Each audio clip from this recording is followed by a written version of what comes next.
pessoas que já ali reconheciam a minha trajetória na luta de direitos humanos, que surge depois do assassinato da Marielle, como podendo ser uma possibilidade de ferramenta de dar continuidade não só ao trabalho da Marielle, enquanto defensora de direitos humanos, mas também cumprir aí um outro papel na luta pela preservação de memória, na luta por justiça. Então, em 2020, eu topo aí o desafio de vir candidata a vereadora, o mesmo cargo que Marielle ocupava, né? Na verdade, na campanha que deveria ter sido sua campanha de reeleição. E antes disso não tinha nenhuma pretensão da vida da política institucional. Acaba assumindo isso também como uma forma de continuidade do trabalho dela, mas principal, defesa dos direitos humanos, né? Sempre digo que legado, mas também o que...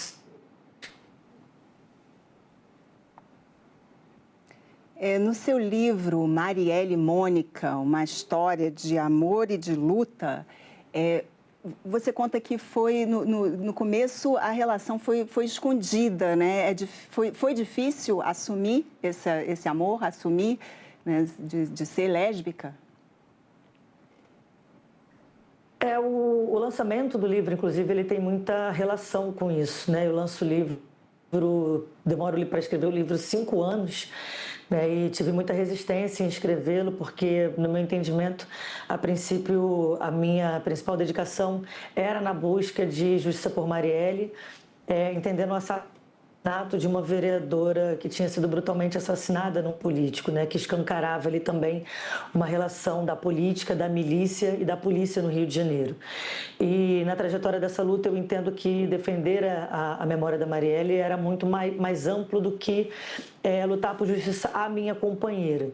Então, o livro, ele conta, na verdade, uma trajetória que não é uma história típica das mulheres, né? A minha história com a Marielle, ela não é uma exceção. Pelo contrário, ela é basicamente uma regra que vive, infelizmente, a maior parte das pessoas LGBTQIA+, quando estão entendendo a natureza da sua orientação sexual. Nós éramos 2 mulheres nascidas e criadas na favela da Maré, nós não tínhamos tanto contato com a luta LGBTQIA+, ou outras mulheres lésbicas que pudessem, à época, serem referências saudáveis, né, de uma boa relação. O que a gente conhecia, fosse na mídia, né? As mulheres lésbicas no final do filme, elas explodiam, elas eram assassinadas, não tinham histórias com finais felizes para mulheres lésbicas. Então, a natureza da nossa identidade, ela sequer foi identificada num primeiro momento que a nossa relação surge. E existia o medo da rejeição social, da rejeição da família. Marielle era uma mulher muito católica, então ainda tinha a questão da religião também, tinha a questão da gente não ter autonomia financeira, então a possibilidade de viver essa relação também tinha o seu escopo limitado nesse sentido. Nós morávamos na Maré, eram muitas as camadas sociais e psíquicas também ali, que faziam com que a gente olhasse para aquela relação, nem sequer identificando ela como uma relação lésbica, né? Para nós era muito comum no início da relação a gente negar que essa natureza ela podia ser LGBT de forma geral, mas que era uma relação especial entre a gente. Quase como se isso fosse uma coisa que justificasse a pureza do amor e não transformasse ele numa coisa profana, como nós tínhamos ensinado que era essa relação. Então foi muito difícil admitir entender a nossa orientação sexual, a natureza daquele afeto.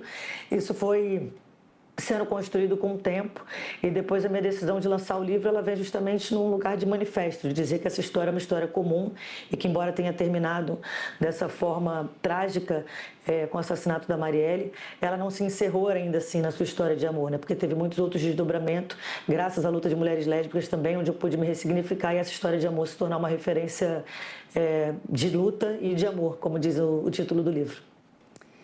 O Brasil é considerado, né, um país machista, e eu já vi você falando que a favela é um ambiente ainda mais machista, né? As mulheres lésbicas, elas sofrem, pode-se dizer que elas sofrem mais preconceito, além do preconceito já por serem mulheres, duplo por serem lésbicas? Sem dúvida nenhuma, né? O Brasil é um país patriarcal, é um país machista, é um país misógino, e ser uma mulher lésbica subverte essa lógica do patriarcado, né? Jenny Nunes, que recentemente disse, no Dia da Visibilidade Lésbica, fez uma publicação, né? Ela que é uma psicanalista e é lutadora da causa indígena, dos povos originários. Ela disse que era mais fácil, numa sociedade patriarcal, os homens acreditarem que existem mulheres lésbicas porque elas odeiam os homens do que existem mulheres lésbicas porque elas amam outras mulheres. A gente tem muita dificuldade de viver numa sociedade que entende que o amor entre mulheres é revolucionário. E isso de uma maneira muito ampla, né? Não só de uma maneira romântica, porque vindo das palavras de uma mulher lésbica pode-se ter um entendimento que é nesse sentido. E não é. É, na verdade, justamente de desconstruir uma lógica social patriarcal, onde se quer que as mulheres sejam entendidas sempre no lugar de rivalidade, onde o pacto entre os homens, o pacto machista, serve ao controle, a um domínio, à perpetuação dessa violência, onde coloca as mulheres num lugar subjugado. Então, mulheres lésbicas, sem dúvida nenhuma, estão mais vulneráveis, né, mais suscetíveis às violências do patriarcado e do machismo, inclusive violências físicas e concretas, né, criminosas, quando a gente fala hoje, por exemplo, do lesbocídio, o fato de uma mulher lésbica ser assassinada pelo fato de ser uma mulher lésbica, o fato da gente sofrer também ameaças de estupro corretivo, e não só ameaças, né, mas concreta. Eu mesma, já no ofício de parlamentar, fui ameaçada algumas vezes e todas elas passavam por um lugar da ameaça do estupro corretivo também, que, para quem não sabe, é uma mulher lésbica ser estuprada com o argumento de que isso iria corrigir, né, o fato dela ser uma mulher lésbica, como se isso fosse um problema a ser corrigido. Como se ela fosse lésbica porque não conhecia, né? E que o estupro fosse trazer isso, né? Uma violência terrível, né? As lésbicas não são vistas, né? A gente está falando da visibilidade, né? Como a senhora citou, que vocês mesmas não enxergavam o amor inicialmente como uma coisa além, né? Um amor mesmo, foi só uma amizade. Isso até historicamente pode ser dito, né? Assim, que o amor entre as mulheres lésbicas é tido como se fosse apenas uma grande amizade, e aí as lésbicas não são enxergadas? Eu fiz esse ano, já é a terceira edição de um evento que faço, que se chama o dia 19 de agosto, é o dia do orgulho lésbico, o dia 29 de agosto é o dia da visibilidade lésbica. E já é o terceiro ano que eu faço pelo meu mandato o que a gente chama de um evento do orgulho à visibilidade, 10 dias de ação sapatão.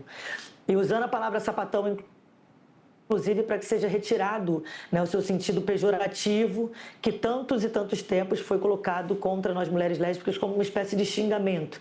Então é pegar essa palavra, se apropriar, ter orgulho dela e me dizer, inclusive dentro do plenário, me reivindicando uma mulher lésbica como um ato político. A Marielle apresentou, em 2017, um projeto a pedido de vários coletivos de mulheres lésbicas na cidade do Rio de Janeiro, um projeto que era inserir no calendário oficial da cidade o Dia da Visibilidade Lésbica. Esse projeto é conhecido, dias de data no calendário, como projetos não muito polêmicos, né? Não são projetos relativamente importantes para a Câmara Municipal, vamos dizer assim. Então você tem, por exemplo, o dia do pão francês, o dia do bolinho bacalhau, diversos dias que não são dias que tenham considerações muito relevantes. Mas o dia da visibilidade lésbica se tornou um grande problema para a Câmara Municipal do Rio. E a Marielle levou o projeto ao plenário, o projeto foi derrotado por 2 votos, num show de lesbofobia da argumentação dos vereadores à época. A Marielle, inclusive, foi a primeira vez que eu vi a Marielle chorar por ter perdido um projeto. Como primeira ação enquanto vereadora, eu reapresentei esse projeto em 2021.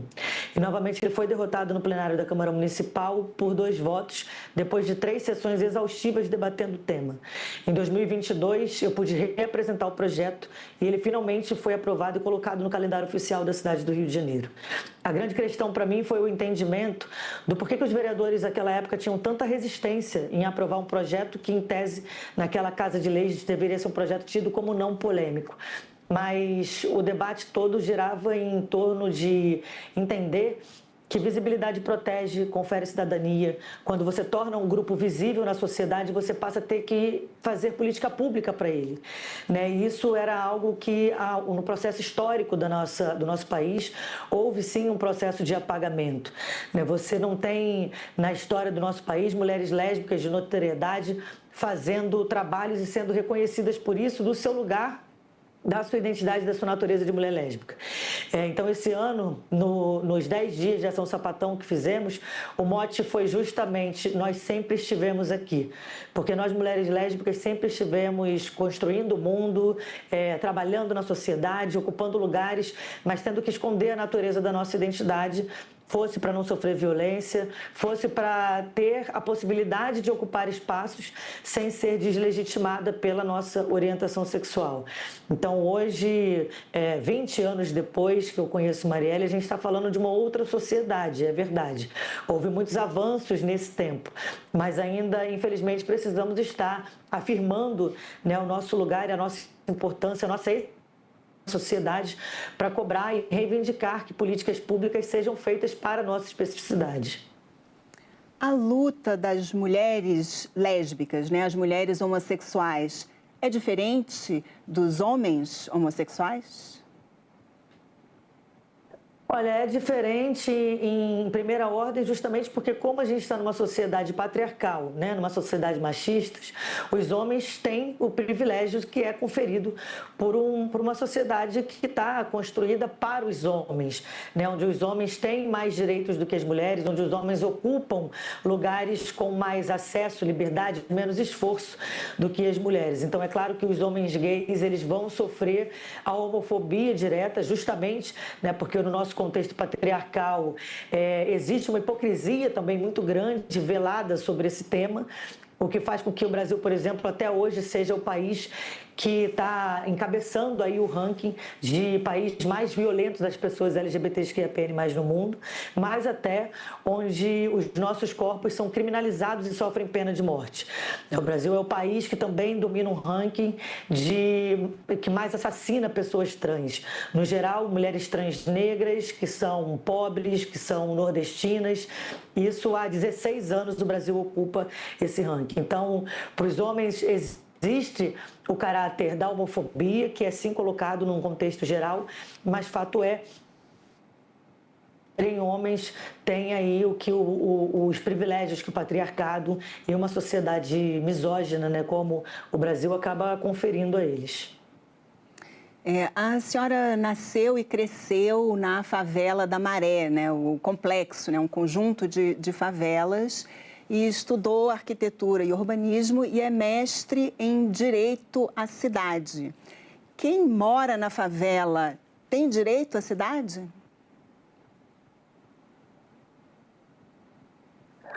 Olha, o direito à cidade é um conceito muito amplo, né, para ser discutido.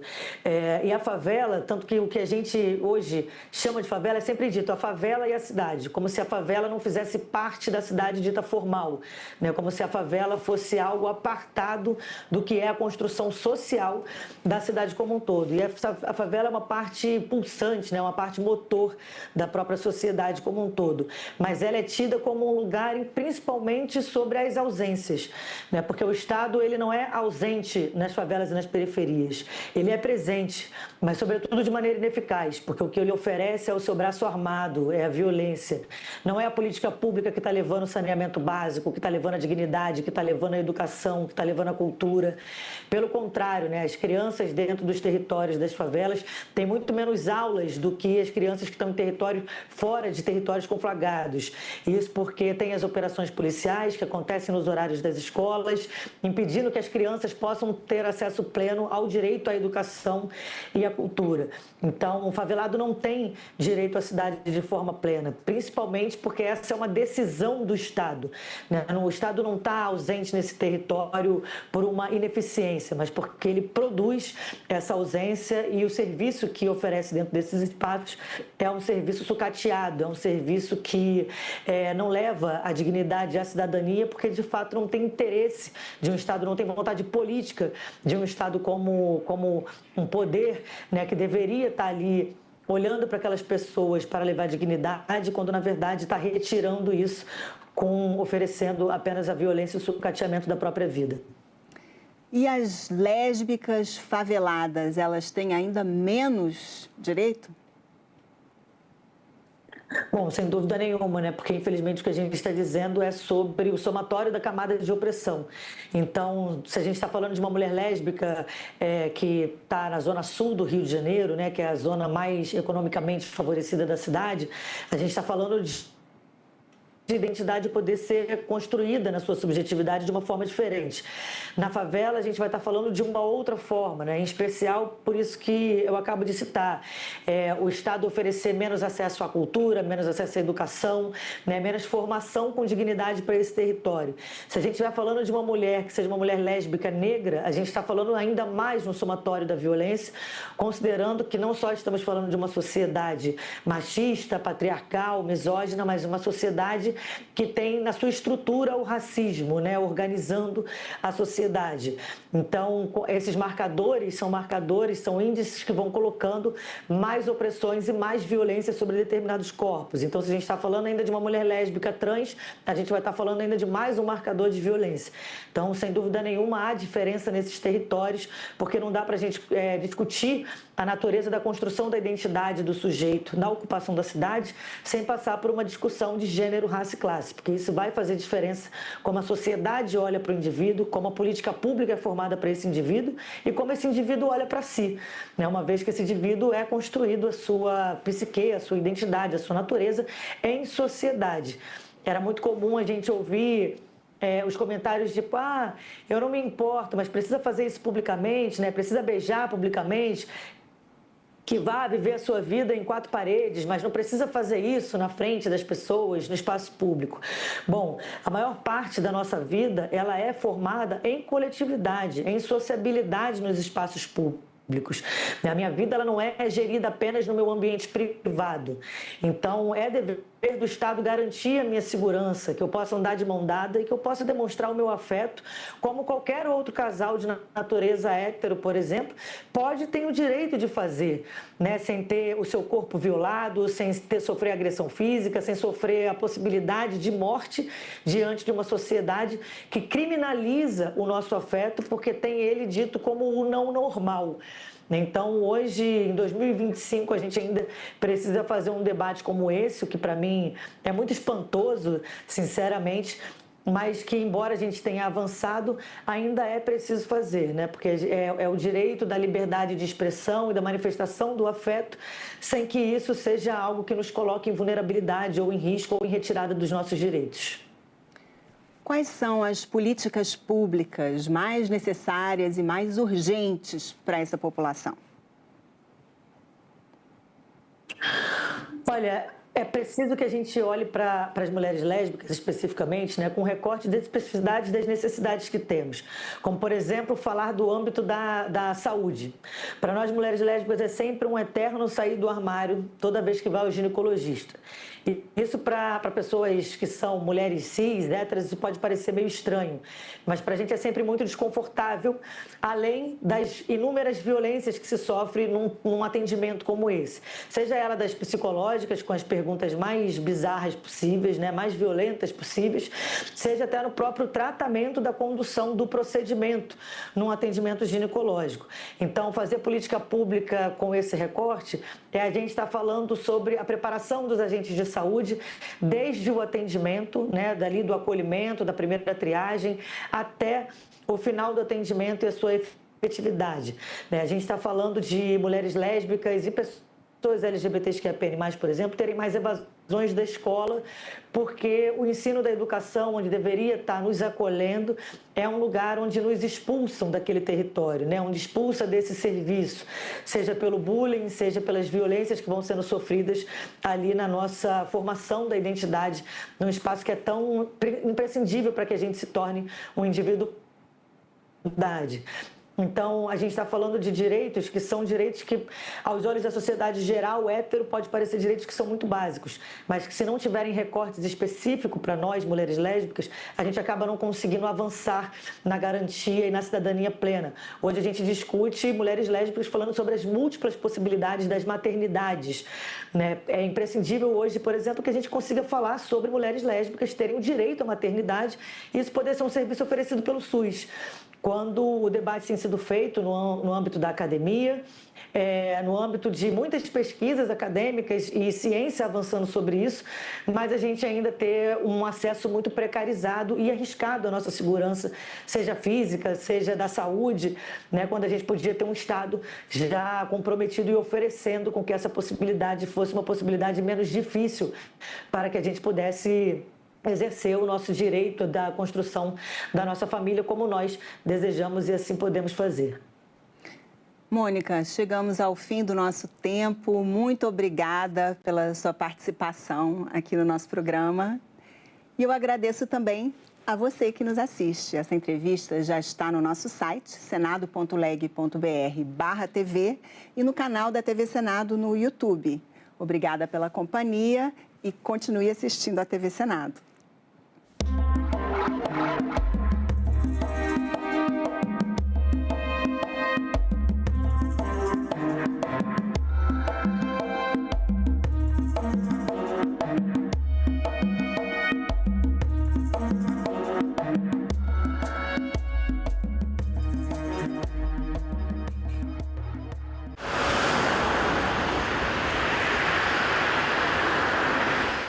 Quando aboliram a escravidão, que disseram que o país ia quebrar, implantaram as férias, o 13º, que as empresas iam quebrar. Mas o senhor não acha que é uma preocupação legítima também? Como todas as preocupações neste campo, geralmente é contra qualquer benefício ao trabalhador. Salão Nobre, hoje, 20h, aqui na TV Senado. Havendo o número regimental, declara aberta a 20ª reunião da Comissão do Meio Ambiente da 3ª Sessão Legislativa. É possível você avançar com a preservação ambiental, mas andando de mãos dadas com o desenvolvimento, dando dignidade à população. No artigo 225 está escrito que todos temos direito ao meio ambiente ecologicamente equilibrado, mas é fundamental a importância que o Estado assuma sua função na garantia constitucional da preservação ambiental. Uma coisa é você ser um membro de uma comissão. Aí você tem uma postura de parcialidade. Outra coisa é você ser presidente da comissão, em que você tem uma função equidistante. Você tem que guardar uma imparcialidade, mesmo que às vezes aquela matéria não seja, por exemplo, do seu agrado. E defender a água é defender tudo isso e muito mais. É o planeta, é a vida. Nós não vamos simplesmente suprimir a vegetação, vamos reconduzir a vegetação. Esse é um ponto importante. Fui delegado de polícia por 27 anos e sou professor de Direito Penal e Processo Penal. Eu fui titular de uma delegacia especializada em proteção ambiental e patrimônio cultural. Graças a Deus e a população capixaba, eu fui eleito o senador pelo Estado do Espírito Santo. E eu acho que defender o meio ambiente é defender toda e qualquer forma de vida que há por vir. Eu vou assumir a Comissão do Meio Ambiente, com muito orgulho.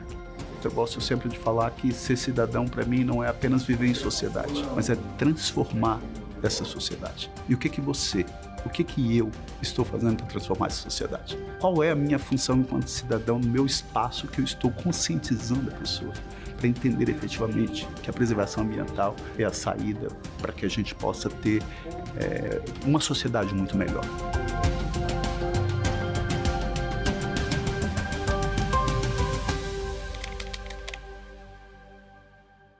Meu nome é Rogério de Souza Eustáquio, nasci em 1985, trabalho de auxiliar de serviços gerais no Senado Federal.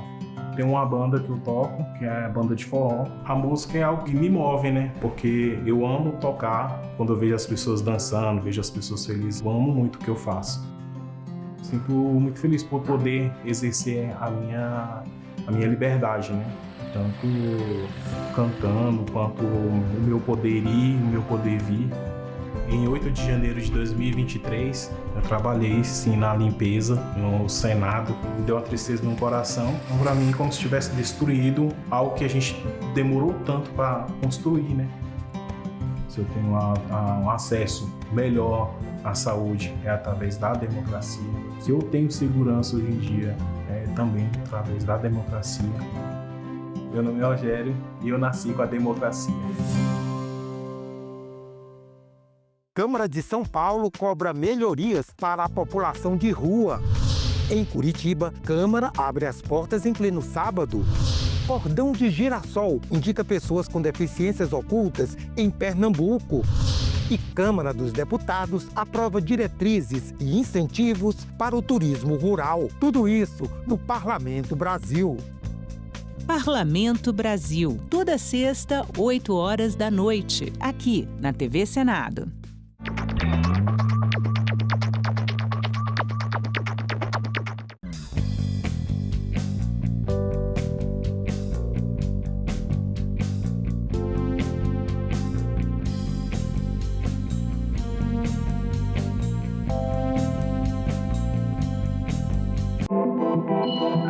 O site do Senado agora mostra projetos de lei em linguagem simplificada.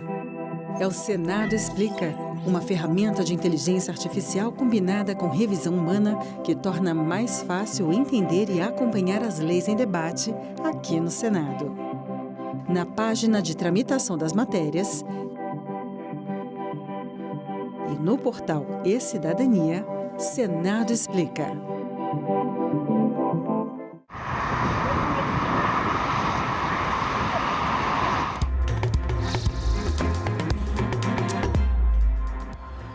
Olá, bom dia. Quarta-feira, 1º de outubro, o Senado Notícias está no ar. As regras para o Comitê Gestor do Imposto sobre Bens e Serviços, o IBS, foram aprovadas nesta terça-feira no plenário do Senado. O texto retorna para análise da Câmara dos Deputados. O plenário do Senado aprovou a segunda parte da regulamentação da reforma tributária nesta quarta-feira. A proposta regula o comitê gestor que vai administrar o imposto sobre bens e serviços. O IBS vai substituir o ICMS e o ISS. Será dividido entre estados e municípios e entra em teste já no ano que vem. Acolhemos diversos ajustes solicitados por União, estados, Distrito Federal e municípios e pelos próprios congressistas, além do setor produtivo. O texto também atende demandas de estados e municípios. Entre elas está a atualização do cálculo da alíquota do novo IBS, medida que pretende evitar perdas de arrecadação estimadas em até 40 bilhões de reais por ano para os municípios. A alíquota será calculada a partir de dados de 2024 a 2026, em vez do período de 2012 a 2021, como previa a versão aprovada inicialmente na Comissão de Constituição e Justiça. Desconsideraria a melhoria recente ocorrida na disponibilidade de dados tributários municipais e o esforço cada vez maior dos fiscos das municipalidades em instituir, lançar e cobrar o imposto sobre serviços de quaisquer natureza. Essa mudança é fundamental porque garante maior confiabilidade técnica e previsibilidade, já que os dados mais antigos, que é do período de 2012 a 2021, eram frágeis e inconsistentes e poderiam gerar perdas significativas para os municípios e os estados, inclusive com risco de alíquotas negativas na transição. O prazo de transição também foi modificado. A implantação do IBS será gradual, entre 2029 e 2032. O objetivo é evitar impactos bruscos nas finanças públicas. Também será criada uma instância para garantir maior segurança jurídica para os novos impostos, a Câmara Nacional de Integração do Contencioso Administrativo. De acordo com a proposta, o Comitê Gestor terá 27 representantes dos estados e do Distrito Federal. Os municípios terão 27 representantes, divididos em 14 membros indicados pela Confederação Nacional dos Municípios e 13 indicados pela Frente Nacional dos Prefeitos. O texto também cria regras para plataformas digitais, como a emissão de nota fiscal e responsabilidade solidária. Caso o vendedor não recolha os tributos, a plataforma terá que arcar com o pagamento. O relatório regulamenta ainda o sistema de split payment, em que o imposto é descontado do comerciante na hora da operação. A proposta uniformiza ainda as regras para a cobrança de tributos sobre heranças e imóveis, que passam a ter normas nacionais de cálculo. Pessoas com deficiência terão isenção de impostos para a compra de veículos de até R$100 mil. E taxistas, mototaxistas e caminhoneiros autônomos entram no regime de isenção de tributos. O novo regime tributário começa a valer em 2033. Juntou-se letras, IBS e tudo, mas vai continuar quem ganha muito pagando pouco e quem ganha mais, menos pagando. O PLP 108 de 2024 concentra um excessivo poder em um órgão nacional único, reduzindo a autonomia federativa e abrindo espaço para disputas políticas na gestão de receitas. Eu acredito que nós tomamos uma grande e acertada decisão em avançar com a reforma tributária. Há divergências? Claro que há divergências, mas há uma convergência que não se pode abrir mão. É que o atual modelo está esgotado. Seria a pior das decisões permanecer onde estamos, ficar no atoleiro. É um sistema arcaico, obsoleto, ultrapassado, nos joga nas últimas posições do ranking Doing Business como um dos piores ambientes para se fazer negócio no mundo. Senadores apresentaram 201 emendas de plenário ao projeto. O relator acatou mais de 70. Com todas as mudanças, o texto retorna para a nova análise da Câmara dos Deputados. Os senadores também aprovaram, nesta terça, projeto que regulamenta a profissão de condutor de ambulância. A matéria classifica essa categoria como parte da área da saúde. O texto, que retorna para a análise da Câmara dos Deputados, foi relatado pela senadora professora Dorinha Seabra. Esse texto ele tramita desde 2009 e ele faz uma construção da profissão, definindo quais são as atribuições, quais são as regras, a garantia permanente de formação. Eu acho que todos nós, quando olharmos a história política de cada um dos nossos estados, nós vamos encontrar condutores de ambulância que viraram vereadores, que são lideranças políticas, simplesmente por fazerem o seu trabalho com qualidade, com profissionalismo e com cuidado. O motorista, ou seja, o condutor de ambulância, ele, em muitas situações, ele salva vidas. E está muito claro no texto também, a ação dele não se mistura com o profissional da saúde, mas é mais um profissional na garantia do atendimento com qualidade, no caso das pessoas que precisam ser transportadas. A Comissão de Orçamento aprovou ontem o aumento do fundo eleitoral de 2026 para 4,9 bilhões de reais. A maior parte dos recursos virá das emendas parlamentares. A Comissão Mista de Orçamento do Congresso Nacional aprovou, de forma simbólica, uma instrução normativa que aumenta de 1 bilhão para 4,9 bilhões de reais o valor reservado no orçamento de 2026 para as eleições do ano que vem. Para atender a mudança, 2,9 bilhões serão retirados da reserva destinada às emendas de bancada estadual e o restante será cortado das despesas não obrigatórias. A proposta, segundo o relator, será ajustada para atingir o valor das eleições de 2024. O Fundo Especial de Financiamento de Campanha será suplementado em 2.933.806.000 a partir da utilização de reservas destinadas ao atendimento de emendas de bancada estadual de execução obrigatória e 1.013.856.806 reais a partir da utilização dos recursos oriundos de cancelamento de dotações destinadas às despesas primárias discricionárias. Por falar em eleições, por unanimidade, o Supremo Tribunal Federal decidiu que não haverá alteração no número de vagas para deputado federal nas eleições do ano que vem. Ou seja, continuarão as atuais 513 cadeiras. Essa decisão do plenário do STF confirma o entendimento liminar do ministro Luiz Fux. O julgamento no STF foi motivado por um pedido do presidente do Congresso, Davi Alcolumbre, para que o número se mantivesse. O motivo do pedido é que ainda está pendente de análise pelos parlamentares um veto presidencial sobre o projeto de lei aprovado em junho deste ano pela Câmara e pelo Senado, que ampliou o número de vagas de deputado para 531. Com a decisão do Supremo, isso acontecerá apenas a partir das eleições de 2030. 10 reuniões de comissões e sessão deliberativa no plenário.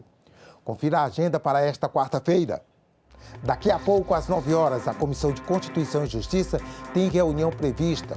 Um dos projetos na pauta é o que regula o registro público de empresas mercantis e atividades afins. Também às 9, que é a reunião marcada na Comissão de Assuntos Sociais. O primeiro item da pauta é o projeto de lei complementar que regulamenta a aposentadoria especial dos agentes comunitários de saúde e dos agentes de combate às endemias. Às 10 horas, reunião prevista na Comissão de Esporte. O primeiro item da pauta é o projeto que trata do reconhecimento da prática do futevôlei como modalidade esportiva e estabelece diretrizes para sua promoção e facilitação. Às 11 horas, reunião marcada na Comissão de Direitos Humanos. Um dos projetos em exame regula o direito à educação da pessoa com transtorno mental. E logo mais, às 2 da tarde, uma audiência pública marcada na Comissão de Educação vai debater resultados do Fundeb e perspectivas. Fundeb é o Fundo de Manutenção e Desenvolvimento da Educação Básica e de Valorização dos Profissionais da Educação. Também às 2, reunião prevista na Comissão de Agricultura. Um dos itens da pauta é o projeto que prevê a concessão de crédito emergencial aos produtores rurais que tiveram negada a indenização do seguro rural por eventos climáticos adversos. Em seguida, a CRA examina indicações de emendas ao orçamento deste ano. Também às 14 horas, o plenário do Senado reúne-se em sessão deliberativa. O primeiro item da ordem do dia é o projeto que regulamenta os direitos de quem usa serviços financeiros. Às 2h30, a Comissão Mista da Medida Provisória 1305 deve retomar a reunião de instalação dos trabalhos, iniciada e suspensa semana passada. A MP regula a isenção da cobrança da taxa de taxímetro. Já a Comissão Mista da Medida Provisória 1309 deve se reunir em audiência pública para discutir a matéria. A MP trata do Plano Brasil Soberano e do Comitê de Acompanhamento das Relações Comerciais com os Estados Unidos, após as tarifas impostas pela Casa Branca. E às 3 da tarde, a comissão temporária criada para examinar o projeto de modernização do Código Civil tem reunião marcada para apreciar o plano de trabalho do colegiado. O ministro da Defesa, José Múcio, esteve nesta terça-feira na Comissão de Relações Exteriores e Defesa Nacional. Ele foi convidado a falar sobre os trabalhos do Ministério nos últimos meses e destacou as dificuldades com o orçamento. José Múcio começou com uma apresentação sobre a Marinha do Brasil, Exército e Força Aérea e afirmou que o Brasil é um exemplo em estruturas de defesa nacional. A tradição pacífica brasileira nos mantém com boas e estáveis relações junto aos nossos vizinhos. Por isso, o país é historicamente lembrado como valoroso mediador de ação cooperativa, compartilhando espaços geográficos, preocupações ambientais, problemas e desafios. Podemos considerar que no âmbito regional, o Brasil se destaca por suas estruturas de defesa. Mas o ministro afirmou também que no campo militar é preciso mais investimentos e desenvolvimento. Não é porque vivemos hoje em paz que podemos garantir que estaremos para sempre em paz e livres de conflitos. Como instituições de defesa, precisamos estar permanentemente preparados e motivados para defender a nossa soberania. Isso se conquista com previsibilidade e planejamento estratégico. José Múcio disse que o trabalho das mulheres tem ganhado cada vez mais destaque nas forças de defesa nacional. Só na Marinha são mais de 11 mil mulheres. No Exército, o ministro destacou o trabalho de defesa nas fronteiras. Os senadores demonstraram preocupação com o orçamento da defesa nacional. Uma coisa que me preocupa sobremaneira é que, por exemplo, no estado de Santa Catarina, e vou aqui proteger a fonte, está faltando dinheiro para pagar a conta de luz. Está faltando dinheiro para comprar o rancho para os alunos. Temos um consenso que é a necessidade da gente ter mais investimento nas nossas Forças Armadas. E eu acho que para a gente avançar, o investimento deveria ter uma fonte específica que fosse agregada àquilo que já existe dentro da regra geral de custeio. Hoje, é muito grave eu dizer aos senhores, mas nós somos o maior país da América Latina, temos 52% do PIB da América Latina, mas as nossas Forças Armadas, não sei nem se estão entre as 3 primeiras. Nós temos bastante equipamento, mas nós não temos dinheiro para combustível. Nós temos bastante equipamento comprado, existe financiamento para comprar novos, mas nós não temos dinheiro para comprar peças. Falta combustível, falta peça, falta munição. Nós temos 30 dias de munição. 30 dias espanta o inimigo, mas se ele voltar outra vez, nós não temos nada o que fazer. Parte desse orçamento é utilizado para manter a ordem nas fronteiras do Brasil. A senadora Tereza Cristina perguntou ao ministro sobre a situação na fronteira com a Venezuela. Eu fico muito preocupada, a última pergunta que eu teria para o senhor é com a nossa fronteira com a Venezuela. A gente tem visto aí movimentos dos Estados Unidos, que colocou frota agora para afundar barcos com droga, enfim, que está aí próximo aí à fronteira do Brasil, dado que a Venezuela é um dos países fronteiriços. Como é que o governo brasileiro, como é que o Exército brasileiro tem visto e qual a apreensão que o senhor tem em relação a esse movimento que está aqui tão perto da gente? Nós estamos na Operação Atlas, 8.600 militares na EF. 1.200 meios militares. Estamos gastando 70 milhões de reais para fazer essa Operação Atlas. Aí alguns companheiros da imprensa perguntam, é por conta da Venezuela? Não. É por conta da nossa fronteira. A gente não está brigando com a Venezuela. A questão da Venezuela com o americano é briga de vizinho. Eu quero que não mexam no meu muro, nem corte a luz da minha rua. Nós temos que cuidar para que se acertem, para que não briguem, mas é briga de vizinho. A Comissão de Infraestrutura aprovou ontem projeto que prevê a criação de um plano para promover a navegabilidade e a conservação dos rios na Amazônia. O programa deverá aliar o desenvolvimento socioeconômico da região com a preservação dos recursos hídricos, estimular a educação ambiental e reduzir os níveis de poluição dos rios. Também deverá aumentar as ações de prevenção a eventos críticos que afetem os cursos d'água, sejam eles naturais ou causados pela intervenção humana. O programa ainda reforça a necessidade de manutenção contínua das vias navegáveis por meio de dragagens, manejo integrado e sinalização adequada. De acordo com o texto, que ainda será analisado pela Comissão de Meio Ambiente, será criado um comitê gestor integrado aos comitês de bacia hidrográfica e aos outros órgãos federais, estaduais e municipais que atuem na gestão dos recursos hídricos e do transporte hidroviário. Esse comitê será responsável por elaborar o plano, coordenar a execução e fazer a atualização a cada 4 anos. O projeto foi retirado de pauta por algumas vezes para chegarmos a um acordo comum com o governo e com o autor. Encontrado este acordo, submetendo esse projeto e pedindo aos colegas, aos nobres pares, a aprovação do nosso parecer. Na mesma reunião, a Comissão de Infraestrutura debateu em audiência pública os impactos do mecanismo conhecido como Constraint Off sobre o setor elétrico brasileiro e seus custos para os consumidores.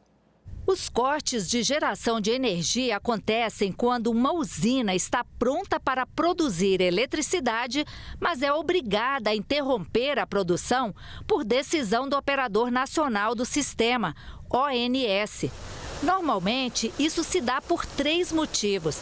Limitações na rede, como falta de infraestrutura para transportar a energia, falta de segurança ou baixa demanda. Não adianta a gente ter energia sobrando e essa energia acabar complicando a operação do sistema, né? Que o nosso compromisso é manter o sistema sem ter risco mais de ter um apagão. A cada instante o ONS é obrigado a equiparar a demanda de carga com a geração que faz frente a essa demanda. E aqui não tem nada de excepcional em relação a desde que a engenharia elétrica iniciou. Então, o equilíbrio entre carga e geração é algo do dia a dia de qualquer operador desde sempre. A questão é, quando a gente tem um sistema em que a quantidade de geração não controlável é de grande monta, essa capacidade do operador de operar é muito significativamente impactada. A presidente da Associação Brasileira das Empresas Geradoras de Energia Elétrica ressaltou que o maior problema é a forma como a expansão da geração de energia vem acontecendo. O problema que nós estamos enfrentando é um problema de expansão da nossa matriz. O que está acontecendo? A expansão da nossa matriz, ela não está mais sendo expandida de acordo com os recursos que o sistema precisa. Ou seja, esse desarranjo dessa expansão tem provocado esse constrangimento ou esse corte de geração. E quem vai pagar a conta dessa falta de sintonia entre a oferta e demanda que acaba provocando cortes de geração? O modelo setorial que temos hoje no Brasil e que nos permite planejar, operar, comercializar, ele está preparado para uma configuração completamente diferente da que nós temos hoje. Tudo que foi feito segundo regras que estão estabelecidas. O problema todo é que essas regras não estão em sintonia com a realidade que nós temos hoje. E quem é que se imagina que será chamado a pagar por esses cortes de geração? O consumidor? Nós não podemos concordar com isso. Se discute agora quem deve pagar. E muito mais das vezes, muitos aqui, das associações aqui presentes, defendem que tem que ser o consumidor e não tem que ser o consumidor. O representante do Ministério de Minas e Energia falou sobre o que o Ministério está fazendo para tentar resolver o problema. O Ministério, ele também entende que tem que ser feito estudos de planejamento para a expansão da transmissão e a questão de compensadores síncronos. 2 compensadores síncronos que vão ser colocados na região Nordeste devem ser licitados agora no final de outubro, o que deve resultar numa diminuição dos cortes. E outras questões de planejamento devem ser resolvidas no começo de 2026, que é a questão de mais expansões a serem previstas no plano de outorgas, no POT de transmissão, a avaliação de uma metodologia para análise de custo-benefício para soluções de mitigação dos cortes de geração e a identificação de melhorias para a expansão do sistema. A Comissão de Segurança Pública rejeitou nesta terça a proposta da senadora Zenaide Maia para suspender os efeitos da portaria do Ministério da Justiça, que criou um protocolo de investigação de feminicídio. O texto recebeu parecer contrário do senador Jorge Seife e segue agora para análise da Comissão de Constituição e Justiça. E a análise do projeto que torna mais rígidas as regras para cumprimento de penas por líderes de organizações criminosas armadas foi adiada pela comissão. A decisão veio após o senador Rogério Carvalho pedir mais tempo para discutir alguns ajustes com o relator da matéria, senador Márcio Bittar. Ações para reduzir a incidência do câncer do colo do útero no Brasil foram tema da audiência pública feita ontem pela Subcomissão Temporária da Prevenção e Tratamento de Câncer. O câncer de colo do útero é uma doença que pode ser prevenida e tratada, mas ainda representa uma ameaça significativa para a saúde pública no Brasil. Ações integradas para reduzir a mortalidade por câncer foram debatidas pela Subcomissão Temporária em uma audiência pública. Câncer não espera. De nada adianta a gente ficar discutindo aqui a prevenção se eu não garantir o tratamento. Se eu não garantir o cumprimento de 2 leis, a lei dos 30 dias, que é uma lei de 2019, e a lei dos 60 dias, que é uma lei de 2012. Foi diagnosticado, nós temos que garantir o tratamento.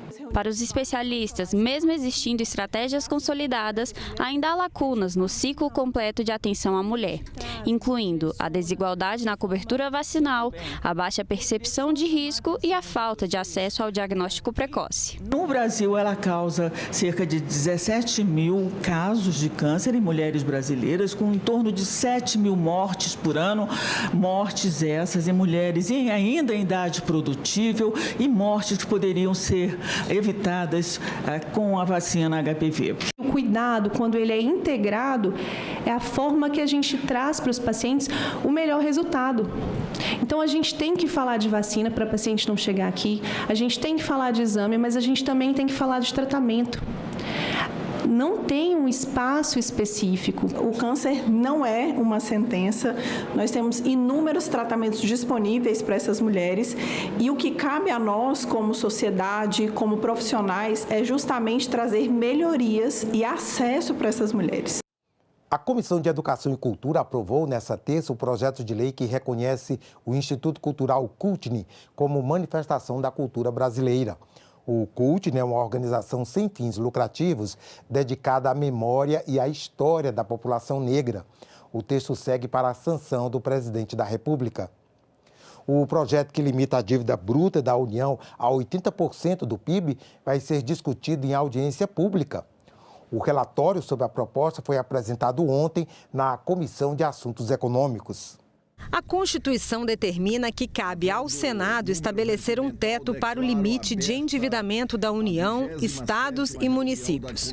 Os estados e municípios já têm essa regra estabelecida, mas no caso da União, essa definição ainda não foi regulamentada.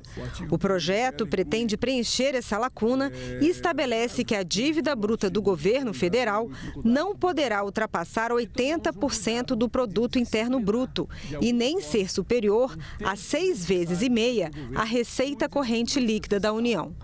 O texto estabelece ainda 15 anos de prazo para adequação a esse limite. Estabelecer parâmetros de longo prazo à trajetória da dívida pública é fator de melhoria das expectativas dos agentes privados, favorecendo a redução dos juros e resultando em maior atratividade para investimentos produtivos, de tal forma que se trata de projeto altamente meritório e absolutamente oportuno. Atualmente, segundo o Banco Central, a dívida bruta da União corresponde a 77,5% do PIB e representa 5 vezes a receita corrente líquida. Se os novos limites forem aprovados e não forem cumpridos, a União ficará sujeita às medidas previstas na Lei de Responsabilidade Fiscal. Enquanto ela não trouxer a dívida para esse limite, ela não vai poder dar aumento para funcionalismo acima da inflação, não vai poder aumentar o número de funcionário, não vai poder criar novos cargos. Enfim, tem uma série de restrições, mas que não param o governo, não há shutdown. A votação da proposta foi adiada porque os senadores concordaram em realizar uma audiência pública com especialistas e autoridades para debater o tema. A intenção realmente não é fazer com que isso não aconteça, é discutir e debater, porque se trata de um tema muito importante. A gente tem que ter um aprofundamento, ouvir algumas outras pessoas, além dos que a gente está pedindo aqui, sugerindo, com certeza irão surgir outras pessoas também, mas com a intenção também de contribuir não de retardar que isso aconteça. Acompanhantes de bebês que precisam fazer os exames do Programa Nacional de Triagem Neonatal, entre eles o teste do pezinho, terão a gratuidade no transporte coletivo. O projeto foi aprovado na Comissão de Assuntos Econômicos e agora será analisado pela Comissão de Assuntos Sociais. O projeto altera o Estatuto da Criança e do Adolescente para garantir que famílias não tenham custos de transporte ao levar bebês a consultas e exames. O objetivo é facilitar o acesso a procedimentos como o teste do pezinho, fundamental para identificar e tratar doenças que podem comprometer o desenvolvimento infantil. A relatora da proposta, senadora Damares Alves, informou que o custo para atender esse benefício está estimado em R$ 1.600.000 800 mil reais por ano. Segundo a senadora, é um gasto muito baixo quando comparado às despesas do SUS para tratamentos complexos em casos de doenças não diagnosticadas a tempo. Quando falamos sobre saúde, prevenir é sempre melhor do que tratar problemas que já se agravam. Isso não só do ponto de vista humano, emocional e social, mas também sob a perspectiva econômica. Diagnosticar precocemente doenças por meio do teste do pezinho, que é o que trata essa matéria que eu estou relatando, significa agir antes que os problemas se tornem graves ou irreversíveis. Assim, doenças como hipotiroidismo congênito, fenilcetonúria, ao serem identificadas logo nos primeiros dias de vida, podem ser tratadas de forma adequada. A Comissão de Assuntos Econômicos aprovou ainda projeto que destina parte dos recursos do Fundo de Amparo ao Trabalhador para o saneamento básico em áreas rurais. A proposta determina que 3% das aplicações desse fundo sejam voltadas a projetos nessa área, o que pode representar cerca de 870 milhões de reais por ano. O Senado homenageou em sessão especial no plenário os 75 anos da AACD, a Associação de Assistência à Criança Deficiente. A instituição é referência em ortopedia e reabilitação e transforma a vida de milhares de brasileiros. A sessão especial celebrou a história da AACD. Fundada em 1950 em São Paulo pelo médico Renato da Costa Bonfim em meio à luta contra a poliomielite. Inspirado em centros de reabilitação no exterior, ele trouxe para o Brasil um modelo inovador de tratamento e inclusão. O que move nossos funcionários, nossos voluntários, nossos médicos, nossos pacientes e move você, que acredita e nos apoia nessa missão de movimentar vidas.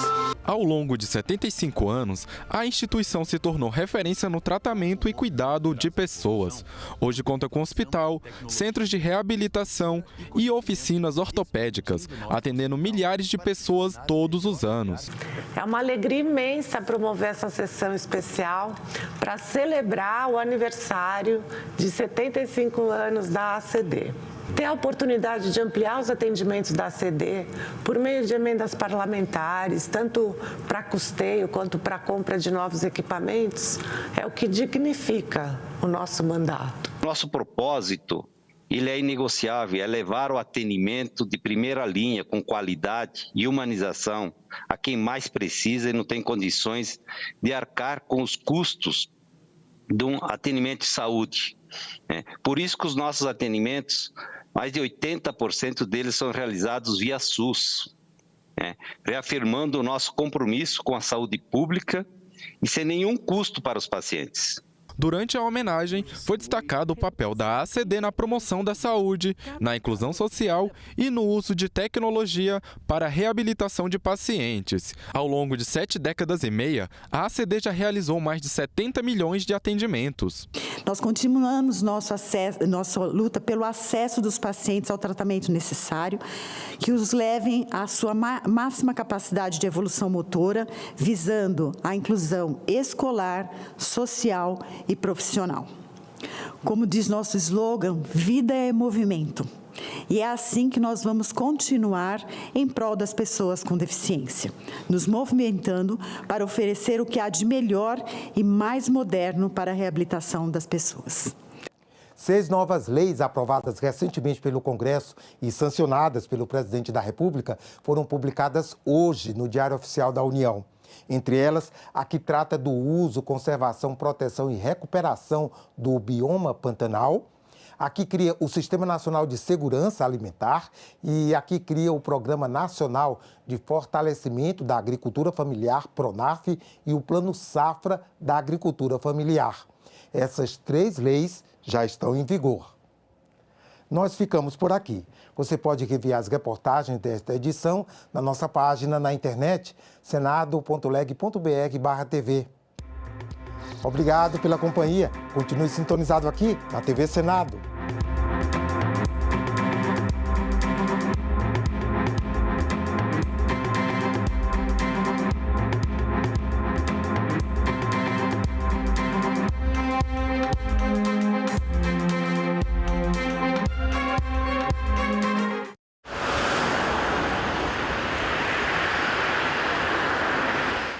quando aboliram a escravidão, que disseram que o país ia quebrar, implantaram as férias, o 13º, que as empresas iam quebrar. Mas o senhor não acha que é uma preocupação legítima também? Como todas as preocupações neste campo, geralmente é contra qualquer benefício ao trabalhador. Salão Nobre, hoje, 20h, aqui na TV Senado. A gente também fala tupi. O nome Sergipe tem origem no tupi e significa no Rio dos Siris. É formado por seri, que quer dizer siri, mais i, palavra para água ou rio, mais p, que significa a preposição em, no. O siri é uma espécie de crustáceo encontrado em locais de areia ou de mangue. O termo siri também vem do tupi e tem o significado de correr, deslizar, provavelmente em razão de como ele se move. A gente também fala tupi.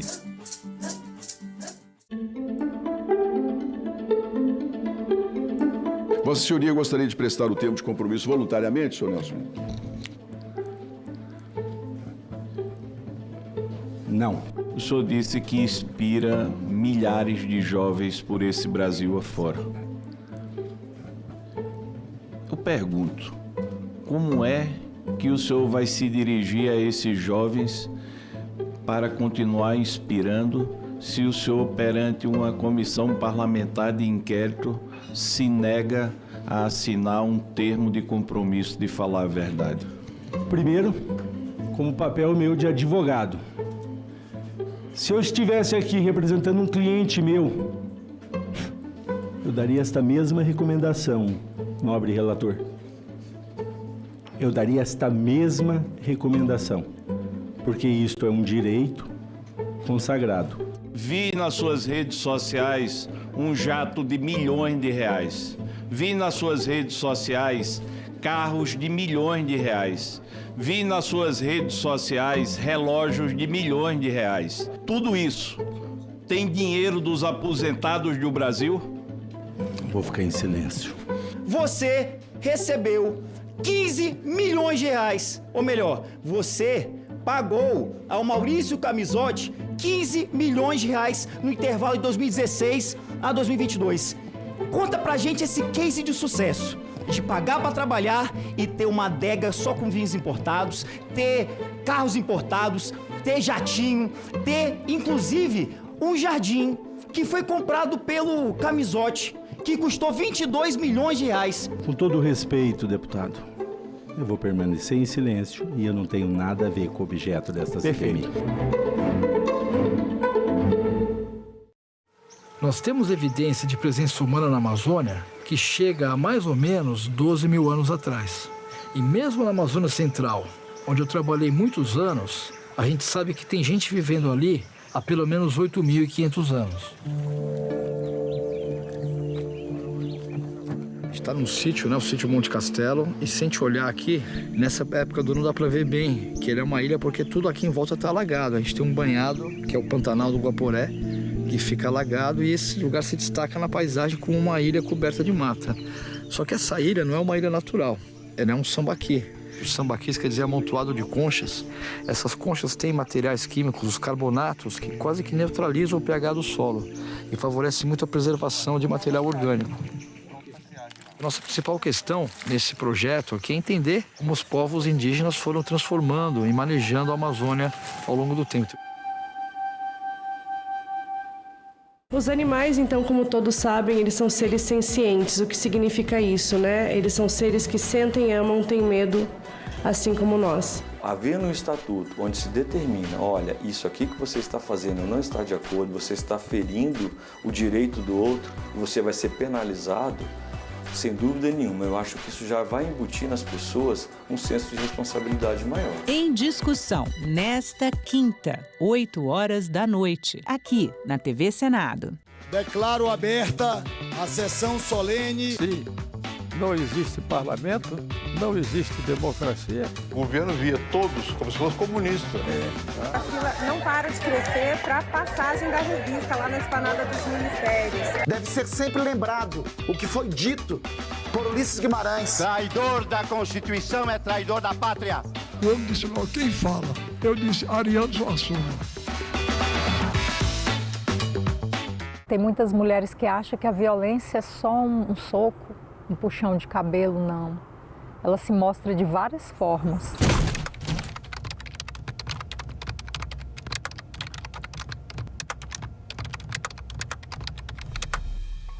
Era briga, era ciúme, era confusão. Ah, mulher minha não vai estudar. Quem é que vai te querer com esse tanto de filho? Mulher minha não dança. Mulher minha não tem amizade com homem, as falas que eu ouvia. Mulher minha tem que me servir a hora que eu quiser. Se não me servir, eu vou pra rua procurar outra. Várias vezes, inclusive, eu acordei com ele em cima de mim. Se você percebe que o seu parceiro ou não aceita o seu não, insiste muito ou desrespeita o seu estado de inconsciência e de vulnerabilidade, fique alerta porque é uma violência sexual, é uma violência grave. No início eu achava ser normal, só que chegou um determinado ponto que eu falei, isso não é normal. Buscar ajuda, uma rede de apoio de outras mulheres, psicólogos e se cuidar. Uma boa dose de amor próprio. Eu separei, hoje eu faço tudo o que eu quero.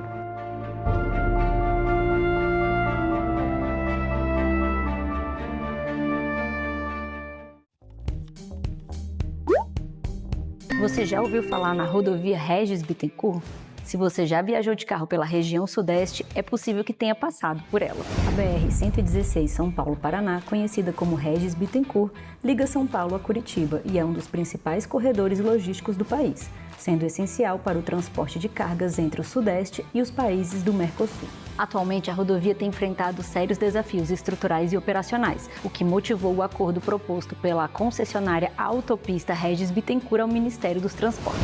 Na sessão plenária desta quarta-feira, o TCU homologou a proposta de solução consensual, prevendo a modernização do contrato com um novo leilão de concessão e o investimento de mais de 11 bilhões de reais destinados a melhorias. Entre os benefícios da negociação estão a redução de acidentes, melhoria no tráfego, tarifas justas, geração de empregos e estímulo à economia regional. A proposta foi mediada pelo Tribunal, Ministério dos Transportes e a ANTT. Meu nome é Ana Reis, eu nasci em 1985 e sou farmacêutica e cantora. Eu também sempre segui essas duas profissões, né? Completo 20 anos da minha carreira como cantora e também tem 20 anos que eu entrei na UNB para o curso de farmácia. Dos direitos, dos que eu mais prezo, é a liberdade de expressão.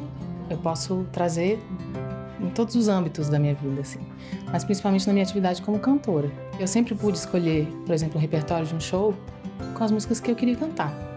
Eu sou mãe do Hugo, o Hugo tem 6 anos hoje. Eu adoro ele pedindo as músicas. Mamãe, põe um Luiz Gonzaga aí pra gente ouvir. Quando ele pede umas músicas assim, eu vejo que eu tô fazendo um bom papel, porque acho que nossa cidadania, ela não é completa se ela não passar pela arte. Eu posso trabalhar com o que eu gosto, eu posso cantar o que eu quero. Democracia é isso, é a liberdade. Meu nome é Ana e eu nasci com a democracia. Agora é lei. Foi aprovada a legislação federal que proíbe o uso de celulares e demais dispositivos eletrônicos em escolas públicas e privadas de todo o Brasil. A medida surge em resposta ao debate sobre o uso desses aparelhos nas escolas devido aos impactos negativos no aprendizado, na concentração e na saúde mental dos jovens. O Senado votou, agora é lei.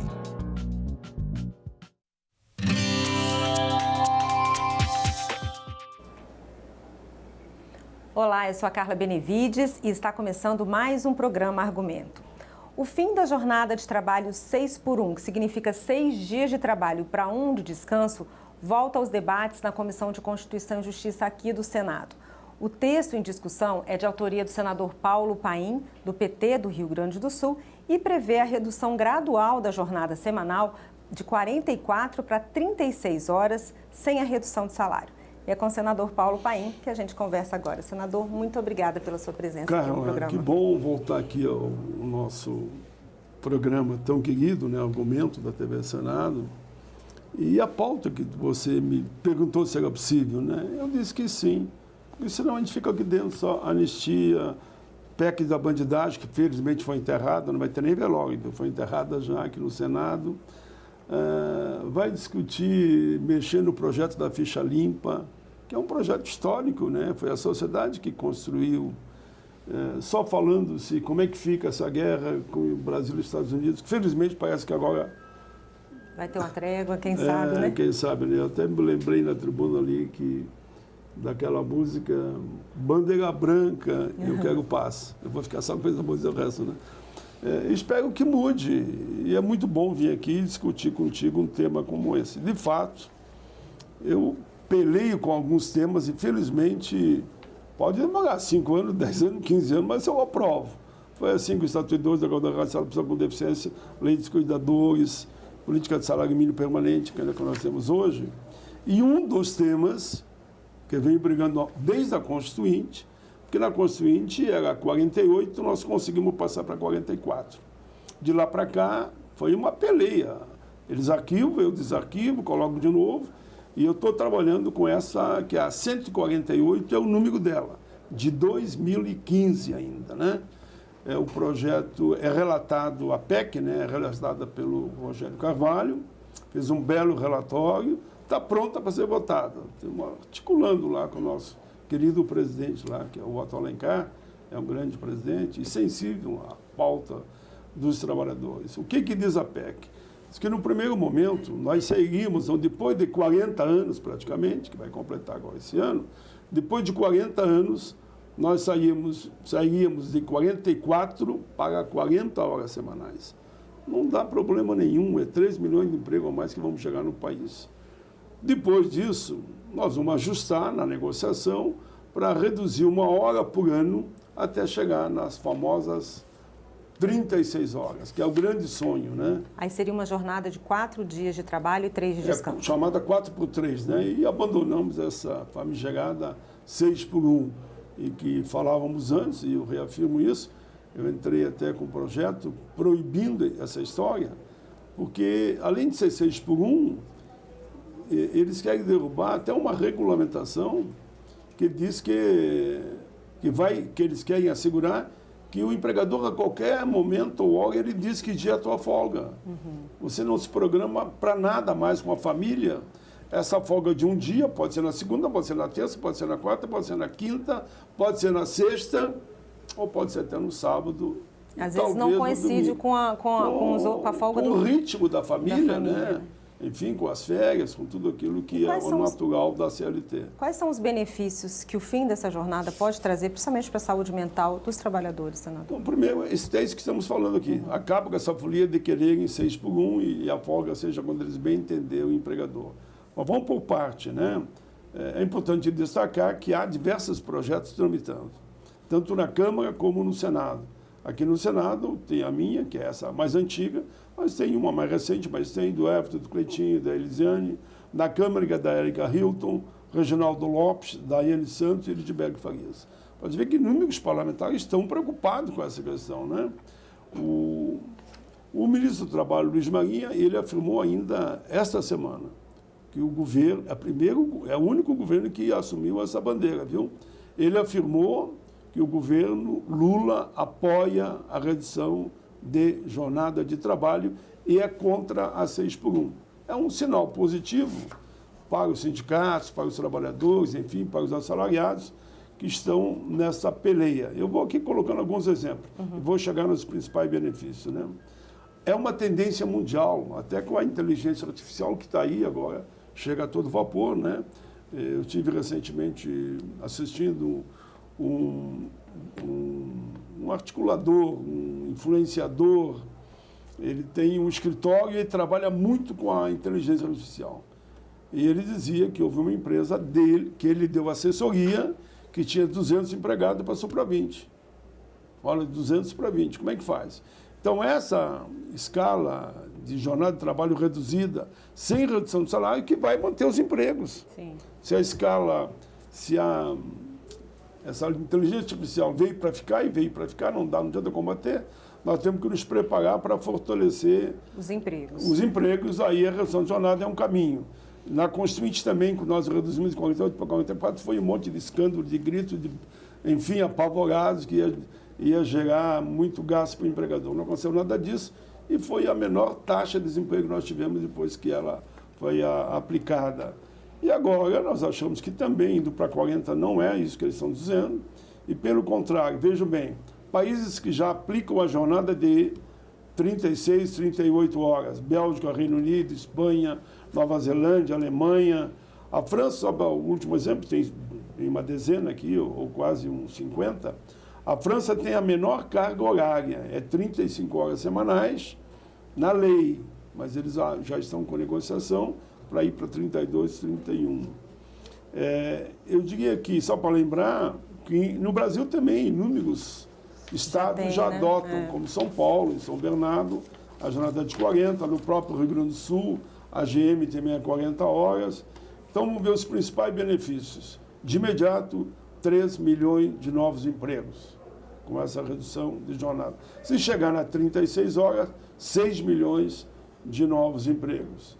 Menos falta, porque você está menos estressado, menos cansado, maior produtividade, otimiza as tarefas, reduz os estresses, melhora a saúde mental, menos acidente no trabalho, porque o cidadão cansado, irritado, né? Está ali na produção dia e noite, descansando somente um dia por semana, porque é um dia por semana. Não, mas no sábado ele compensou as horas. Sim. Então ele pagou as horas do sábado. Na verdade, a folga é um dia por semana. É como eu digo, o mundo do trabalho está mudando muito e nós temos que avançar nessa visão. Por isso, defendemos uma redução de jornada, sem redução de salário, qualidade de vida, mais tempo para a educação, melhora a saúde, mais tempo com a família, né?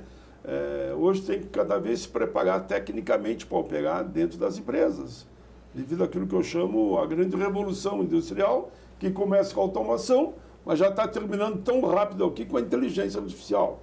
Então, tu tem que te preparar para ficar nesse mundo, senão está fora do mercado. Eu vou dar meu exemplo. Eu era um profissional bem pago na metalúrgica, eu era aquele que fazia moldes, pegava um desenho, por exemplo, do motor de um carro, eu fazia a primeira peça, depois ia para a reprodução.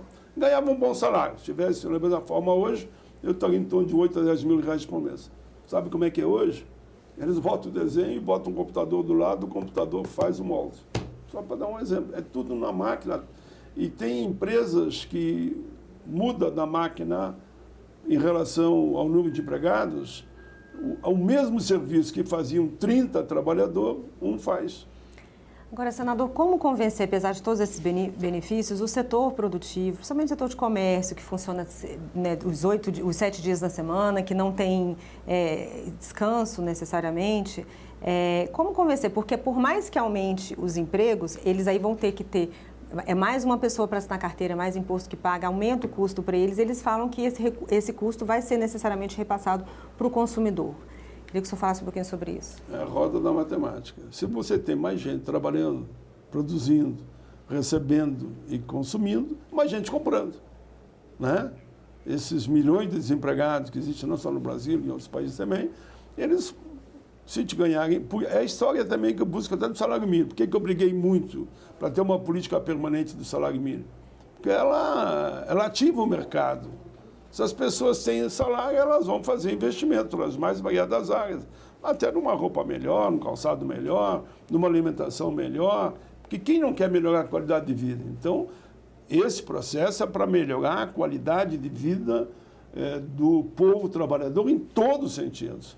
Ninguém perde, quem mais vai ganhar é o comércio. E está sendo conversado com esses outros setores? Está. Há inúmeras experiências que estão sendo feitas. No Brasil, em torno de 50 empresas continuam fazendo a experiência e nesses países que eu citei lá fora, os que fizeram a experiência inclusive, porque lá já tinha 40 horas, né?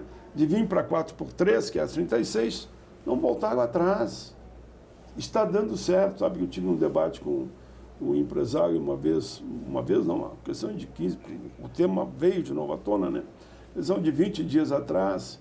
E ele disse, mas eu terei mais custo. E eu disse para ele, tu vai ter mais custo, mas tu vai poder produzir mais.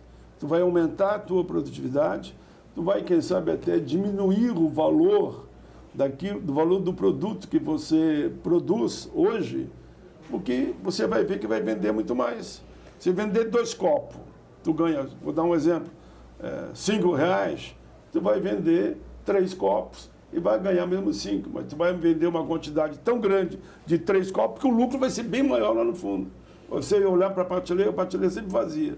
Aí tu vai ter que produzir mais para botar lá para vender. Senador, como conseguir colocar esse projeto para que ele entre na pauta do plenário? E o senhor falou de várias outras iniciativas também semelhantes. É possível reunir todas elas numa só, para de repente ganhar mais força? Isso tem sido conversado? Tanto aqui como na Câmara dos Deputados. Eu não tenho problema nenhum de você reunir todos os projetos. O meu é 15 anos, 2015 ainda, né? Então, 10 anos, né? 10 anos atrás. Reunir todos, indica um relator e vamos trabalhar em conjunto e construir o substitutivo, né? Porque assim pode ser feito tanto aqui como na Câmara. E quem votar primeiro de uma das casas, porque esse é o procedimento, vai para outra e todos são apensados e pode voltar, no caso. Digamos que o nosso seja aprovado, porque o nosso está mais avançado. Está pronto para ser votado na Câmara. Votou, vai para a Câmara pode aprovar, pensando quantos for necessário e fazendo alterações, que faz parte do processo de negociação e devolve para o Senado dá então a palavra final. Eu vejo grandes possibilidades e a história mostra, né? Tem que ter pressão, claro que tem pressão. O Congresso é movido à base de pressão. E o ano que vem é um ano eleitoral. Eu digo que é um ano bom até para esse debate, né? A pressão vai acontecer em cima dos deputados e senadores de propostas como essa. Vejam, por exemplo, não votavam na Câmara de jeito nenhum aquela proposta que todos nós defendemos, que é quem ganha até R$5.000 não pagar imposto de renda, quem ganha até 7.350, aqui foi até 7.500, na Câmara estava 7.350, mas quem ganha até 7.500 pagará também menos, numa escala decrescente, né? Em relação ao imposto de renda. Votou. Mas por que votou? Votou porque eu volto ao início do nosso programa. Quando a população entendeu que o Congresso não estava correspondendo, só votando questões de seus interesses, foram para a rua. No outro dia, derrubamos a PEC da maldade, essa que só interessava aos homens públicos, desde vereador a senador, derrubamos aqui no Senado por unanimidade. Muito obrigada. O nosso povo faz milagre, viu? Com certeza. O teu programa também. Obrigada, senador, pelos seus esclarecimentos. E eu agradeço a você também que nos assistiu. Se você quiser rever esse programa, é só entrar no nosso site, senado.leg.br/TV, ou acessar o nosso canal no YouTube. Obrigada pela sua companhia e até a próxima.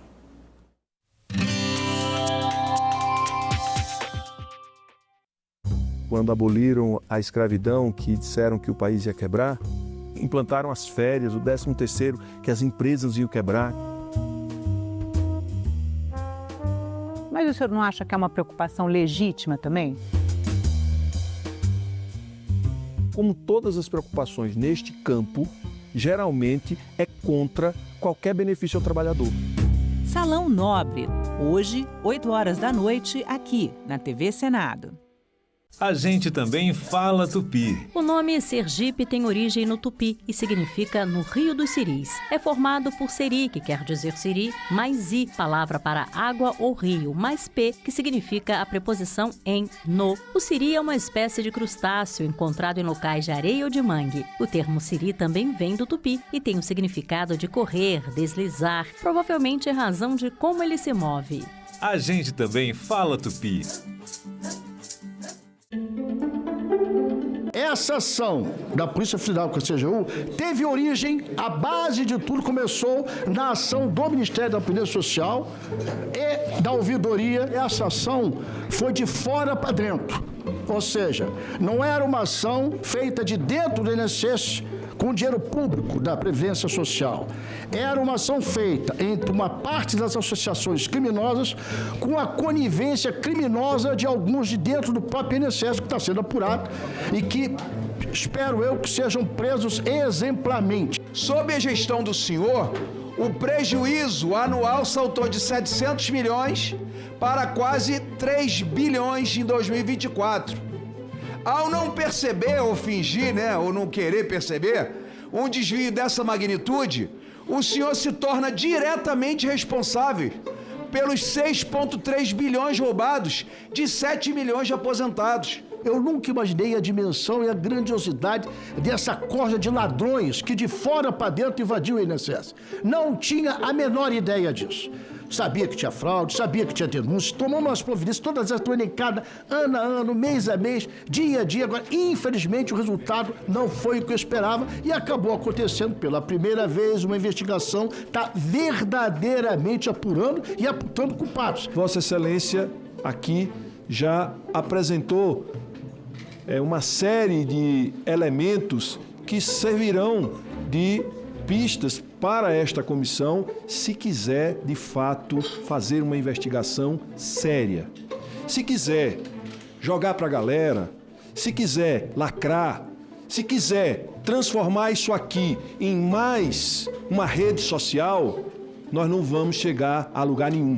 Qual foi a primeira vez que o senhor tomou conhecimento dos descontos irregulares de entidades associativas? O senhor pode fornecer qual foi a data? Começa em março de 2023, quando a gente fez uma reunião, o INSS fez uma reunião junto com a Polícia Federal para começar a apurar.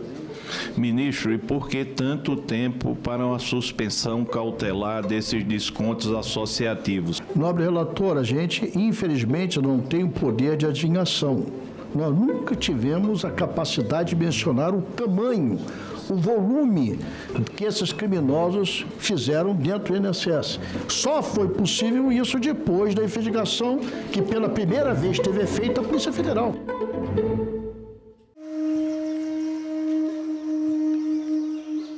O que é inédito nessa escavação é a gente encontrar esse fragmento cerâmico. E essa cerâmica ela sai quase a 6 metros de profundidade, ou seja, ela está lá na base do sambaqui, está lá naquele momento inicial de construção do sambaqui. Então esse fragmento ele pode estar entre as cerâmicas mais antigas da América. Até o momento, todas as pesquisas que o Eurico Miller fez, ele não tinha encontrado essa cerâmica aí. Ela é uma cerâmica super elaborada, ela é muito bem queimada. Ela tem datas que chegam até mais de 4.000 anos, que são datas relativamente antigas para a cerâmica. Em outros lugares, aqui nas Américas, na Mesoamérica, por exemplo, a gente quase não tem cerâmica dessa idade, nem no Peru.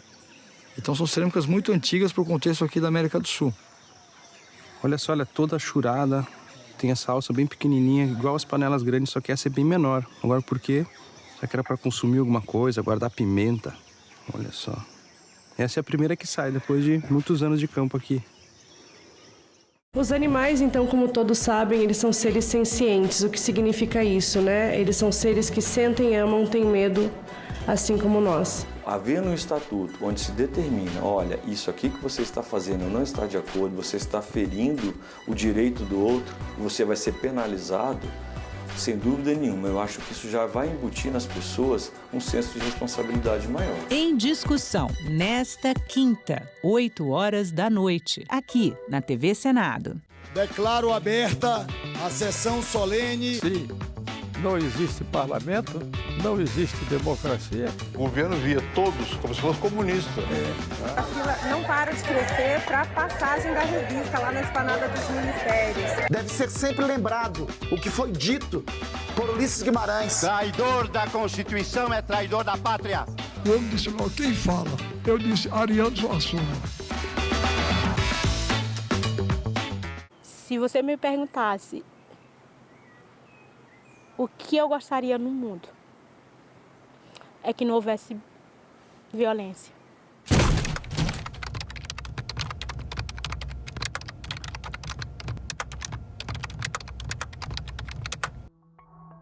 Eu fui educada assim, que a mulher tinha que sempre obedecer ao marido. Ela tinha que ser submissa ao marido. As primeiras agressões começou com insultos.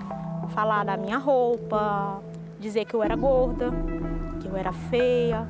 Eu tinha o meu dinheiro, eu tinha minha conta, eu trabalhava, mas o meu salário quem gastava era ele.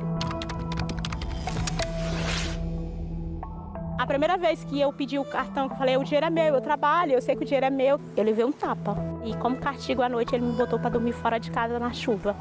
Se aquela pessoa se sente no direito de te empurrar, de te apertar, ela já está dando um sinal muito grande que ela é capaz de fazer outras coisas. Né? A gente pode passar, às vezes, por exemplo, de um empurrão para uma facada.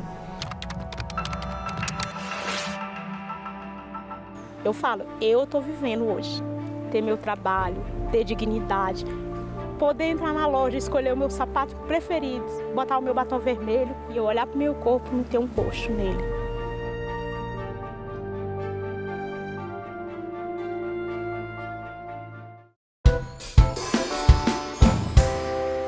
Quanto a ato aprovado, será publicado no Diário do Senado Federal.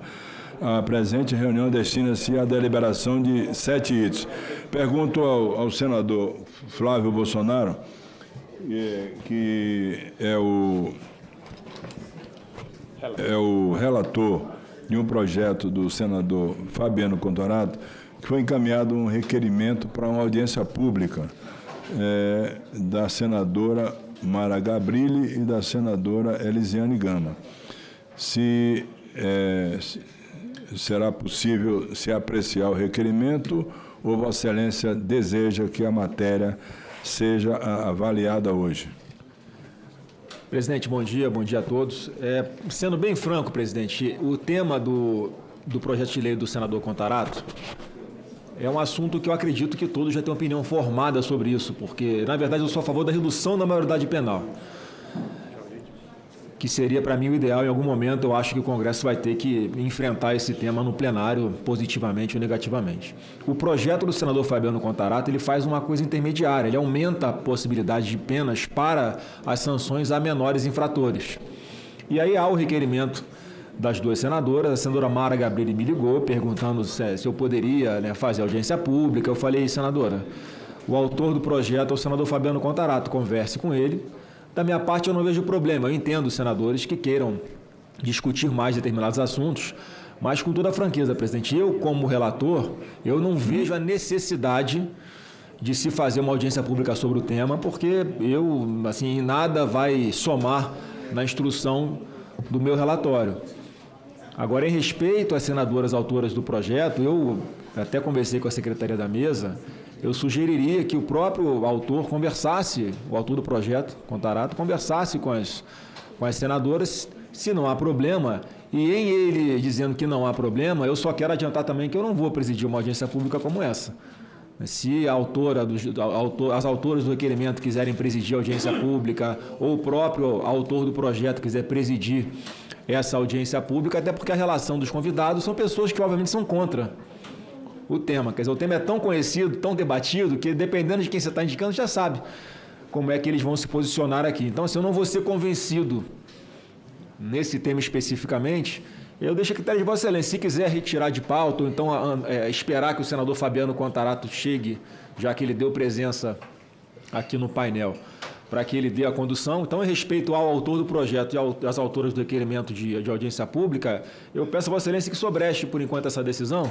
E se ninguém chegar, a gente pode retirar de pauta até que se chegue num consenso ou não. Porque, da minha parte, se quiser votar o requerimento aqui agora nominalmente, para ver quem é a favor e quem é contra, também não me oponho. Senhor presidente, só me permite. Senador Flávio, eu vou aguardar a presença do senador Fabiano Contarato. Essa matéria já foi apreciada na Comissão de Direitos Humanos. Exato. Ela já veio aqui para a Comissão de Constituição e Justiça, foi retirada de pauta. Me parece uma matéria já madura. E mais uma coisa, presidente, se me permita uma parte. Na Comissão de Direitos Humanos, onde eu fui relator dessa matéria também, eu levantei a questão desse projeto não passar pela Comissão de Segurança Pública, que, obviamente, pelo tema teria que passar por lá. Sem dúvida. E eu concordei com o senador Fabiano Contarato de que não passasse pela Comissão de Segurança, para que não atrasasse ainda mais o andamento desse projeto, para que, na sequência, esse projeto fosse direto a plenário. Senhor presidente, exatamente. Eu vou aguardar o senador Alessandro Vieira. Obrigado, senhor presidente. Me permita uma sugestão de encaminhamento. Eu me disponho a presidir uma audiência pública sobre o tema na próxima terça-feira, se Vossa Excelência designar, para que a gente possa já na quarta retomar a pauta e votação. Eu não vejo problema em fazer audiência pública desde que ela aconteça na próxima terça-feira. As pessoas vão fazer exposição das suas razões. É um tema que o Brasil discute há muito tempo. Como enfrentar a questão de atos infracionais praticados por adolescentes, e cada vez mais graves e cooptados por facções. Então, se Vossa Excelência entender por essa condução, terça-feira estou à sua disposição para presidir uma audiência pública sobre o tema, para que na quarta a gente retome. O senhor senador Flávio Bolsonaro concordar, Eu vou colocar o requerimento em votação, aprova o seu requerimento, audiência pública terça e votação na quarta com um dos itens principais da pauta. Concorda você? Ele vai presidir, né? Vai presidir. O senador Alessandro Vieira será o presidente da audiência pública na próxima terça-feira, às 9 horas. Temos uma reunião às 10 horas na terça, pode ser à tarde. Pode ser à tarde, de manhã já tem uma reunião marcada, então pode ser às 14 horas, terça-feira, audiência pública, e na quarta-feira será um dos itens da pauta a ser votado. Em votação, o requerimento que está sendo proposto pela senadora Mara Gabrilha, senadora Elisiane Gama, senhores senadores e senadoras que aprovam, permaneçam como se encontra. Está aprovado o requerimento, audiência pública, 14 horas da próxima terça-feira, votação na quarta-feira, com um dos principais itens da pauta para votação sob a relatoria do senador Flávio Bolsonaro. O número 1 da pauta, um projeto de lei, decreto de lei 3.689, de 3 de outubro de 41, Código de Processo Penal. Vem da Comissão de Segurança Pública e o relator é o senador Alessandro Vieira, a quem eu passo a palavra. Senhor presidente, colegas senadores e senadoras, esse projeto já teve seu relatório lido. É um projeto que trata do endurecimento penal, alinhado com aquilo que a Casa vem fazendo ao longo dos últimos anos, procurando dar uma resposta legislativa, particularmente para crimes praticados com violência. Foram concedidas vistas coletivas, salvo engano, a pedido da liderança do governo, e a gente espera ter a oportunidade agora de efetivamente votar e aprovar esse projeto, que é fundamental para que o Estado brasileiro consiga dar passos seguros no sentido de combater de forma efetiva o crime violento no Brasil. E aproveito, senhor presidente, para comunicar aos colegas que na próxima semana teremos a instalação da Comissão Parlamentar de Inquérito, que vai cuidar de analisar o crime organizado e facções no Brasil.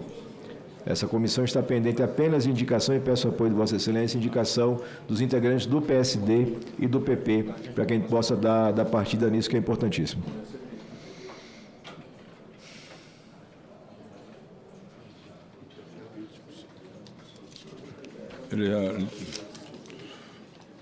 Eu concedo a palavra a Vossa Excelência para o seu relatório.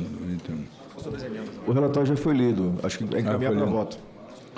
Foi lido, em discussão a matéria, para discutir o senador Sérgio Moro. Presidente, eu acho que esse projeto atende aos anseios da sociedade para dar uma resposta à escalada que a gente tem visto do crime organizado e do crime violento no país. É um projeto que foi feito na CSP, projeto bem construído, com várias colaborações de integrantes da CSP, inclusive aqui do senador Flávio Bolsonaro, bem relatado pelo senador Alessandro Vieira, acolheu algumas sugestões muito pontuais que nós realizamos, agradeço ao senador por isso. E, no fundo, não tem mágica para enfrentar a criminalidade. Não existe nenhuma medida legislativa que possa ser aprovada que vai resolver todos os problemas. Até porque não é uma questão só de lei, é uma questão de aplicação da lei, e isso envolve uma atuação cotidiana das forças de segurança, seja policiais, também as forças preventivas. Isso envolve também uma administração da justiça diferenciada, que seja sensível à problemática da escalada da criminalidade. Mas é inegável que esse projeto é um passo na direção certa, né? Especialmente aqui ao regulamentar, fazer alterações na parte de regime de cumprimento de pena.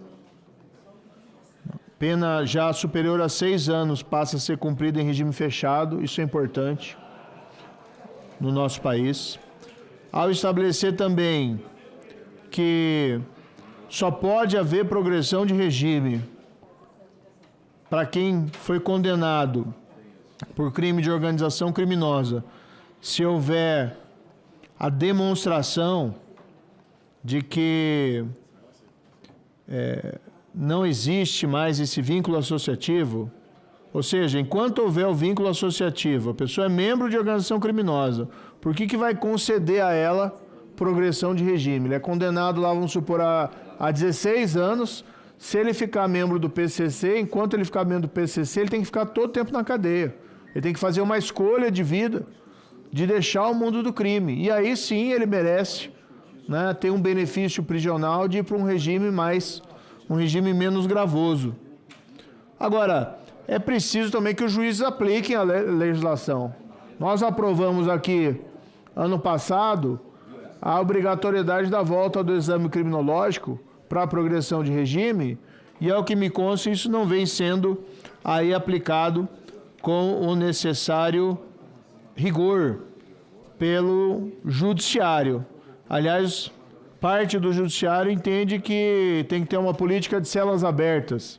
E, a meu ver, isso é absolutamente equivocado, considerando a realidade brasileira. Do outro lado, também, registro aqui um ponto importante da previsão de regras mais rigorosas para decretação da prisão preventiva, deixando aberta maiores possibilidades da sua decretação, inclusive talvez aqui contribuindo para fechar uma porta em relação à audiência de custódia. Nós já aprovamos projeto nessa casa para tornar mais rigorosa, para dificultar a soltura em audiência de custódia de de criminosos perigosos, de criminosos em relação aos quais hajam elementos que apontem habitualidade delitiva, reiteração delitiva, ou de pessoas que já tenham sido liberadas anteriormente em audiência de custódia. Então é um projeto positivo, projeto que pode aí contribuir para a melhoria da segurança pública desse país. E eu entendo particularmente que mudanças na legislação infraconstitucional são muito mais relevantes hoje do que mudanças na Constituição. A própria PEC da segurança que tramita lá na Câmara dos Deputados pode até ter elementos positivos, mas o que a gente precisa mesmo é mexer na legislação infraconstitucional e na nossa prática do dia a dia. Hoje essa PEC está com a relatoria do deputado Mendoncinha, que é do União Brasil, que está tentando aí buscar melhorar o texto para chegar aí a um bom resultado. Enfim, há muito a fazer nessa matéria e um anseio geral da sociedade para que haja mais rigor no tratamento da criminalidade, né? Não podemos concordar com essa visão, que a meu ver é predominante no âmbito do governo federal, do criminoso sendo uma vítima da sociedade. Aliás, nós temos ouvido aí há quantos meses se falar que vai ter um projeto antimáfia a ser apresentado e não vem porque tem contradições e divergências dentro do próprio governo. A própria questão da audiência de custódia, se me permite aqui, senador Otto Alencar, nós aprovamos aqui medidas para tornar mais rigorosa a soltura, para evitar a soltura, são 40%, projeto que foi apresentado pelo então senador Flávio Dino, no curto período que ele ficou no Senado, quando deixou o Ministério e antes de assumir o Supremo Tribunal Federal, ele preparou um projeto, eu relatei esse projeto, foi aprovado aqui à unanimidade. Sabe por que esse projeto não anda na Câmara dos Deputados? Porque o ministro da Justiça atual, Ricardo Lewandowski, é contra. Porque ele é contra dificultar solturas em audiência de custódia. E aí fica muito difícil, veja, quando o ministro do atual governo atua contra um projeto que foi feito pelo ministro da Justiça do mesmo governo anterior. Porque a única explicação que eu vejo para esses projetos que tornam mais difícil a soltura e audiência de custódia não chegarem a um término. Porque já foi aprovado na Câmara. Aqui no Senado a gente tem dificuldade. A base do governo gera dificuldade muitas vezes. Nós aprovamos aqui no Senado, com apoio da base do governo, está lá na Câmara. Não é aprovado. Qual que é a mão invisível que está trabalhando contra esse projeto? É do atual ministro da Justiça, Ricardo Lewandowski, que, aliás, foi ele que implementou a audiência de custódia lá atrás, sem que houvesse previsão legal. que não é um mal em si, é relevante que alguém que seja preso em flagrante seja levado ao juiz para que haja uma decisão se permanece ou não permanece preso, mas há necessidade de ajustes na estrutura legislativa que prevê essa soltura ou manutenção em prisão, porque hoje há uma soltura em excesso de cerca de 40% dos casos. Então, mais esse projeto aqui ajuda a resolver o problema. Vamos ver, no entanto, senador Bolsonaro e senador Alessandro Vieira, se o governo vai apoiar isso para a tramitação séria. Se o governo quiser, aprova isso aí em uma semana. Né? Se o ministro da Justiça, Ricardo Lewandowski, quiser realmente resolver a questão da segurança pública e diminuir soltura e audiência de custódia, é só abraçar esse projeto. Ou abraça o projeto do Dino, que está lá na Câmara. Por que não abraça o projeto do Dino, que é do colega dele? Ao contrário. É contra. É isso.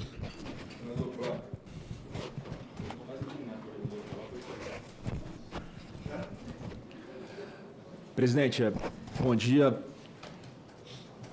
Eu ouso dizer que esse texto, assim que entrar em vigor na nossa legislação, vai ser um divisor de águas na segurança pública do Brasil. Eu vou explicar por quê rapidamente aqui nos pontos principais que esse projeto altera. Ele foi feito por servidores da segurança pública do Estado do Rio de Janeiro, por magistrados que têm atuação também em várias criminais, apontando quais são os gargalos.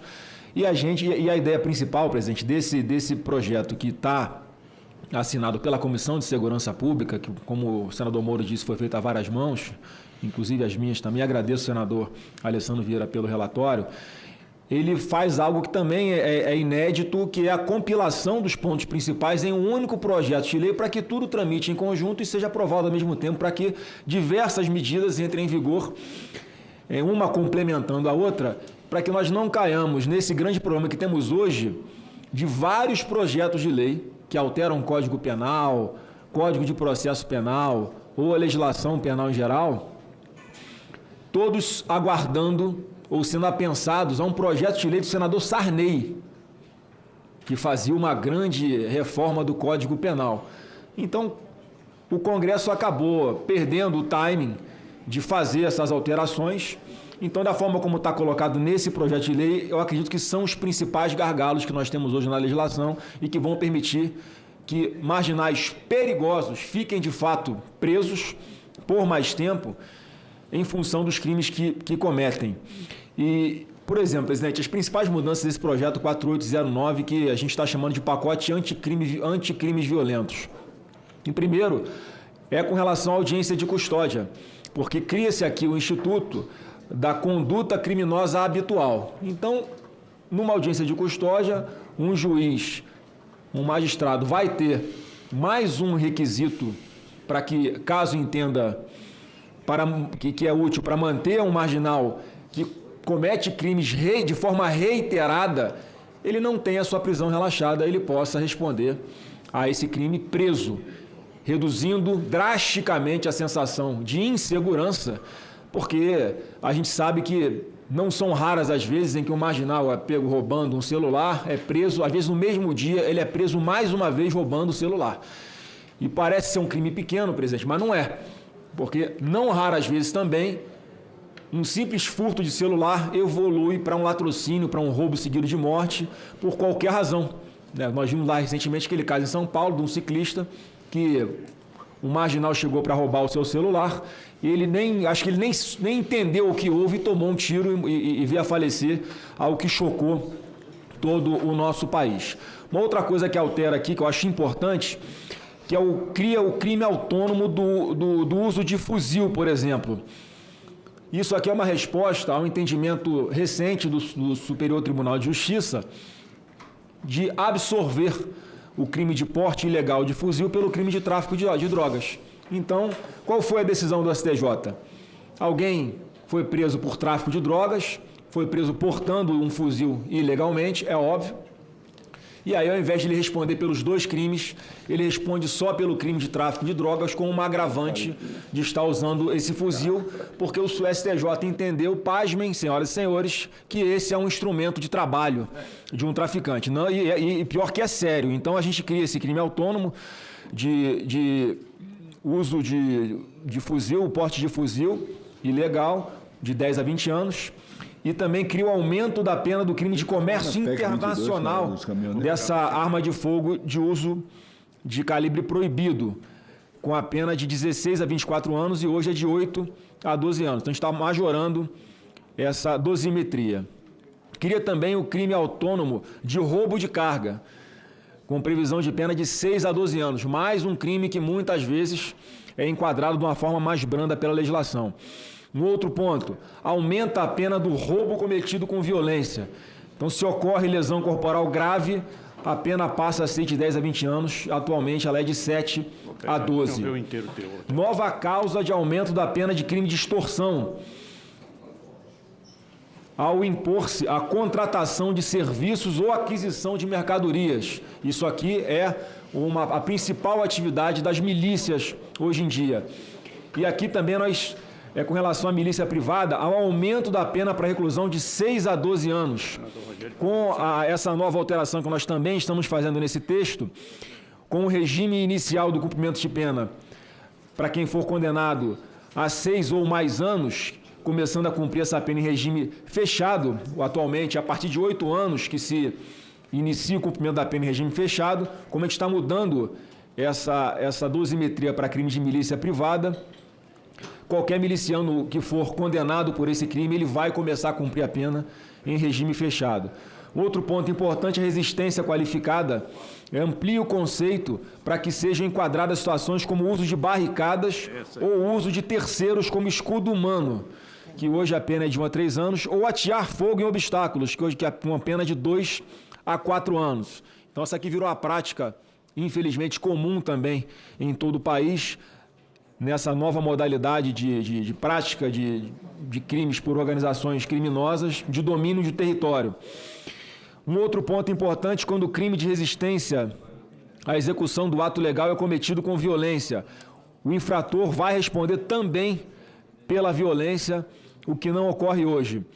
O crime de receptação, que foi aqui alterado pelo relator, senador Alessandro Vieira, o aumento da pena para 2 a 6 anos, atualmente é de 1 a 4 anos. Então, são medidas que, em sendo aprovadas de maneira conjunta, eu não tenho dúvida que vão manter esses marginais perigosos, desde o momento em que são presos para que não sejam colocados em liberdade, e também terão penas muito maiores para cumprirem, o que eu não tenho nenhuma dúvida que vai inibir muito esses crimes violentos em todo o Brasil.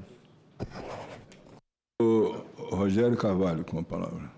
Presidente, cumprimentando a todos os senadores aqui presentes, eu, ouvindo aqui todas a leitura do relatório e as explicações do senador Flávio Bolsonaro, eu me sinto contemplado com o debate. Veja, o debate, quando ele é feito sobre aquilo que está posto, e a gente não fica fulanizando este versus aquele, e vai para o objeto, acho que a gente tem uma vantagem enorme na construção de entendimento. Então, hoje nós temos um entendimento sobre a pertinência, sobre a relevância desta matéria, porque na medida em que você inova e cria novos institutos, seja em que setor for, ao longo do tempo você precisa aperfeiçoar e trazer os casos concretos para dentro da norma,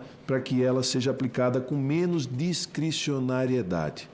Parte de um problema que a gente vive na aplicação da lei, inclusive na normatização ou na concessão ou no estabelecimento de regras, ou mesmo de normatizações, ou mesmo de concessão de licenças, chega lá em que área for, é o excesso de discricionariedade, e na medida em que você vai aperfeiçoando, baseado numa experiência de vida real, você diminui essa discricionariedade. Aqui também me chama a atenção a a necessidade de diferenciar os tipos penais. Porque se você junta tudo, às vezes não cria e não dá a gravidade daquilo que fora cometido de forma criminosa, ou seja, esse crime ele é mais grave. Então, um traficante que, além de traficar, ele porta uma arma de uso exclusivo de determinadas forças, ali tem uma série de outros componentes de agravo e que, em si, deve ser considerado uma infração penal. E eu acho que, nesse sentido, presidente, eu quero aqui me colocar favorável ao texto e pela aprovação.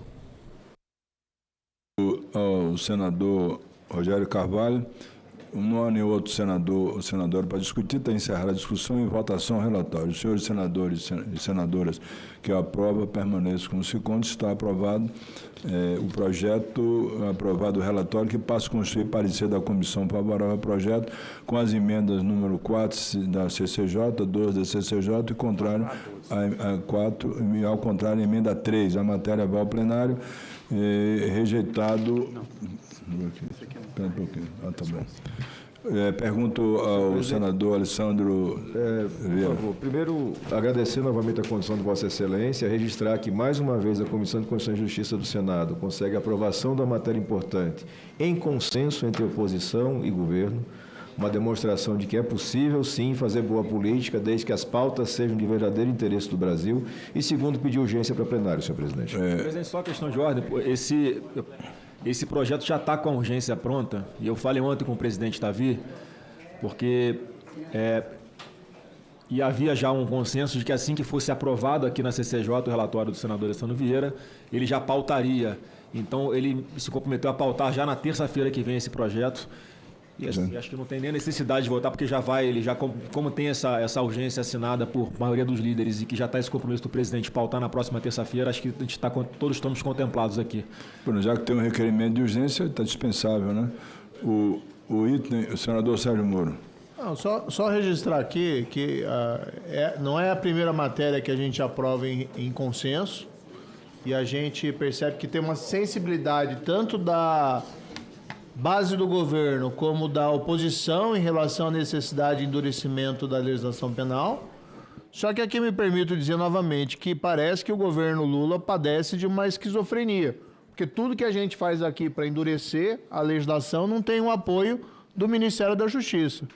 Foi o projeto lá da audiência de custódia, que já foi aprovado, que já mencionei, inclusive, que era do ex-ministro Flávio Dino. Não tem o apoio lá do governo para ser aprovado na Câmara. Vamos ver como é que vai ser esse projeto. Ou se a gente vai encaminhar isso para a Câmara e vai ficar lá tendo a oposição disfarçada do governo. Porque na hora que vai para votar, a base do governo é sensível. Ontem eu participei de um debate na Globo News com o deputado Rubens Pereira. E parece que a gente concorda em tudo, inclusive na necessidade de endurecimento da legislação penal. Mas por que isso não é efetivado? Por que isso não vai adiante? Sinceramente, o que a gente vê é que, nos bastidores, o atual ministro da Justiça, Ricardo Lewandowski, quer, tem, a meu ver, aí, resistência em aceitar modificações no regime de audiência de custódia, trabalha contra, não tem outra explicação. Mim, senador Carlos Portinho também.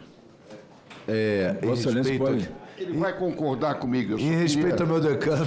Eu só queria pedir o aplauso de todos pelo aniversário da senadora Dorinha. Pois não. Acho que não exagerei, né? Não poderia ter melhor intervenção. Quero elogiar o senador Alessandro, todo o empenho também do senador Flávio, desde a Comissão de Segurança Pública. A gente precisa buscar aqui no Senado, e esse é um exemplo, o que nos une, né? O que nos divide tem muita coisa. Vamos deixar um pouquinho de lado e vamos para o que nos une. Esse é um projeto de segurança pública, verdadeiro, que reúne diversas questões que no dia a dia das cidades tem sido um desespero para a população. A questão desse prende-solta, dos crimes habituais. O senador Flávio defendeu muito bem na Comissão de Segurança Pública e novamente aqui. Né? Portar fuzil, uma discussão que é tão comum o tema. Se é de uso restrito, não pode estar nas ruas das cidades. Eu posso falar do Rio de Janeiro, que agora, há poucos dias, num domingo de sol, já anunciou o que será o verão se o governo do estado não tomar atitudes com inteligência.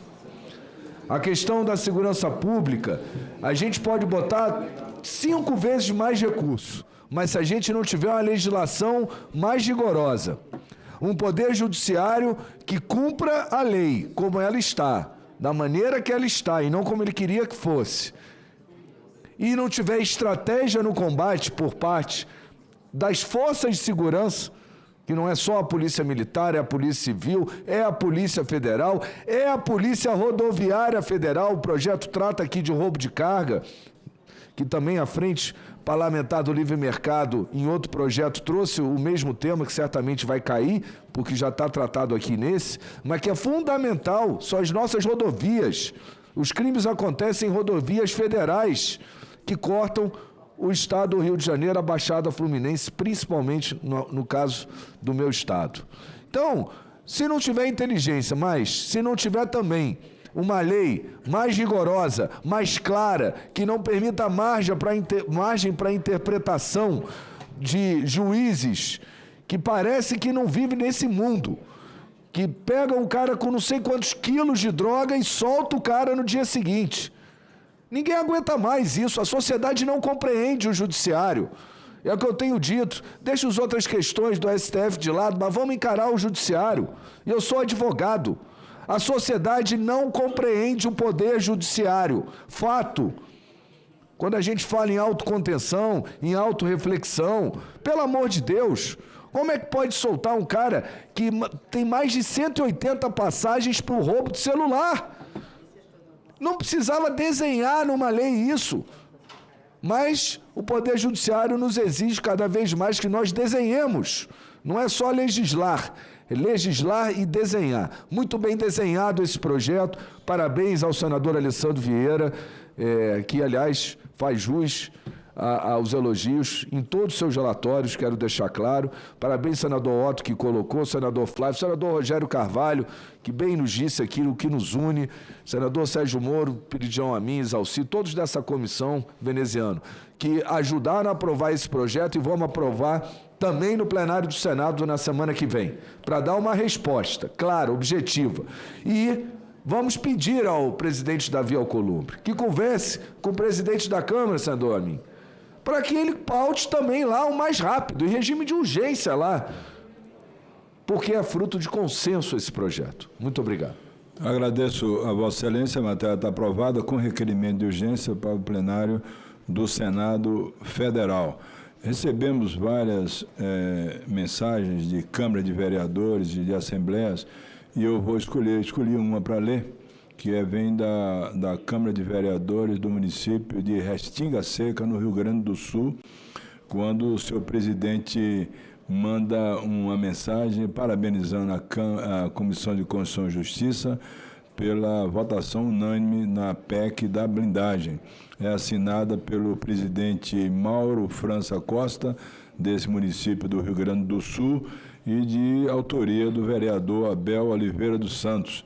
Eu faço esse registro, até porque foram várias mensagens nesse sentido, e eu quero parabenizar os senadores e senadoras, todos que nos ajudaram à aprovação dessa matéria.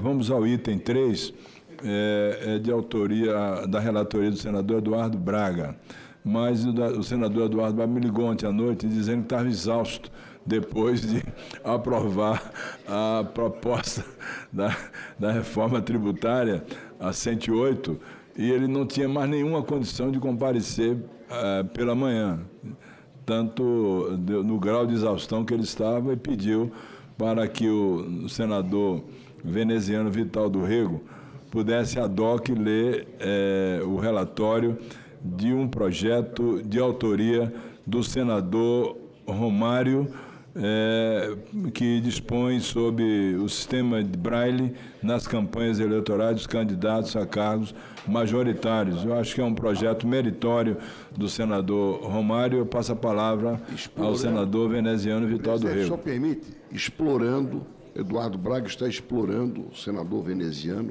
a quem ele declarou que faz discurso rebuscado. Senador veneziano Vital do Rego.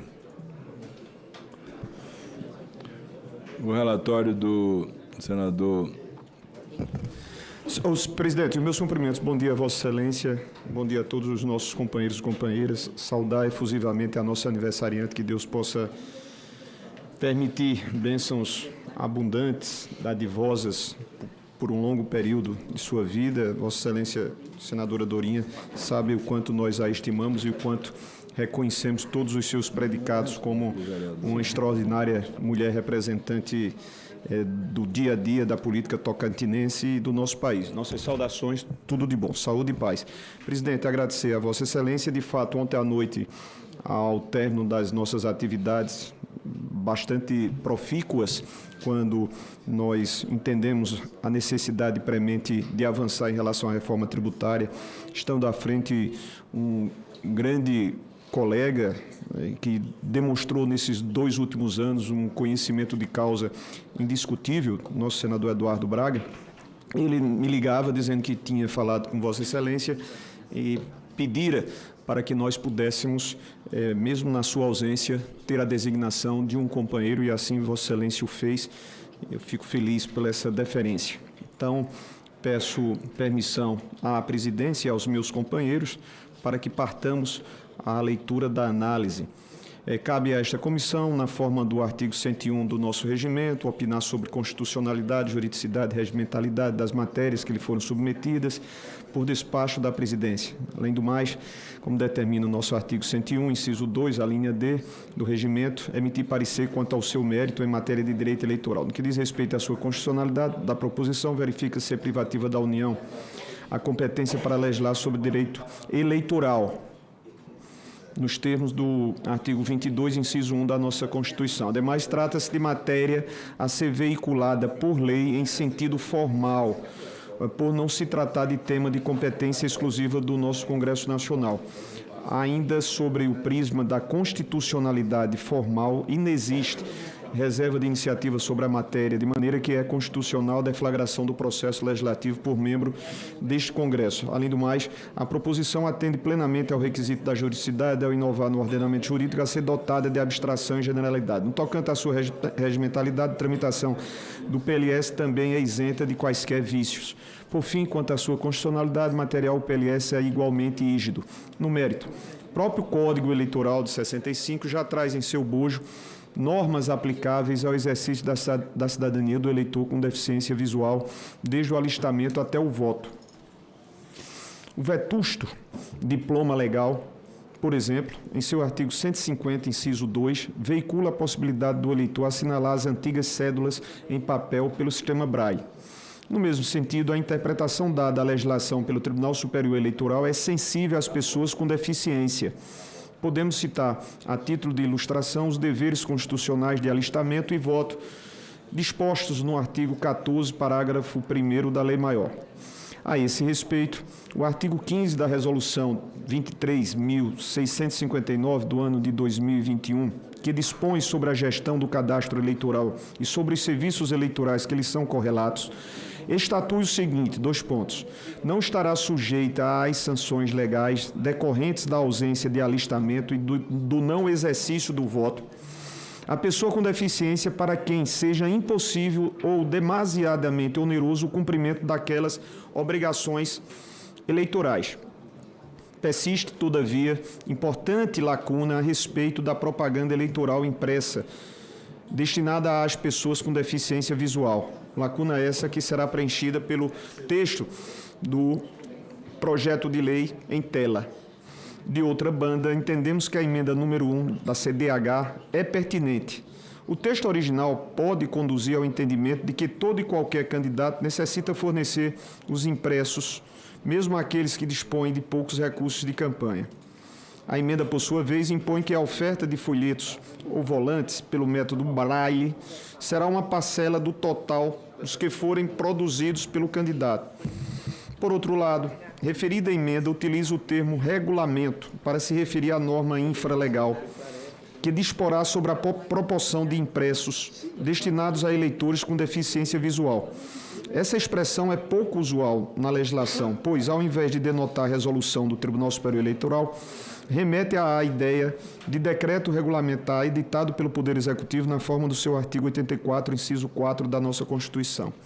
Por isso, entendemos mais apropriado o termo resolução do Tribunal Superior Eleitoral, a exemplo do artigo 15, inciso 4 da Lei das Eleições. Ademais, verificamos que o projeto de lei pode ser aperfeiçoado à luz do conjunto de normas que estruturam um processo democrático e garantem a plena eficácia dos direitos políticos. Nesse contexto, propomos a emenda que disciplina o marco temporal de aferição da idade mínima constitucional para fins de elegibilidade, de modo a harmonizar a legislação eleitoral com a interpretação já consolidada pelo Tribunal Superior Eleitoral. A emenda que ora apresentamos estabelece com clareza as datas de aferição da idade mínima em função do cargo em disputa. Para o Poder Executivo, fixa-se a data da posse, em respeito à regra geral prevista na Constituição. Para as câmaras municipais, mantém-se o marco já vigente da data limite para o pedido de registro, considerando-se a idade mínima de 18 anos para o cargo de vereador. Por fim, para as demais casas legislativas, propõe-se a aferição na posse presumida, a ocorrer no prazo de até 90 dias da eleição da mesa diretora, de forma a impedir manipulações regimentais que possam distorcer a regra constitucional. Essa inovação confere maior segurança jurídica ao processo eleitoral, pois uniformiza tratamento que hoje se mostra disperso e sujeito a interpretações divergentes. A jurisprudência recente do TSE, como no recurso contra a expedição de diploma, e aí nós citamos o número e o relator, e o ano 2023, reconheceu a legitimidade de normas regimentais das casas legislativas para dispor sobre a data da posse, admitindo assim variações que podem impactar a aferição da idade mínima. A previsão legal, ora sugerida no PLS, elimina, de uma vez por todas, a possibilidade de soluções casuísticas, garante a objetividade na aplicação do requisito constitucional e reforça a soberania popular ao assegurar que a vontade do eleitorado não seja frustrada por controvérsias formais. Registre-se, ademais, que redação idêntica foi apreciada por esta CCJ quando da análise do projeto do novo Código Eleitoral, o que atesta sua adequação técnica e política. Referimos-nos à regra disposta no parágrafo 2º do artigo 154 do substitutivo. Sua Excelência, senador colega Marcelo Castro. Trata-se, portanto, de medida simples, de grande alcance, que fortalece a coerência do sistema normativo e assegura tratamento isonômico a todos os candidatos, independentemente do cargo pleiteado ou da Casa Legislativa de destino. Voto, senhor presidente. Pelo que nós expusemos, votamos pela sua constitucionalidade, juridicidade, regimentalidade, boa técnica legislativa do projeto de lei do Senado número 528 do ano de 2015 e, quanto ao seu mérito, por sua aprovação, bem como da emenda número 1 da CDH na forma do substitutivo que vossas excelências, senhoras e senhores, têm em tela. Só relembrando que essa matéria passou pela Comissão de Direitos Humanos, né, de acordo com o regimento interno do Senado Federal, artigo 282, se aprovado o substitutivo, será submetido a turno suplementar. Presidente, só senador queria Flávio Bolsonaro para discutir, se for possível, aberta a discussão, depois o senador Carlos Portinho. É que eu queria pedir vista desse projeto, e rapidamente, por duas razões que, sinceramente, eu não entendi. Pediram vista, né? Sim, mas só para justificar, por que traz essa inovação com relação à idade mínima para a posse de alguns cargos eletivos, né? E eu, sinceramente, não entendi a distinção aqui, porque a idade mínima constitucionalmente estabelecida como condição de elegibilidade será aferida na data 1 da posse para cargos do Poder Executivo. E no 3 também a data da posse presumida para demais casas legislativas, exceto as câmaras municipais, que é regulada aqui pelo inciso 2º. E no inciso 2º, para as câmaras municipais, em vez de ser a data da posse, coloca-se o limite para pedido do registro, ou seja, a data em que um candidato a vereador pode... Assim, alguém para concorrer ao cargo de vereador, ele tem que ter 18 anos na data do registro da sua candidatura. Eu não entendi a lógica disso. E eu tenho certeza que não foi a intenção do relator nem do autor, mas coincidentemente eu conheço um pouco essa matéria, porque o vereador mais novo da história do Brasil chama-se Carlos Bolsonaro. Ele foi eleito com 17 anos de idade no Rio de Janeiro. Em outubro de 2000, fez 18 anos em dezembro de 2000 e tomou posse em fevereiro de 2001. Não sem antes o TSE dar uma resposta a uma consulta feita pelo então deputado Jair Bolsonaro, em que o TSE afirma que a data a ser observada para a vereança é de 18 anos na data da posse. Então, assim, esse projeto está indo contra um entendimento do próprio TSE, que eu não sei se foi alterado de lá para cá. Então, essa é uma primeira justificativa pela qual eu peço vista para entender o porquê dessa distinção, se é na data da posse para uns e na data do registro da candidatura para outras. E, em segundo lugar, presidente, uma coisa que eu sempre reclamei aqui, eu tenho certeza que vários colegas vão concordar. Por que é que a gente, mais uma vez, está deixando algo para ser definido em resolução do TSE? Por que não faz um debate aqui para nós estabelecermos qual é o percentual de material que tem que ser impresso em braille nas eleições majoritárias para fazer panfleto ou volantes?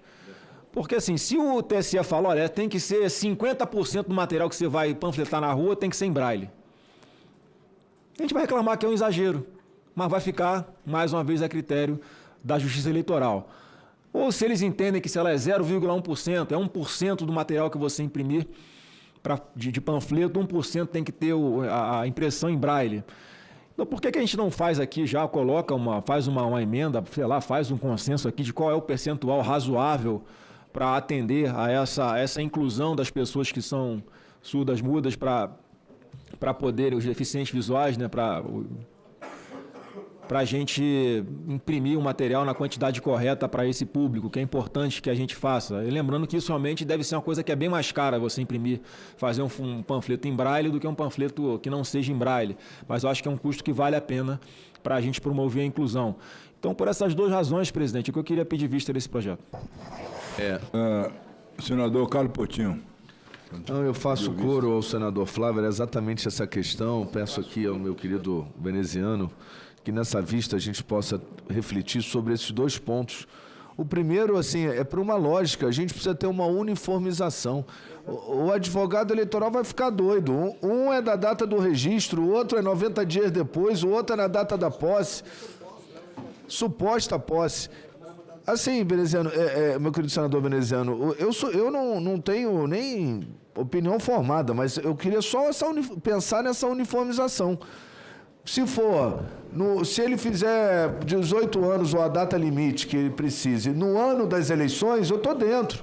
Se for tudo 90 dias depois das eleições, para não ficar aí à mercê de uma manobra de data de posse, né, que a gente tem que tomar cuidado, que aí adia a data de posse para o cara ter 18 anos, botar tudo 90 dias depois das eleições, também tô de acordo.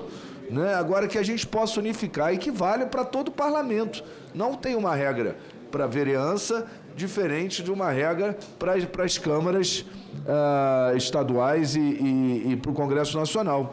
São todos parlamentares, na verdade, uns da cidade, outros do estado, outros federais. Isso, a gente precisa dessa uniformização para facilitar, gente. Eu, como advogado eleitoral, eu vou falar que jogar ainda por cima para a resolução a questão do braille, porque vamos definir aqui, é 10%, é 20%, né? Qual é o percentual de eleitores? Talvez seja melhor, eu não sei, mas fazer uma pesquisa, qual é o percentual de eleitores que tem a deficiência visual? Eles são, sei lá, estou chutando, 15%, 20%. Então coloca lá 15%, 20% do material, né? E a terceiro ponto aí, além dos dois colocados pelo Flávio, e aí é um apelo ao nosso presidente, Otto Alencar, para que a gente também não tenha o desgaste de uma discussão sem fim aqui e o projeto pare, que depois de aprovado esse, a gente consiga levar a plenário todos aqueles que tratam de eleição. A gente tem um código eleitoral, a gente tem uma PEC já aprovada na CCJ, os dois estão parados na mesa do Senado, né? Vamos aprovar esse na semana passada, depois da vista, mas vamos pedir um esforço para o presidente Davi colocar, ganha-se, perde-se no voto. Né? O que não dá para a gente ter uma discussão, gastar energia, aprovar regras mais objetivas, que foi isso que a gente fez nessas 3 propostas, 2 que estão lá paradas na mesa do Senado, e não avançarmos, porque senão é só desgaste aqui. Né? Então eu faço esse apelo a todos e ao presidente Otto, que depois de aprovar essa matéria, que é importante, uniformizando, que é o que eu peço, sem jogar para resolução, pelo amor de Deus, a gente resolve aqui qual é o percentual, numa lógica, que vá a plenário. As 3 matérias que dizem respeito às eleições não vão valer para as próximas. Provavelmente já vai ter passado o prazo aí da anualidade, mas que valha para as outras seguintes e a gente possa avançar. Presidente, posso pedir uma parte aqui ao senador? Professora Dorinha, primeiro eu quero parabenizar a Vossa Excelência pelo aniversário. Inclusive, vou inverter a pauta, o item 7, como talvez um presente pequeno, que deveria ser bem maior, para que Vossa Excelência possa relatar o item 7 da pauta, né, com uma prioridade, mas eu passo a palavra a Vossa Excelência. Muito obrigada, senhor presidente, obrigada pelo carinho. E já me ajuda bastante, sim, com esse presente de poder relatar o item 7. Eu só queria apresentar uma sugestão, logicamente com pedido de vistas. Eu acho que tem que uniformizar para todas as funções a mesma... Eu gostaria de sugerir o mês da posse, porque... Na educação, a gente lida muito com essa questão da idade. Permitir que uma criança entre na alfabetização até dia 31 ao dia 1º. Não é um dia, 2 dias que influencia na maturidade da pessoa. Né? Então, na educação, a gente lida com essa questão desse intervalo. Eu acho que o mês da posse, ele já, do cargo, né, lógico, ele uniformiza e dá, não vai ter ninguém tendo que adiar, antecipar um dia, aumentar um dia em relação a isso. E quanto à questão do material, o material é um material mais caro, de difícil produção em braille, e, ao mesmo tempo, ninguém vai querer um material jogado fora. Então, acho que é possível colocar uma regra de acordo com o percentual da população de cada lugar, porque a PNAD dá isso em termos gerais, a gente tem como obter dados, pensar talvez nesse percentual de acordo com os dados do município ou de acesso. O acesso hoje à pessoa com deficiência visual, ele não é só o braille, né? Você tem vários modelos de acesso, né? Tem a gravação, tanto é que nós, quando produzimos material político, a gente tem que escolher uma forma de acordo com a deficiência, mas você tem alternativas. Eu acho que o princípio é o princípio da inclusão. E já que é o braille, eu penso que é possível, através do próprio TRE local, definir o percentual de material, porque é variado. Não adianta uma cidade que não tem ninguém com deficiência visual, o candidato a vereador, por exemplo, tem que produzir material que não será consumido. Né? Se pudesse pensar nessa regra que pudesse ser definida de acordo com o local, com o logradouro, né? É uma sugestão. Agradeço a Vossa Excelência e o senador pediu a mim, que mudou de posição, agora está na retaguarda, ele sempre fica aqui na primeira fila. Senador Moro também. Só para reforçar o que o próprio senador Portinho falou. Eu acho que, independente de entrar em vigor a regra nesta próxima eleição ou na seguinte, na subsequente, eu acho que seria interessante se aprimorar um exame de cadastro de necessidades especiais.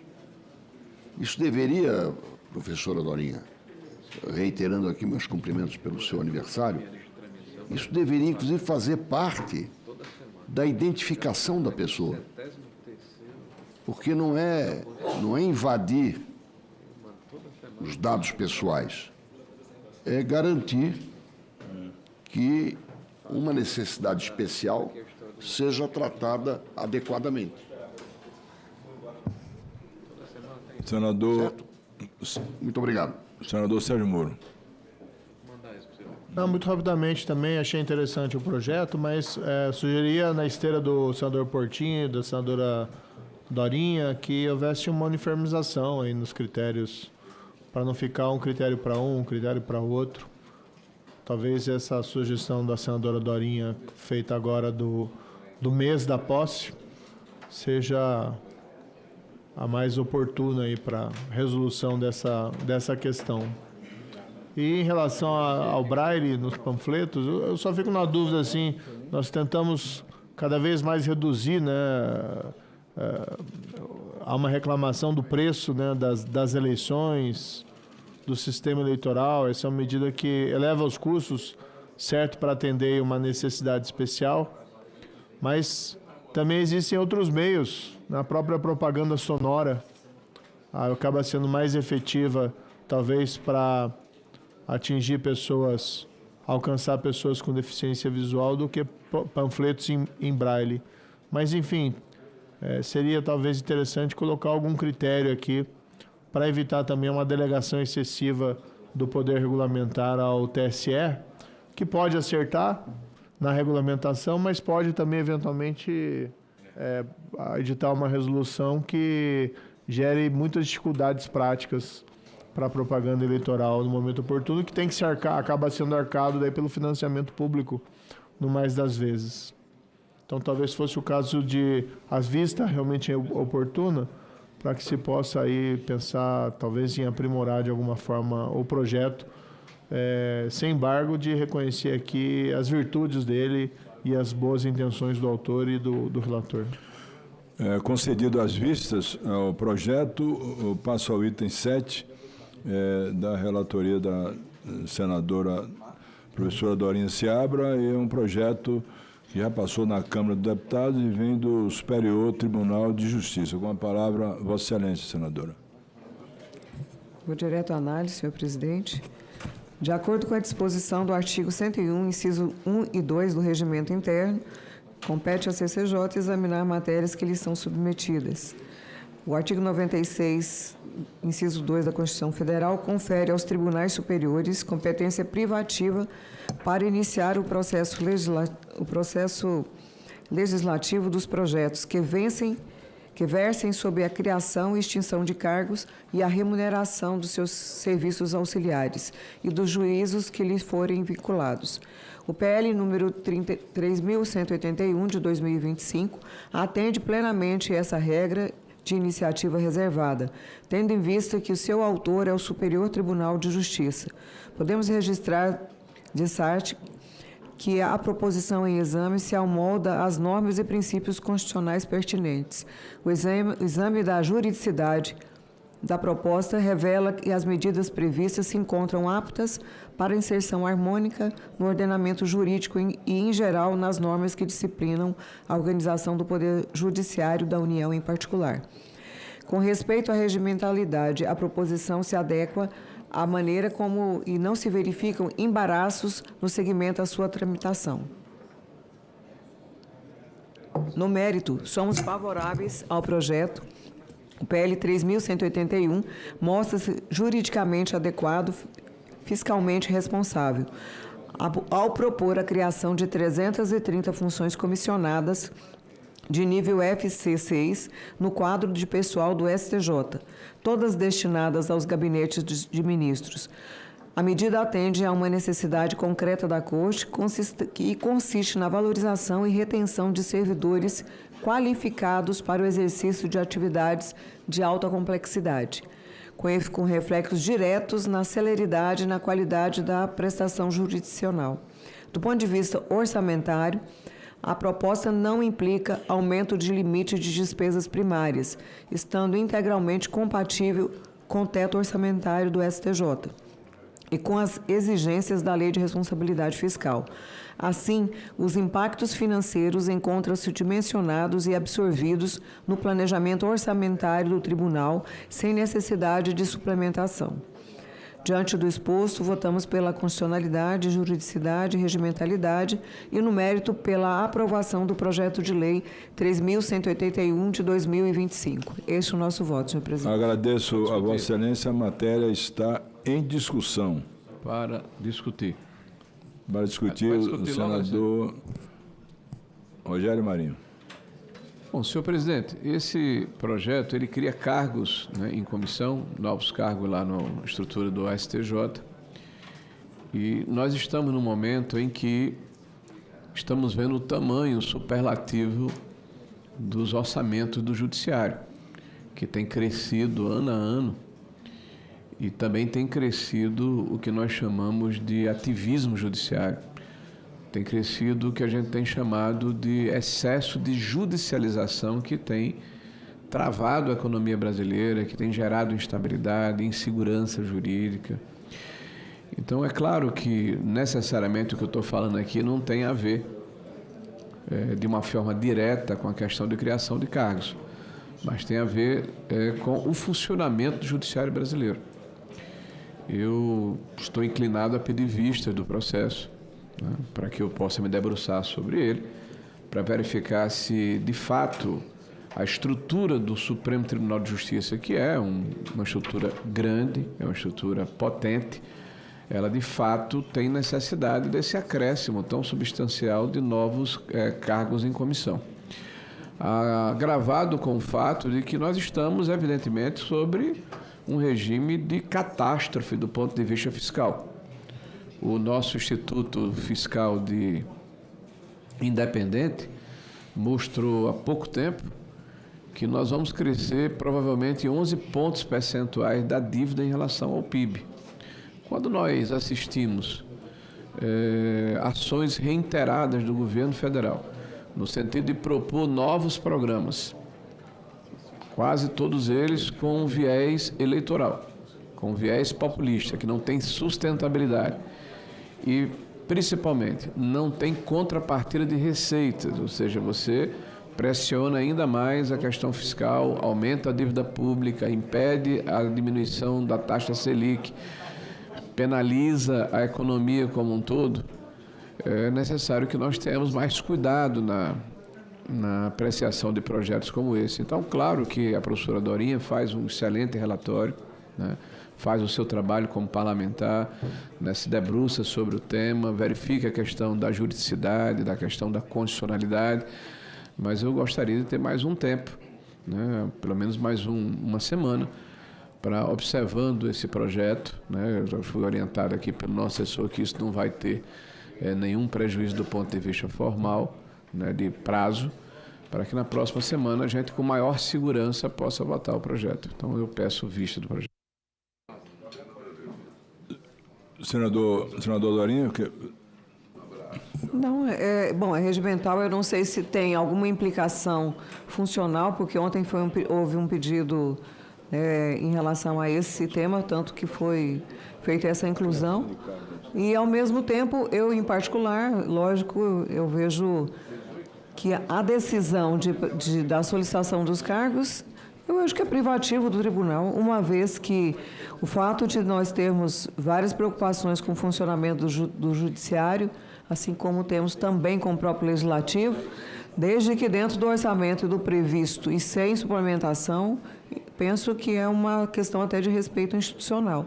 Então, é a minha visão, né? Uma vez que acho que as questões muito pertinentes que o senador Rogério Marinho colocam em relação à questão do judiciário, ativismo, superposições de papéis, não se afeta neste tema que está sendo discutido, que ele atende legalmente, né, o critério de solicitação feito aqui, uma vez que está dentro da previsão e dentro do orçamento do próprio tribunal. Era só nesse sentido, senhor presidente. Agradeço a Vossa Excelência. Pedido de vistas coletivas. A matéria será pautada na próxima reunião, na próxima quarta-feira, para essa observação. O senador Ângelo Coronel pede a retirada do item 4 da pauta. Eu atendo como pede a retirada. E o próximo O senador veneziano Vital do Rego não está presente, mas ele volta. Então, com a presença do senador Randolfo Rodrigues, em turno suplementar, e acho que um acordo com o senador Carlos Portinho, o projeto de lei 680 de 2024, terminativo, eu passo a palavra ao senador Randolfo Rodrigues. O projeto dos taxistas. Só a dobradinha. Um registro rápido. Outro tema a gente vê aí o senador... Até que enfim a dobradinha Portinho e Randolfo. Organizados aí, ambos com o mesmo tom. Com a mesma ênfase. Nada é impossível, tá vendo? Nada é impossível. Nada é impossível. E só para lhe dizer que não é a primeira, viu? Não é a primeira. O Marinho que se cuide. Esse homem. Senhor presidente, vem a análise dessa comissão de Constituição e Justiça as emendas 5S, S e 6S apresentadas em turno suplementar ao substitutivo projeto de lei número 680, de autoria de Sua Excelência senador Everton.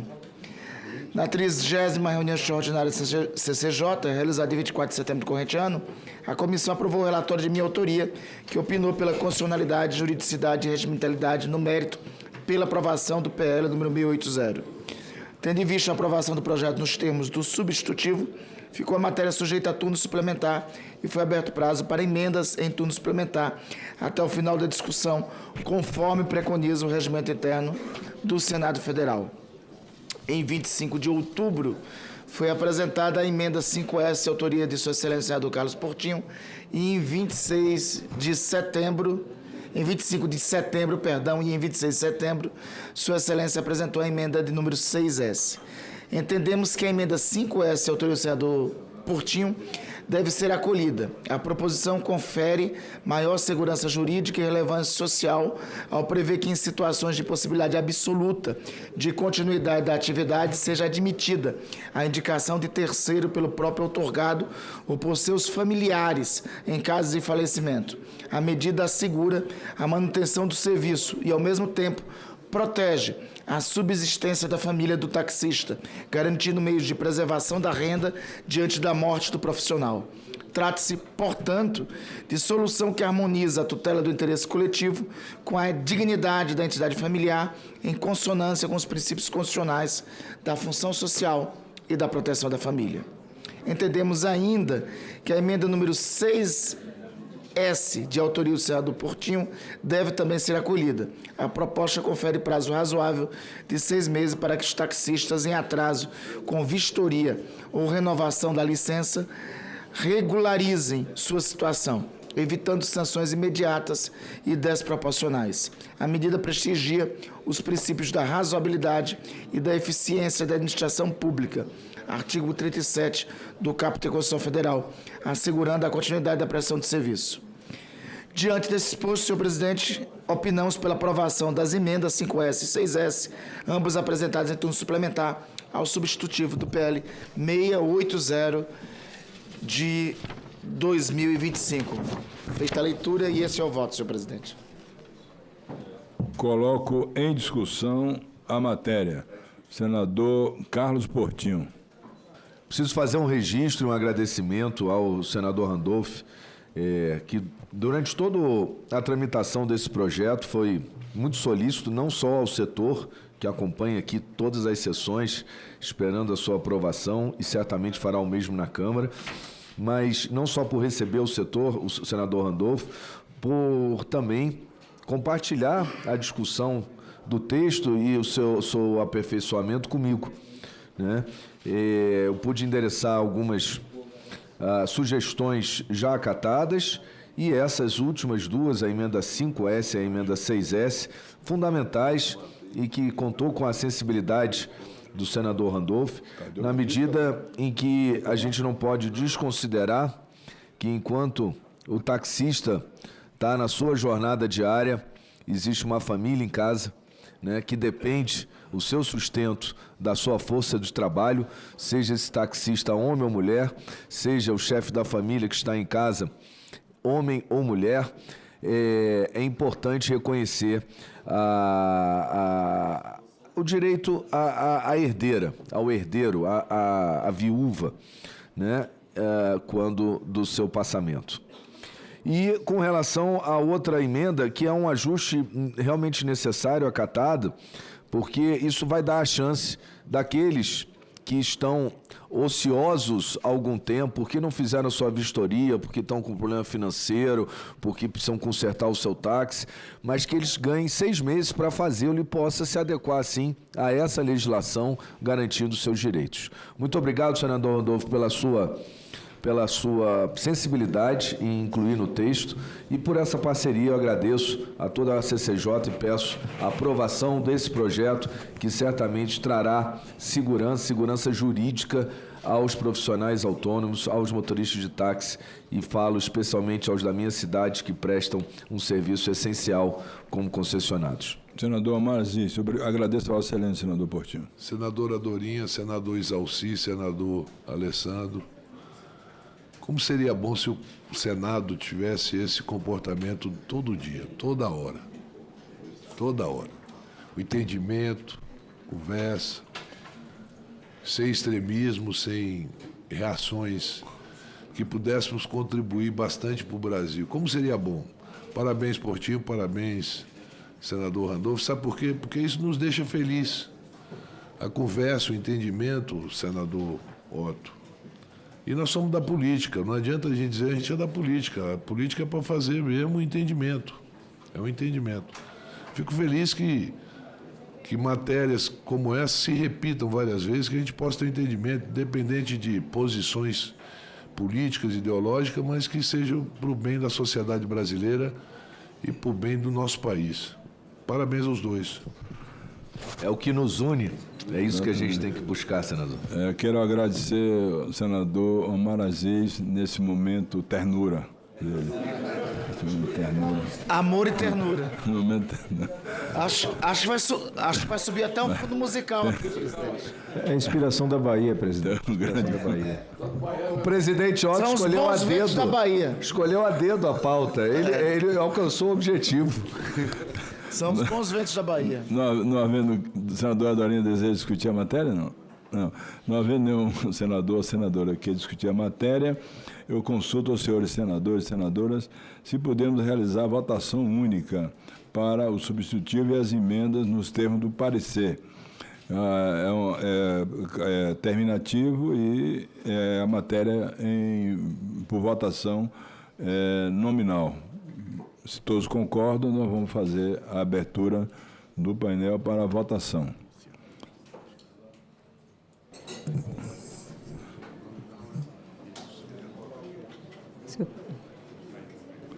Está aberta a votação painel para a votação dos senhores senadores e senadoras. Gostaria. Senadora Dorinha Seabra. Meu presidente, eu gostaria de fazer uma manifestação. Eu acabei de receber um vídeo que não sei nem que palavras utilizar. Eu sei, uma vereadora do interior do Amazonas que fez um pronunciamento lamentável, Betinha, o nome dela, Elizabeth, né, mas Betinha, em que ela, na tribuna, ela coloca que a mulher merece apanhar. Na ideia de que a mulher dá causa e é justificado ela apanhar, e aí depois ela ainda continua piorando a situação, porque ela diz que em muitos casos a mulher simula a agressão, né? Ela dá esse entendimento. Então, não é o fato quer dizer, é gravíssimo imaginarmos que homem ou mulher, né, tenham esse entendimento em uma pessoa que deveria representar não só as mulheres, porque nós estamos aqui, eu tive milhares de votos de colegas, de homens, então, assim, essa é a nossa representação enquanto ser humano. Eu não poderia deixar de mencionar o meu repúdio a imaginar uma questão que vem da educação, do berço, da formação. Eu sei que, acho que eu nunca imaginei de poder ouvir isso de uma tribuna, né, de uma vereadora falando isso, que a mulher, né, que ela justifica que a mulher merece apanhar, até acredita nisso. Eu ia até sugerir, senador Otto, a senadora Dorinha, que puxa essa iniciativa, da gente poder fazer uma moção de repúdio e aprovar essa tarde no plenário. Eu fiquei escandalizado com o que eu vi, né? Não sei nem como é que os colegas não a interditaram, não a empicharam. Porque aí que está. O parlamentar, ele tem o direito de fala, mas ele também sofre as consequências. Abriria um processo conselho de ética e sofre as consequências, né? É assim que eu penso. Não é lá no STF, não, é lá no Conselho de Ética. Mas a minha sugestão, senadora Dorinha, é que a gente possa hoje levar a plenário uma nota de repúdio, uma moção de repúdio que seja encaminhado à Câmara Municipal dessa cidade. Farei isso como líder da bancada feminina. Realmente foi uma fala muito infeliz. Lá do município de Borba, no interior do Amazonas, a vereadora... Depois ela fez um outro vídeo pedindo desculpa e tal, mas eu acho que isso não justifica. Não há justificativa para você dizer que alguém, que seja homem ou mulher, merece apanhar. Não tem justificativa. Nem homem, nem mulher, nem criança, nem ninguém. Esse negócio de dizer que o cara merece apanhar, não tem justiça para as coisas que acontecem. Então, realmente é uma falha infeliz, muito infeliz, vindo principalmente de uma mulher. A gente às vezes vê alguns machistas aí falar besteira, mas ofender mulher, desrespeitar a mulher. Mas vindo de uma mulher é pior ainda. Nem homem, nem mulher, nem muito criança, pior nem ainda. Animal. Apesar dela ter depois pedido desculpa, mas não justifica a gente propagar ou falar que alguém merece o mal. Nem de homem, nem de mulher, nem de nem ninguém. Animal. Ninguém. É isso. Eu te... Está aberta a votação. Peço aos senhores senadores e senadoras que possam votar. A matéria precisa de votação nominal. E só votaram até agora 13 senadores e senadoras.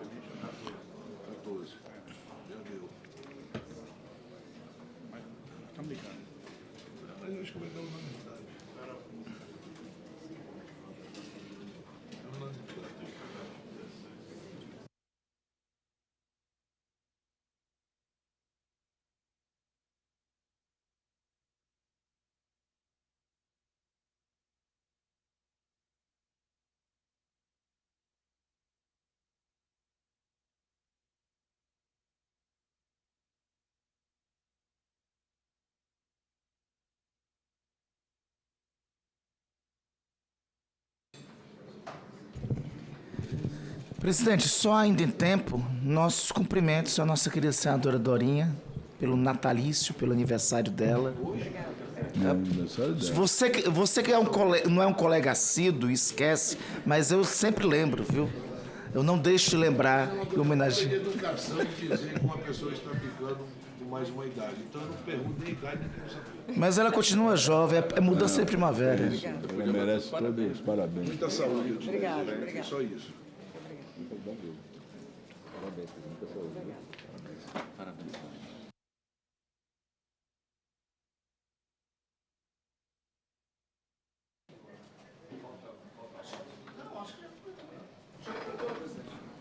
17 senadores já votaram.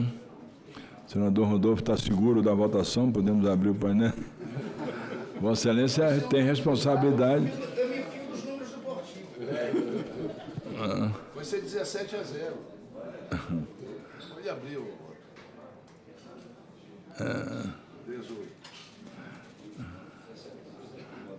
18-0. Seja sempre prudente nesses casos. Imagina o coronel, hein? Ele era relator, pediu para tirar para ele. Ontem eu estava atrás de ti para votar a matéria e todo mundo liga para o outro. Eu ligava para o outro e nada do outro atender. Nada do outro. Não, eu votei, rapaz.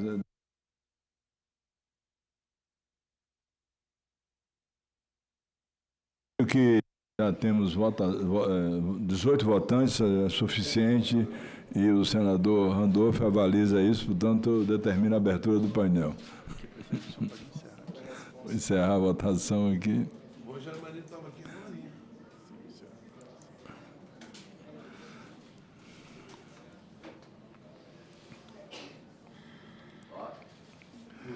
Aprovado o substitutivo em turno suplementar e as emendas número 5S da Constituição de Justiça, CS e CJ, será comunicada a decisão da comissão ao presidente do Senado Federal para a ciência do plenário e publicação no Diário do Senado Federal.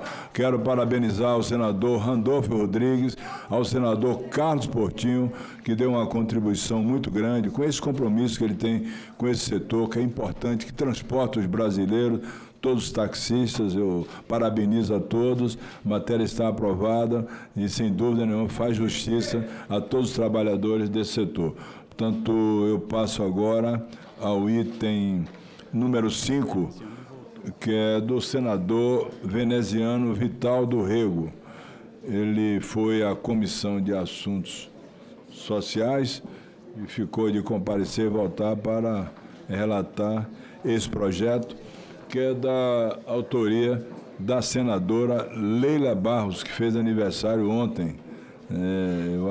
Eu parabenizei, e o senador Vital do Rego é o relator do projeto.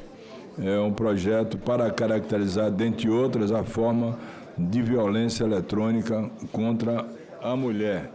Se o senador Randolfo Rodrigues poderia relatar ad hoc Pronto, com o maior prazer, presidente. O projeto da senadora Leila Barros. É o item, presidente? É o item número 5. Nominal também? Item 5. É nominal.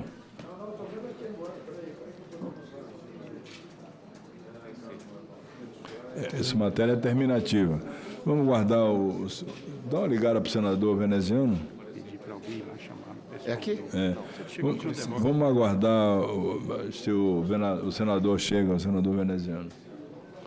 Saudar meu amigo, o senador, representante do Pará, vai ter lá a COP30. Já arrumou lá os hotéis, está tudo pronto? Senador Jader Barbalho, da COP30. Né? E o nosso governador, que tem um destaque muito grande hoje no cenário nacional, filho do senador Jader Barbalho. É o item 5, presidente? É o item 5? É o item 5, é. Fala com a tua vereadora. Está vendo? Ah, então perfeito.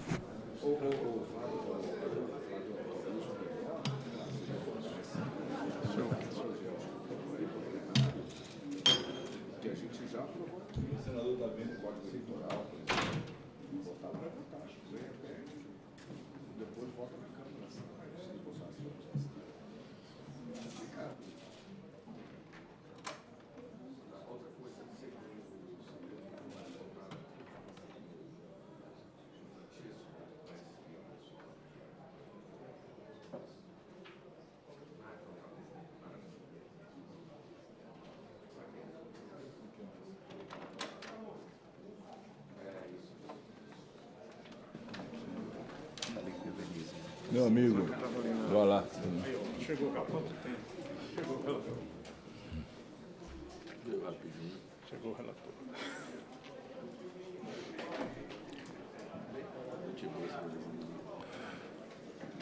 Com a palavra, o senador veneziano Vital do Rego, autoria da senadora Leila Barros, que ontem fez aniversário. Foi aniversário dela ontem. E o projeto dela vai hoje à votação com a relatoria do nobre senador da Paraíba, o senador veneziano Vital do Rego. Obrigado, meu querido, estimado presidente. Eu quero pedir desculpas a Vossa Excelência e aos nossos companheiros. Bem sabe que nós estivemos aqui mais cedo, inclusive tratando também de fazer a leitura por designação da presidência na condição de relator ad hoc de uma proposta do senador Eduardo Braga, mas eu tive que me retirar em razão de estarmos na CAIS tratando sobre uma matéria também de suma importância que versa, senador Randolfo, líder querido, sobre a aposentadoria especial dos agentes comunitários de saúde e dos agentes de combate às endemias. E eu tive a honra de poder ser seu autor e participei agora da segunda etapa, que foi a sua aprovação depois que saiu da CAI. Por essa motivação é que eu me atrasei um pouco, mas sem deixar de vir aqui cumprir com muita alegria e satisfação a leitura, na condição de seu relator, do projeto de iniciativa da nossa estimada aniversariante do dia de ontem, nossa sempre campeã no esporte e campeã também pelo grande desempenho que vem desenvolvendo na condição de parlamentar nossa companheira senadora Leila Barros. Análise. Tendo parecer aprovado na Comissão de Direitos Humanos, Legislação Participativa, o PL 116 vem agora à CCJ para decisão terminativa. No que concerne ao seu exame de constitucionalidade, juridicidade e regimentalidade da presente iniciativa, cumpre registrar que, nos termos do artigo 48, caput da nossa Lei Maior, cabe ao Congresso, com a sanção presidencial, dispor sobre todas as matérias de competência da União. Outro sim, cabe recordar que o artigo 226, parágrafo 8º da Constituição, preceitua que o Estado assegurará a assistência à família na pessoa de cada um dos que a integram, criando mecanismos para coibir a violência no âmbito de suas relações. E foi com fundamento no artigo 226, parágrafo 8º, da Constituição Federal, na Convenção sobre a Eliminação de Todas as Formas de Violência contra a Mulher, na Convenção Interamericana para Prevenção, Punição e Erradicação da Violência contra a Mulher e em outros tratados internacionais ratificados pela República Federativa do Brasil, que o Congresso Nacional aprovou a Lei Maria da Penha, que criou mecanismos para coibir e prevenir a violência doméstica e familiar contra a mulher. Nesse sentido, os incisos 2 a 5 do artigo 7º da Lei Maria da Penha descrevem diversas formas concretas que assumem a violência doméstica e familiar contra a mulher, especificando as violências física, psicológica, sexual, patrimonial e moral. O presente projeto de lei objetiva acrescentar parágrafo único ao artigo 7º em tela, para deixar expresso que as diversas formas de violência descritas no artigo podem ser perpetradas por quaisquer meios, inclusive os meios eletrônicos. Conforme entendemos, é oportuno e meritório o acréscimo que está sendo proposto, pois, como é sabido, infelizmente, tem crescido exponencialmente a utilização de meios eletrônicos para a prática de toda sorte de abusos e violências, inclusive os abusos e violências contra a mulher. Portanto, deixar expresso na Lei Maria da Penha que a prática socialmente inaceitável da violência doméstica e familiar contra a mulher pode ser efetuada com a utilização de meios eletrônicos contribuirá favoravelmente tanto para coibir mais efetivamente essa prática deletéria, como também favorecerá a devida repressão dos que praticam essa espécie de violência. Voto, senhor presidente, senhoras e senhores.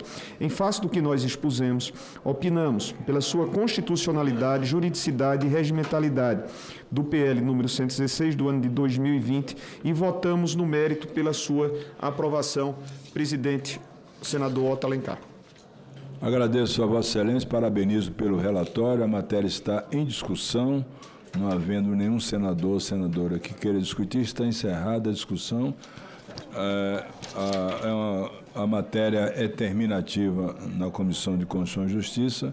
Eu vou abrir aqui a votação para que os senhores senadores e senadoras possam votar, e eu peço aos senadores que estão no sistema remoto que possam também comparecer pelo voto pelo sistema remoto. Essa matéria precisa de, no mínimo, 14 votos favoráveis, uma matéria importante que atende a uma iniciativa da valorosa senadora pelo Distrito Federal, senadora Leila Barros, em defesa dos direitos das mulheres e também de uma iniciativa que vai, sem dúvida nenhuma, inibir essas ações todas através do sistema eletrônico da internet, com graves problemas para todos aqueles que condenam essa iniciativa, que é uma iniciativa que deve ser rejeitada, inclusive, pelo projeto de lei da senadora Leila Barros. Aqui eu parabenizo, ontem ela fez aniversário, estava em família, mas já está hoje no Senado Federal, trabalhando e respondendo com o seu trabalho aos seus representados no Distrito Federal, em Brasília. Senador Carlos Portinho. Apenas para... Já votei aqui, acompanhando o relatório, naturalmente, parabéns, e apenas para registrar a boa iniciativa da senadora Leila, porque nós vivemos a era da tecnologia e ela traz a Lei Maria da Penha digital, né? Então, entrando aí, enquadrando na era da tecnologia, aqueles que cometem abusos, violência contra a mulher. Parabéns.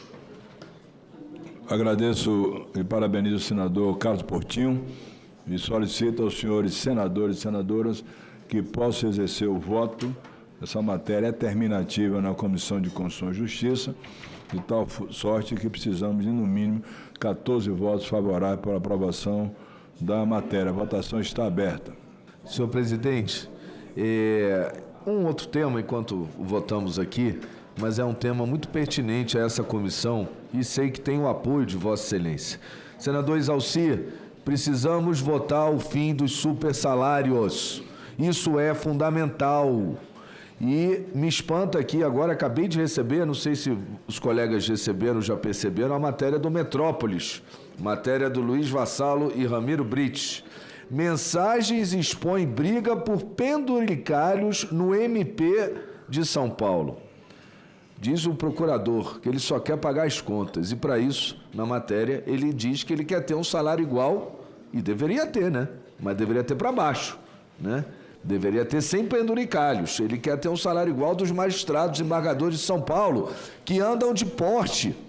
E ele diz na matéria que não é um só, não. E teve um almoço aí que eram os 4 carros semelhantes. Essa matéria está agora, acabou de subir, entrar no portal do Metrópolis, e ela nos alerta para esse problema, que é gravíssimo, que está sangrando o contribuinte, que são os penduricalhos dos magistrados, os supersalários. E a solução está aqui no projeto. Se não é o texto que veio da Câmara, a gente precisa andar, aproveitar o momento ternura desse, senador Otto, e alcançar um consenso sobre esse tema. Eu peço encarecidamente, farei o mesmo.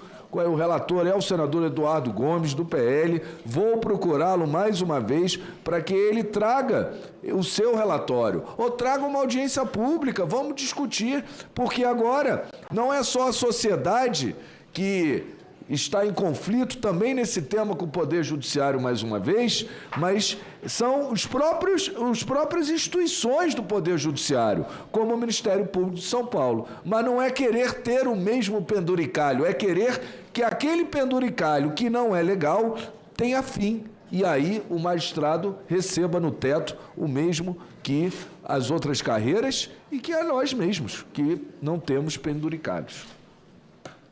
Agradeço a Vossa Excelência, senador Isalci Lucas. Presidente, eu quero também reforçar essa fala do Portinho. Eu, ainda como deputado federal, discutimos essa matéria na Câmara por diversas vezes. Esse projeto entrou e saiu da pauta lá na Câmara pelo menos umas 10 vezes. E conseguiram, então, chegar num consenso e mandar aqui para o Senado. Eu me lembro que ainda na presidência do senador Rodrigo Pacheco, ele também, por diversas vezes, nos reuniu, os líderes, e colocaria na pauta. Inclusive, estava mais ou menos engatilhado com aquela questão do judiciário.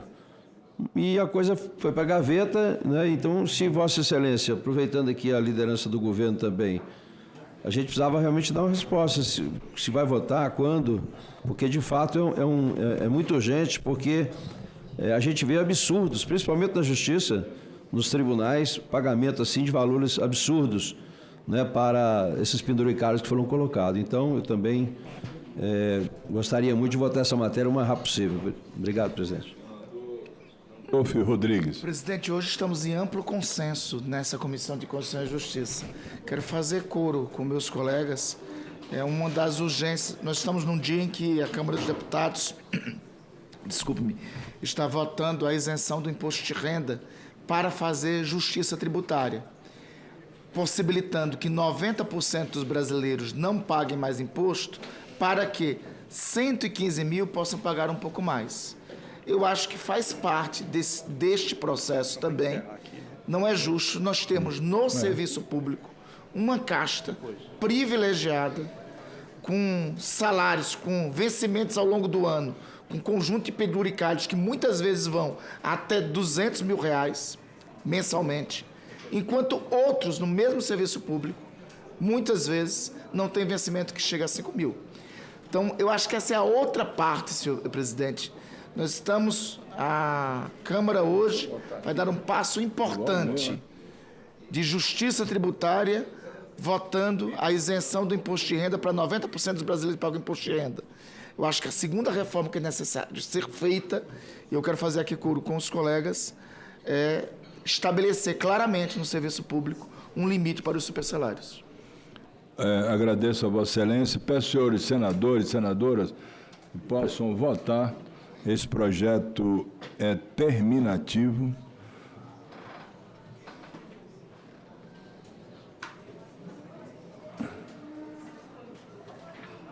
Presidente, sem querer insistir muito, mas com uma consciência aqui de oposição e governo, há alguma dificuldade em pautar esse projeto por parte de Vossa Excelência, como presidente da comissão, não? Sem querer pressionar. Respondo a Vossa Excelência. Olha, nós temos na Comissão de Constituição e Justiça 2 projetos que vão na direção desse tema, que foi corretamente abordado pelo senador Carlos Portinho, pelo senhor Randolfo Rodrigues, por Vossa Excelência. Tem a PEC 10, que a PEC, inclusive, na época, se eu não me engano, foi encaminhada através do próprio senador Rodrigo Pacheco, que foi presidente dessa casa 2 vezes, que estabelece o quinquênio. Ela não foi apreciada e ela tem como relator o senador Eduardo Gomes. Da mesma forma, esse projeto que veio da Câmara, que é o projeto 2721, que está na relatoria do senador Eduardo Gomes. O senador Carlos Portinho falou de uma forma e de uma proposição que eu concordo plenamente, que seria abrir o debate, fazer audiência pública e estudar essa matéria para que, se tivesse, de alguma forma, uma proposta, uma letra de lei que atendesse exatamente, mas sempre em concordância, ouvindo também setores, por exemplo, um presidente do Conselho Nacional de Justiça, os setores do Ministério Público, porque é uma matéria que eu considero relevante, mas precisa ser debatida e discutida. Até porque eu não tenho formação jurídica, não sou advogado, pelo contrário, sou médico, cirurgião, mas eu valorizo muito o trabalho do Poder Judiciário, do juiz que dá decisões que pode comprometer a vida de várias pessoas, de um presidente, de um desembargador, de um ministro do Supremo Tribunal Federal, do Tribunal de Justiça. Portanto, eu concordo em fazer audiência pública, desde que o relator, o senador Eduardo Gomes, que é um senador muito responsável, que tem relatado matérias importantes, concorde, eu vou participar dessa audiência pública, trazer aqueles setores que estão interessados, o Ministério Público, o Poder Judiciário, também os setores da sociedade civil organizada. É importante dizer a Vossa Excelência, senador Carlos Portinho, que eu comungo com a ideia de Vossa Excelência, do senador Isalci Lucas, mas essa proposta de emenda constitucional foi uma proposta, inclusive, que foi feita pelo ex-presidente da Casa, o senador Rodrigo Pacheco, estabelecendo o quinquênio. E tem essa outra matéria, que é um projeto que veio da Câmara dos Deputados. Portanto, eu estou à disposição para, por iniciativa do relator, marcar audiência pública para apreciar, debater esse tema, estudar bastante. Eu li aquilo que veio da Câmara dos Deputados, tenho algumas observações que eu fiz que merecerão alteração no Senado Federal. É uma matéria que, nascendo lá, retorna para lá. Portanto, de alguma forma, a responsabilidade muito grande até para que o próprio presidente Davi Alcolumbre converse com o presidente da Câmara e se estabeleçam aquilo que é uma necessidade de alteração da sociedade civil organizada, mas também dos setores representados pelo Ministério Público Federal e pelo Poder Judiciário como um todo. Essa é a minha opinião. Eu estarei à disposição para debater, discutir, fazer audiência pública e, depois disso, colocar em votação a matéria, desde que o relator, que eu respeito muito, todos os relatores merecem o meu respeito, eu não posso, de maneira nenhuma, atropelar absolutamente nenhuma relatoria, é do tempo de cada um relator, quando é do meu tempo também, colocar em votação. Portanto, eu vou aguardar que o nobre senador pelo Estado de Tocantins, senador Eduardo Gomes, possa tomar a iniciativa nesse sentido. Então, essa é a minha posição, senador Isalci Lucas. E se me permite, senhor presidente, e a sua posição, Vossa Excelência já tinha colocado aqui bem franca, favorável ao andamento do projeto, quero registrar.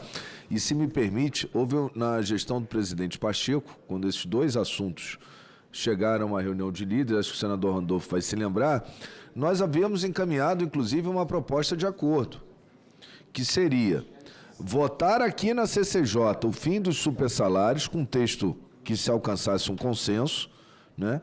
Segurar a votação do fim dos supersalários no plenário, votar aqui no mesmo dia, na CCJ, o quinquênio, que é razoável para uma progressão de carreira, não dá para um juiz que acabou de passar no concurso também ganhar a mesma coisa que um desembargador que está há 15 anos fazendo a sua trajetória, né? Votar aqui o quinquênio, votar no plenário o quinquênio, porque o quinquênio ainda vai para a Câmara. Quando a Câmara devolvesse, votaríamos numa única sessão o fim do supersalário, que já estaria lá no plenário do Senado aguardando, e o quinquênio que estaria. E assim a gente poderia estabelecer um teto, que é o teto de todo o serviço público, que é o máximo do STF, que é o nosso teto aqui, que deveria ser para toda a carreira, e, de alguma forma, considerar a progressão da carreira do magistrado através do quinquênio, que seria esse, talvez, o único penduricalho, ou algum outro que a gente possa até manter, porque, por exemplo, o juiz que funciona em mais de uma comarca, que está suprindo a falta de um juiz em outra comarca, está acumulando, eu acho que ele deveria ter, sempre achei, ele está trabalhando por 2. Errado, na minha opinião, é não ter o concurso e ele ter que acumular. Mas se acumula, eu acho até justificável. Agora, a gente tem, por exemplo, casos de penduricalho que são absurdos. O auxílio moradia para o desembargador, para o juiz que mora no Rio de Janeiro. Ele não foi, ele já mora no Rio de Janeiro, ele exerce sua função no Rio de Janeiro, é a sua cidade de origem. Por que ele vai ter auxílio moradia? Como é que se justifica isso?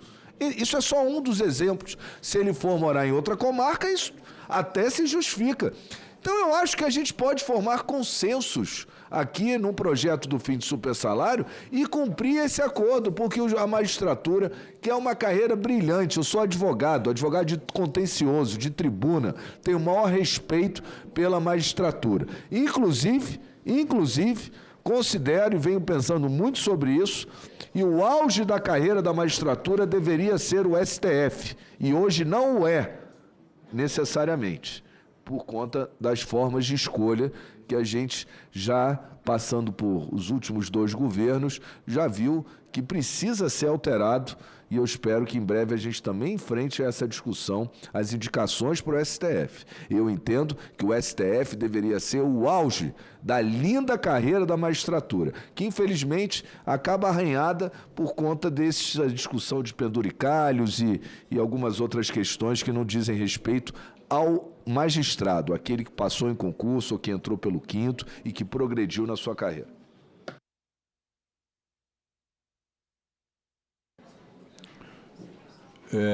Senador Magno Malta, deseja usar a palavra? Senador Magno Malta. Senhor presidente, uma hora o país está em crise,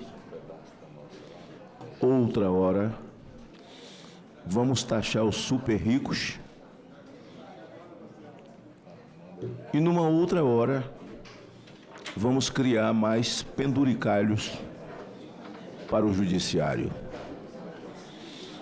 Isso é de uma disfarçatez impressionante. Nós estamos diante de quadros dantescos de assalto no Brasil, senador Portinho. O caso do assalto do INSS, anteontem ou ontem, nós ouvimos o presidente da Conafer Esse cara foi capaz de tirar de pessoas simples, ribeirinhos, simplesmente 1 bilhão. Gente morta. Criança com 9 anos de idade fichada. Tome uma providência, STJ, nos ajude. Porra, esses caras só querem mamar. Vamos taxar os super ricos. Quem são os super ricos?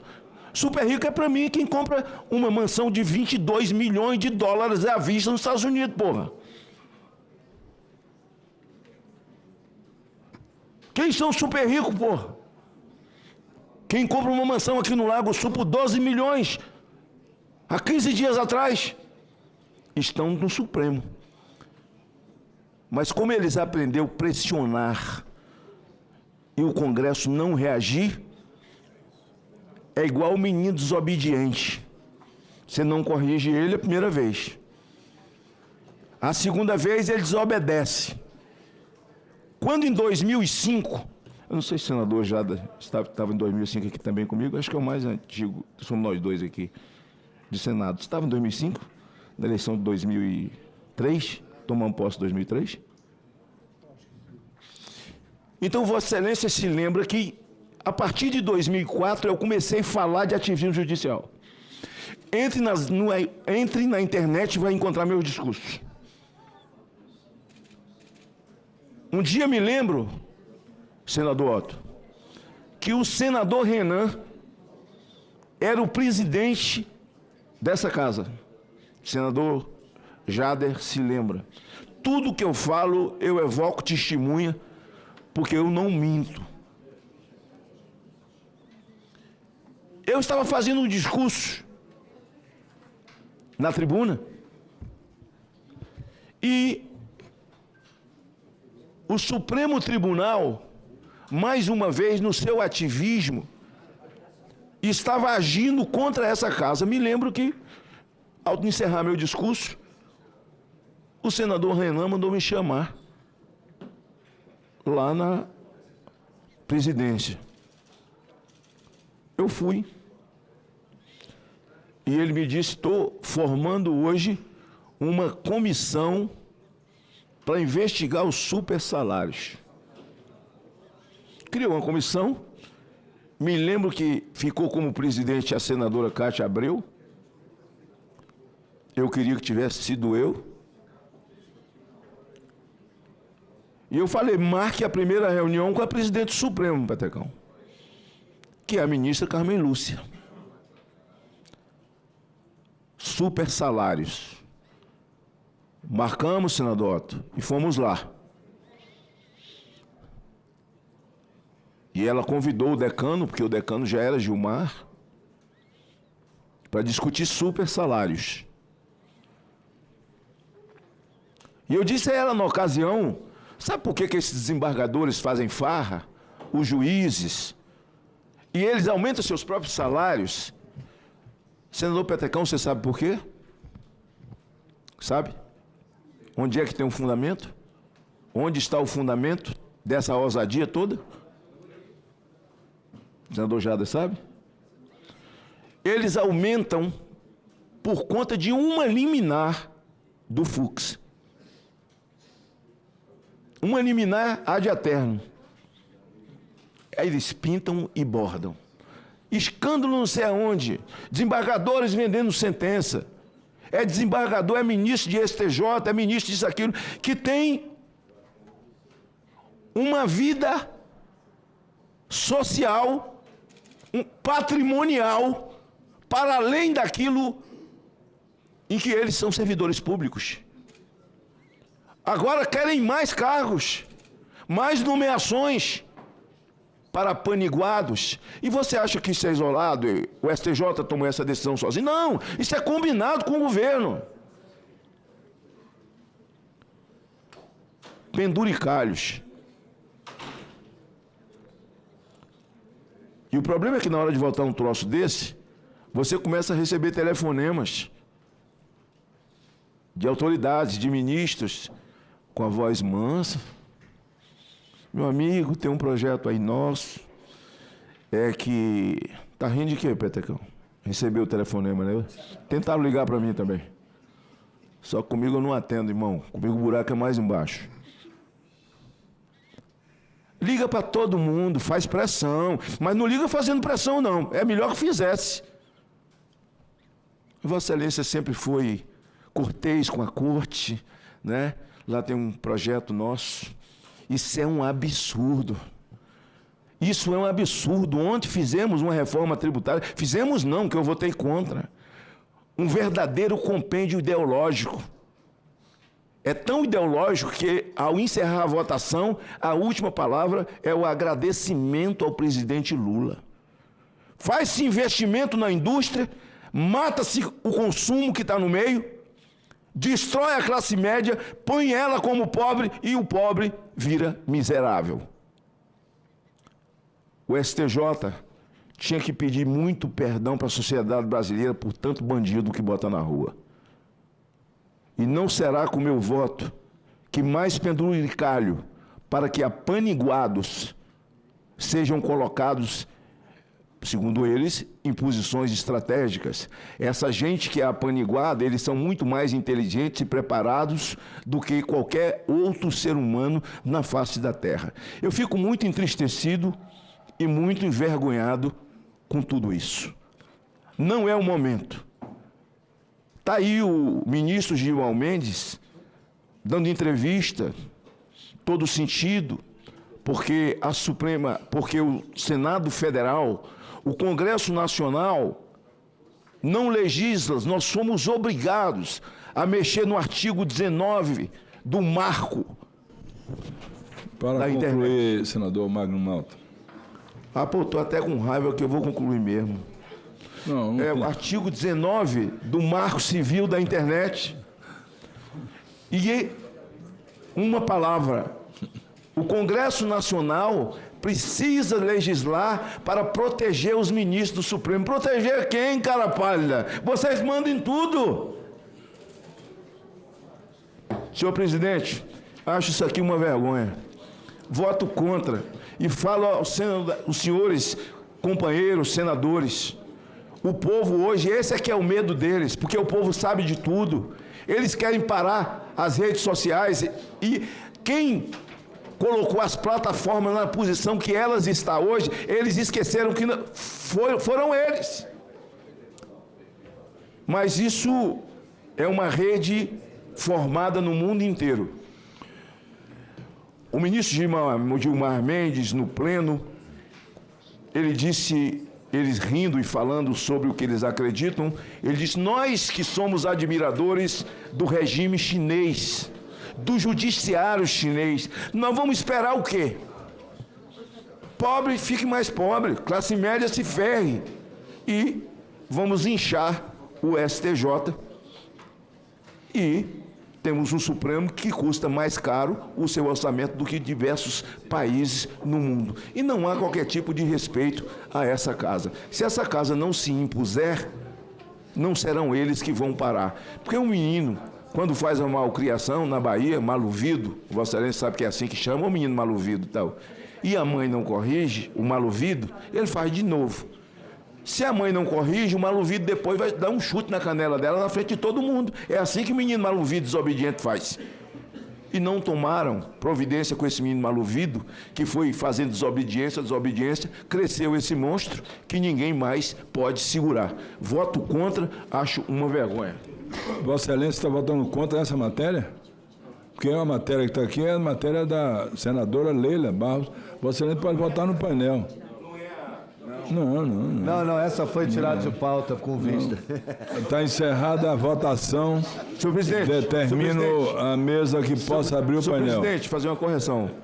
Eu fui traído pela minha assessoria, né? Mas veja, foi tirado de pauta, mas é o que eu penso sobre a matéria. É o que eu penso. Achei não, mas que a matéria não está em discussão. Não, senhor presidente, só corrigindo. Você não foi traído por nada. Você sempre é o mesmo Magno Malta, veemente, decidido. Portanto, absolutamente não votou contra a matéria. Era o último orador. Já encerramos já. E a minha assessoria disse, olha, está discutindo o CNJ, o Supremo Qualquer Tribunal de um Justiça. comete um erro, erra, mas é tranquilo. Então tá, eu vou perdoar ele, meu assessor. Mas a matéria da senadora Leila Mas Barros pelo menos, não, a matéria está da Leila... aprovada com 22 votos favoráveis, caráter terminativo. A matéria será encaminhada à mesa do Senado Federal para providências cabíveis.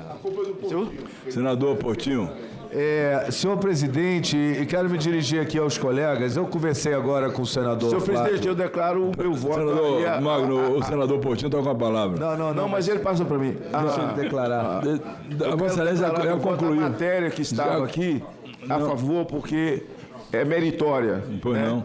Então, mas a confusão que minha assessoria fez, mas fica meu discurso. Não votou contra as mulheres, não. Isso é importante. Por isso que eu dei uma parte. Tranquilo. Mas eu quero aqui um assunto importante, um projeto de lei importante que a gente começou a discutir aqui hoje, senador Magno, e que eu e o senador Flávio, só nós dois, pedimos vista, e foi dada a vista coletiva, mas ainda no decorrer dessa sessão eu conversei com o senador Flávio. O projeto, originalmente, ele trata da propaganda eleitoral em braille, no material de campanha em braille, o projeto original do Romário, quando ainda era deputado, que veio para cá, e aí tem uma outra questão que foi incluída nele. E para não prejudicar essa iniciativa bacana, né, que a gente pode muito bem em plenário, se tiver que ajustar o texto, emendar, a gente faz em plenário, porque ele ainda volta para a Câmara. Para não atrasar, considerando que qualquer alteração na lei eleitoral tem que ocorrer até praticamente amanhã, né? E dar a oportunidade desse projeto fazê-lo para que seja sancionado no dia 3, né, de outubro. Dessa maneira, eu queria encaminhar com a anuência aqui do senador Flávio, falo publicamente, porque me ligou aqui, chegando a esse termo comigo, retirar as vistas desse projeto. E ato sequente, senhor presidente, eu quero pedir que a gente, um requerimento de urgência oral, para que vá hoje ainda a plenário, e aí é um trabalho depois com o presidente Davi, mas aceito o requerimento, que possa ir com urgência a plenário, né, tendo que votar aqui esse requerimento, naturalmente, mas por conta do prazo eleitoral e de uma medida que, na sua origem, é muito, muito relevante, que é a questão do deficiente visual, né, da obrigatoriedade em braille, para que a gente possa vencer isso e valer nas próximas eleições, né? Essa questão do prazo nos faz tirar a vista e encaminhar aqui de forma oral um requerimento para votação de urgência para que a gente possa ainda buscar, ainda que seja extrapauta hoje, sua votação no plenário. Eu atendo, como pede o senador Carlos Portinho, a retirada de vistas. Essa matéria, senador Carlos Portinho, é terminativa na Comissão de Constituição e Justiça. Tanto ela aprovada aqui, a aprovação dela é nominal, em caráter terminativo. Então, eu atendo a Vossa Excelência a retirada de vistas e, como já tinha sido encerrada a discussão, estava em discussão, não tinha sido encerrada ainda a discussão. Eu pergunto se algum senador quer discutir a matéria. Como nenhum senador ou senadora quer discutir, está encerrada a discussão e eu passo a votação abrindo o painel do... Item 3, vai mandar para cá, só um minutinho. Vou ocupar a presidência. Eu vou abrir o painel para a votação em caráter terminativo dessa matéria, que ela é de autoria do senador... Não, aqui é primeiro. Do senador Romário, representante do Estado do Rio de Janeiro.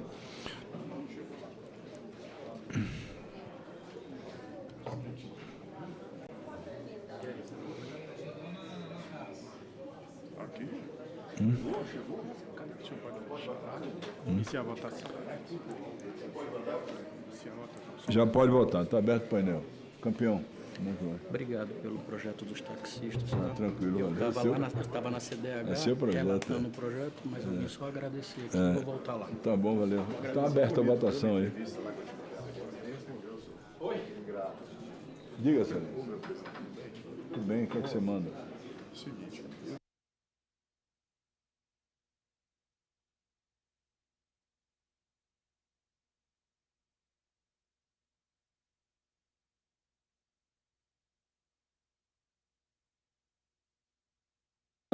E tem todos esses aqui que falta.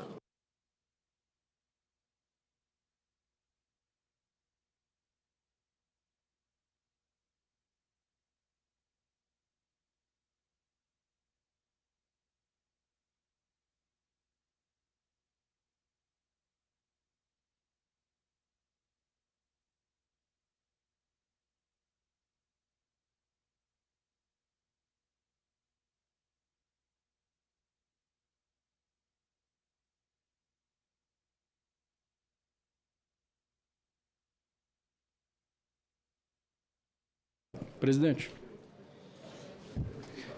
Senador Everton com a palavra. Presidente, enquanto o senhor está aqui encaminhando a votação, eu queria só lhe agradecer, pedir desculpas porque eu não estava na hora da votação dos taxistas, mas agradecer a esta dileta comissão, à sua presidência, que teve essa sensibilidade de pautar esse importante projeto. São quase 600 mil profissionais no Brasil.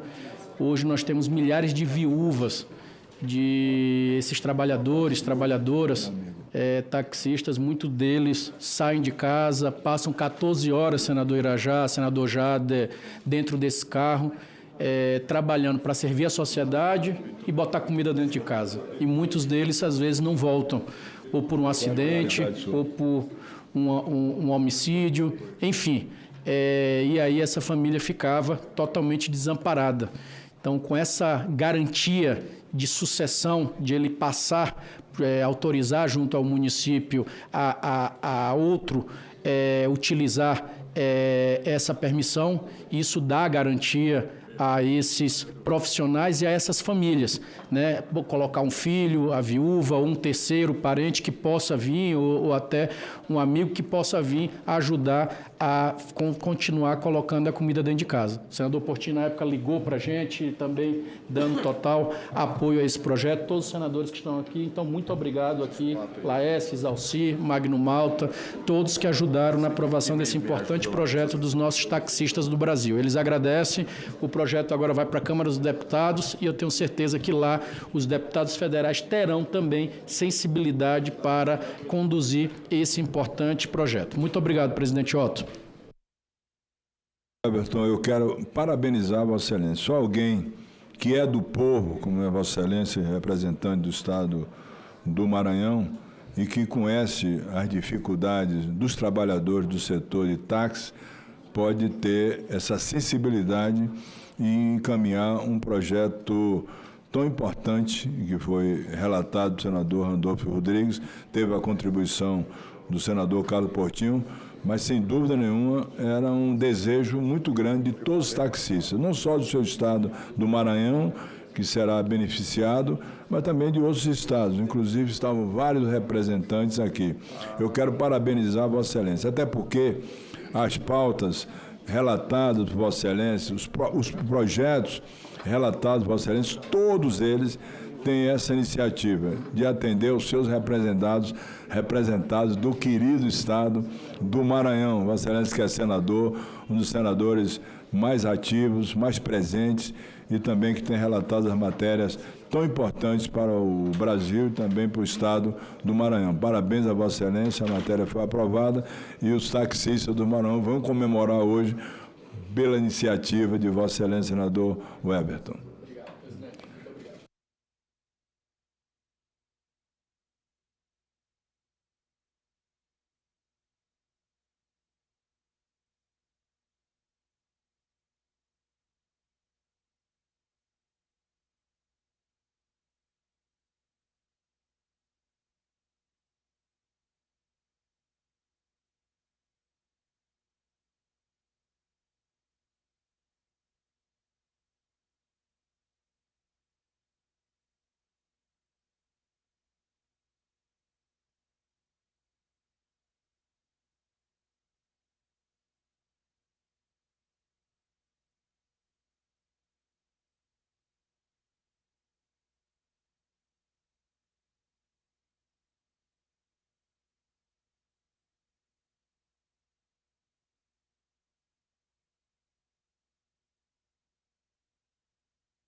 Até chegar a vez deles, né? Já votaram 18 senadores e senadoras. Eu determino a abertura do painel para apreciarmos o resultado da votação. Está encerrada a votação. 17 sim, Votaram 17 senadores sim, nenhum voto contrário. O substitutivo é aprovado e será submetido a turno suplementar nos termos do artigo 282 do Regimento Interno do Senado Federal. A matéria será encaminhada à mesa para as providências cabíveis. Como não há nenhuma outra matéria a ser apreciada, senhor senador Carlos Portinho. É possível quebrar esse interstício e a gente fazer a votação hoje, porque todo o intuito é a gente aproveitar o prazo eleitoral, que ainda é curto. Na medida em que não houve nem emenda sobre esse projeto. O senador Carlos Portinho, de acordo com o Regimento Interno do Senado Federal, essa matéria terá que ser votada em turno suplementar em outra reunião do Senado Federal. Então, não há como eu abrir e atender o que Vossa Excelência pede, porque seria não. Minha preocupação é que justamente a gente possa alcançar o prazo da anualidade eleitoral. Vai direto lá para a Câmara dos Deputados. Mas aí já passou o prazo do dia 3. Hein? Aí já venceu o prazo do dia 3 de outubro. Não pode...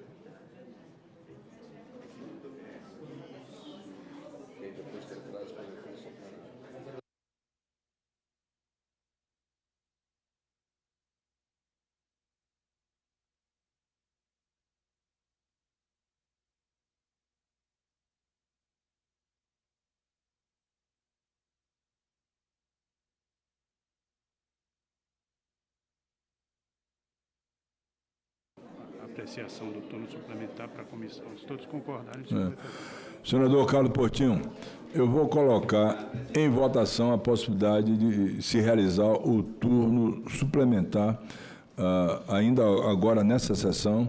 O Senado é soberano nessa decisão e assim eu pergunto aos senhores senadores e senadoras se aprovam a votação do turno suplementar ainda nessa sessão. E os senhores senadores e senadoras que aprovam o turno suplementar ainda hoje, permaneço com o senhor, está aprovado o turno suplementar.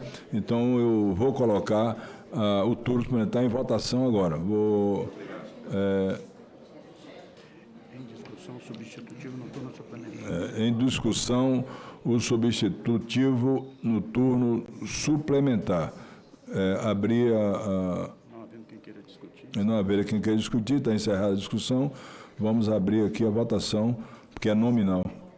Não tendo sido oferecido emendas, o substitutivo é dado como definitivamente adotado. Nenhum senador se manifestou oferecendo emendas, então está aprovado o substitutivo no turno suplementar, como pede o nobre senador Carlos Portinho. Muito obrigado. Na nominal? Já foi aprovado, porque ninguém apresentou emenda. Então, não há necessidade de votação nominal, ninguém apresentou emenda. A matéria, portanto, está aprovada. O substitutivo no turno suplementar, em caráter terminativo, será encaminhado à mesa para encaminhamento à Câmara dos Deputados.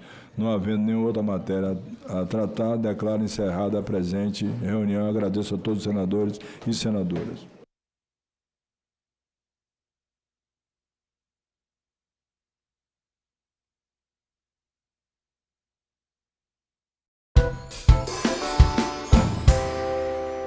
Dias úteis contados a partir da data de sua edição.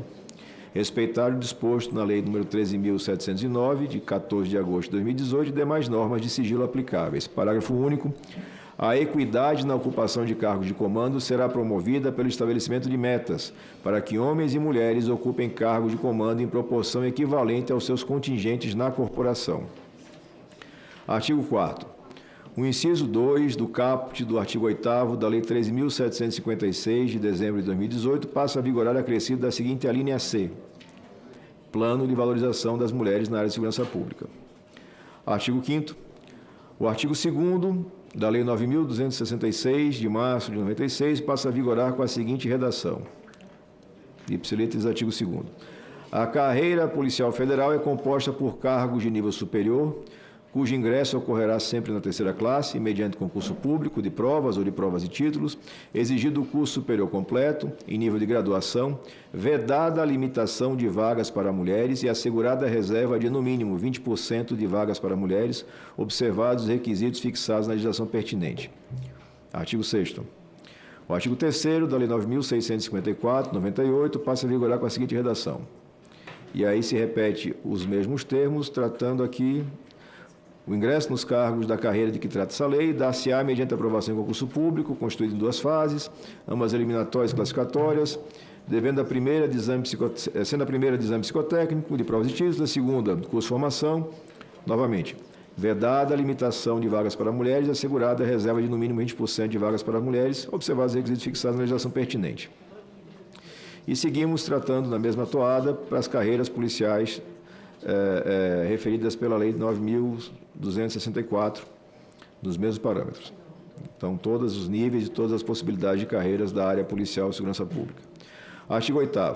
É vedada a limitação de vagas para mulheres nos concursos públicos para ingressos nas polícias civis estaduais e nas polícias penal federal, estadual e distrital, bem como nos órgãos, carreiras e empregos públicos ou empregos públicos assegurados e nomeados no parágrafo 2º do artigo 9º da Lei 13.675, e assegurado o limite mínimo de reserva de 20% para mulheres. E, por último, senhora presidente, colegas, o Poder Executivo regulamentará a Política Nacional de Valorização das Mulheres na área de segurança pública, que se refere a essa lei, e a lei entra em vigor na data de publicação. Em síntese, senhora presidente, o que nós fazemos, e faço isso com muita tranquilidade, segurança e, para não deixar de registrar com muito orgulho, nós corrigimos o tratamento legislativo dado para as mulheres que têm a coragem e a disponibilidade para atuar na seara da segurança pública. As mulheres na segurança pública são historicamente discriminadas. Isso é um fato incontestável. Uma realidade que se repete em matérias, em casos que todos nós temos em diversas oportunidades de conhecimento. E, por outro lado, a minha experiência como policial civil, como delegado de polícia há mais de 2 décadas, aponta para a importância da presença das mulheres, porque essa diversidade engrandece e qualifica a atuação policial em todas as searas. Usando como exemplo o meu estado, o estado de Sergipe, nós temos mulheres com destaque em todas as carreiras e em todas as funções exercidas, inclusive as funções de ação tática, que exigem capacidade física específica. E esse filtro, ele se dá na atuação propriamente dita. Ninguém está exigindo que uma mulher seja colocada numa função que ela não tem condições de desempenhar. Pelo contrário, nós estamos valorizando a disponibilidade dessa mulher para enfrentar a criminalidade em qualquer posição para a qual ela se qualifique e possa fazer o desempenho efetivo. Então, peço a aprovação, voto pela aprovação, senhora presidente, parabenizando as autoras, aqui a nossa senadora Daniela Ribeiro, e lá na Câmara dos Deputados, a deputada Tereza Nelma, que em muito boa hora apresentaram suas propostas, que desejo ver aprovado por essa Casa, senhora presidente. Obrigada, senador. Obrigada. Vamos colocar em discussão? Bem, eu quero participar da discussão. Senador, é muito bom ter um voto feito por um parlamentar que veio da área da segurança. E esse seu reconhecimento de que nós somos necessárias e somos boas para sermos policiais e para estarmos na área de segurança. Seu voto está perfeito. Eu tinha lido antes, fiquei encantada com seu voto. E nós temos aqui até na comissão uma servidora, a Camila, que veio da Polícia Rodoviária Federal. Imagina a alegria que ela está com essa matéria. E hoje, senador, os crimes também estão se modernizando. Por exemplo, os crimes cibernéticos, que era uma realidade que nós não tínhamos há 40 anos atrás. Hoje, as policiais podem trabalhar muito nessa área, contribuir muito. Então, essa discriminação que tinha com esse efetivo feminino, hoje, ele é mais que necessário. para as forças. Então, eu fico muito contente com o seu voto e a forma como o senhor aproveitou a essência do projeto da Tereza Nelma. O senhor homenageia a deputada Tereza Nelma e a gente gosta muito dela, lá de Alagoas, extremamente atuante. O senhor aproveita o projeto dela, junta com o da Daniela Ribeiro, apresenta um substitutivo aqui, aproveitando a essência dos dois, fazendo as correções necessárias. E agora, o projeto, nós vamos colocar em votação, aprovando, ele vai para a Comissão de Segurança e acredito que eu vou brigar muito por essa relatoria lá. Vou brigar com o senhor lá. A gente tem que fazer essa entrega no país. Gente, essa é a comissão que discute mulheres. E a gente não se cansa de falar, nós somos boas em tudo que nós fazemos. A segurança pública só ganha com a nossa presença lá. E nós temos força física também. Vocês têm um pouquinho mais biologicamente, vocês têm um pouquinho mais de força física, mas nós somos estrategistas, nós conseguimos ir para a rua, nós conseguimos pegar o bandido quando necessário, mas a gente traz uma delicadeza da humanização da polícia, da recepção da família, do cuidado com a vítima. Então, a gente só completa, a gente não atrapalha. Parabéns. Em votação.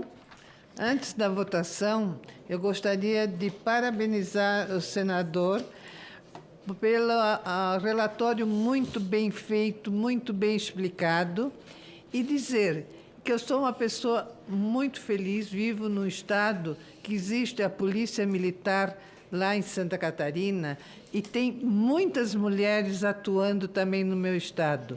E isso veio complementar a ação, o trabalho delas, porque eles têm que saem formados, e é um trabalho assim direcionado. As mulheres não escolhem o que vão fazer, se vão pegar um carro e correr atrás de bandido.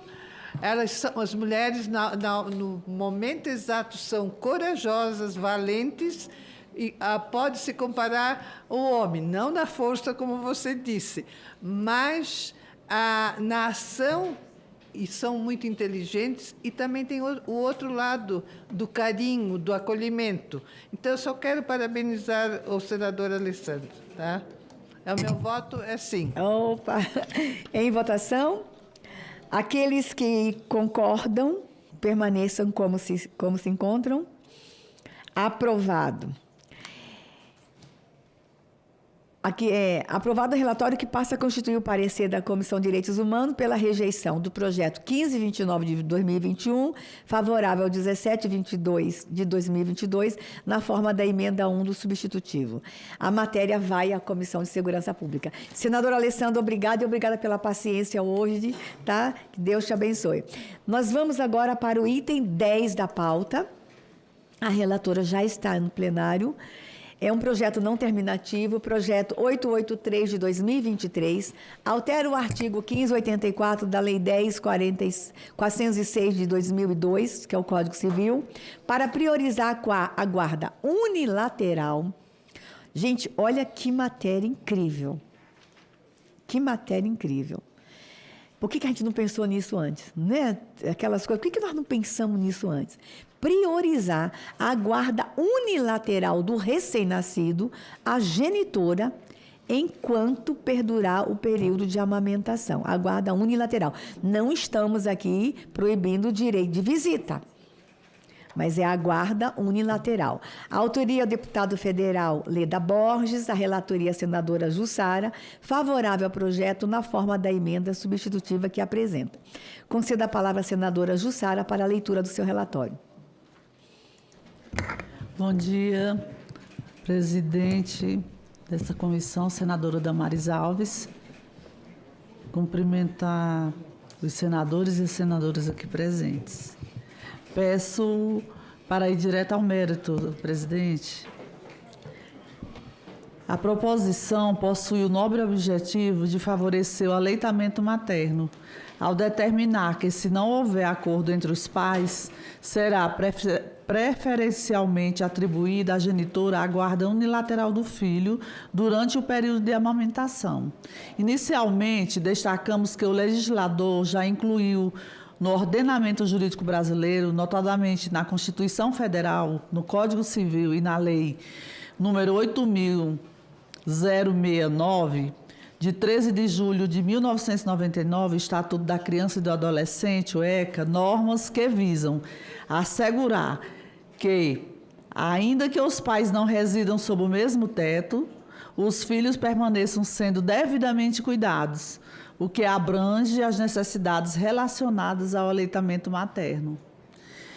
Em razão do princípio da igualdade, que permeia toda a ordem constitucional vigente e é reafirmado especialmente no artigo 226, parágrafo 5º da Constituição Federal, que dispõe sobre as relações familiares, e em disposição do ECA, como no seu artigo 22, que atribui a ambos os pais o dever de sustento, guarda e educação dos filhos menores, além do artigo 4º, que assegura que a criança e o adolescente o direito à convivência familiar. O legislador optou por priorizar a guarda compartilhada, em detrimento da guarda unilateral, ressalvados alguns casos. Entendemos que o PL, ao determinar que, se não houver acordo entre os pais, será preferencialmente atribuída à genitora a guarda unilateral do filho recém-nascido durante o período de amamentação. Adota pressuposto equivocado sobre o Instituto da Guarda Compartilhada. Entendimento equivocado porque entende a guarda compartilhada como algo inflexível, que distanciaria a criança e a mãe por longos períodos, o que poderia prejudicar a amamentação. Esse entendimento equivocado confunde a guarda compartilhada e com a guarda alternada. Na guarda alternada, o filho necessariamente passa por um período com o pai e o outro com a mãe. Portanto, não se deve confundir a guarda compartilhada, em que o convívio dos pais com os filhos não precisa ser da mesma quantidade de tempo, com a guarda alternada, em que há períodos delimitados de convívio do filho menor, que fica ora com a mãe, ora com o pai. Assim, o fundamento do PL passa para se atribuir preferencialmente à genitora a guarda unilateral do filho durante o período de amamentação. Caso não haja acordo entre os pais, não se sustenta, tendo em vista que tanto o Código Civil quanto a jurisprudência revelam que a guarda compartilhada é um instituto flexível, modável ao atendimento dos interesses da criança e do adolescente e às circunstâncias reais de cada família individualmente considerada. Enfatizamos ainda que a legislação vigente já prevê hipóteses nas quais não cabe a guarda compartilhada. Primeiro, o genitor inapto a exercer o poder familiar. Segundo, declaração do genitor ao magistrado de que não seja a guarda da criança ou do adolescente. O terceiro, a existência de elementos que evidenciem a probabilidade de risco de violência doméstica ou familiar, conforme prevê o artigo 1584, parágrafo 2º do Código Civil. Apesar de todo o exposto, entendemos que há espaço para aprimorar a proposição para prever expressamente no Código Civil que as necessidades específicas das crianças decorrente do período de aleitamento materno serão observadas para a fixação do regime de convivência na guarda compartilhada. Nesse sentido, aproveitaremos o nobre objetivo do PL de favorecer o aleitamento materno no caso em que os pais não residam sob o mesmo teto, sem, contudo, pôr em xeque os avanços legislativo e jurisprudencial em prol da igualdade de gênero e da paternidade responsável. Por fim, optamos por suprimir a referência a recém-nascido, imprecisamente utilizado pelo PL, visto que, formalmente, apenas se considera recém-nascida a criança desde seu nascimento até 28 dias de idade. O voto, em razão do exposto, o voto é pela aprovação do projeto de lei número 883/2023, na forma do seguinte substitutivo já disponível no sistema. Esse é o meu voto, senadora Damares Alves. Esse voto E em discussão? Vou participar da discussão. E, senadora, quando a senhora traz essa adequação de tirar a expressão recém-nascido, porque o bebê, ele mama depois de 28 dias, né? Então, é durante o período de amamentação. Então, a senhora coloca aqui a expressão criança. Eu só não sei se isso vai ser recebido em forma de emenda de redação ou não, mas a senhora fez a correção perfeita. Se os adultos não brigassem tanto, né, não precisaríamos de um projeto desse. Mas a gente sabe que na hora do divórcio, se for uma separação tumultuada, às vezes um, para machucar o outro, usa o bebê. E a guarda unilateral, a gente entende que tem que ficar com a mãe durante o aleitamento. Isso não quer dizer que ele não tenha direito à visita, a ficar com o bebê, mas essa guarda compartilhada, 3 dias na casa de um, 3 dias na casa do outro, enquanto o bebê é amamentado, não se explica, não se justifica. Então, eu acho que o projeto vem para corrigir um vácuo, para preencher um vácuo na legislação. Parabéns à deputada autora, a deputada Leda Borges, aqui de Goiás, minha amiga, parceira de luta. Parabéns, senadora Jussara, pelo voto. Não havendo mais quem queira discutir, encerro a discussão. A votação será simbólica. Em votação, o relatório apresentado. Aqueles que aprovam permaneçam como se encontram. Aprovado o relatório que passa a constituir o parecer da CDH favorável ao projeto na forma número 1 da Comissão de Direitos Humanos. A matéria agora segue para a Comissão de Constituição e Justiça. Parabéns, senadora Jussara, por sua sensibilidade e pela entrega do relatório em um tempo tão rápido. Projeto de lei, item 11 da pauta, projeto de lei não terminativo, número 4410 de 2024, altera a lei 8112 de 90 para prever a inclusão de conhecimentos relacionados ao enfrentamento da violência de gênero no conteúdo programático do edital do concurso público. Autoria, senadora Augusta Brito, relatoria, senadora Jussara. Favorável ao projeto na forma de emenda que apresenta. Concedo a palavra à senadora Jussara para a leitura do seu relatório. Peço permissão, presidente, para ir direto ao mérito. No mérito, exigir que o enfrentamento da violência de gênero faça parte dos conteúdos exigidos em provas de concurso públicos é medida necessária e vem em boa hora.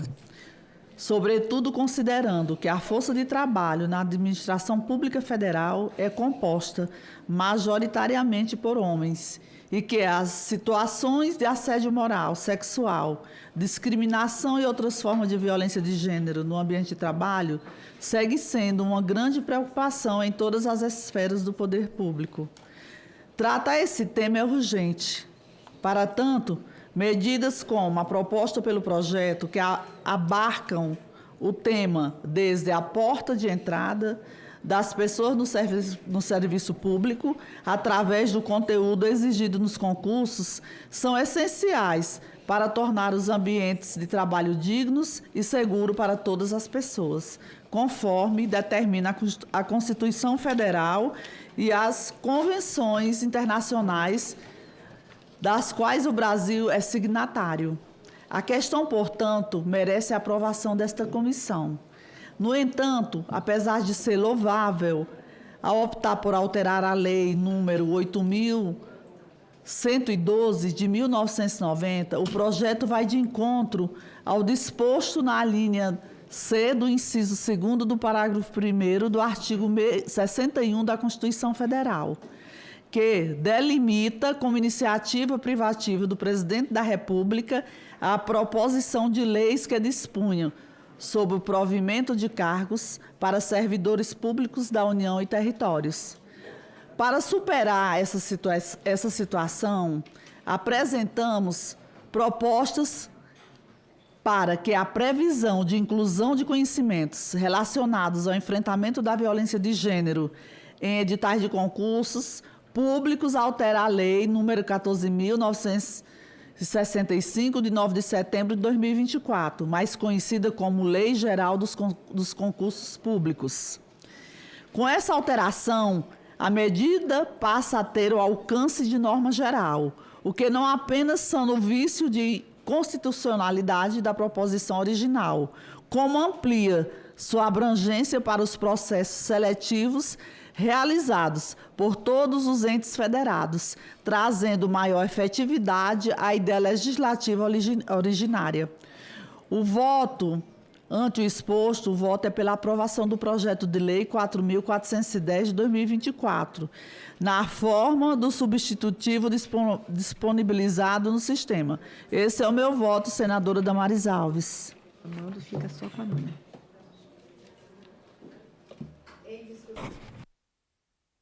Em discussão, nós estamos discutindo agora o projeto de lei número 4410 de 2024, enfrentamento da violência de gênero no conteúdo programático do edital do concurso público. Em discussão a matéria. Não havendo mais quem queira discutir, encerro a discussão. Aqueles que aprovam, permaneçam como se encontram. Aprovado o relatório que passa a constituir o parecer da CDH favorável ao projeto na forma da emenda 1. A matéria vai à Comissão de Constituição e Justiça. Parabéns, senadora, parabéns. Como nós falamos de uma matéria sobre violência contra a mulher, só para dar uma satisfação para quem nos acompanha, essa é uma comissão que cuida dos direitos da mulher, e eu sou presidente do movimento de mulheres de meu partido, o Partido Republicanos. E essa semana repercutiu muito a fala de uma vereadora do interior do Amazonas, do meu partido. Imagine o susto quando eu assisti o vídeo e eu fui provocada, e todas nós do partido fomos entender a história. Ela já fez uma nota, gravou 2 vídeos, o presidente local do estado do partido também. E hoje, inclusive, eu vou conversar com ela. É uma vereadora de 5 mandatos. Ela trabalha com agricultura familiar, uma cidade pequena, uma mulher humilde, mãos calejadas. E o sobrinho dela foi assassinado pela esposa, por uma mulher. E numa discussão na Câmara, estava tendo uma discussão entre uma vereadora e outra, ela quis dizer que não aceita que se use a lei de proteção da mulher para mulheres que cometem crimes se esconderem atrás da lei. E na hora dela falar, ela se embaraçou toda e disse que é a favor da violência contra a mulher. Ela fez um discurso muito ruim e as redes sociais deram uma repercussão. Ela não está bem, está em pânico. Nós conversamos com ela, o movimento, eu não falei pessoalmente, ela já pediu milhões de desculpas à cidade, às mulheres, foi uma forma de falar. O partido vai se reunir internamente para saber o que fazer na Comissão de Disciplina e Ética, mas o fato dela ter gravado 2 vídeos chorando, pedindo desculpa, que não era aquilo, estava sob forte emoção pelo que tinha acontecido com o sobrinho, dizendo: não pode se esconder atrás da lei que eu quero que a lei proteja a mulher, mas não posso. Foi um discurso muito ruim. Todos estamos sujeitos a erro. Mas quando o assunto é a violência contra a mulher, nós temos que ter muito cuidado com a fala. Muito cuidado. Porque uma fala pode despertar lá na ponta uma outra fala e uma reação.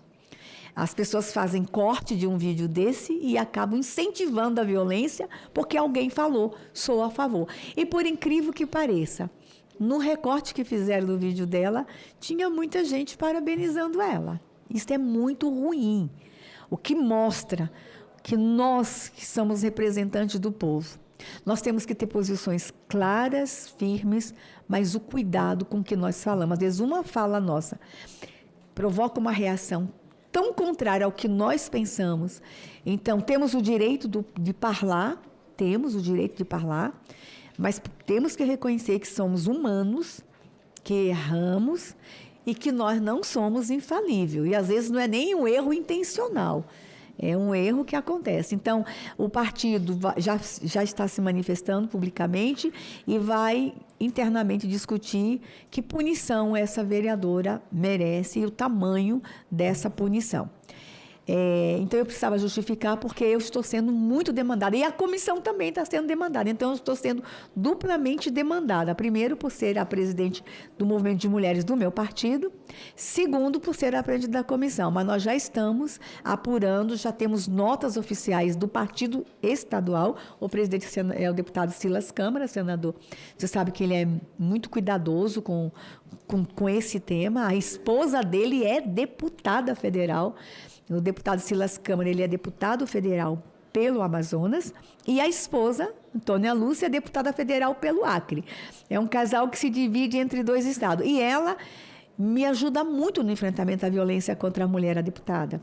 Então, assim, nós estamos internamente, primeiro discutindo o que fazer, e na semana que vem eu até trago para a comissão o que o partido decidiu. E, claro, se chegar oficialmente, por enquanto estamos sendo cobrados por telefone, se chegar alguma cobrança internamente, oficialmente para a comissão também vai deliberar. Senadora Jussara, parabéns pelo seu voto, aprovado o projeto e segue para a próxima comissão. Nós temos agora...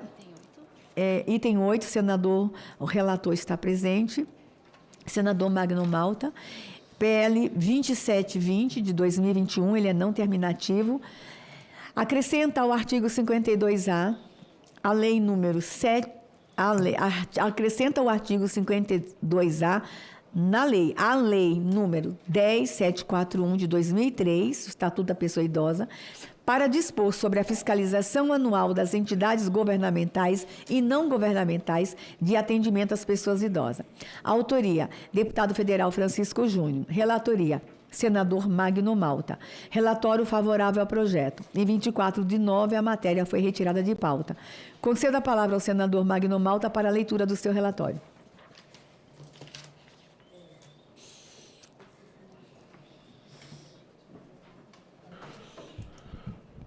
A priori, o projeto é meritório, né? Quando você trata da questão de cuidar de idosos, eu vou ler realmente por uma questão de protocolo, porque o meu voto é pela aprovação, mas a análise do projeto que foi feita aqui pela assessoria da casa, assessoria da comissão, e me consultando a respeito do voto conjuntamente com a minha assessoria.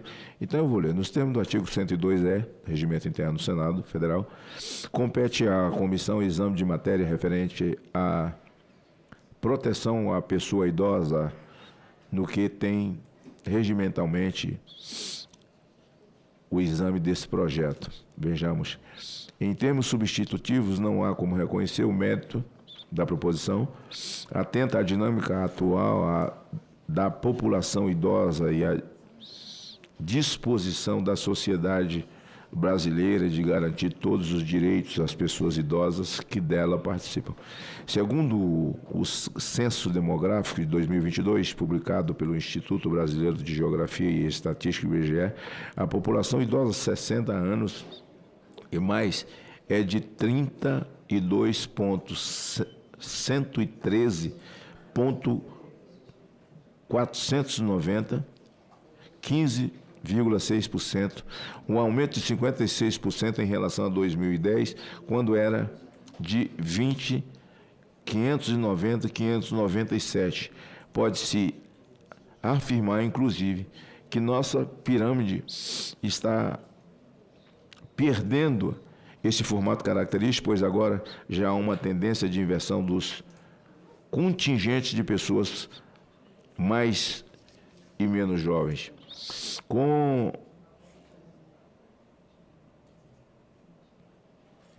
o inelutável, eu confesso que eu nunca ouvi essa palavra, não. Com o inelutável passar do tempo, não sei se se refere a luto, mas eu não... Então está escrito errado aqui no meu. Então vou no inevitável, porque ilutável é a pessoa que já teve de luto e acabou de sair, né? O inevitável passar do tempo, a família e os amigos nem sempre conseguem dedicar a atenção que demanda a pessoa idosa. Nesse sentido, as instituições de longa permanência, valorosas, de locais e de amparo, acabam sendo um refúgio onde a pessoa idosa pode exercer seus direitos de envelhecimento com autonomia, segurança e em ambiente de dignidade, de apoio e respeito aos seus direitos. No caso de 2022, o IBGE apurou pela primeira vez dados relativos às pessoas idosas que moram em instituições de longa permanência, são 161 mil pessoas, 0,1% da população brasileira, 0,5% da população idosa. O Estatuto da Pessoa Idosa, de forma perspicaz, instituiu um mecanismo de proteção desse contingente populacional, entre os quais citamos a submissão das entidades de atendimento à fiscalização por parte dos conselhos de pessoa idosa, do Ministério Público e da Vigilância Sanitária, entre outros. O PL vem somar-se a esse esforço ao propor a isenção de vistorias presenciais com prioridade mínima anual, entendendo que o escrutínio sugerido será mais uma garantia de observância dos direitos dos moradores idosos. A gente ouve comentários, presidente Damares, de algumas instituições onde a família confia e põe lá o seu familiar e depois recebe a notícia de que ele está recebendo maus tratos e os recursos parcos dessa aposentadoria, normalmente esse é o mecanismo, fica com a instituição que tem a obrigação de cuidar, de zelar, de dar a ele, além dos seus remédios, lazer, atendimento, e muitas vezes eu sou demandado por famílias que fazem essas internações e o idoso, na verdade, não é tão bem cuidado. E aí, nesse caso, a exceção é que cumpre bem o seu papel.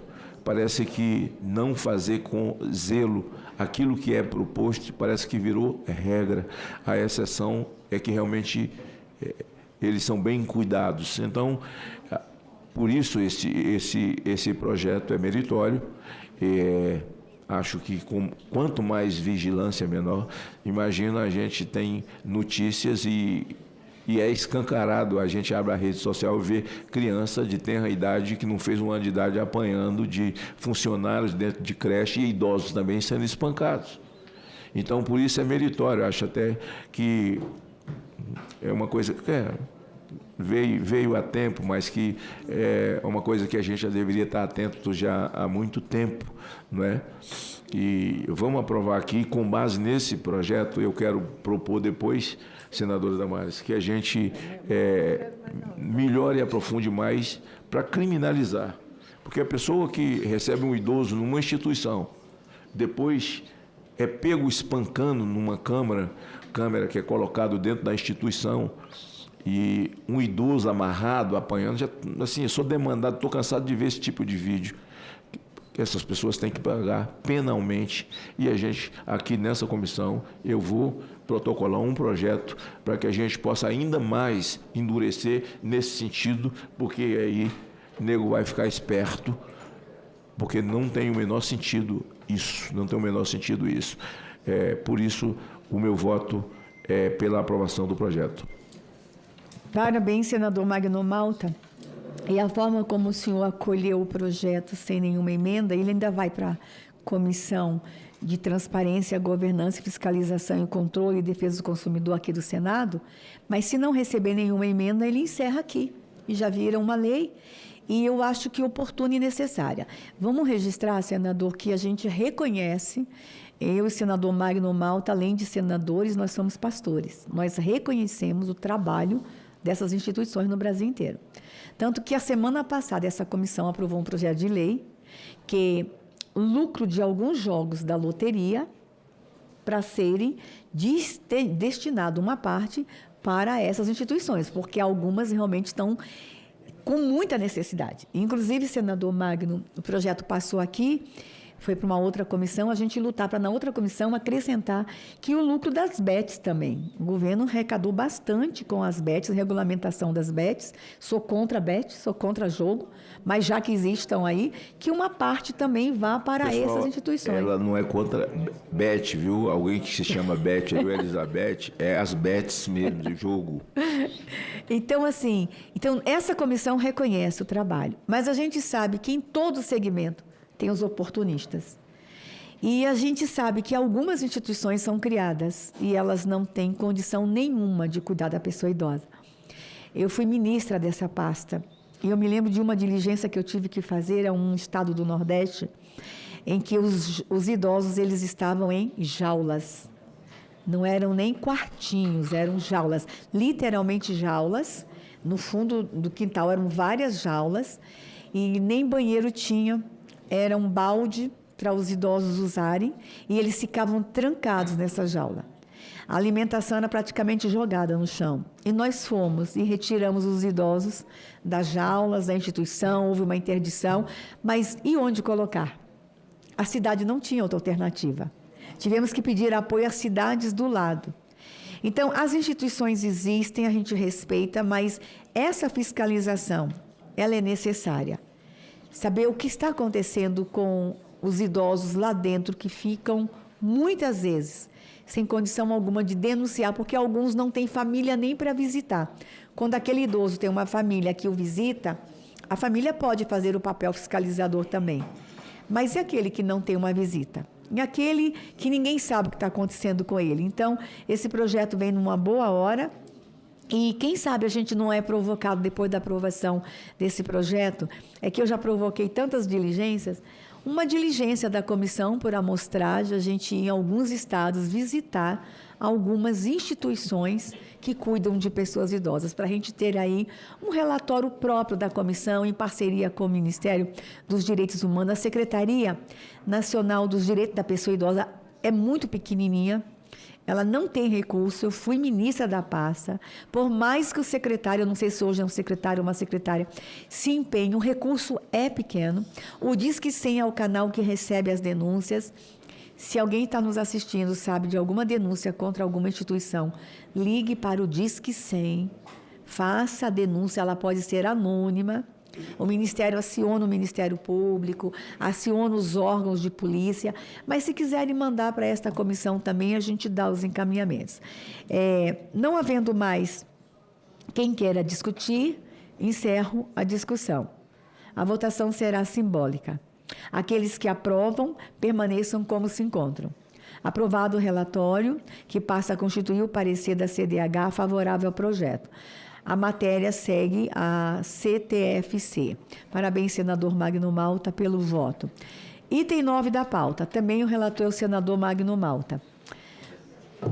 Projeto de lei número 899 de 2024, não terminativo, dispõe sobre a verificação do rendimento escolar dos estudantes incluídos em regime de exercícios domiciliares por motivo de saúde, gestação, puerpério ou lactação, nos termos da Lei 1044 de 69, que dispõe sobre tratamento excepcional para os alunos portadores das afecções que indica, e da Lei 6202 de 75.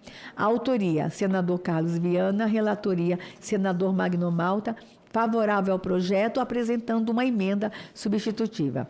Concedo a palavra ao senador Magno Malta para a leitura do seu relatório.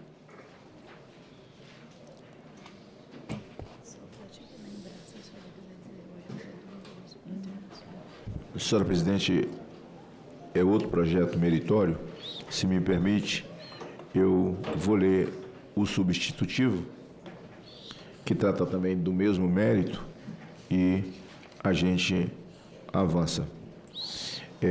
O projeto de lei 899, de 24, altera o artigo 81A da Lei 9.394, de 20 de dezembro de 1996, que estabelece diretrizes e bases da educação nacional para dispor sobre o regime escolar especial para atender estudantes impedidos de frequentar aulas por motivo de saúde, gestação, ou lactação. O artigo 1º 81A da Lei 9.394, de 20 de dezembro, passa a vigorar com as seguintes alterações. As instituições educacionais e os sistemas de ensino garantirão a educação básica e superior, regime escolar especial, inclusive na forma de exercícios domiciliares para o atendimento. 2. Estudantes gestantes a partir do 8º mês de gestação, mães lactantes ou adotantes até que o bebê complete 6 meses de idade. 3º, as datas de início e de fim do regime previsto no caput para a situação prevista no inciso 2 poderão antecipadas ou postergadas por motivo de saúde, mediante a apresentação de relatório médico e direção da respectiva instituição educacional. No 4º, assegura-se os estudantes atendidos no regime previsto no caput deste artigo a realização de exames finais ou outras verificações de aprendizagem e rendimento escolar por meio de instrumentos e atividades de avaliação com as adaptações pedagógicas pertinentes, preferencialmente realizadas de modo não presencial, exceto se comprovada a possibilidade de comparecimento presencial em instituição educacional. Bem, esse projeto do senador Viana, ele é meritório, mas o nosso substitutivo que acompanha o mérito é porque pessoas, mães gestantes, muitas vezes, que estão fazendo um curso, estão estudando e entram num período em que não pode fazer presencialmente. E depois da era da internet, há muita coisa a se adaptar, onde as pessoas não podem ser prejudicadas e você tem como fazer isso através da internet, através de comprovação de laudos médicos em caso de doença, em caso até de condição religiosa. Você tem uma prova e me lembro que aprovei aqui nessa comissão as pessoas de confissão sabatista, ou seja, adventistas, judeus e todos aqueles que guardam o sábado e está dentro de um concurso, é dia de prova e ele guarda o sábado a partir das 18 horas, 17 horas da sexta-feira. Então, em que, por exemplo, em vestibular, eles sofreram muito por longos anos, por causa da sua confissão de fé. E é preciso a gente respeitar todas as confissões de fé. Embora não é assim que o mundo funciona hoje, até no Brasil aqui, se você falar que é cristão, você está pisando no limiar da perseguição, né? Mas a gente que é cristão, a gente respeita todo mundo. Eu me lembro, senadora Damares, que veio um projeto da Câmara para colocar a Bíblia nas bibliotecas públicas. E a relatoria aqui ficou com a senadora Marina Silva, que se dizia assembleana. E ela, eu era senador também, aqui já, ela simplesmente fez um relatório para arquivar. E eu não entendi. Por que arquivar? Por que não ter a Bíblia na biblioteca? Ela poderia pegar e escrever no seu relatório a Bíblia, vírgula, ao Corão, vírgula, também o Evangelho segundo Kardec, tudo isso pode estar na biblioteca. Mas, de cara, já arquiva a Bíblia. A prova mais contundente de que ela tentou se desligar do idealismo, do politicamente correto, mas, pelo que vejo, não conseguiu, não. Então, assim, isso me decepcionou muito. E hoje a gente tem que facilitar de fato a vida das pessoas. A pessoa sofre uma cirurgia, o médico está ali dizendo, olha, ele está aqui operado, não tem a mínima condição, mas se colocar o computador aqui, ele tem condição de fazer essa prova, tem condição de prestar esse trabalho que ele teria que prestar, mas está internado. Então, todas essas condições com justificação. Então, o mérito é muito grande e meu voto é pela aprovação. Parabéns, senador Magno Malta. O voto dele é pela aprovação, apresentando um substitutivo. Em discussão a matéria, eu quero discutir. Senador, quando o senhor traz ao projeto de lei a figura da mãe adotante, o senhor faz uma correção à matéria necessária e bem oportuna e meritória. A mãe lactante, mas o senhor traz a mãe adotante também. Aquela mãe que está estudando, que adota, poder ter um regime diferencial na avaliação dos seus rendimentos escolares. O senhor melhora a questão dos alunos em tratamento de saúde, as mães lactantes, muitas jovens. Infelizmente, nós temos a realidade no Brasil de gravidez.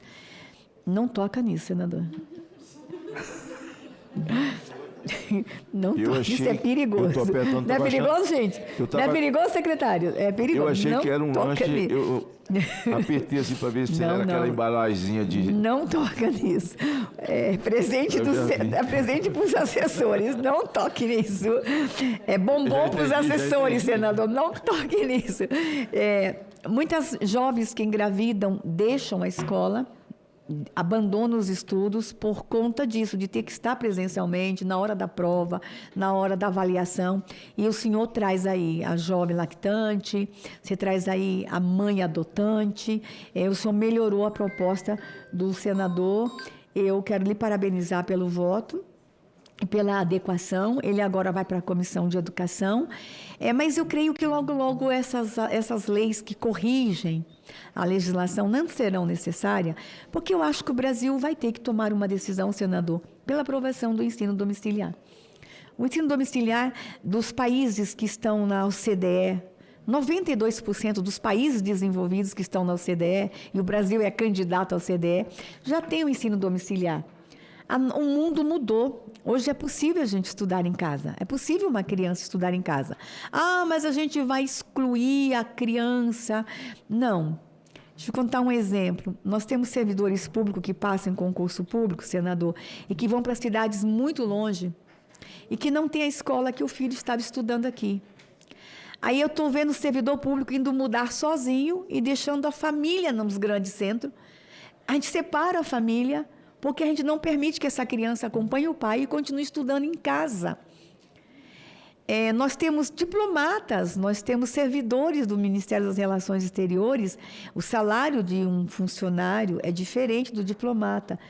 Eu me encontrei com funcionários do MRE, fora do Brasil, que 60% do salário deles, às vezes 65%, era para pagar uma escola internacional no país onde ele estava servindo. Porque ele vai em missão de 2 anos, aí leva a família. Vamos supor que vai para um país que fale mandarim. Por que o filho dele vai ter que aprender mandarim para uma escola tão complexa? Se pode ir para uma escola de inglês, por exemplo, ficar 2 anos e volta para o Brasil. Aí, quando ele vai pagar essa escola, ela é muito cara, uma escola internacional. E ele não tem a possibilidade de ter o ensino domiciliar, porque o Brasil não aceita a modalidade do ensino domiciliar. Então, a gente está encontrando hoje, nesse mundo moderno, os pais brasileiros se confrontando ainda que o Brasil não tem um ensino domiciliar, em que o aluno vai ficar matriculado numa escola referência, ele vai lá fazer a prova nessa escola, mas pode estudar em casa. Então, essa lei vem para atender a pessoa que está estudando em casa, que está doente, ou aquela mãe grávida, ou a mãe que adotou, ou a lactante. Mas se tivéssemos um ensino domiciliar, não precisaríamos estar corrigindo a lei maior, não precisaríamos estar corrigindo a legislação vigente para atender a mãe lactante. Parabéns, senador Magno, parabéns, senador Carlos Viana. Fazendo só um reparo, senadora, que quem é contra esse tipo de ensino homeschooling, homeschooling fala que não, aí está excluindo proteger a criança. São justamente as pessoas que não têm afeição à criança. São os abortistas. Os abortistas. E aí, quando entra uma matéria como essa, não, porque as crianças, eles agora estão defendendo as crianças, por causa do FELCA. Ele faz uma denúncia de um aplicativo, e aí o Brasil inteiro se manifestando como se nunca tivesse acontecido nada. Em 2006, 2007, 2008, CPI da pedofilia, a legislação que existe hoje foi toda feita por essa CPMI. Todas as operações para prender pedófilo no Brasil, ela demanda de duas leis. A criminalização da posse e a lei da infiltração. Eu sou autor das duas. Uma grande operação em 10 municípios, incluindo outros países, em cooperação com a Interpol. Por que isso acontece? Porque foi a CPI da pedofilia aqui nessa casa, o Senado Federal, a Lei Joana Maranhão. Quem é abusado na infância, já é adulto, mãe ou pai, foi abusado na infância, e seu abusador está vivo. Você pode denunciar ele, porque a Lei Joana Maranhão te protege para que você possa denunciar na vida adulta aquilo que não foi denunciado na sua infância, que esconderam. Então, veja, mas as pessoas, sim, elas não vão pesquisar, elas não vão buscar, parecendo que o FELCA descobriu a roda. E não é. Essas denúncias no submundo da internet, CPI dos maus tratos, essa ocasião, a nobre presidente aqui, da CPI dos maus tratos, já era minha assessora. E a legislação que existe, aí fica parecendo que nunca aconteceu nada, nunca teve nada. Pingir pedófilos pelo Brasil inteiro. A questão, o nome, a chamada perseguição, crime de pedofilia, que é crime hediondo. Tudo isso, quando acontece em 2006, para os senhores terem uma ideia de quem está assistindo a CPI, estou com CPMI, porque a gente prendeu o vagabundo lá da Conafé, e isso ficou na minha cabeça. Inocente, esse bichinho não sabe de nada, viu nada. Mas as pessoas que não sabem, existe uma legislação em voga no Brasil e se prende pedófilo no Brasil? Se a Polícia Federal, com os crimes cibernéticos, é de competência o crime cibernético, delegacia de crime cibernético, tudo demanda do que nós votamos aqui, do que nós trabalhamos aqui. Prende pedófilo pelo Brasil inteiro. Nós precisamos ter uma legislação mais dura, e eu sempre propus, senadora Damares, para que em 2026 a gente aproveite o processo eleitoral e junto plebiscitar o país para instituir prisão perpétua para pedófilos. Esses caras não tem jeito, essas desgraças não tem jeito. E eles só são soltos por bom comportamento quando são presos. É claro, tem criança lá, tem bom comportamento. E depois eles são privilegiados, eles têm uma ala importante que fica só eles, não põe eles no meio de todo mundo, e tinha que colocar no meio de todo mundo. Bom, mas eu queria fazer um registro aqui agora, antes de encerrar, senadora Damares, lhe devolver a palavra, é que lá na Itália, a notícia está em todo lugar que a polícia acaba de prender o Talhaferro. Quem devia estar preso era Alexandre de Moraes. Talhaferro simplesmente teve a coragem de denunciar os crimes. Bom, o crime, investigar pessoas como ele faz, o que ele fez e continua fazendo no Brasil, aprisionando pessoas, jogando pessoas em celas, em masmorras, e aqueles que não estão na masmorra estão psicologicamente doentes, porque estão de tornozeleira em casa, ele criou um departamento, onde o Talhaferro era o cara que dava legalidade ao crime. Olha, nós vamos encenar um crime em tal lugar. Dá seu jeito aí e cria. Tenha criatividade, disse o juiz, que agora está esperneando aí, porque está incluído nos cancelamentos do Trump. Olha, o homem está bravo, usa a sua criatividade. Quando o Talhaferro percebe que tudo, não tinha ninguém de esquerda ali, era tudo gente de direita. Não, eles procuravam, e tem muita gente envolvida que eram X9 de Alexandre de Moraes, e, ó, no perfil de fulano tem uma foto dele com a bandeira na mão. Ó, no perfil de fulano tem uma foto dele cantando o hino nacional. No perfil de fulano tem uma foto dele abraçado com Jair Bolsonaro. Essas pessoas todas iam para o limbo. Hoje as pessoas têm medo de postar alguma coisa. O cantor Davi Sassi, um cantor conhecido no Brasil inteiro, não só pelo nosso universo gospel, Davi Sassi descobre que está sendo investigado porque no X ele faz um comentário numa postagem de uma pessoa patriota. Assim, qual foi o crime de Davi Sassi? Então o Talhaferro pega isso tudo, vai guardando, tem todas as provas, documentais e periciais. Ele esteve conosco na comissão, pessoalmente estive na Itália, agora, e eu espero que a Itália, a notícia que tem é que ele foi notificado para ir à polícia e ele não está preso. Ele não está preso, mas a esquerda já correu para dizer que ele foi preso. Ele está sendo perseguido mesmo por Alexandre de Moraes, está na caça, sim, em cima dele, quer ele de qualquer maneira, quer a extradição dele, como quer a extradição dos outros. Mas eu lembrei as autoridades italianas, senadora Damares, fiquei lá com o Flávio, a gente foi lá, não é? Mas tive aquela tristeza de ir ao presídio ver a Carla Zambelli, perseguida de Alexandre de Moraes também, que quer também que ela seja extraditada. Eu lembrei às autoridades, dizendo o seguinte: vocês não podem se esquecer de Cesare Battisti, o terrorista, que tinha como advogado Barroso, que até ontem era o presidente da corte, e disse que aquele terrorista era inocente. Agora eles todos estão à caça de pessoas inocentes que não são terroristas. E eu espero, eu disse às autoridades, reciprocidade, a Itália com o Brasil. Porque o Lula deu a graça, o perdão para Cesare Battisti.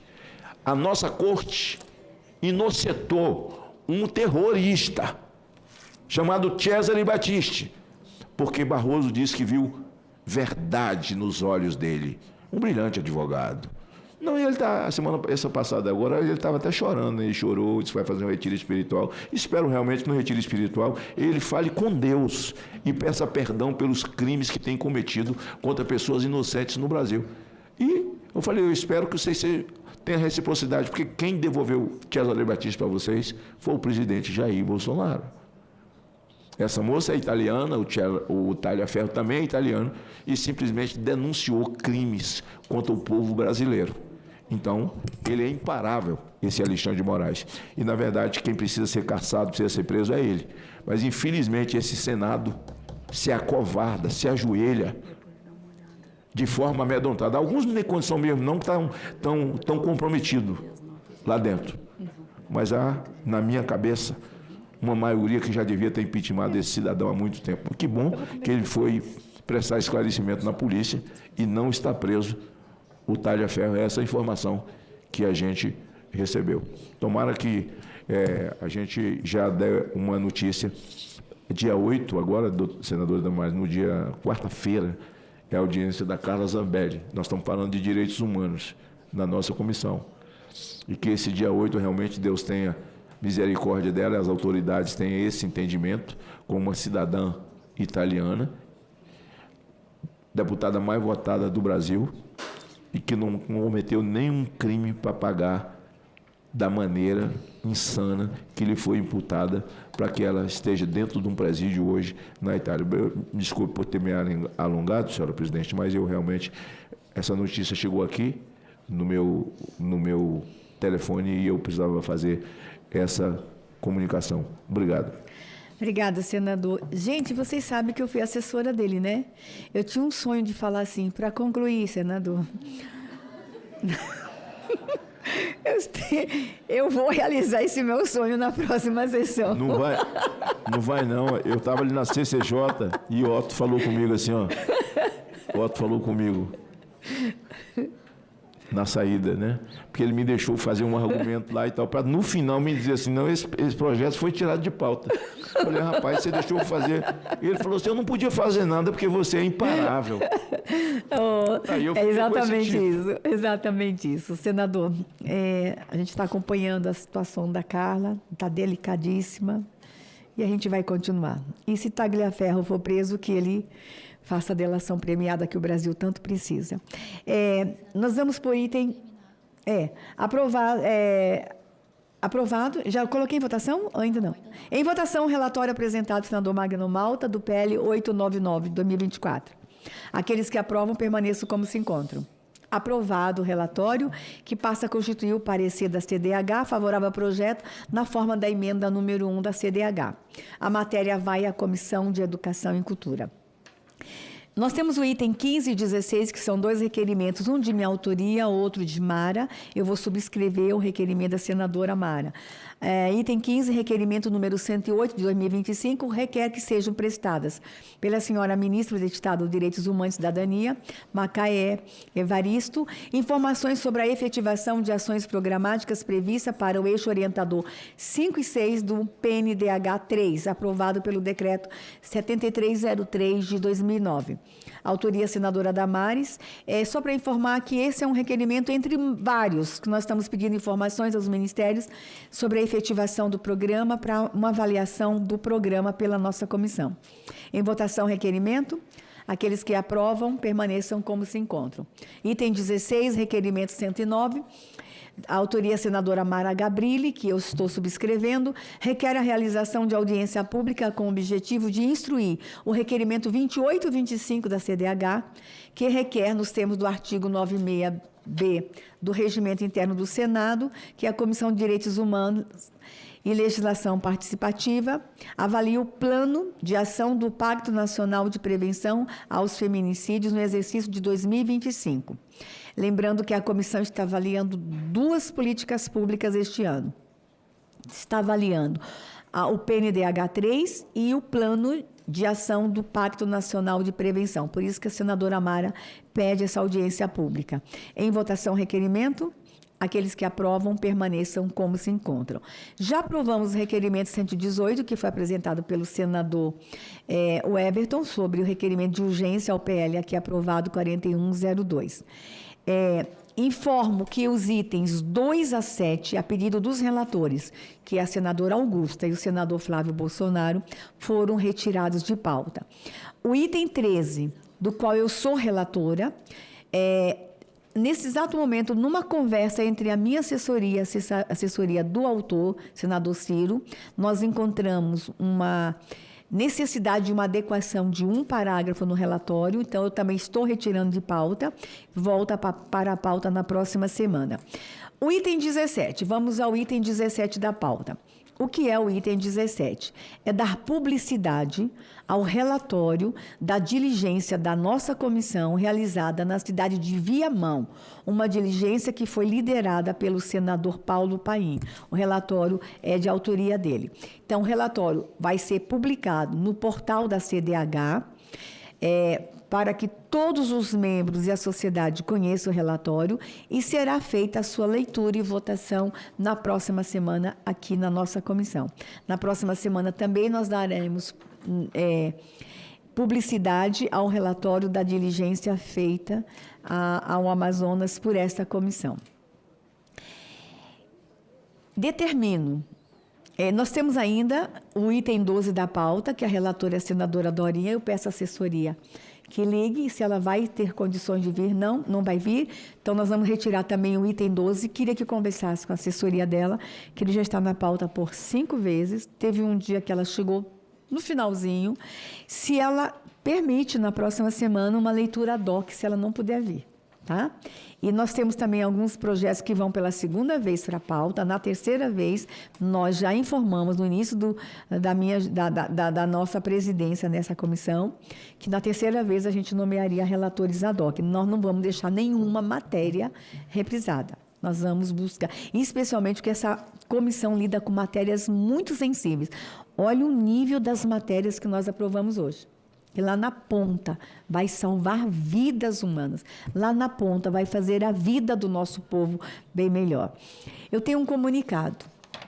Informo que essa presidência determina que será reaberto o prazo para assinatura das sugestões legislativas 22 e 47, a 22 de 2020 a 47 de 2019.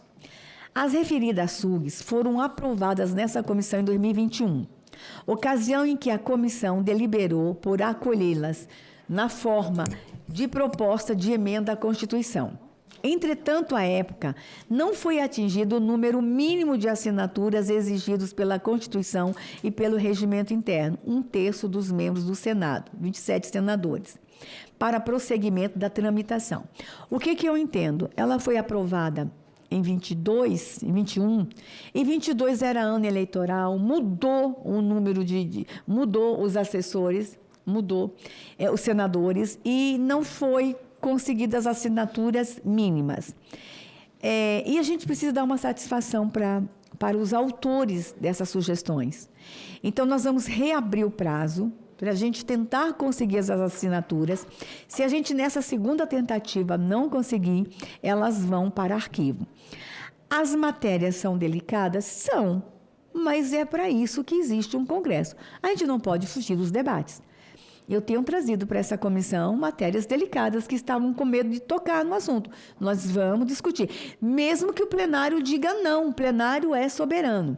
Então, a sugestão legislativa 47, veja só, propõe alterar o parágrafo único do artigo 94 da Constituição Federal para incluir o princípio da confiança em matéria previdenciária e da outras providências. Ela já tem 9 assinaturas válidas. A sugestão legislativa 22 de 2020 propõe alterar o artigo 61 da Constituição Federal para garantir, olha só, essa que é delicada, o direito popular de incluir projetos de lei em pauta para a votação, que nasçam na sociedade. A gente já faz isso por meio de SUG. Ela já tem 10 assinaturas válidas. Diante disso, solicita a Secretaria de Apoio da Comissão que elabore e disponibilize o ofício destinado à coleta das novas assinaturas, proceda à divulgação e oriente as assessorias parlamentares em caso de dúvida. Por fim, conclamo as senhoras e os senhores senadores, especialmente os membros dessa comissão, titulares e suplentes, a subscrever os referidos documentos. Essas SUGs já foram aprovadas nessa comissão. É só dar o prosseguimento em forma de PEC, de modo a possibilitar o prosseguimento e tramitação das matérias. Registro que está conosco, nos visitando no plenário, uma equipe do Hospital de Amor e Santarém, estão aqui ainda, a Ana Jara Dante, a vice-presidente do hospital, Roberto Branco, a Vera Branco, Neila Almeida, Edno Cortesia e Alexandre Maduro. Sejam bem-vindos a essa comissão, leve um abraço à cidade de Santarém, sou apaixonada por sua cidade, um dia vai ser capital, eu acredito nisso, viu? Eu acredito, eu lutei por isso lá no passado, tá? Mas parabéns ao trabalho que o Hospital de Amor faz em todo o país. Que Deus abençoe vocês, sejam bem-vindos a esta comissão. Bem, esgotada a nossa pauta, nós agora vamos para aquele momento protocolar de leitura das denúncias que chegam à comissão, dos encaminhamentos e também de solicitações. Vocês fiquem à vontade se quiserem ficar até o final das leituras. Denúncia número 346, da Ouvidoria do Senado. De cidadã que já enviou denúncia à CDH e teve encaminhamento de ofício ao Ministério dos Direitos Humanos para pedir proteção. Agora, a cidadã pede ajuda e comunica que foi informada de uma negativa prévia e liminar quanto à sua remoção para o local seguro, o que coloca em risco eminente no estado do Rio Grande do Norte. Encaminhamento da denúncia. Em virtude das competências legais e regimentais da CDH, a denúncia foi encaminhada por meio de ofício ao Ministério dos Direitos Humanos para inclusão no Programa de Proteção à Testemunha Provita, tendo o referido Ministério já adotado os encaminhamentos internos cabíveis. Esclarecer que, a partir de agora, o órgão competente para cuidar do caso em questão será o Ministério, não cabendo providências adicionais por parte dessa comissão. Denúncias 347 e 348 tratam de casos em que a CDH não possui atribuição legal para substituir a atuação do Judiciário, do Ministério Público ou órgãos de investigação policial, tanto no Brasil quanto em outros países. No entanto, sugere omissões institucionais impedem a demandante de acessar a justiça em um caso grave de tráfico humano, entre outros abusos, e afirma que o caso está arquivado em razão de sucessão, erros e de omissões por parte das autoridades. Encaminhamento. Para melhor análise de eventual encaminhamento da demanda, solicitar a cópia da comprovação da denúncia realizada junto ao Ministério Público e a cópia do e-mail encaminhado ao Itamaraty, referente ao pedido de assistência consular, pois essas informações são de suma importância para subsidiar a avaliação da CDH. Denúncia 348, violação continuada de direitos humanos de ex-militares concursados da Força Aérea Brasileira em descumprimento de decisões internacional da Corte Interamericana de Direitos Humanos. Encaminhamento, o demandante deve articular sua demanda junto ao MPF e à DPU. Denúncia 361. O cidadão pede à comissão para averiguar e ajudá-lo por ter seus direitos violados com perseguição de espionagem e de ser vítima de terroristas. Os encaminhamentos. Informar que o demandante que a comissão não possui competência para determinar diretamente a realização de perícias, análises técnicas, interpretações ou prisões. Tais decisões dependem de ordem judicial ou requisição das autoridades policiais e do Ministério Público. Diante disso, sugerir protocolar representação junto ao Ministério Público Estadual, Federal, solicitando a instalação de inquérito policial e requisição de perícias necessária. Ainda, procurar a Defensoria Pública, registrar boletim de ocorrência e, em caso de risco imediato, acionar o DISC 190 ou o DISC 100, reiterando a solicitação já realizada no ano de 23. Agora nós vamos para solicitações do Movimento Orgulho Autista do Brasil, solicitação 349, que seja realizada uma audiência pública sobre o projeto PRF Amiga dos Autistas. Esse projeto é incrível e a gente precisa, sim, fazer essa audiência pública, mas eu sugiro que em parceria com a CAS e também com a Comissão de Educação, se possível. Solicitação 350, do cidadão, audiência pública sobre a SUG 9/2024, que requer plebiscito em 2026 para restaurar a monarquia parlamentarista no Brasil. O encaminhamento às duas solicitações, agradecer a sugestão e sugerir encaminhar aos membros titulares e suplentes da comissão para que, enquanto membros, proponham esses encontros. Se nenhum parlamentar se candidatar para apresentar o projeto de a audiência pública da PRF Amiga, eu peço que a minha assessoria faça, tá? E com relação à SUG 9 de 2024, acho que a relatora, inclusive, sou eu. Vamos verificar e ver se há possibilidade de fazer audiência pública. Solicitação 351, da Ouvidoria do Senado. Cidadão que solicita a transformação da SUG, Ideia Legislativa 11788 de 2008, que pretende alterar a lei de estágio para garantir bolsa mínima, 13º salário e direito de negociação. Encaminhamento, explicar as regras do Senado para uma ideia legislativa a ser transformada em SUG, em seguida, em proposição legal. Solicitação 352, de lideranças indígenas do povo Caiapó de São Félix do Xingu. Provocar o Poder Executivo Federal para a criação do novo Distrito Sanitário Especial Indígena no município de São Félix. 353, da Associação Brasileira da Indústria, Comércio e Serviços de Tecnologia Assistiva. Solicita a adoção de providências para a recomposição orçamentária e definição de cronograma de produção e distribuição de livros didáticos em braille a serem entregues no início do ano letivo de 26. Encaminhamento a essas duas solicitações. Informar que, por serem providências de competência do Poder Federal Executivo, sugere-se encaminhar solicitações aos membros da comissão para, se oportuno, conveniente, provocarem por meio de instrumento da indicação dos órgãos federais competentes. Vamos para os informes. Informe 354. Da Cooperativa Extrativista Mineral e Agrícola Sustentável em Regime de Economia Familiar, Rio Madeira. Encaminhou o pedido de informações ao Ministério de Direitos Humanos e Cidadania sobre a Operação Boiúna, realizada no Amazonas. Informe 355, do coletivo Filhas da Mãe. Propostas aprovadas na primeira Conferência Livre da Mulher Idosa, em agosto deste ano, e encaminhadas para a 5ª Conferência Nacional de Políticas para Mulheres, que ocorrerá a partir de 30 de setembro. Está acontecendo. Informe 356, da Presidência do Senado, encaminha ofício do Observatório dos Direitos Humanos dos Povos Indígenas Isolados e de recente contato, que envia a carta final do 2º intercâmbio entre coletivos indígenas de vigilância e monitoramento para a proteção dos povos isolados da Amazônia brasileira. Iniciativas indígenas para a proteção dos povos em isolamento. Informe 357, chegou do Fórum Distrital da Sociedade Civil em defesa dos direitos da pessoa idosa. Moção de recomendação e implementação da Lei 14.878 de 2024, que institui a Política Nacional de Cuidado Integral às Pessoas com Doenças de Alzheimer e outras demências. Altera a Lei 8742, de dezembro de 93, Lei Orgânica da Assistência Social, e moção para aprovação da Convenção Interamericana sobre a Proteção dos Direitos Humanos das Pessoas Idosas. Encaminhamento dos informes, acusar recebimento e agradecer informações encaminhadas. Respostas de ofícios. Recebemos da Defensoria Pública Geral da União a resposta ao nosso ofício 271, que enviou o relatório de diligência realizada pela CDH em Marajó com encaminhamentos. Resposta do Ministério Público de Minas Gerais ao nosso ofício 226, de solicitação de informações sobre andamento de denúncia de corrupção, lida no expediente 11, número 190.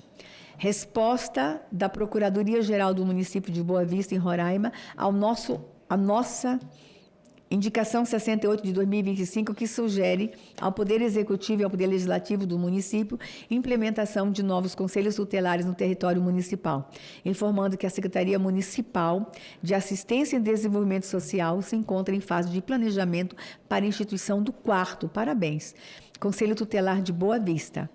Nós estivemos lá e a gente viu essa necessidade. A indicação 68 de 2025 é um dos encaminhamentos aprovados por esse colegiado no relatório da diligência realizada às instalações da Operação Acolhida no território Yanomami, em Roraima. Encaminhamento aos ofícios, acusar recebimento e agradecer as informações colhidas. Bem, as senhoras e senhores senadores que concordam com os encaminhamentos aqui lidos, ficam como estão. Aprovado os encaminhamentos. Quero lembrar que nós estamos na semana de comemoração Dia Internacional da Pessoa Idosa. E essa comissão hoje, em homenagem a esse dia, deliberou uma matéria voltada à pessoa idosa, matéria relatada pelo senador Magno Malta sobre fiscalização nas instituições de longa permanência para pessoas idosas. Nada mais havendo a tratar, agradeço a presença de todos e declaro encerrada a presente reunião. Ok? E libero os assessores para comer os bombons.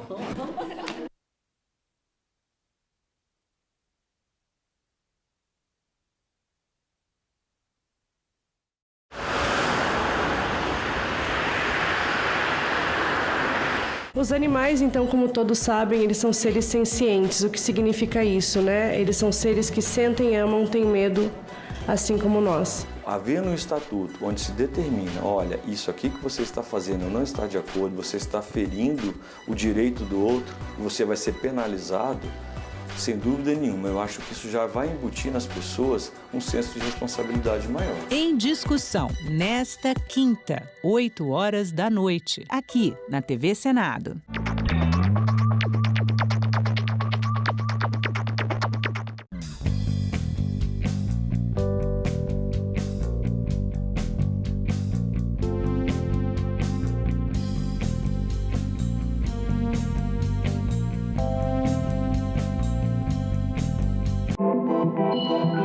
O site do Senado agora mostra projetos de lei em linguagem simplificada.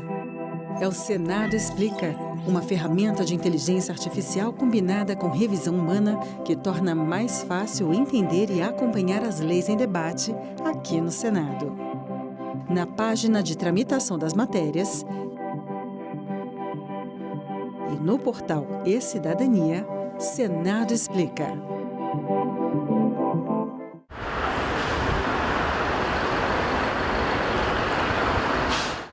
O programa a seguir é livre para todos os públicos.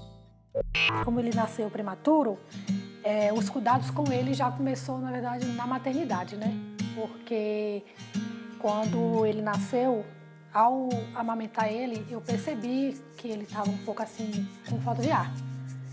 E quando eu percebi que ele estava com falta de ar, eu logo chamei a enfermeira e perguntei para ela se era normal, né, essa falta de ar dele ao amamentar. E no momento me falaram que sim, mas logo após veio a notícia de que ele ficaria entubado. Então ele ficou 5 dias internado já, aí deu hipoglicemia, veio até uma culpa, porque assim, veio minha culpa por conta da glicemia, porque ele nasceu com hipoglicemia porque eu estava com a glicemia alta. O pedestre tem responsabilidade, ciclista... Uma cadeia na academia me foi negado pela história e pelo meu país. Hoje nós podemos, com o nosso megafone, que é o diploma na mão, nós não podemos recuar nesse debate. Declaro aberta a 7ª reunião da Comissão do Senado.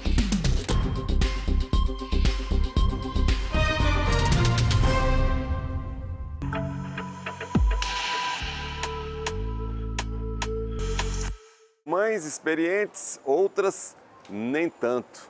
Quer dizer, completamente inexperientes, mães de primeira viagem. Encontrei aqui no Hospital Materno Infantil de Brasília a Dalcilene, 8 meses de gravidez. E aí, Dalcilene, tá quase chegando a hora. E as expectativas, os medos, os desafios? São muitos.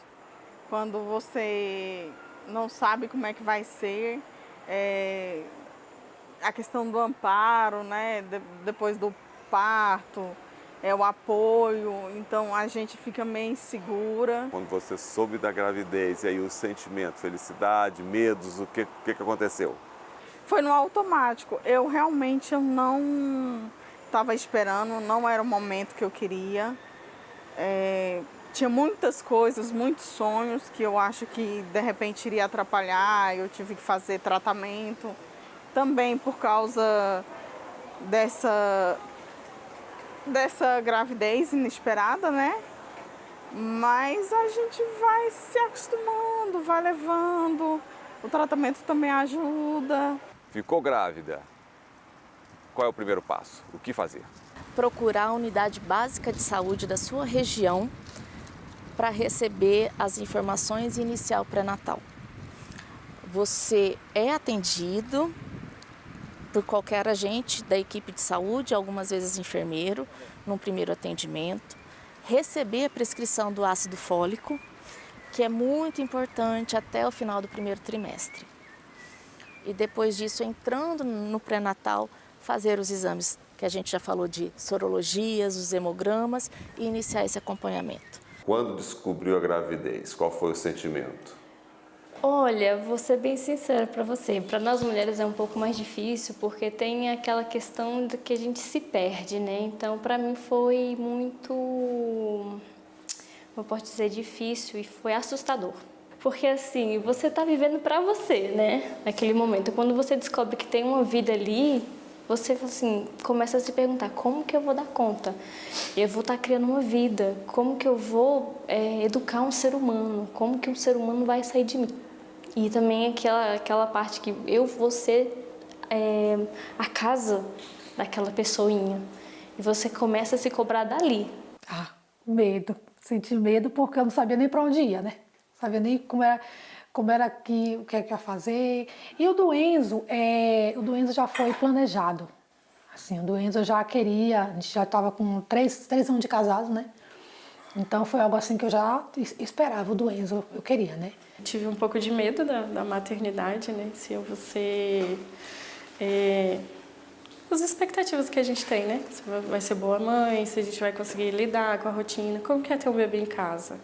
E como é que é mudar a vida do casal, né? E incluir uma outra pessoa. A gente também tem o medo, né, da questão financeira, como que vai ser, como que vai lidar. E eu tô vendo atualmente que trabalhar e ter um bebê é difícil. Eu fiquei muito feliz, fiquei alegre, mas também um pouco com medo, né? Por causa que eu já tive 3 perdas anterior, né? E ela também, os médicos falavam que era de risco de perda, né? E aí uma alegria, uma felicidade, ao mesmo tempo uma tristeza, uma agonia, né? Uma angústia. O que as mães gestantes que chegam aqui, que elas buscam e que a senhora abraça essa causa? Aqui hoje, no HMIB, no caso, a gente fica muito com a questão do risco, né? Da gestação de alto risco, aquela gestação mais delicada. As gestantes que têm fetos mal formados, gestações com passados obstétricos muito ruins.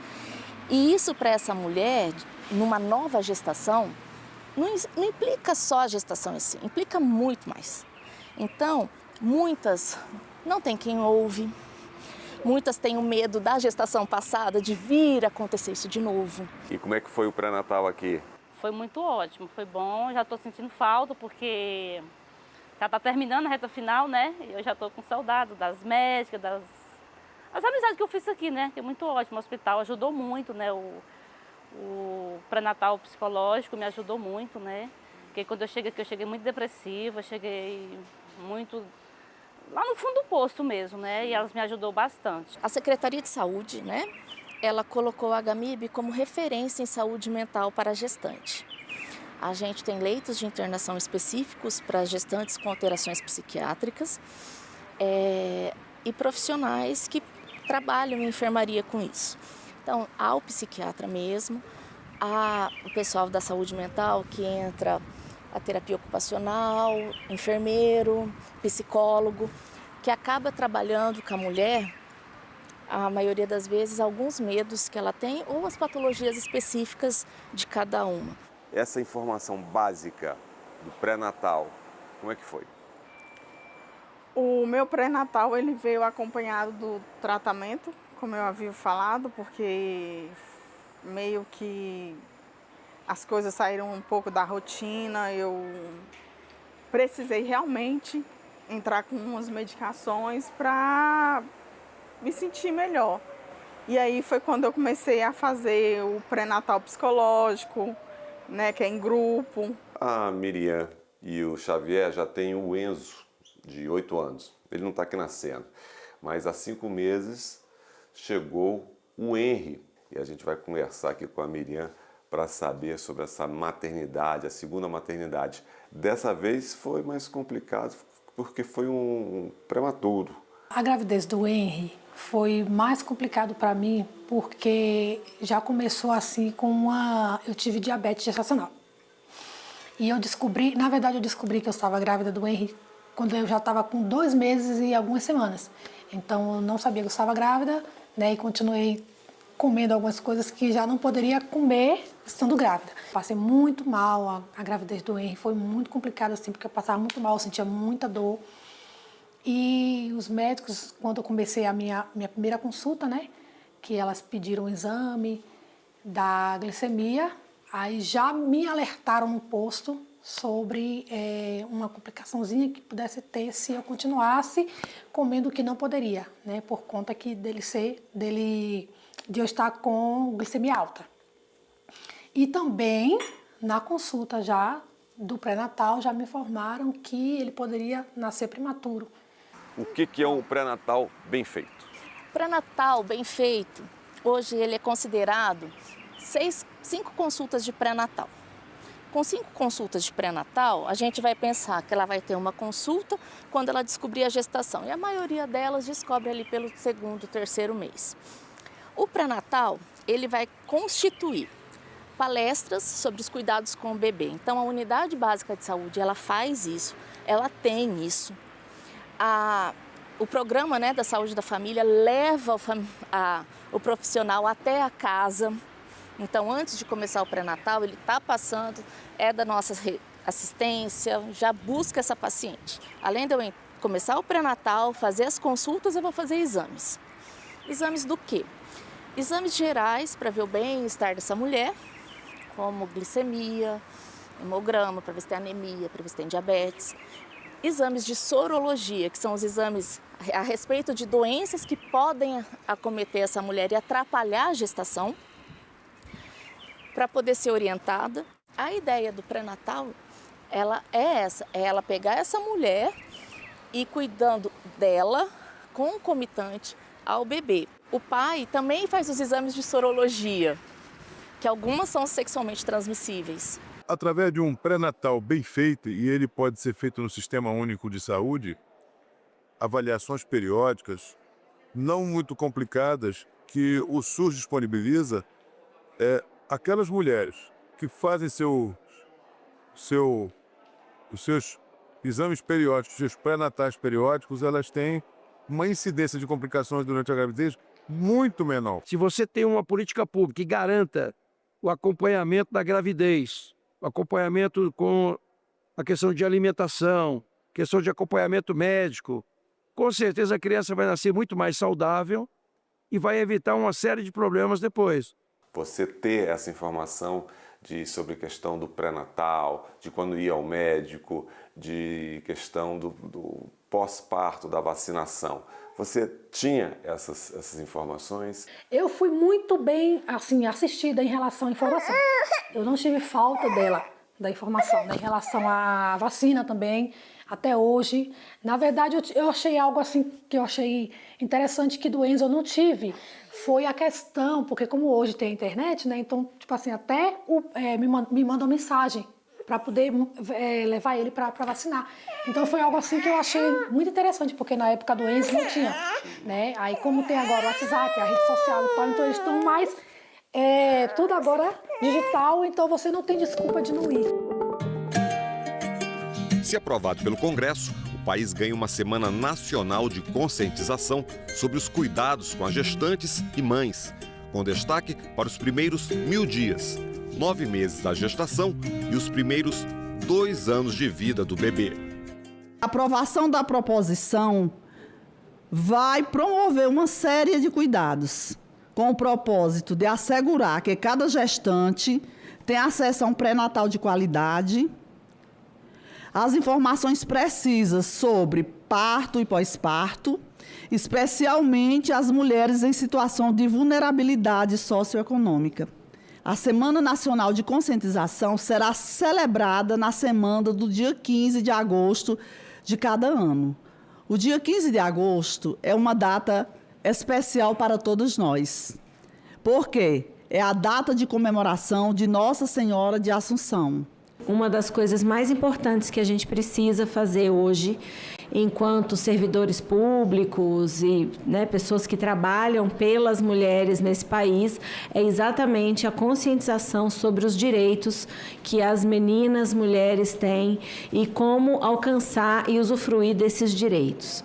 A redução de mortalidade materna ela não fica restrita a discussões só da área da saúde. A gente sabe que envolvem outras questões como a educação de meninas e mulheres, a educação sexual, acesso à saúde sexual e saúde reprodutiva, então acesso a contraceptivos. E ter uma semana que vai trazer essas discussões e conscientizar a população sobre esses direitos é muito importante para a gente poder avançar e para que cada dia mais as mulheres do nosso país possam realmente acessar os seus direitos.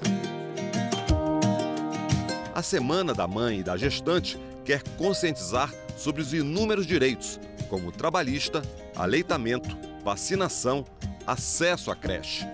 A informação ela é crucial. A gente precisa da informação. Ela é muito boa, mas tem que vir do local correto. Você tem que procurar a fonte correta. Porque informação demais também sobrecarrega a mãe. E se ela estiver vindo de locais diversos, errado, por exemplo, as redes sociais, procurar informação ali é o pior lugar. Eu preferi procurar informação em locais físicos, como aqui. Procurei muita informação na minha UBS do Mangueiral, que foi a que me atendeu. Aqui no Banco de Leitos eu vinha e tirava todas as minhas dúvidas. Através da informação eu descobri que eu tinha direito ao salário maternidade pelo INSS.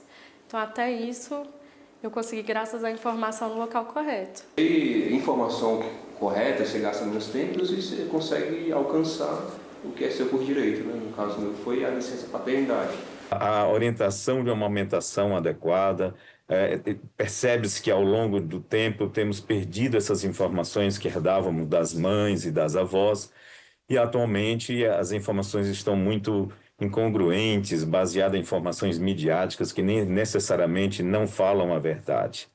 O ano de 2023, a gente encerrou com 55 óbitos para cada 100 mil nascidos vivos. Essa é a razão de mortalidade materna no Brasil no ano de 2023, um número ainda muito alto, quando a gente tem uma meta para 2030 de chegar a 30 óbitos para 100 mil nascidos vivos. Então, a gente precisa acelerar a redução da mortalidade materna no nosso país, e esse desafio é muito grande, porque 2030 está logo aqui do lado, né? Já estamos chegando, então a gente precisa achar caminhos para acelerar a redução de mortalidade materna no nosso país. Infelizmente, no Brasil, nós vivenciamos ainda dados de 107, 110, dependendo dos estados, ainda muito distantes dessa meta, com muito a fazer. Nós estamos falando ainda em 2025 de mulheres morrerem de hemorragia, de infecção e de hipertensão, que são adequadamente preveníveis com adequado pré-natal, com cálcio AS, com dieta e a atividade. Esse projeto de lei de conscientização de ter essa data, muito bom. Mas junto com essa conscientização, a mãe precisa saber onde pode ser atendida, esse atendimento tem que ser efetivado. E como parlamentar, a gente tem sim como ajudar. Não só aqui com um projeto de lei como esse, de conscientizar, mas também através de emendas parlamentares para estruturar o município e o estado para que possa receber essas mães e ter esse cuidado durante a gestação e pós-gestação. O governo federal, como o governo dos estados, também os municípios, precisam investir nessa atenção em todos os níveis materno-infantil. Não só a mulher grávida, como também a criança depois que ela nasce. Esses investimentos são importantes para diminuir a mortalidade materna. Essa semana, a participação no Senado, com palestras, com audiências públicas, pode contribuir muito para essa conscientização. Aprovado na Câmara e em análise no Senado, o projeto de lei também busca valorizar o cuidado dos pais e alertar para a exposição precoce da criança à publicidade e ao uso de telas. Prioridades serão dadas aos direitos das gestantes e mães, adolescentes com deficiência e em situação de alta vulnerabilidade. A gente está discutindo uma semana de prevenção. O grande objetivo é levar a gestante, a mulher, os seus primeiros 2 anos de vida do bebê, as informações sobre a questão trabalhista, incluir a mulher indígena, a mulher negra, as mulheres vulneráveis. Aí eu lhe pergunto, uma semana é pouco, mas ter isso no calendário da legislação, o que você acha? É pouco, porém é fundamental, né? É o início, né? Vamos dizer assim, podemos começar com uma semana, daqui a pouco a gente está com um mês e daqui a pouco a gente está falando o ano todo sobre isso, porque precisamos falar, né? As mulheres estão aí o tempo todo vulneráveis, né? E precisam de informação, precisam de cuidado, de acolhimento. E é importante a gente divulgar isso no cenário das políticas públicas, porque todo o cuidado ele advém de uma política pública. Foi lá, né, atrás, na gestão, né, política e na gestão também do serviço de saúde, pensando nas necessidades do serviço, que as coisas vão melhorando, vão sendo criadas e reforçadas, enfim. Tem muita mãe desinformada, falta informação. Falta porque o Brasil não é igual. Porque a rede de saúde, ela não é igualitária no país inteiro. Tem lugar que não tem. Tem posto de saúde que não tem médico. Tem que melhorar a conscientização, tem que falar para essa mulher, olha, você descobriu que você está grávida, vá até a unidade básica de saúde, é seu direito, vai lá e abre seu pré-natal. Até que ponto é orientação, até que ponto é entender a necessidade. Então, com tudo isso, com essa orientação toda, eu acho que você sensibiliza mais a população. A informação, o quanto ela é importante? Bom, eu acredito que a informação, ela te empodera mesmo, ela te dá poder de escolha. Então, assim, as mulheres já chegam assim, já acreditando e confiando nesse trabalho, nesse serviço, nessa informação que ela obteve, né? E quando ela tem o conhecimento, ela também até previne situações de violência e também ela tem o poder de escolher o que ela quer, né? A gente fala assim, o parto aqui acontece na posição que a mulher quiser, né? A gente não fica falando para ela ficar naquela posição tradicional, deitada. Então a gente fala, olha, tem essa posição 4 apoios, tem de lateral, se você quiser usar a banqueta. Informação, porque vocês marinheiros de primeira viagem, a gravidez acontece, e aí tem a questão do pré-natal, quando é que eu vou ao médico, que hospital, questão da vacinação, a amamentação. Como é que vocês receberam essa informação? De onde? Como é que foi isso? Aqui pela casa de parto eu tenho uma tia que ela é enfermeira obstetra e aí ela sempre me deu a referência daqui, né? Então, além de eu ter tido meu pré-natal aqui, eu sempre tive a ideia de que eu queria ter um parto normal. Então, aqui já era uma escolha. Então, assim, como a gente está num mundo hoje de muita tecnologia, muita informação, após dessa referência, eu mesma fui procurar já muita informação de como ir, de como fazer. Realmente aqui é um cuidado integral, tanto com a mãe quanto o bebê, desde quando você chega aqui para fazer ali a anamnese, né? Quando você entra para ver como é que está a questão do coração, da dilatação, até o dia que você vai embora. Por que a casa de parto aqui de São Sebastião é uma referência no Distrito Federal? A casa de parto, ela é um local, né, onde acontecem os partos normais, com assistência 100% realizada pela equipe de enfermagem, que é composta por enfermeiros obstetras e por técnicos de enfermagem. A mulher chega aqui, tem o parto aqui e depois do nascimento, qual é a atuação da casa do parto? Ela sai daqui com agendamento para vir também conhecer o nosso posto de coleta, que funciona como se fosse um banco de leite. E aí ela tem as orientações de amamentação, o banco de leite que dá todo o suporte para as mulheres. E o bebê também, ele sai daqui com agendamento para fazer o teste da orelhinha lá no Paranoá. E a gente aqui faz o teste do pezinho, o teste do coraçãozinho. Então, todo mundo ganha todo o suporte, que se ela tivesse parido no hospital, seria equiparado, né? E depois essa mulher volta para a unidade básica de saúde dela. Aqui eu tive uma experiência excepcional. É realmente um trabalho humanizado. E a gente percebe o amor, né, que os profissionais daqui da unidade, da casa de parto têm. Elas são muito amorosas. Então, desde o exame de toque que eu passei, né, elas tiveram uma dúvida ali se estava tudo bem, se realmente poderia ser um parto normal. Mas, ao invés de ficarem só, não, eu estou em dúvida, vamos transferir para outro local.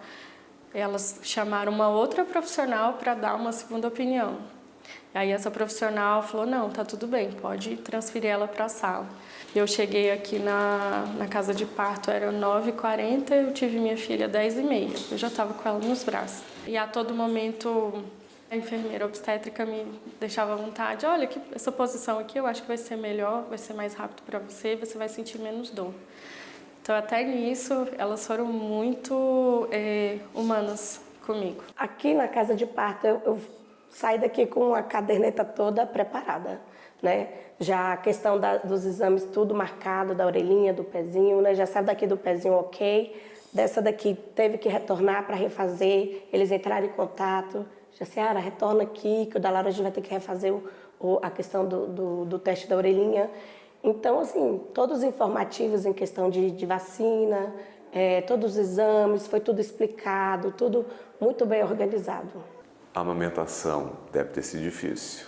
Olha, é um tópico que eu gosto muito de falar, porque no começo foi muito doloroso, porque tem toda aquela mudança, né? Mas é uma das coisas mais prazerosas da vida. E era uma coisa que eu também queria muito, amamentar. E é um tópico muito sensível porque muitas mães não conseguem, né? Não são todas as mulheres que conseguem, mas para mim é o momento mais de conexão que eu tenho com a minha filha. É, assim, disparada a melhor coisa que eu posso estar fazendo por ela e para ela. E também estamos no mês do aleitamento materno, né? Que é o agosto dourado. É o melhor que eu posso fazer para ela. É o meu ouro e, assim, é muito bom. E apesar de que eu dou também, eu olho por esse lado que acho importante. Se a gente tem muito, a gente doa. A gente oferece. Ser mãe ao mesmo tempo que é algo assim que é estressante, é algo maravilhoso, né? Porque muda você, te transforma. Você passa a ver a vida assim de uma maneira diferente, né? Assim, uma maneira que você nunca imaginou ver. No momento, pelo menos agora, né? Não consigo dizer assim, faltou isso para mim, né? Assim, em relação ao hospital. Eu fui muito bem assistida. Na verdade, eu achei que até mudou muito assim, em relação à equipe. Mudou bastante, porque na gravidez do Enzo, eu achei assim a qualidade não era tão boa, tanto dos profissionais quanto do ambiente, né? E agora não, quando eu tive o Enzo, eu falei assim, nossa, será que eu estou no hospital da Ceilândia mesmo? Vamos ver daqui a alguns anos aqui se talvez a gente veja essa entrevista, né? E mostre para ela, né? E veja que você tem esse ponto seguro.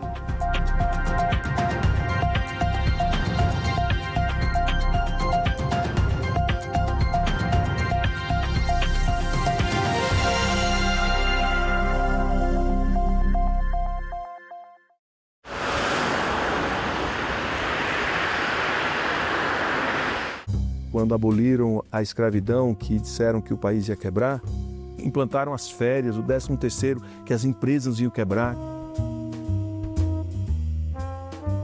Mas o senhor não acha que é uma preocupação legítima também? Como todas as preocupações neste campo, geralmente é contra qualquer benefício ao trabalhador. Salão Nobre, hoje, 20h, aqui na TV Senado. O que é inédito nessa escavação é a gente encontrar esse fragmento cerâmico. E essa cerâmica ela sai quase a 6 metros de profundidade, ou seja, ela está lá na base do sambaqui, está lá naquele momento inicial de construção do sambaqui. Então esse fragmento ele pode estar entre as cerâmicas mais antigas da América. Até o momento, todas as pesquisas que o Eurico Miller fez, ele não tinha encontrado essa cerâmica aí. Ela é uma cerâmica super elaborada, ela é muito bem queimada. Ela tem datas que chegam até mais de 4.000 anos, que são datas relativamente antigas para a cerâmica. Em outros lugares, aqui nas Américas, na Mesoamérica, por exemplo, a gente quase não tem cerâmica dessa idade, nem no Peru. Então são cerâmicas muito antigas para o contexto aqui da América do Sul. Olha só, ela é toda achurada, tem essa alça bem pequenininha, igual as panelas grandes, só que essa é bem menor. Agora por quê? Será que era para consumir alguma coisa, guardar pimenta? Olha só. Essa é a primeira que sai depois de muitos anos de campo aqui. Os animais, então, como todos sabem, eles são seres sencientes. O que significa isso, né? Eles são seres que sentem, amam, têm medo, assim como nós. Havendo um estatuto onde se determina, olha, isso aqui que você está fazendo não está de acordo, você está ferindo o direito do outro e você vai ser penalizado, sem dúvida nenhuma, eu acho que isso já vai embutir nas pessoas um senso de responsabilidade maior. Em discussão, nesta quinta, 20h, aqui na TV Senado.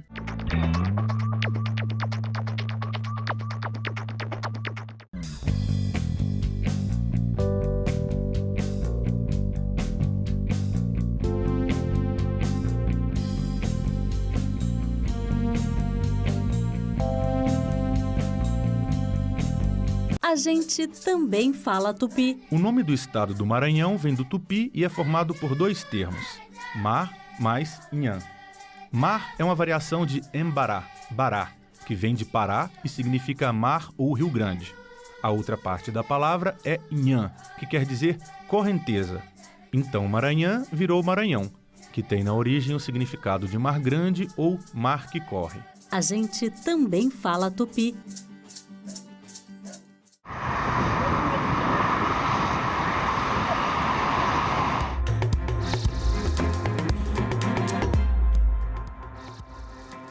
Olá, boa tarde. Em Brasília, 13h30 e o Senado Notícias está no ar.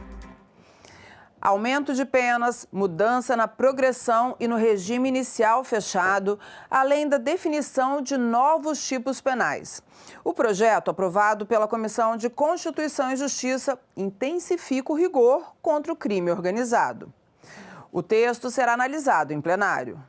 O projeto faz mudanças em várias leis para aumentar a punição para crimes violentos e reforçar mecanismos de combate ao crime organizado. O texto, que veio da Comissão de Segurança Pública, pune com mais rigor vários tipos de crimes. As penas para o roubo que resultar em lesão corporal grave, por exemplo, passam de 7 a 18 anos para 10 a 20 anos. Já a pena máxima para o crime de formar milícia privada passa de 8 a 10 anos de prisão. A proposta define critérios mais claros para avaliar, em audiências de custódia, o grau de perigo que um acusado representa. São critérios como uso reiterado de violência, envolvimento em organizações criminosas ou reincidência. Cria-se aqui o Instituto da Conduta Criminosa Habitual. Então, numa audiência de custódia, um juiz, um magistrado vai ter mais um requisito para que, caso entenda que é útil para manter um marginal que comete crimes de forma reiterada, ele não tenha a sua prisão relaxada, ele possa responder a esse crime preso. O projeto também reduz o limite para que a pena seja iniciada em regime fechado. Hoje, apenas quem é condenado a mais de 8 anos começa no fechado. O texto reduz esse limite para 6 anos. E também condiciona a progressão de regime para condenados por tráfico, milícia e organizações criminosas ao pagamento da multa, a não ser no caso de condenados que comprovarem não ter recursos. O projeto caracteriza ainda um novo tipo de crime, o de resistência qualificada, para punir com até 4 anos de prisão criminosos que usarem barricadas, fogo, explosivos ou escudos humanos para impedir a ação policial.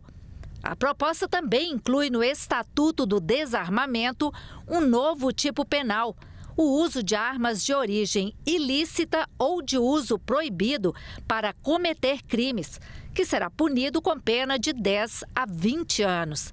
Um traficante que, além de traficar, ele porta uma arma de uso exclusivo de determinadas forças, ali tem uma série de outros componentes de agravo e que, em si, deve ser considerado uma infração penal. O texto que uniu governo e oposição foi aprovado por unanimidade e será analisado agora em plenário. Mas é inegável que esse projeto é um passo na direção certa, né?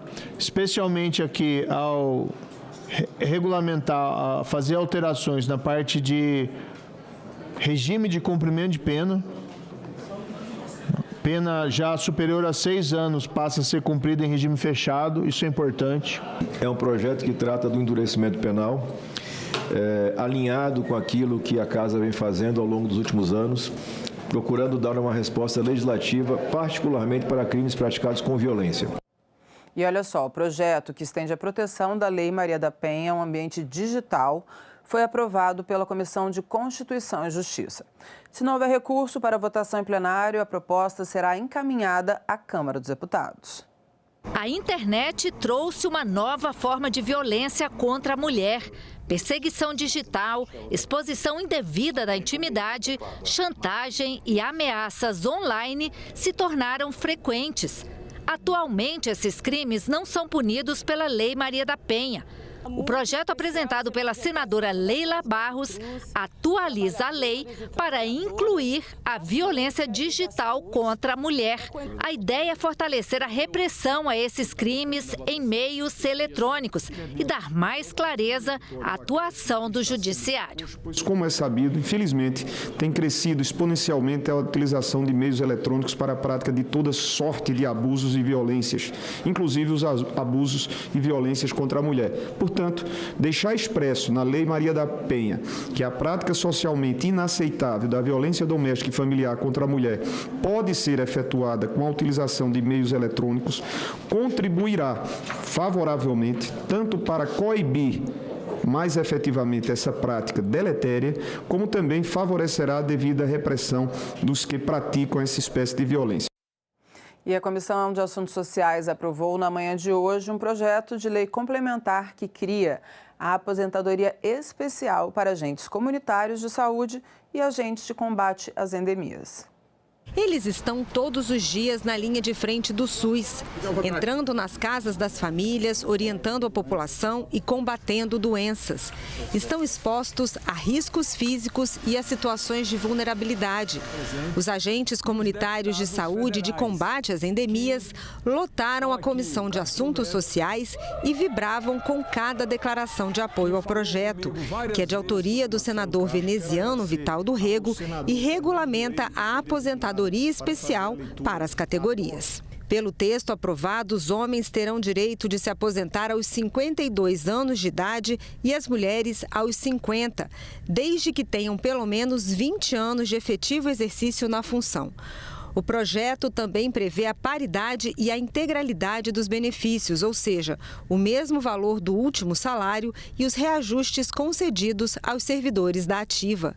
A proposta uniformiza também as regras em todo o país para evitar que cada município crie normas diferentes para a aposentadoria desses profissionais. Garantir a manutenção da celeridade, e é importante que se diga da velocidade a essa apreciação, não tolhe o bom debate, não tolheu o bom debate daqueles que, porventura, achavam necessárias algumas abordagens e aprimoramentos, aperfeiçoamentos da tese que nós sustentamos. Então, eu quero agradecer ao meu presidente, amigo e particular irmão Marcelo Castro. É realmente um momento histórico na luta dos agentes de combate às endemias, agente comunitário de saúde. Os agentes comunitários de saúde e dos agentes de combate às endemias, pela sua luta de tantos anos, de tantas décadas. Estamos aqui fazendo justiça social. Justiça com aqueles que estão no dia a dia, né, junto às famílias brasileiras, visitando casa a casa, nas periferias, principalmente naqueles que mais precisam da atenção do Estado com a saúde preventiva. Ele se expõe mais do que qualquer trabalhador da saúde.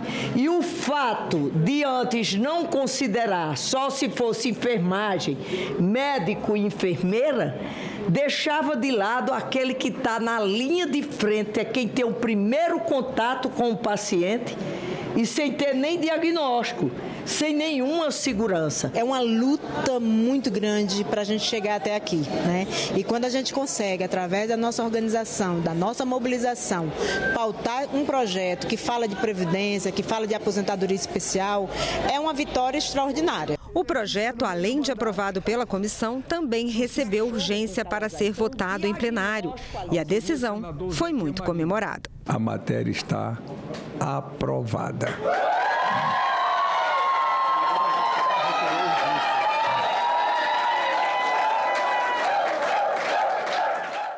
Bacana, né? Você já jogou futevôlei? O esporte, nascido nas areias de Copacabana, ganhou reconhecimento oficial como modalidade esportiva. O projeto de lei foi aprovado hoje na Comissão de Esporte para incentivar a prática em todo o Brasil. O projeto de lei reconhece o futevôlei como esporte oficial e estabelece diretrizes para estimular a prática em todo o Brasil. Construção de quadras em praças, parques e praias, realização de eventos esportivos e culturais, capacitação de monitores e treinadores, parcerias com escolas para incluir a modalidade em atividades extracurriculares, criação de campanhas sobre os benefícios do esporte à saúde mental e física e a criação de projetos sociais em comunidades carentes. O futevôlei surgiu nos anos 60 em Copacabana, depois que a prática do futebol foi proibida nas praias cariocas. De lá para cá, tornou-se uma paixão nacional que combina muita prática, improviso e criatividade. Hoje a modalidade já é praticada em diversos países. O reconhecimento formal da modalidade funcionará como sinalização regulatória para programas de fomento, editais, parcerias e calendários de eventos, ampliando o alcance social do esporte com baixo impacto fiscal e administrativo. Do ponto de vista social e econômico, a proposição potencializa benefícios de saúde pública, prevenção e convivência comunitária, além de estimular o turismo esportivo e a economia do entorno de praças, parques, praias em que o futevôlei é praticado. E os senadores aprovaram também o reconhecimento da altinha como modalidade esportiva e ainda um pedido para a realização de audiência sobre o programa Paradesporto em Rede, voltado ao fortalecimento da prática esportiva entre pessoas com deficiência. E agora são 13 horas e 41 minutos e nós vamos conferir a programação das atividades para essa tarde aqui no Senado. Daqui a pouquinho, às 2 horas da tarde, a Comissão de Educação, tem audiência marcada e vai debater resultados e perspectivas do Fundo de Manutenção e Desenvolvimento da Educação Básica e de Valorização dos Profissionais da Educação, o Fundeb. Também as duas têm reunião prevista na Comissão de Agricultura.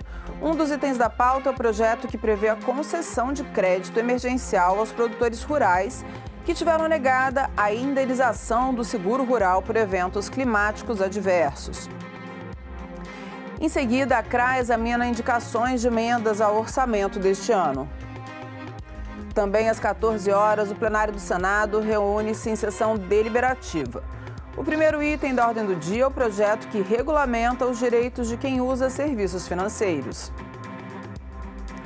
Às 12h30, a Comissão Mista da Medida Provisória 1305 deve retomar a reunião de instalação dos trabalhos iniciada semana passada. A MP regula a isenção da cobrança da taxa de taxímetro. Já a Comissão Mista da Medida Provisória 1309 deve se reunir em audiência pública. A MP trata do Plano Brasil Soberano e do Comitê de Acompanhamento das Relações Comerciais com os Estados Unidos após as tarifas impostas pela Casa Branca. E às 15h, a comissão temporária criada para examinar o projeto de modernização do Código Civil tem reunião marcada para apreciar o plano de trabalho do colegiado. As regras para o Comitê Gestor do Imposto sobre Bens e Serviços, o IBS, foram aprovadas nesta terça-feira no plenário do Senado. O texto retorna para análise da Câmara dos Deputados. O plenário do Senado aprovou a segunda parte da regulamentação da reforma tributária nesta quarta-feira. A proposta regula o comitê gestor, que vai administrar o imposto sobre bens e serviços. O IBS vai substituir o ICMS e o ISS.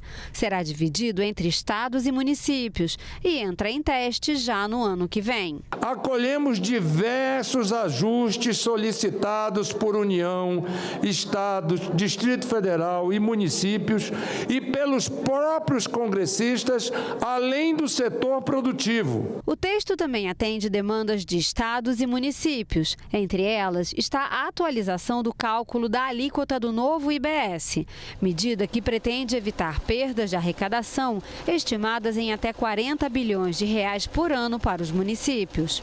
A alíquota será calculada a partir de dados de 2024 a 2026, em vez do período de 2012 a 2021, como previa a versão aprovada inicialmente na Comissão de Constituição e Justiça. Desconsideraria a melhoria recente ocorrida na disponibilidade de dados tributários municipais e o esforço cada vez maior dos fiscos das municipalidades em instituir, lançar e cobrar o imposto sobre serviços de quaisquer natureza. Essa mudança é fundamental porque garante maior confiabilidade técnica e previsibilidade, já que os dados mais antigos, que é do período de 2012 a 2021, eram frágeis e inconsistentes e poderiam gerar perdas significativas para os municípios e os estados, inclusive com risco de alíquotas negativas na transição. O prazo de transição também foi modificado. A implantação do IBS será gradual, entre 2029 e 2032. O objetivo é evitar impactos bruscos nas finanças públicas. Também será criada uma instância para garantir maior segurança jurídica para os novos impostos, a Câmara Nacional de Integração do Contencioso Administrativo. De acordo com a proposta, o Comitê Gestor terá 27 representantes dos estados e do Distrito Federal. Os municípios terão 27 representantes, divididos em 14 membros indicados pela Confederação Nacional dos Municípios e 13 indicados pela Frente Nacional dos Prefeitos. O texto também cria regras para plataformas digitais, como a emissão de nota fiscal e responsabilidade solidária. Caso o vendedor não recolha os tributos, a plataforma terá que arcar com o pagamento. O relatório regulamenta ainda o sistema de split payment, em que o imposto é descontado do comerciante na hora da operação. A proposta uniformiza ainda as regras para a cobrança de tributos sobre heranças e imóveis, que passam a ter normas nacionais de cálculo. Pessoas com deficiência terão isenção de impostos para a compra de veículos de até R$100 mil. E taxistas, mototaxistas e caminhoneiros autônomos entram no regime de isenção de tributos. O novo regime tributário começa a valer em 2033. Juntou-se letras, IBS e tudo, mas vai continuar quem ganha muito pagando pouco e quem ganha mais, menos pagando. O PLP 108 de 2024 concentra um excessivo poder em um órgão nacional único, reduzindo a autonomia federativa e abrindo espaço para disputas políticas na gestão de receitas. Eu acredito que nós tomamos uma grande e acertada decisão em avançar com a reforma tributária. Há divergências? Claro que há divergências, mas há uma convergência que não se pode abrir mão. É que o atual modelo está esgotado. Seria a pior das decisões permanecer onde estamos, ficar no atoleiro. É um sistema arcaico, obsoleto, ultrapassado, nos joga nas últimas posições no ranking Doing Business como um dos piores ambientes para se fazer negócio no mundo. Senadores apresentaram 201 emendas de plenário ao projeto. O relator acatou mais de 70. Com todas as mudanças, o texto retorna para a nova análise da Câmara dos Deputados. E os senadores também aprovaram nesta terça um projeto que regulamenta a profissão de condutor de ambulância. O texto classifica essa categoria como parte da área da saúde. O PL, que retorna para análise da Câmara dos Deputados, foi relatado pela senadora professora Dorinha Seabra. Esse texto ele tramita desde 2009 e ele faz uma construção da profissão, definindo quais são as atribuições, quais são as regras, a garantia permanente de formação. Eu acho que todos nós, quando olharmos a história política de cada um dos nossos estados, nós vamos encontrar condutores de ambulância que viraram vereadores, que são lideranças políticas, simplesmente por fazerem o seu trabalho com qualidade, com profissionalismo e com cuidado. O motorista, ou seja, o condutor de ambulância, ele, em muitas situações, ele salva vidas. E está muito claro no texto também, a ação dele não se mistura com o profissional da saúde, mas é mais um profissional na garantia do atendimento com qualidade, no caso das pessoas que precisam ser transportadas. E a Comissão de Orçamento aprovou ontem o aumento do fundo eleitoral de 2026 para 4,9 bilhões de reais. A maior parte dos recursos virá das emendas parlamentares. A Comissão Mista de Orçamento do Congresso Nacional aprovou, de forma simbólica, uma instrução normativa que aumenta de 1 bilhão para 4,9 bilhões de reais o valor reservado no orçamento de 2026 para as eleições do ano que vem. Para atender a mudança, 2,9 bilhões serão retirados da reserva destinada às emendas de bancada estadual e o restante será cortado das despesas não obrigatórias. A proposta, segundo o relator, será ajustada para atingir o valor das eleições de 2024. O Fundo Especial de Financiamento de Campanha será suplementado em 2.933.806.000 a partir da utilização de reservas destinadas ao atendimento de emendas de bancada estadual de execução obrigatória e 1.013.856.806 reais a partir da utilização dos recursos oriundos de cancelamento de dotações destinadas às despesas primárias discricionárias. E por falar em eleições, por unanimidade, o Supremo Tribunal Federal decidiu que não haverá alteração no número de vagas para deputado federal nas eleições do ano que vem. Ou seja, continuarão as atuais 513 cadeiras. Essa decisão do plenário do STF confirma entendimento liminar do ministro Luiz Fux. O julgamento no STF foi motivado por um pedido do presidente do Congresso, Davi Alcolumbre, para que o número se mantivesse. O motivo do pedido é que ainda está pendente de análise pelos parlamentares um veto presidencial sobre o projeto de lei aprovado em junho deste ano pela Câmara e pelo Senado, que ampliou o número de vagas de deputados para 531. Com a decisão do Supremo, isso acontecerá apenas a partir das eleições de 2030. Ações para reduzir a incidência do câncer do colo do útero no Brasil foram tema da audiência pública feita ontem pela Subcomissão Temporária de Prevenção e Tratamento de Câncer. O câncer de colo do útero é uma doença que pode ser prevenida e tratada, mas ainda representa uma ameaça significativa para a saúde pública no Brasil.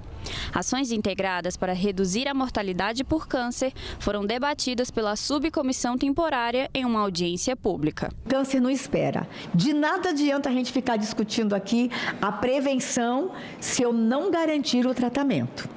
Se eu não garantir o cumprimento de duas leis, a lei dos 30 dias, que é uma lei de 2019, e a lei dos 60 dias, que é uma lei de 2012. Foi diagnosticado, nós temos que garantir o tratamento.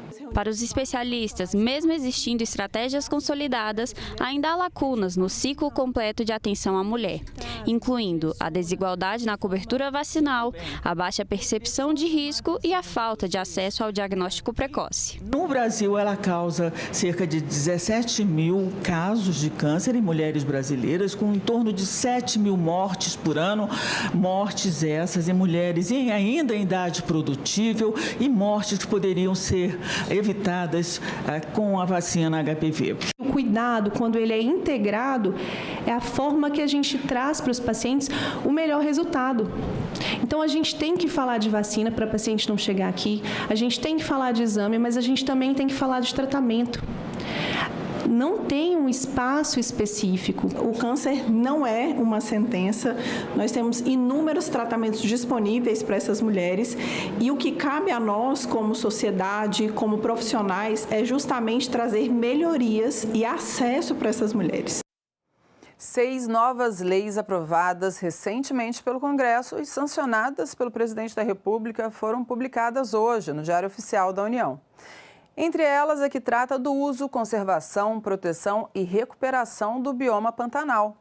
A que cria o Sistema Nacional de Segurança Alimentar e a que cria o Programa Nacional de Fortalecimento da Agricultura Familiar, PRONAF, e o Plano Safra da Agricultura Familiar. As 3 leis já estão em vigor. E nós ficamos por aqui. Você pode rever as reportagens desta edição na nossa página na internet, senado.leg.br/TV. Muito obrigada pela companhia e continue ligado aqui na TV Senado.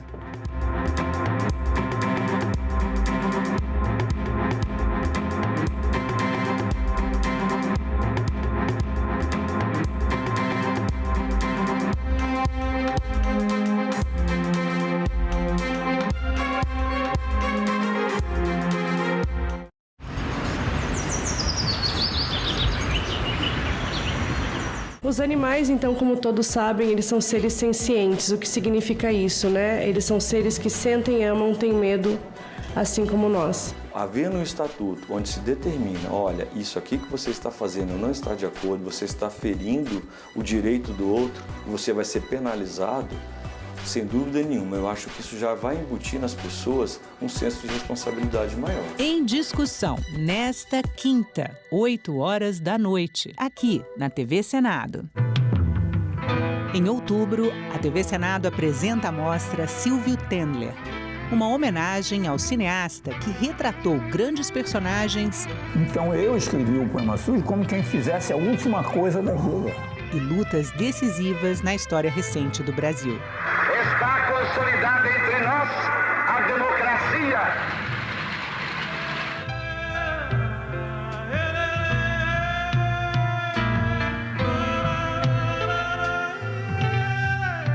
Nunca na história da humanidade houve condições tão adequadas a construir um mundo da dignidade humana.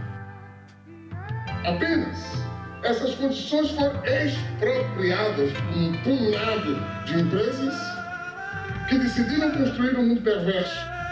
Mostra Silvio Tendler, todo sábado às 9h.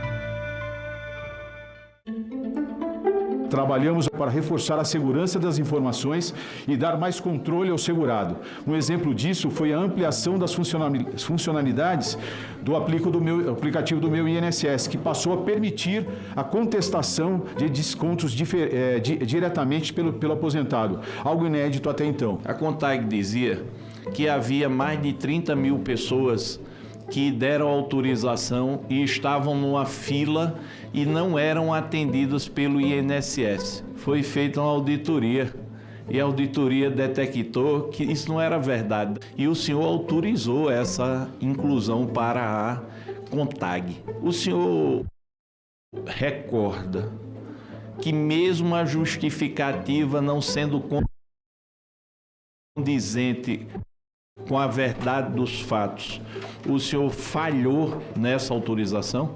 Se de fato isso aconteceu, realmente foi uma falha funcional. Eu tenho aqui um ofício do dia 5 de junho de 2018, direcionado ao senhor José Carlos Oliveira. Procedimento preparatório em epígrafe foi instaurado nesta Procuradoria da República a partir de representação efetuada por cidadão narrando a ocorrência de descontos irregulares em seu benefício previdenciário sem consentimento. Olha, o senhor foi informado formalmente pela Procuradora da República sobre desconto irregular fraudulento. Não tinha como fiscalizar essas ACTs, os descontos? O senhor sendo um técnico, por que o senhor assinou algo que o senhor sabe que a sua instituição não tinha como fiscalizar? Isso não impede da assinatura do ACT, mas o INSS realmente não tem condição, hoje, da forma que está, de fazer o controle dessa... Quando aboliram a escravidão, que disseram que o país ia quebrar, implantaram as férias, o 13º, que as empresas iam quebrar. Mas o senhor não acha que é uma preocupação legítima também? Como todas as preocupações neste campo, geralmente é contra qualquer benefício ao trabalhador. Salão Nobre, hoje, 8 horas da noite, aqui na TV Senado. Agora é lei. A reforma tributária busca simplificar os impostos no Brasil. 5 tributos serão substituídos por 2, CBS e IBS. A transição será gradual e entre as mudanças está o imposto seletivo, que vai taxar produtos prejudiciais à saúde e ao meio ambiente. Já alimentos que compõem a cesta básica terão isenção dos impostos, assim como medicamentos, que serão isentos ou terão redução na alíquota. O Senado votou, agora é lei. Oi, pessoal! Você já ouviu falar em captação ilícita de sufrágio? É a chamada compra de votos, que é crime eleitoral, aquele favorzinho em troca do seu voto, tipo dinheiro, emprego, cesta básica. Teve candidato que prometeu até pagar festa de formatura. É isso mesmo. Eu vou explicar, mas antes, roda a vinheta, diretor.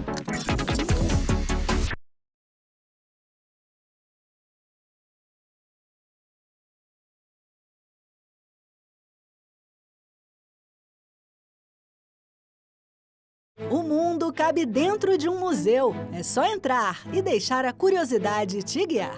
Ciências, descobertas, invenções e curiosidades. No Museu de Ciência e Tecnologia, máquinas, invenções, experiências e desafios mostram como a humanidade transformou o mundo e como você também pode transformar.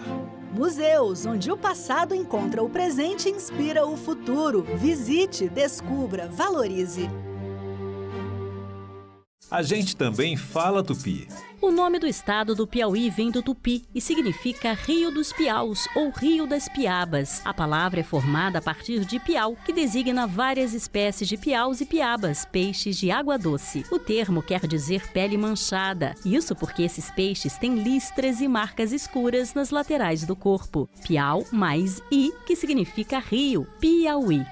A gente também fala tupi.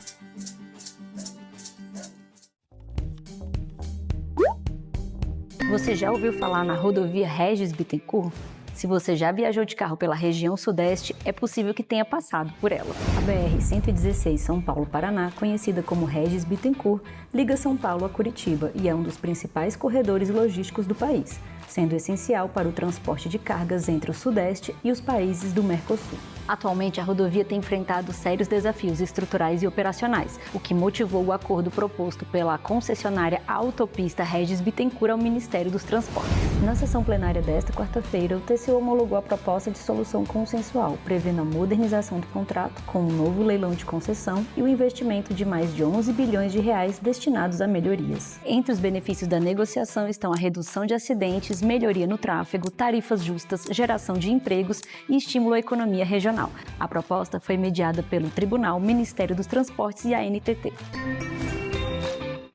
A pena para quem fornece bebidas alcoólicas para crianças e adolescentes deve ser aumentada? Quais os prejuízos do uso nessa fase da vida?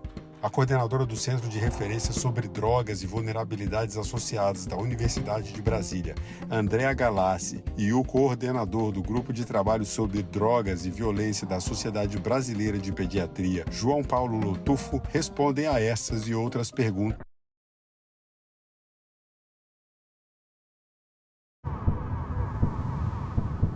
O Forte de Caxias é uma pequena fortificação. Ele foi construído durante o período em que Caxias era um dos mais importantes portos de embarque e desembarque de africanos escravizados. Quando a gente estava se encaminhando para o porto, eu de longe já vi um menino fazendo um movimento que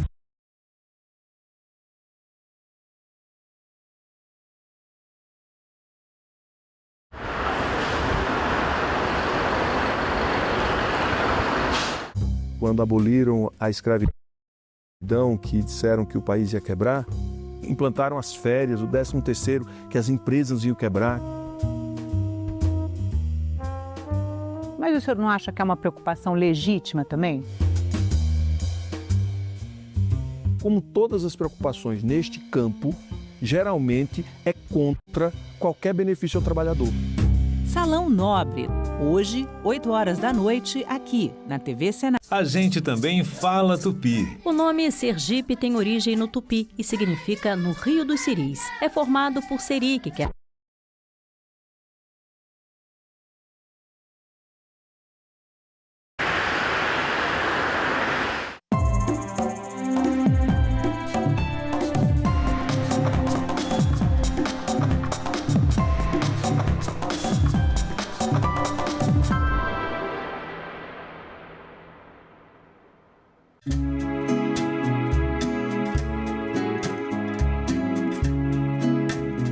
de cartão postal em Brasília. Os famosos IPs colorem as ruas do Distrito Federal e chamam a atenção de todos que passam por eles. Além de encantarem o olhar, os IPs exercem um papel fundamental no equilíbrio do meio ambiente. As flores atraem abelhas e outros polinizadores, ajudando na reprodução de diversas espécies vegetais. A flor é o órgão reprodutor da planta, a parte dela que vai dar o fruto e as sementes. Então, isso tem a ver com o ciclo da planta. E aqui, no nosso bioma cerrado, esse florescimento acontece nesse período do ano. E a sequência que acontece é que a gente tem intensidade inicial dos roxos, que florem mais intensamente primeiro, depois os amarelos, depois os rosas e brancos. E agora você pode encontrar indivíduos florindo em épocas diferentes. Agora é lei. Foi aprovada a legislação federal que proíbe o uso de celulares e demais dispositivos eletrônicos em escolas públicas e privadas de todo o Brasil. A medida surge em resposta ao debate sobre o uso desses aparelhos nas escolas devido aos impactos negativos no aprendizado, na concentração e na saúde mental dos jovens. O Senado votou, agora é lei. E hoje a gente vai falar aqui no programa sobre segurança pública, turismo, como garantir um equilíbrio entre o desenvolvimento socioeconômico e a preservação da caatinga. Da TV Assembleia do Rio Grande do Sul, vamos acompanhar aqui.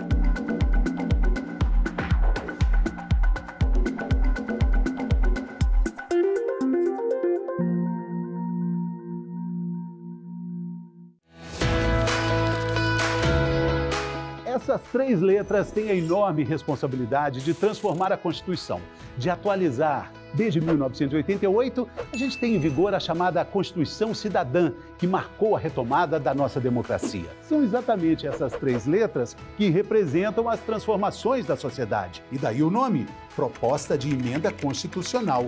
Uma forma de atualização desse texto, onde estão os princípios e as normas de todo o funcionamento de um país. Dá para imaginar, né, que para fazer uma proposta dessas tem que ser algo muito importante. E olha só quem pode fazer: o presidente da República, 1/3 da Câmara, que significa 171 deputados, 1/3 do Senado, 27 senadores, ou ainda as Assembleias Legislativas Estaduais, com mais da metade de seus participantes. A PEC também tem que ser analisada pela Comissão de Constituição, Justiça e Cidadania. É lá que eles vão analisar se o projeto está em harmonia com a Constituição. Aí depois tem que passar por 2 turnos de votação em cada casa legislativa. Ela pode ser aprovada integralmente, parcialmente ou pode sofrer alterações. E aí tem que começar novamente todo o processo. Tem alguns assuntos que não podem ser abolidos, são as chamadas cláusulas pétreas. Por exemplo, os direitos e as garantias individuais, a separação dos poderes e o voto direto. Uma PEC pode apenas ampliar e nunca restringir esses assuntos. E dentro do que pode ser alterado existem alguns exemplos: a reforma da Previdência, o teto de gastos públicos, a PEC que garantiu direitos trabalhistas das domésticas. Uma PEC, ao ser aprovada, vira emenda à Constituição. E a nossa Constituição já tem mais de 100 emendas. Entender o que é uma PEC é perceber também que tudo começa com o nosso direito de escolha, com o nosso voto. A pena para quem fornece bebidas alcoólicas para crianças e adolescentes deve ser aumentada? Quais os prejuízos do uso nessa fase da vida? A coordenadora do Centro de Referência sobre Drogas e Vulnerabilidades Associadas da Universidade de Brasília, Andréa Galassi, e o coordenador do Grupo de Trabalho sobre Drogas e Violência da Sociedade Brasileira de Pediatria, João Paulo Lotufo, respondem a essas e outras perguntas ao vivo. TV Senado Live, nesta sexta, 9 horas da manhã. O Forte de Caxias é uma pequena fortificação. Ele foi construído durante o período em que Caxias era um dos mais importantes portos de embarque e desembarque de africanos escravizados. Quando a gente estava se encaminhando para o porto, eu de longe já vi um menino fazendo um movimento que me lembrou o movimento da capoeira chamada ponte. E quando eu cheguei perto, começamos a conversar, né, e tal. Eu falei pra ele, sabia que isso me lembra o movimento da capoeira? Eles nem sabiam que era capoeira. E aí, quando eu fiz o movimento pra ele, ele levou um susto. E quando desse movimento eu puxei outros movimentos de capoeira, ele também levou um susto. Plantei bananeira, e aí eles também fizeram os movimentos. E a partir daí, por meio da linguagem corporal, nós nos comunicamos. Na África, ao mesmo tempo que tem muitas diferenças entre os diversos países e culturas, há algumas similaridades. Eu acho que essa tradição corporal é uma delas. Vossa Senhoria gostaria de prestar o termo de compromisso voluntariamente, senhor Nelson? Não. O senhor disse que inspira milhares de jovens por esse Brasil afora. Eu pergunto, como é que o senhor vai se dirigir a esses jovens para continuar inspirando se o senhor, perante uma comissão parlamentar de inquérito, se nega a assinar um termo de compromisso de falar a verdade? Primeiro, como papel meu de advogado. Se eu estivesse aqui representando um cliente meu, eu daria esta mesma recomendação, nobre relator. Eu daria esta mesma recomendação. Porque isto é um direito consagrado. Vi nas suas redes sociais um jato de milhões de reais. Vi nas suas redes sociais carros de milhões de reais. Vi nas suas redes sociais relógios de milhões de reais. Tudo isso tem dinheiro dos aposentados do Brasil? Vou ficar em silêncio. Você recebeu 15 milhões de reais. Ou melhor, você pagou ao Maurício Camisotti 15 milhões de reais no intervalo de 2016 a 2022. Conta pra gente esse case de sucesso. De pagar para trabalhar e ter uma adega só com vinhos importados, ter carros importados, ter jatinho, ter, inclusive, um jardim que foi comprado pelo Camisote, que custou 22 milhões de reais. Com todo o respeito, deputado, eu vou permanecer em silêncio e eu não tenho nada a ver com o objeto desta CPMI.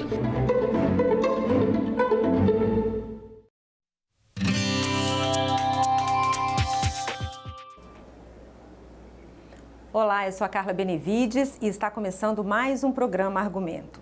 O fim da jornada de trabalho 6x1, que significa 6 dias de trabalho para 1 de descanso, volta aos debates na Comissão de Constituição e Justiça aqui do Senado. O texto em discussão é de autoria do senador Paulo Paim, do PT do Rio Grande do Sul, e prevê a redução gradual da jornada semanal de 44 para 36 horas, sem a redução de salário. E é com o senador Paulo Paim que a gente conversa agora. Senador, muito obrigada pela sua presença aqui no programa. Que bom voltar aqui ao nosso programa tão querido, né, Argumento da TV Senado. E a pauta que você me perguntou se era possível, né? Eu disse que sim, porque senão a gente fica aqui dentro só anistia, PEC da bandidagem, que felizmente foi enterrada, não vai ter nem velório, foi enterrada já aqui no Senado. Vai discutir, mexer no projeto da ficha limpa, que é um projeto histórico, né? Foi a sociedade que construiu, só falando-se como é que fica essa guerra com o Brasil e os Estados Unidos, que felizmente parece que agora... Vai ter uma trégua, quem sabe, né? Quem sabe, né? Eu até me lembrei na tribuna ali daquela música Bandeira Branca, Eu Quero Paz. Eu vou ficar só com essa música o resto, né? Espero que mude, e é muito bom vir aqui discutir contigo um tema como esse. De fato, eu peleio com alguns temas e, felizmente, pode demorar 5 anos, 10 anos, 15 anos, mas eu aprovo. Foi assim com o Estatuto de Idoso, da Guarda Racial, pessoa com deficiência, Lei dos Cuidadores, Política de Salário Mínimo Permanente, que é a que nós temos hoje. E um dos temas...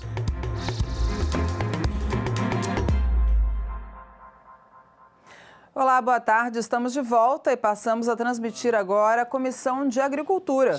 Um dos itens da pauta é o projeto que prevê a concessão de crédito emergencial aos produtores rurais que tiveram negada a indenização do seguro rural por eventos climáticos adversos. Acompanhe. A presente reunião está destinada à deliberação de proposições conforme nossa pauta, composta aqui pelo menos de 7 itens.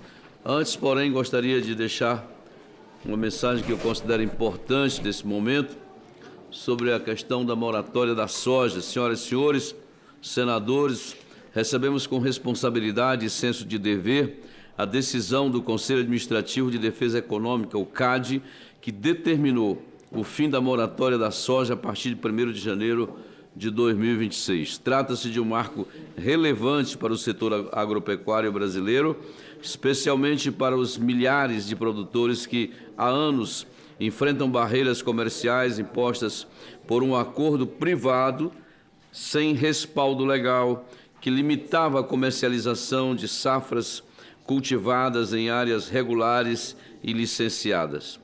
A Comissão de Agricultura e Reforma Agrária acompanha esse debate desde o início e sempre defendeu que a sustentabilidade e a legalidade devem caminhar juntas. O fim da moratória não significa abrir mão da proteção ambiental, mas sim garantir que os produtores que respeitam o Código Florestal e as leis ambientais brasileiras tenham o direito de produzir, prosperar e contribuir com o desenvolvimento do país. Celebramos, sim, mas com cautela. Sabemos que o CAD concedeu prazo até fim do ano para que se construa um entendimento entre os setores envolvidos. É hora do diálogo, de buscar soluções que conciliem a preservação da Amazônia com a valorização da produção legal e da livre concorrência. O Brasil precisa de segurança jurídica, previsibilidade e respeito às instituições. Seguiremos vigilantes quanto atuando para que qualquer novo protocolo ou acordo respeite os princípios da legalidade, da transparência e da inclusão dos produtores rurais em todas as etapas da negociação. O campo brasileiro é forte, é justo e está pronto para continuar alimentando o mundo com responsabilidade. Era isso. Muito obrigado. Vamos lá, nós já temos aqui nosso colega Jaime Bagatoli presencialmente, muitos outros através, né, do caso remoto. O item 1 da pauta, Bagatoli, não terminativo aqui, reconhece como bem de natureza imaterial, integrante do patrimônio cultural brasileiro, a castanha do Pará, fruto típico da cultura dos estados amazônicos. É de nossa autoria e eu quero designar como relator ad hoc Sua Excelência o senador Jaime Bagatoli. O relatório será pela aprovação do projeto e da emenda que se apresenta. Concedo a palavra ao senhor senador Jaime Bagatoli para a leitura do seu relatório.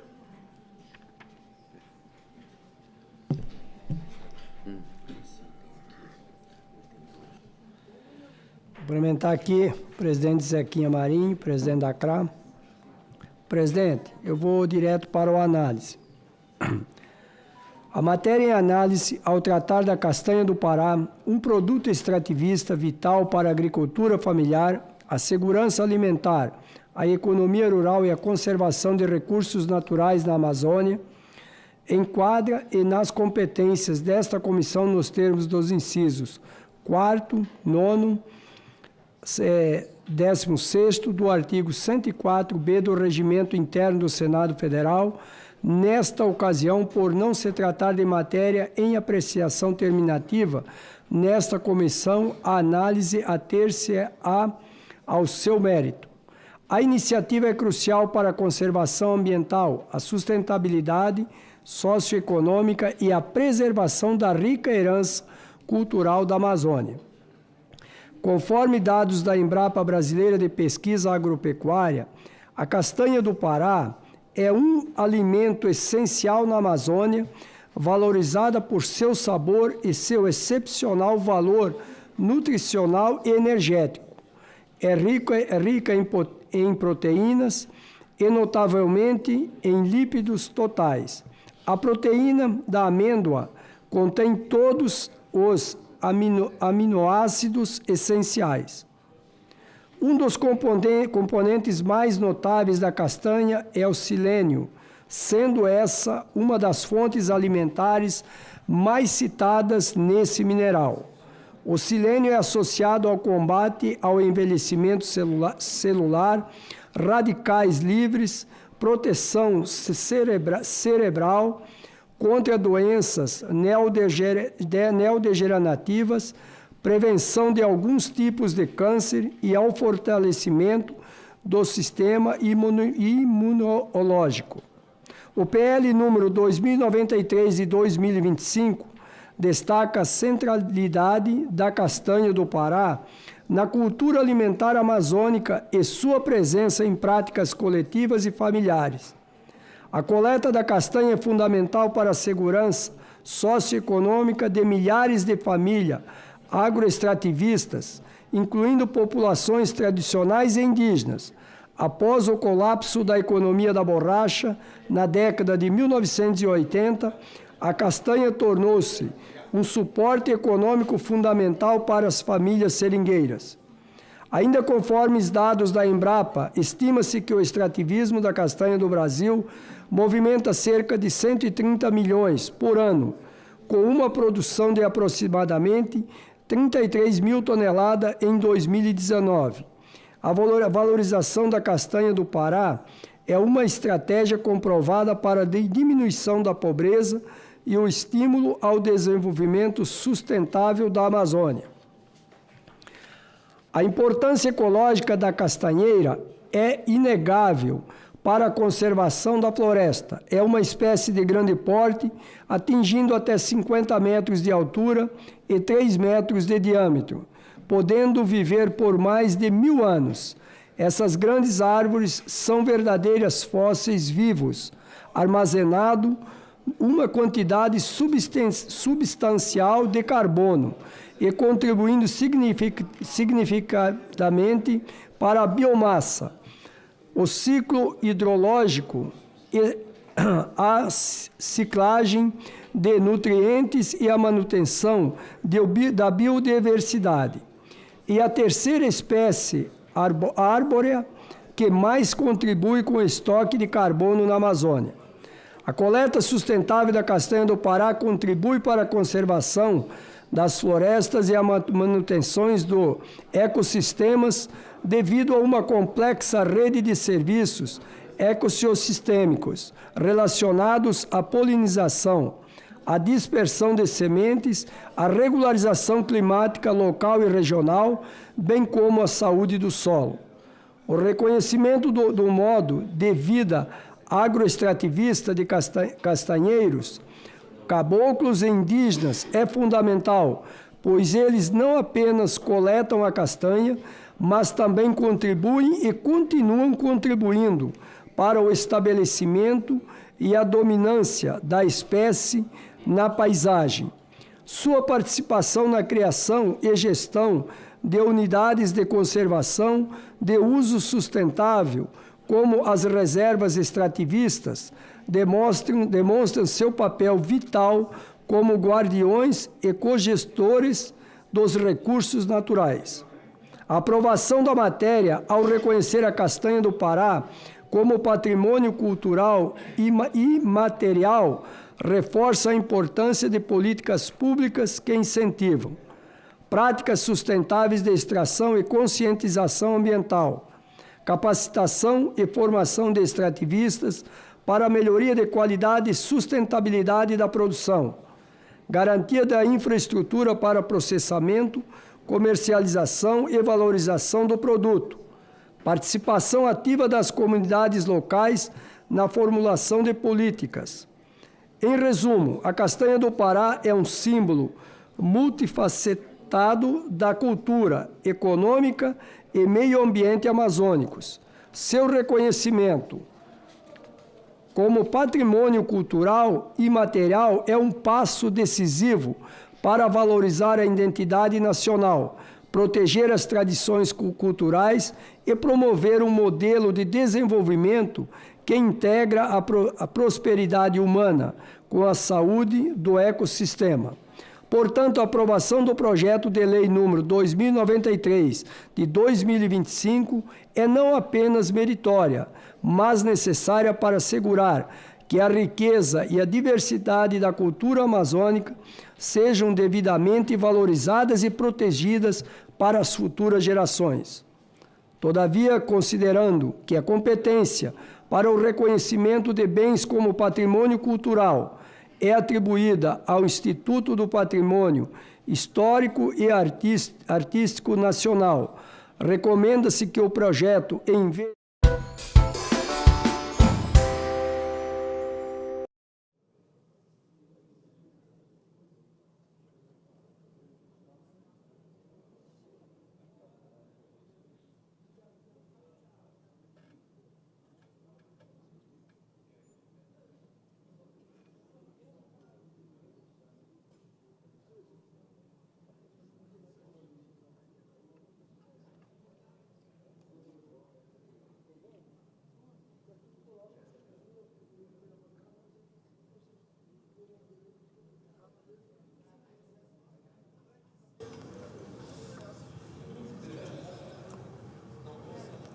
Sessão deliberativa ordinária, dia 1º de outubro de 2025. A número regimental. Declaro aberta a sessão. Sob a proteção de Deus, iniciamos os nossos trabalhos.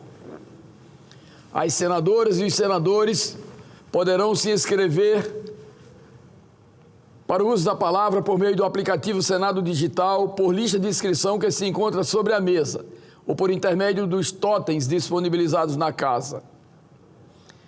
A presente sessão deliberativa ordinária é destinada à apreciação das seguintes matérias, já disponibilizadas em avulsos eletrônicos e na ordem do dia eletrônica de hoje. Projeto de lei número 4.871 de 2024 do deputado Carlos Bezerra e projetos de decreto legislativo número 204 e 234 de 2021, de iniciativa da Comissão de Relações Exteriores e Defesa Nacional da Câmara dos Deputados e número 394 de 2024 da representação brasileira no Parlamento do Mercosul. Passamos aos oradores inscritos, que terão o prazo de 10 minutos para o uso da palavra. Como primeiro orador inscrito, sempre assíduo, senador Eduardo Girão, do Novo do Ceará. Vossa Excelência dispõe de 10 minutos. Com a tolerância da casa, né, presidente? Com a tolerância da casa, desde que não seja muito larga. Vossa Muito Excelência obrigado, sempre larguece o tempo, mas por bons propósitos. Paz e bem, meu querido irmão, presidente Chico Rodrigues, senador Plínio Valério, demais senadoras, senadores dessa casa que estão nos assistindo. Daqui a pouco estaremos juntos aqui na deliberação do plenário. Quero também cumprimentar assessores, funcionários e brasileiros que nos acompanham pelo trabalho sempre muito correto da equipe da TV Senado, Rádio Senado e Agência Senado. Senhor presidente, eu acredito que o que toca profundamente a alma da população carente, daqueles que precisam de uma saúde pública, daqueles que precisam de um mínimo de paz social na segurança, é exatamente saber que na hora que precisarem, terem o Estado fazendo a sua parte, oferecendo um atendimento de qualidade. Não é o que está acontecendo no estado do Ceará. Eu venho a essa tribuna para apelar para o governo do estado do Ceará providências urgentes com relação à saúde pública, porque o que está acontecendo lá é algo que aflige os pequeninos, as crianças cearenses, os recém-nascidos, e isso é para ontem o que a gente precisa de mobilização aqui da sociedade para que o governo tome as medidas necessárias, porque há um risco de ocorrência de mortes de muitas crianças recém-nascidas, em virtude da falta de renovação, atenção, de contratos com cirurgiões pediátricos, encerradas há 1 ano, há 12 meses. O Hospital Geral Valdemar de Alcântara está sem nenhuma equipe de cirurgia pediátrica. Sim, é verdade. Um dos principais hospitais do estado está com 0 equipe de cirurgia pediátrica. Isso não é coisa de direita, coisa de esquerda, coisa de centro, contra governo, a favor. Não! Isso é questão de humanidade. Precisamos juntos agir. E eu faço um apelo a quem pode, a quem está com a caneta na mão, que é o governador do estado do Ceará, é o Mano de Freitas, do PT. Que nós chegamos no nível máximo de emergência. Esse hospital, senhor presidente, que é o Valdemar de Alcântara, dispõe de 98 leitos pediátricos, incluindo unidades de alta complexidade, de médio risco neonatal, de pacientes crônicos, além das UTIs neonatal. Em função disso, o hospital deixou de receber novos pacientes e está realizando o processo gradual de transferência para o Hospital Albert Sabin. Olha o colapso que a gente está vendo na saúde e fazendo com que, repito, os mais pequeninos, as crianças, os bebês, estejam enfrentando esse, e junto com seus pais, claro, esse caos. Agora, exatamente no dia de hoje, a gravidade da crise piorou muito. O hospital de maior complexidade obstétrica e neonatal do Ceará, o HGF, Hospital Geral de Fortaleza, também deixou de contar com equipes de cirurgia pediátrica num regime de 24 horas. Essa condição crítica, senhor presidente, fere frontalmente o que determina o artigo 18 da Resolução número 7 de 2010 do Ministério da Saúde do Brasil, que obriga a presença de cirurgião pediátrico para o funcionamento das UTIs. Tu já imaginou uma criança, senador Isalci, numa emergência de apendicite? Morre. Está sem atendimento no estado do Ceará. Não tem equipe médica pediátrica nesses principais hospitais do estado. Mas tal situação já é muito séria, que já está seríssima, pode piorar ainda mais nos próximos dias, se nada for feito com possibilidade da morte de muitas crianças recém-nascidas. Sabe por quê? Porque dia 21 de outubro, o Hospital Albert Sabin também vai encerrar seu contrato com a cooperativa de pediatras que reúne também os cirurgiões. Esse é um hospital de referência que recebe pacientes com todo tipo de emergência, oriundos dos 184 municípios do estado do Ceará. O Albert Sabin recebe de todos, praticamente, os municípios do estado do Ceará. E são milhares de crianças em fila de espera, aguardando cirurgias eletivas. A crise toma contorno de um absoluto caos e dramaticidade, porque o número de cirurgiões pediátricos, servidores públicos efetivos, é muito reduzido.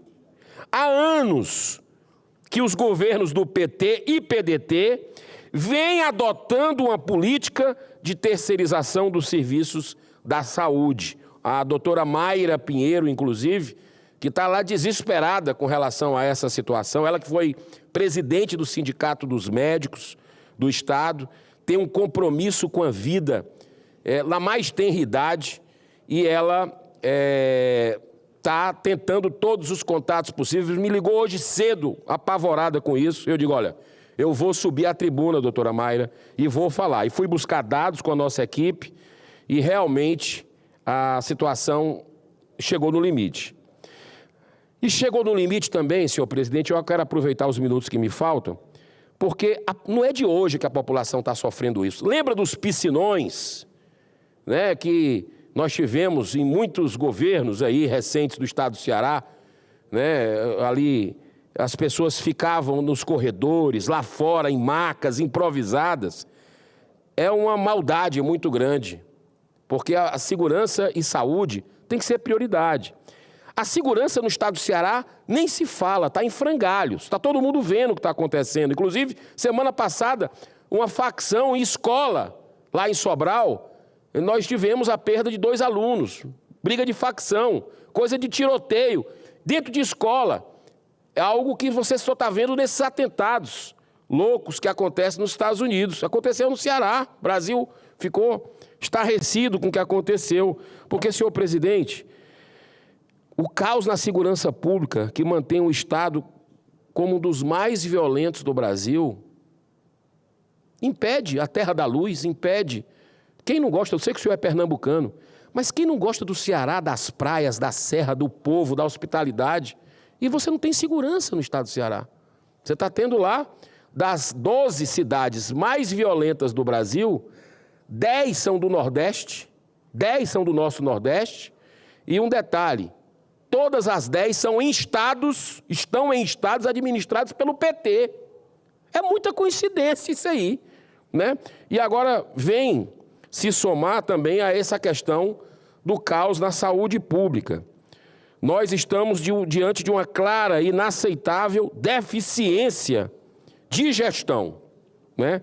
Tanto na questão da saúde quanto na segurança. Inclusive, em função da incapacidade do Estado em conter o avanço do domínio das facções criminosas que expulsam as pessoas de casa, manda a empresa embora, queima carro de empresa, está gerando desemprego no estado do Ceará, né, porque é um estado paralelo que administra, né? Eu pedi a intervenção federal, pedi ao presidente da República, Lula, desde março desse ano, uma intervenção federal para que pelo menos, senador Plínio, a Força de Segurança Nacional esteja lá para dar uma sensação de as pessoas poderem ir e vir para o trabalho, para o seu lazer, uma sensação de segurança. mas está engavetado na mesa do presidente da República e a gente não tem apoio do governo para pedir esse reforço, algo que ele poderia fazer. Mas eu fiz o pedido. O nosso mandato respeita o cearense e quer uma paz social no nosso Estado, né? Segurança para todos. Então, senhor presidente, para encerrar, nós estamos realmente diante desse caos no Estado. Não falta dinheiro, a gente sabe disso, nem para a segurança e muito menos para a saúde, porque isso é essencial para a manutenção de uma vida digna. São bilhões, eu já trouxe aqui, bilhões e bilhões de reais gastos com propaganda e publicidade nesses governos do PT e do PDT, né, ultimamente, e não se gasta naquilo que é essencial, né? Prefere fazer publicidade do que, efetivamente, cuidar das pessoas. Então, por isso eu faço esse apelo, porque agora trata de criança. É uma coisa mais elementar que nós precisamos proteger. Eu estou acionando também a Secretaria de Saúde do Estado do Ceará para uma solução emergencial junto aos 3 hospitais pediátricos. Basta apenas uma única decisão sensata e responsável perante as aflições da população cearense. Parar de torrar esse dinheiro com propaganda, que dá uma média aí de 2 bilhões nesses últimos governos, e para isso cortar despesas supérfluas, com jatinho, com helicóptero, ali para dentro da região metropolitana. No último minuto que me falta, e eu não vou ultrapassar isso, pedindo já desculpa aos colegas, senador Isalci, senador Plínio Valério e o senhor presidente Chico Rodrigues, eu acho que prioridade é prioridade. Nós precisamos, nesse momento, darmos as mãos, quem é oposição, quem é situação, porque a situação, nós chegamos no estado do Ceará, num estado de coisas calamitosas na área da segurança, mas agora na saúde e das crianças. Então, encerro com um profundo pensamento nos deixado por Meimei, através da psicografia de Francisco Cândido Xavier, grande humanista e pacifista. Abro aspas, da imensidão da noite nascerá sempre o fulgor de um novo dia. Não te permitas qualquer parada nas sombras da inércia. Trabalhe e prossiga em frente, porque as bênçãos de Deus te esperam em cada alvorecer. Que Deus abençoe as crianças do meu estado. Muito obrigado pela tolerância, senhor presidente. Senador Eduardo Girão, Vossa Excelência sempre trata de temas aqui que são importantes para o Brasil e, na maioria das vezes, importantes para o seu estado querido do Ceará. E lógico que quando nós, como parlamentares também, acompanhamos e com atenção vimos seu pronunciamento, onde 2 temas que Vossa Excelência tratou aqui hoje são extremamente sensíveis para a sociedade, que é a questão da saúde e a questão da segurança.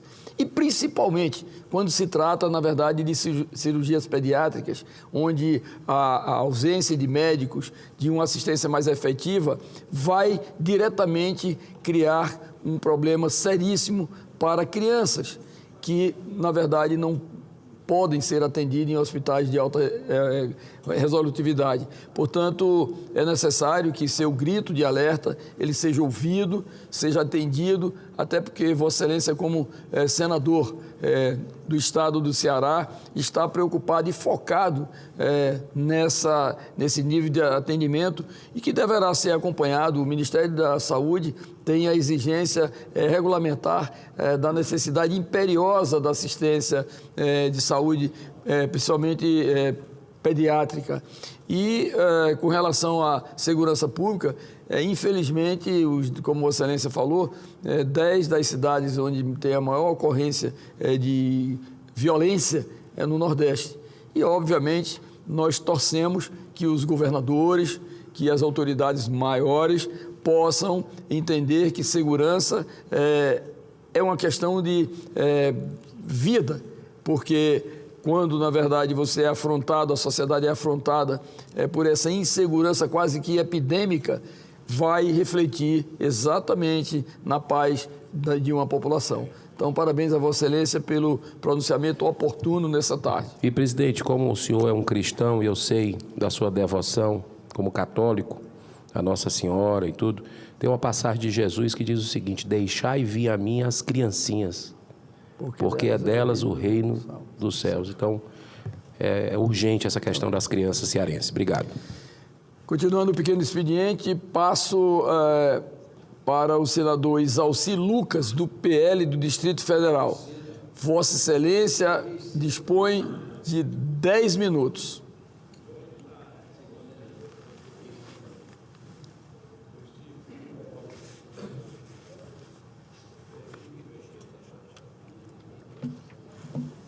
Senhor presidente, senhoras e senhores senadores, senadoras. Presidente, eu vou falar um pouquinho na linha aqui do que o nosso querido senador Girão falou aqui sobre o Ceará. O que está acontecendo no Rio de Janeiro, e agora dito pelo senador Girão, no Ceará, e acredito que seja o caso até do senador Plínio lá no Amazonas, é que realmente o narcotráfico está tomando conta das cidades. O governo não tem feito investimento suficiente para combater esse crime. E por incrível que pareça, né, o governo é muito lento, demora demais para tomar a decisão. Nós deve estar fazendo 2 anos aqui que a gente está falando da questão do NAFTA, do etanol, que eu fiz quando a gente estava votando o Pérsia ainda. Eu apresentei um estudo da Fundação Getúlio Vargas, onde só no Rio de Janeiro e São Paulo havia uma sonegação de mais de 25 bilhões. E agora a gente está vendo todas essas operações que estão acontecendo agora, tudo também fruto exatamente disso. Até gente morrendo aí em São Paulo com falsificação, né, de bebidas com esse produto. Então, e parece que está tudo sob controle, né? Da mesma forma, nós já terminamos a questão das bets, a CPI das bets, que não deu em nada, e na CPI das bets ficou muito claro que o que aconteceu durante anos foi remessa de recursos para o exterior, sem pagamento de imposto, através das fintechs. Grande parte das empresas fintechs não são registradas pelo Banco Central. E aí eles aproveitam, então, que não tem o controle do Banco Central e utilizam essas fintechs para exatamente lavagem de dinheiro, mandar dinheiro para o exterior. Nas bets, foi feito um cálculo que quase 300 bilhões foram para fora sem pagamento de imposto, sem controle, exatamente com as bets, que ainda hoje existe, a sua grande maioria ainda informais, né? Informais ou que operam na ilegalidade. Então, o que a gente precisa aqui são políticas públicas de Estado, coisa que no Brasil parece que acabou, não existe mais a política de Estado. Aqui é política de governo, cada governo que entra acaba com tudo e começa tudo novamente. Então, falta exatamente isso, um projeto de nação. Qual é o projeto deste governo para o nosso país? Não sei, parece que cada ministério é um governo diferente, cada um tem sua autonomia e a gente não sabe exatamente para onde é que a gente quer chegar. E quando a gente não sabe o que a gente quer chegar, a gente não chega a lugar nenhum, praticamente. Então, a gente precisa rever essas questões. A questão de segurança pública, hoje mesmo na CCJ, nós estávamos discutindo isso, não é? Sobre audiência de custódia. Parece que o ministro da Justiça é contrário a qualquer medida que impeça realmente a soltura desses bandidos. Tem gente que já assaltou 180 vezes. O policial militar, ele sai da delegacia depois que o bandido entra, rapidamente ali, vai embora, roubo de celular, o cara rouba 100 celulares e solta, vai, prende, solta, e a gente discutiu lá exatamente isso, né? As propostas que estão tramitando aqui, coisas que já foram aprovadas, tem uma resistência do Ministério da Justiça. Então parece até que não há interesse em controlar, porque o exemplo vem lá de cima, cara. Quando o próprio presidente da República comenta sobre a questão de roubo de celular, dizendo que, né, roubou para tomar uma cervejinha, para fazer não sei o quê, isso aí, não é, estimula, incentiva essa questão. Agora, nós estamos passando por problemas sérios, questão de contingente, questão de investimento em tecnologia.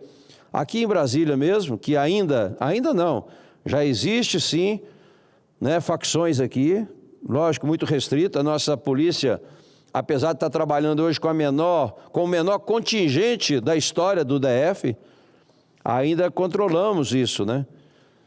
Eu, inclusive, lutei muito para que não colocasse aqui na capital da República, onde estão todos os 3 poderes aqui, né? As embaixadas, quase 200 representações, colocar um presídio de segurança máxima e trazer para cá o Beira-Mar, para Brasília. Toda vez que você leva um bandido desse para uma prisão, é natural e acontece sempre a mudança de muitos advogados, familiares, que vêm para a cidade também para acompanhar isso. Então, nós temos hoje um contingente muito baixo e, por incrível que pareça, apesar que o DF já tem autonomia política, nós conquistamos isso em 86, mas a eleição para governador só aconteceu em 90, mas em 86, até 86, nem eleição, a gente não podia nem votar. A gente votava aqui para presidente da República. A gente não votava para deputado, né? Para deputado distrital, para deputado federal, não tinha nada disso. Conquistamos. Mas é o que eu disse aqui, né? Eu apresentei uma PEC para corrigir esse erro, porque em 88 a gente não tinha governador eleito e a Constituição diz que compete à União manter e organizar a segurança. Ora, ela nunca organizou porque não é papel dela, ela organizava até 90, quando o governo federal indicava o prefeito e o governador do DF. Aí sim, a União fazia isso. Agora não, para você fazer um concurso, o governador tem que tomar a iniciativa. Olha, eu quero contratar tanto. Manda para o Palácio do Planalto, Ministério da Economia, enrolam lá meses e meses, depois, se concordarem, manda para o Congresso, aí tem que passar na CMO, no Congresso Nacional, volta para o Palácio para editar uma medida provisória. E parece que as pessoas não entendem, eu não quero entender, que todos os estados, todos, sem exceção, o governador tem autonomia para fazer a gestão da segurança pública. Nenhum estado pede autorização para a União, para qualquer concurso ou qualquer reajuste. Então, a gente tem essa distorção que precisamos corrigir, porque já já Brasília também será tomada pelo crime. Nós já temos sérios problemas de economia, porque aumentou muito, né, os moradores de rua e o contingente é muito baixo, né, o investimento em tecnologia também é baixo, e aí a gente vai caminhando para a mesma situação que foi colocada aqui com relação ao Ceará, com relação ao Rio de Janeiro.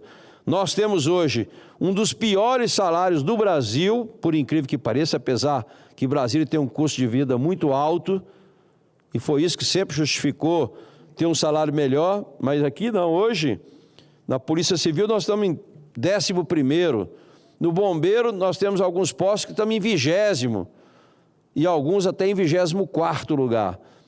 E aí depende da boa vontade. O governador mandou, encaminhou, também não sei se ele queria dar, porque quando você quer dar um aumento, você tem que articular, você tem que vir aqui no Ministério, falar com o presidente da República, não, vou dar o aumento, e o problema agora é do Lula.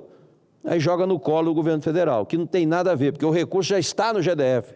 O Fundo Constitucional, todo ano, ele é corrigido e está no orçamento do GDF. Se não der o reajuste, vai para outro lugar. E é o que está acontecendo há mais de 10 anos. De 2015 até agora, a polícia nossa, a Polícia Civil, Polícia Militar e Bombeiro, receberam em torno de 33% de reajuste. A inflação foi 74%. E o crescimento do fundo, muito maior do que isso. Então, falta bom senso. Falta bom senso em termos de entender o problema. E, enquanto isso, a gente vai perdendo qualidade de vida, né? As coisas vão acontecendo, né? O crime tomando conta das cidades, né? Os jovens que não têm política pública de qualificação profissional, né? Hoje 70% dos jovens não fazem curso técnico, e aí fica aí, né? Por conta dos marginais, né? Com tendência sempre, né? De fazer, minha avó já dizia, cabeça vazia, oficina do diabo, tem o que fazer, vai fazer o que não presta. Então, como a gente não tem mais isso, e eu fui o presidente da comissão do novo ensino médio, que nós demos 5 anos para implantar, mudou o governo, esqueceram disso. Então, esse é o problema do Brasil. E eles fazem questão de acabar o que está funcionando. Se fossem as coisas ruins, tudo bem. Mas não, eles pegam exatamente o que está funcionando e destroem a política pública. Então, a gente precisa rever isso. Eu sei que é importante o Bolsa Família, eu sei que é importante a isenção da energia, né, de incentivar, mas, gente, tem que ter uma porta de saída. Você não consegue mais trabalhador hoje para o comércio, na área rural, você não consegue ninguém mais para trabalhar, ninguém quer mais trabalhar. Porque se trabalharem, se registrarem, eles perdem o Bolsa Família. Então, a gente tem que ter um tempo para qualificação e introdução no mercado de trabalho. É isso que está faltando. Porque daqui a pouco a gente não terá mais profissionais, né? E aí eu fico indignado, porque a gente fala isso há 20 anos, que a gente está falando desse negócio da qualificação profissional, os países desenvolvidos se evoluindo cada vez mais na tecnologia, na inovação, e aqui a meninada saindo do ensino médio sem saber matemática, sem saber português, sem qualificação profissional, só 22% entrando na faculdade, ou seja, 78% fica fora da faculdade, e aí não fizeram curso técnico. Então, a gente precisa parar um pouquinho, cara, e pensar nisso, não é? E não é ficar só fazendo politicagem ou política pública aqui, não é populista. A gente, infelizmente, já há algum tempo no Brasil, os políticos pensam na próxima eleição e esquece que tem toda uma geração pela frente. Então, a gente precisa resgatar isso e pensar realmente na próxima geração. Muito obrigado, senhor presidente. Senador Isalci Lucas, Vossa Excelência traz aqui vários temas, né? Inclusive, um dos que chamou muito a atenção foi exatamente quando Vossa Excelência fala que mais de 300 bilhões de reais via BETS são internalizados em outros países, quem sabe até em paraísos fiscais, né? Então, acho que Vossa Excelência dá uma contribuição muito grande para o Brasil, ao citar esses números, a se preocupar, na verdade, com a aplicação de BETS. Hoje me chamou muita atenção uma determinação do governo que aqueles que recebem o Bolsa Família não poderão mais jogar em BETS, que estava sendo uma verdadeira farra em relação àqueles do Bolsa Família que usam, obviamente, seus cartões e muitas vezes faltando até tudo em casa e sobrando miséria, eles utilizam porque é um risco, é uma possibilidade de ganho, né? E as BETs com as suas utilidades em aplicação em alguns programas, mas no fundo realmente consegue destruir principalmente aqueles que são menos aquinhoados com recursos, com salários, com rendas, enfim. Então, esse número ele é assustador. 300 bilhões internalizado em outros países ou paraísos fiscais, deixa de realmente haver investimentos muito importantes aqui no nosso país. Continuando o pequeno expediente, nós convidamos para fazer o seu pronunciamento o senador Plínio Valério, PSDB do Amazonas, um defensor intransigente das questões amazônicas e principalmente do seu estado, o estado do Amazonas, que é maior do que toda a Europa. Para alguns que não sabem, o estado do Amazonas, ele é maior em território do que toda a Europa, mostrando a grandeza desse país continente. Vossa Excelência dispõe de 10 minutos. Obrigado, senador, meu companheiro Chico Rodrigues. Senadoras, senadores, o assunto foi saúde, foi insegurança, foi investimento. O senador Isalci acabou de sair daqui falando da falta de investimento. E a gente vive nessa briga toda. Tem um assunto que une o Brasil. Acho que o único assunto que une o Brasil hoje é o PIX. E eu queria falar sobre o PIX como relator da PEC, que dá autonomia financeira e orçamentária ao Banco Central, e autor da PEC que deu autonomia operacional ao Banco Central. Eu queria falar um pouco do PIX hoje, para que o brasileiro saiba que o PIX também corre perigo. Portanto, estamos falando de insegurança, não é a mesma insegurança causada pelos marginais, mas é uma insegurança real que ameaça todos nós. O PIX hoje é um patrimônio do Brasil. Poucas iniciativas recentes na economia brasileira tiveram tanto êxito quanto o instrumento batizado como PIX. Temos, é verdade, a autonomia funcional do Banco Central, aprovada por este Congresso, que garantiu a estabilidade da moeda em um longo período de turbulência e que continua a cumprir esse importantíssimo papel. Se temos hoje uma inflação sob controle e um razoável grau de estabilidade de preços, isso se deve à autonomia operacional do Banco Central. De quebra, foi esse mesmo banco que criou o arranjo de pagamentos que conhecemos sob o nome de fantasia PIX. A gratuidade para pessoas físicas e a possibilidade de acesso por múltiplas contas, conta de depósito à vista, conta de depósito de poupança e as contas de pagamento pré-pagas, romperam barreiras históricas de acesso a meios de pagamentos eletrônicos e permitiram, por exemplo, que pequenos empreendedores, trabalhadores informais e beneficiários de programas sociais tivessem uma autonomia econômica, agilidade e segurança nas transações. Vou falar aqui do PIX de hoje. Olha só. Inclusão, 71,5 milhões de pessoas incluídas aqui em empresas. A eficiência é instantânea e ininterrupta. Custo é menor. 188 milhões de usuários, 80% da população e 95% das empresas participam e utilizam o PIX. Por mês, são movimentados 6,2 bilhões, chegando ao ano 2,6 trilhões, mas o PIX está ameaçado. Sem o arcabouço adequado, e aí que tem a importância da autonomia financeira e orçamentária, o PIX, olha como a gente se refere, tão importante, o PIX, fica cada vez mais fragilizado. Meu amigo senador Seif, incidentes acontecido com o PIX aumentaram em 400% no ano passado. 19 fraudes confirmadas por minuto no ano passado. Desvio de mais de 4 bilhões de janeiro a julho deste ano. Menos de 9% dos valores são recuperados.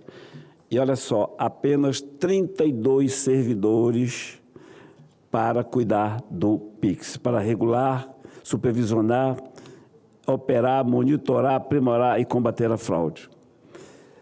Eu estou falando isso para mostrar a importância, presidente Chico Rodrigues, da PEC. Eu estou com o relatório há 2 anos.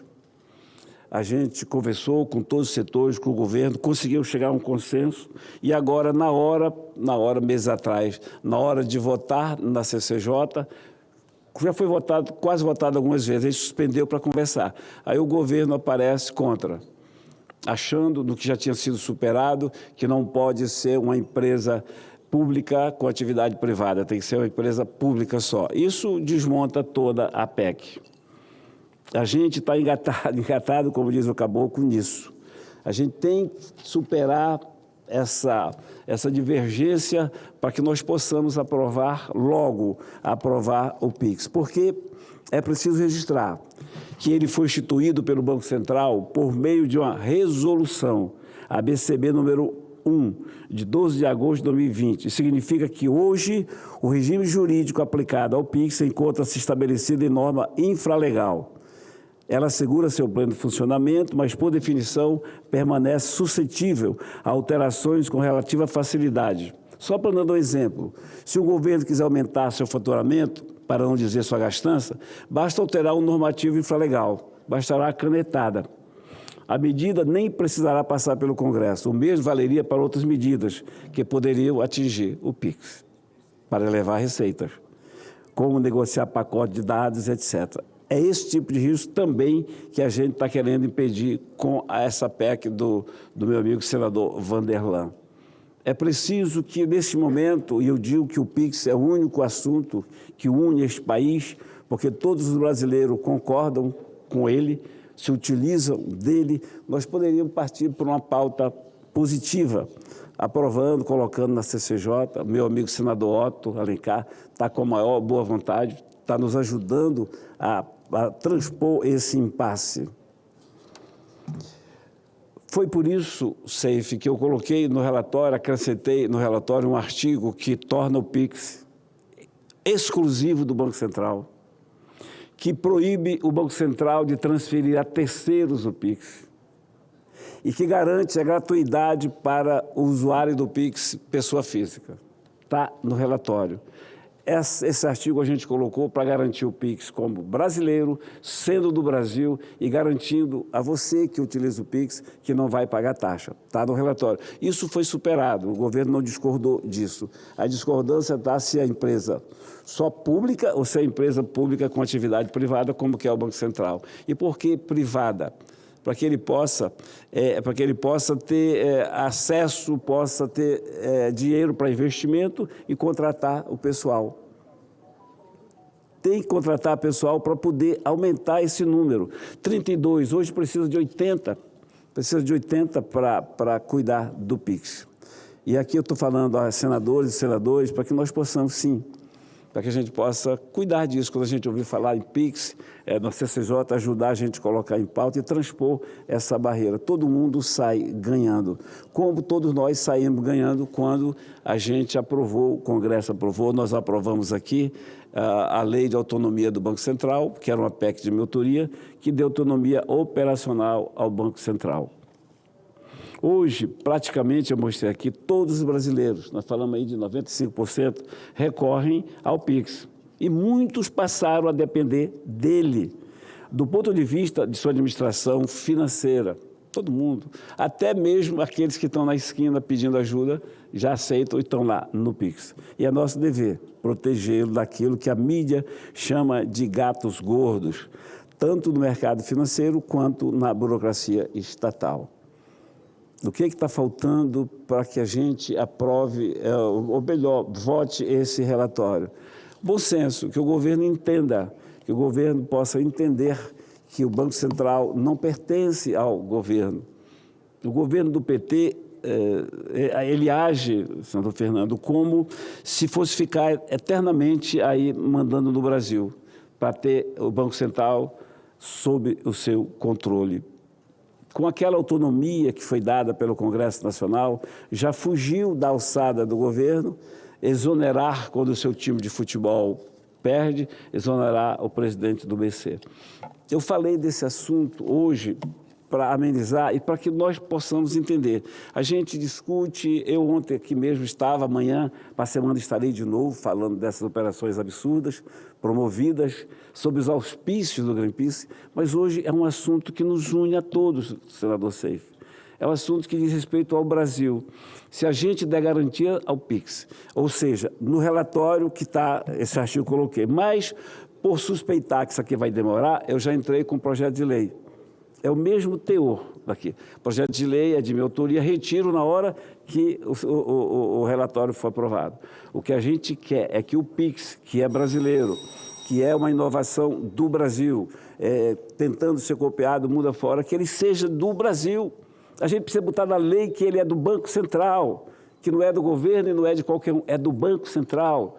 Colocar que o Banco Central não pode transferir a terceiros esse direito e colocar também que você brasileiro, que você brasileira não pague taxa.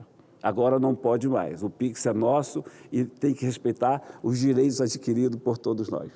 Portanto, isso aqui é um apelo a cada senador, é um apelo a cada senadora para que nós possamos, presidente Chico Rodrigues, votar o quanto antes. Eu vou encerrar só falando aqui, repetir os números. Pode ser que alguém tenha chegado aqui na TV Senado ouvindo agora. O Pix, 188 milhões de usuários, 80% da população e 95% das empresas, movimenta 6,2 bilhões de transações por mês, mas, por outro lado, sofre 19 fraudes por minuto, como foi em 2024. Eu já encerro, presidente. Um desvio de mais de 4 bilhões e apenas 32 servidores cuidando do Pix. Quando a gente diz isso, as pessoas se assustam. É por isso que eu estou dizendo que é para assustar mesmo, para que nós possamos mobilizar e convencer o governo de abrir mão só daquela palavra, atividade privada. A gente só precisa deixar isso. Empresa pública com atividade privada. O governo quer que tire atividade privada. Se a gente deixar, vota esse relatório e o PIX está garantido para todos nós brasileiros. Obrigado, presidente.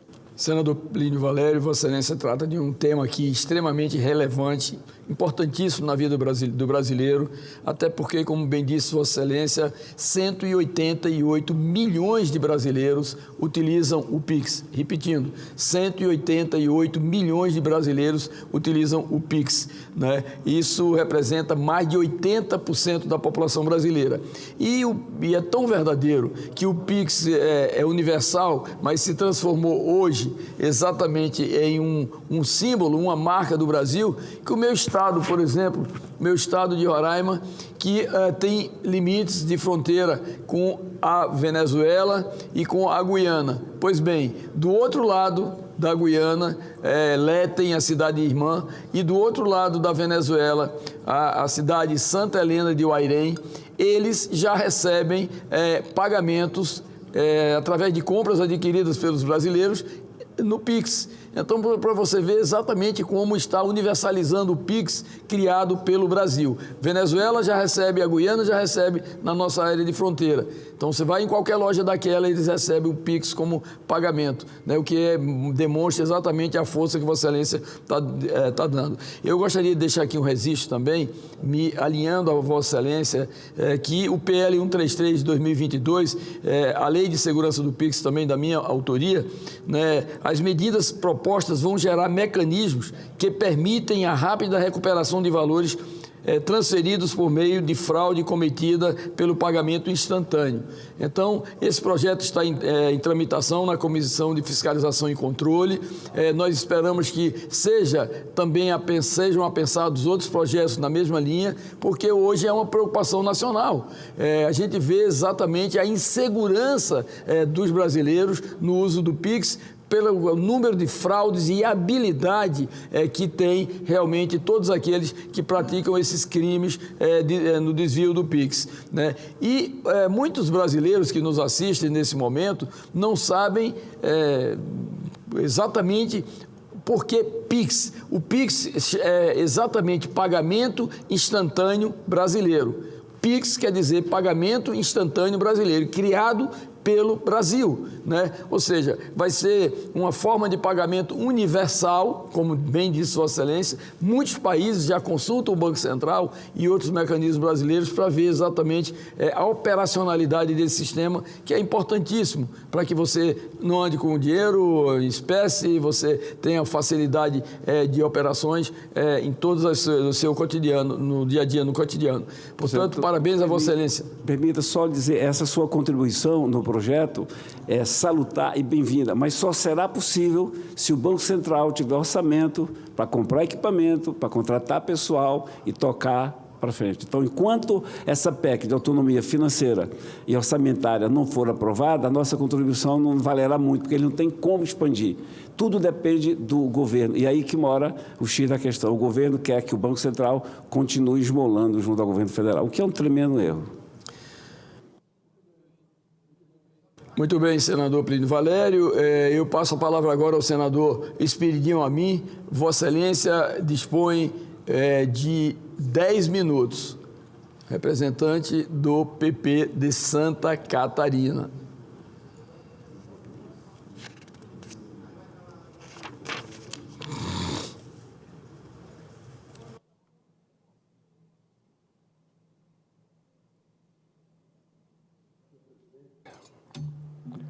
Senhoras e senhores senadores,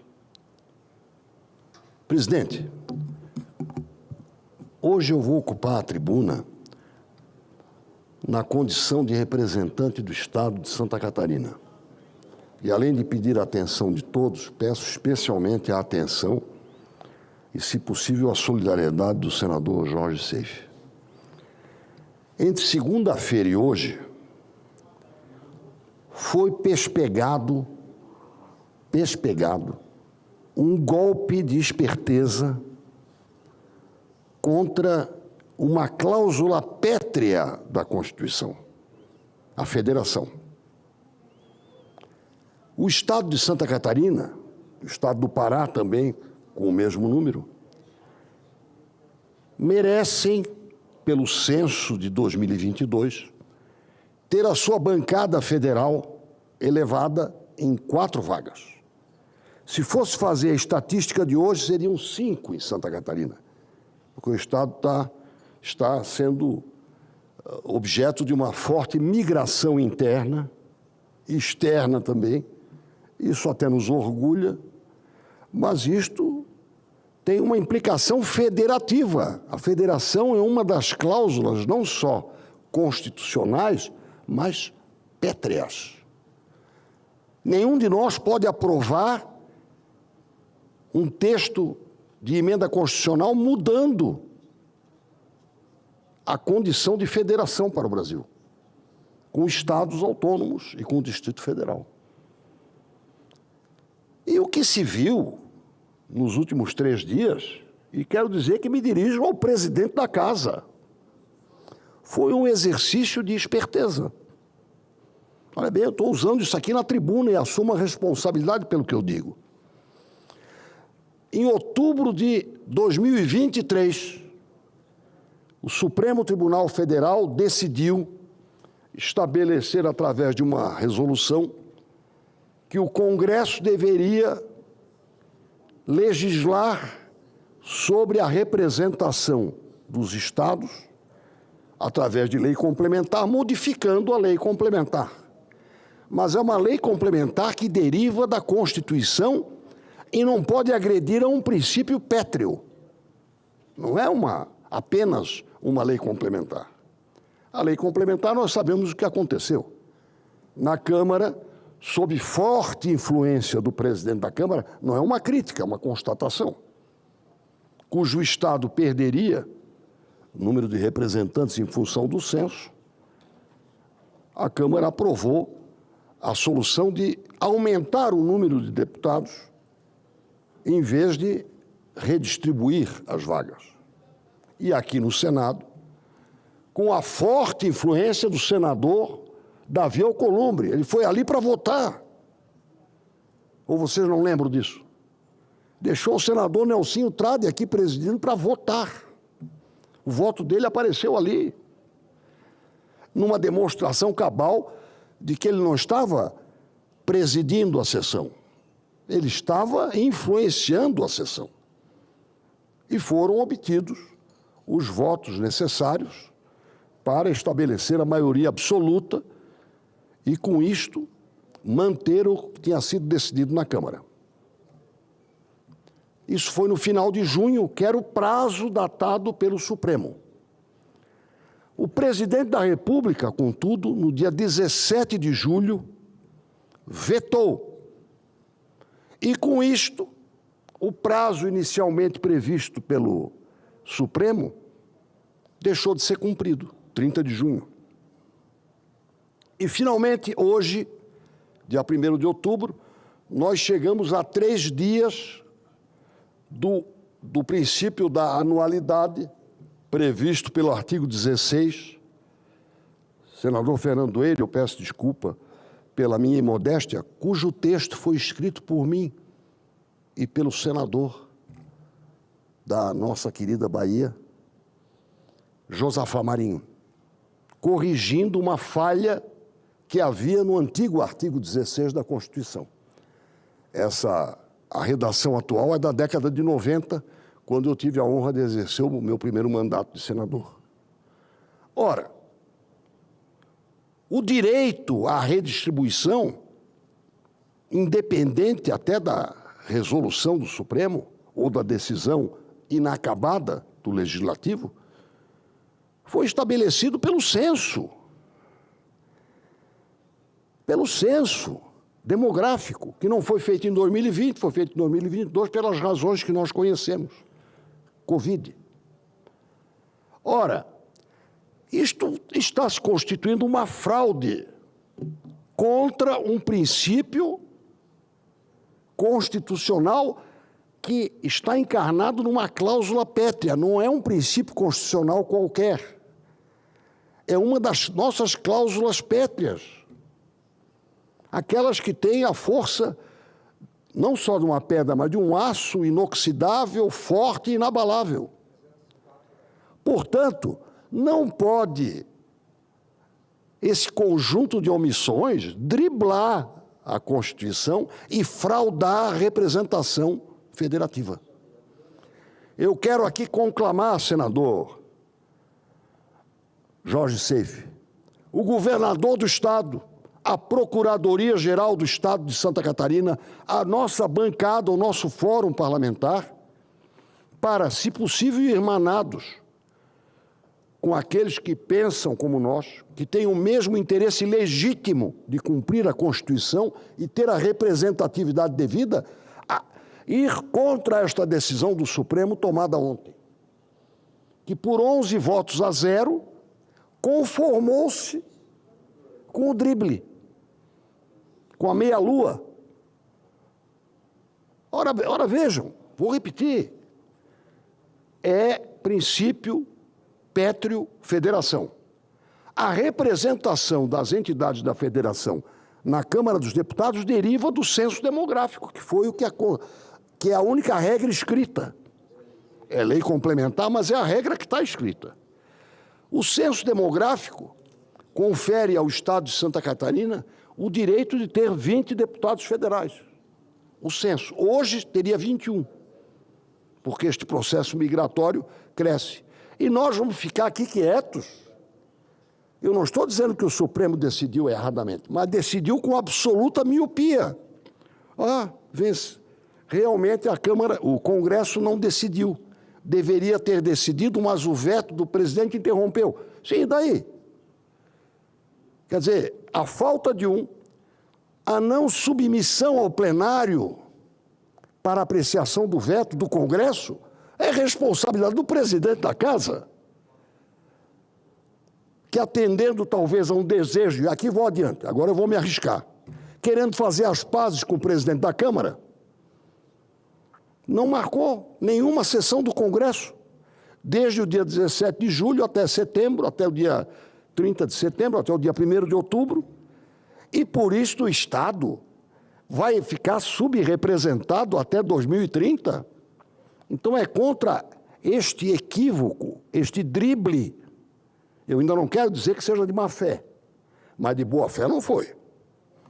Porque, como se pergunta em latim, quid prodest? A quem beneficia esse esquecimento? Ou, como diria o saudoso Leonel Brizola, a que interesses nós estamos servindo com este atraso? E o próprio presidente manda um ofício para o Supremo Tribunal Federal pedindo providências, na segunda-feira passada. Então, cá para nós. Nós podemos até perder, mas nós vamos entrar no Supremo Tribunal Federal com um embargo e com os recursos possíveis para mostrar esse escândalo. Isto é um escândalo que afronta um princípio federativo. Qual é o princípio da federação?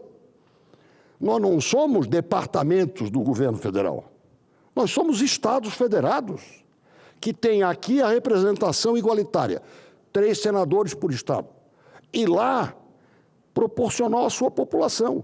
Sem o radicalismo, aí para terminar, sem o radicalismo americano, em que nos inspiramos, onde existem 8 estados federados, senador Plínio, senadora Zenaide, senador Seife e senador Isolci, 8 estados federados nos Estados Unidos só tem um deputado federal, que lá se chama representativo.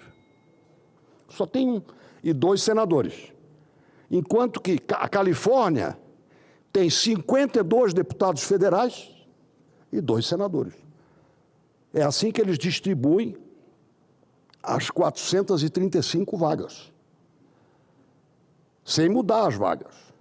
Mas, repito, 8 estados têm mais senadores do que deputados, por causa da sua população.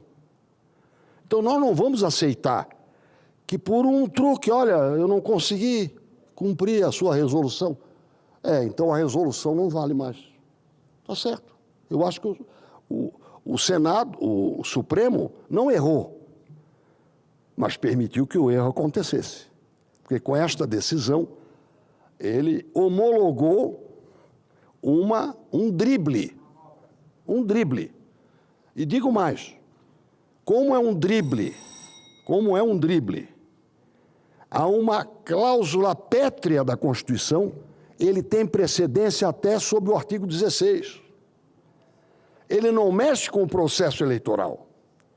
O artigo 16 é sobre as regras eleitorais. Esta não é uma questão de regra eleitoral. Esta é de regra de representatividade dos Estados Federados. Por isso nós vamos lutar. Se perdermos, vamos escancarar esse escândalo, que pelo menos vai servir para que não se repita. E, se vencermos, estará vencendo o direito, a razão e a justiça. Queria uma parte do senhor, senador Esperidião? O senhor tem o direito, não sei se o nosso querido senador Chico Rodrigues, mas o senhor tem o direito a uma parte, obrigado. O senhor faz parte da causa. Senhor presidente, primeiramente, eu quero, é difícil complementar Esperidião a mim, com a capacidade, talento e competência desse grande catarinense que honra o Senado da República. Mas, primeiramente, esclarecer à população brasileira que são dois temas. O primeiro é a redivisão de vagas por estado pelo censo. É o que nós estamos discutindo aqui. Outra coisa é o que eu não concordo, que foi o aumento de vagas de deputados. Que isso fique claríssimo. O que o senador Esperidião Amin está aqui debatendo, requerendo, exigindo e protestando é sobre as vagas referentes ao censo que foi feito e que mostra que Santa Catarina cresceu em população e, portanto, merece 5 vagas a mais. Fazer um pequeno histórico para buscar complementar o que a mim já falou. O Tribunal Supremo das vagas de deputados, apesar de reconhecer, e isso eu acho que é o mais grave, apesar de reconhecer que o quadro atual, senador Amin, está defasado desde 93, não é de agora. Nós já estávamos com defasagem em vários estados, estamos falando de 1993, e não reflete mais a realidade populacional do Brasil. Ou seja, hoje o Congresso Nacional está superrepresentando alguns estados e subrepresentando outros, o qual inclui Pará e Santa Catarina. E essa discussão foi provocada pela Procuradoria do Estado do Pará, e quero parabenizá-los por isso, que corretamente, senhor presidente, buscou corrigir essa omissão legislativa. E a Constituição, a mim falou, e eu repito, a Constituição, Plínio Valério, é clara, a representação deve ser mas o Congresso ficou inerte, propositalmente. Eu não vou ter, né, o zelo de Amin, até pela sua experiência, eu me permito ousar. E o Congresso ficou inerte propositalmente, e o Supremo agora empurra a solução para a próxima década, simplesmente esquecendo que os estados são prejudicados economicamente, com voz do parlamento, com leis, com tudo que um parlamentar significa para o parlamento. Senador... E, lógico, Pará teria direito a 4 novas cadeiras, Santa Catarina 5. E Amazonas também. E o Amazonas 2. E adiar essa redistribuição, presidente, significa manter nossos estados subrepresentados por mais um ciclo eleitoral que é inaceitável, com menos voz política e menos influência. Para finalizar, com todo respeito, segurança jurídica não pode ser desculpa para perpetuar desigualdades. Lembrando que esse tema... Insegurança é manter um parlamento desatualizado por mais 5 anos. É urgente que o Congresso conclua a regulamentação sim, mas derrube o veto. E nós não só conclamamos a mim, Santa Catarina, mas todos os estados que estão subrepresentados, podemos fazer uma única representação e irmos no Supremo Tribunal Federal requerer o que é justo, o que é honesto e o que é correto frente à Constituição Federal que todos nós prezamos. Muito obrigado. Presidente, como o tema é muito relevante, isso é um tema federativo. Em 30 segundos. Quero deixar apenas bem claro que eu e Vossa Excelência votamos para não aumentar o número de 513 para 531. Nós queremos que se aplique a redistribuição das 513 vagas de acordo com o censo demográfico. E é isso que está sendo barrigado para 2030. Mas o senador Plínio Valério não só tem o direito, como tem a obrigação de nos conceder uma parte para falar sobre esse assunto. Mais por obrigação, porque eu não tenho nada a acrescentar ao discurso dos dois. Eu só tenho que dizer o prazer de estar irmanado, mais uma vez, com o meu guru, com o senador Amin, agora com o companheiro Seif, nessa empreitada contra essa barrigada. Contem comigo, contem com o Amazonas. Nós estamos prejudicados desde esse tempo também. Subrepresentado. O maior estado da federação, o maior estado da federação agora também tem direito a 2 vagas e está sendo respeitado. É um prazer estar irmanado, viu? Nós estamos nessa de novo, meu companheiro Amin e companheiro Seif, e a companheira Zenaide também, que é o Rio Grande do Norte, né, Zenaide? Também. Estamos juntos. Estamos juntos, senadora Zenaide, como sempre estivemos no coração. E quero dizer ao senador Plínio Valério que é muito sintomático que nos últimos 15 dias 2 grandes causas nos irmanaram mais ainda. Primeiro, a fraude do televisionamento, tanto em Humaitá quanto em Manitoré. Uma produção cinematográfica imitando Apocalipse Sinal, e agora, neste caso, de um drible, para não usar outra expressão, à Constituição Federal. Muito obrigado. Senador Esperidião Amin, Vossa Excelência trabalha a discussão clara e transparente como uma janela sem vidros, essa questão onde é bom e é bem da verdade dizer que a decisão cautelar do ministro Fux, né, o Pleno acatou. Então, obviamente, essa decisão cautelar, ela vai refrear exatamente para 2026 já a nova composição, de acordo com o que foi aprovado na Câmara dos Deputados. E aqui, na verdade, nós temos, e até para conhecimento da população brasileira, a partir de 2030, deverão ser acrescidos aos atuais deputados federais, que vai refletir também nas assembleias legislativas, mais 2 deputados federais para o Amazonas, consequentemente mais 6 deputados estaduais. Para o Mato Grosso, mais 2 deputados federais e mais 6 deputados estaduais. Para o Rio Grande do Norte, mais 2 deputados federais e mais 6 deputados estaduais. Para o Pará, mais 4 deputados federais e mais 4 deputados estaduais. Santa Catarina, da mesma forma, mais 4 deputados federais, como foi dito aqui pelo senador Esperidião Amin, e mais 4 deputados estaduais. Ceará, mais 1 deputado federal, mais 1 deputado estadual. Goiás, mais 1 deputado federal, mais 1 deputado estadual.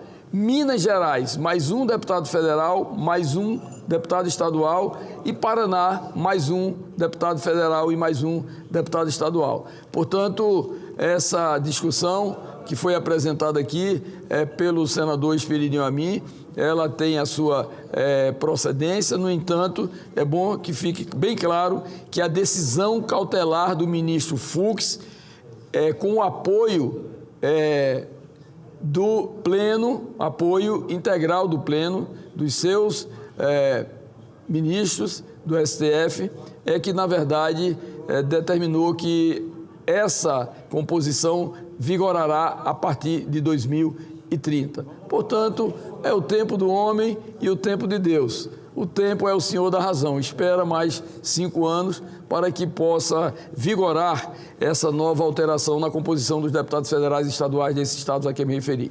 Continuando o pequeno expediente, passo a palavra à senadora Zenaide Maia, essa guerreira do Rio Grande do Norte, que está pavimentando o seu caminho para 2026, se Deus quiser. Vossa Excelência dispõe de 10 minutos. Senhor presidente, colegas senadoras, colegas senadores, a todos que estão nos assistindo, tanto pela Rádio Senado, TV Senado e Agência Senado, eu quero falar aqui sobre o Outubro Rosa, que estamos iniciando hoje. O sonho de cada mulher brasileira é não precisar de um Outubro Rosa. Isso queria dizer que a gente já estavam todas tendo acesso às mamografias, a todos os exames necessários, sem precisar de um mês para dar visibilidade. Mas, gente, o Outubro Rosa não é apenas uma campanha simbólica, é um chamado à vida. E hoje nós podemos afirmar: câncer de mama não é uma sentença de morte. Quando existe informação, diagnóstico precoce e tratamento sem demora. Mas a realidade ainda é muito dura. O câncer de mama é, infelizmente, a maior causa de morte por câncer entre as mulheres brasileiras. E o câncer de colo do útero também segue entre os que mais matam, atingindo com mais força, mulheres pobres, pretas e do interior, justamente as que enfrentam mais dificuldades para ter acesso a exames preventivos. Os dados mostram que o Brasil registra, em média, mais de 73 mil novos casos de câncer de mama por ano. É importante destacar que o SUS realizou em 2024 cerca de 4 milhões de mamografias e 376 mil exames diagnósticos, mas isso ainda não é suficiente. Muitas mulheres, principalmente nas regiões Norte e Nordeste, continuam sem acesso adequado aos exames preventivos.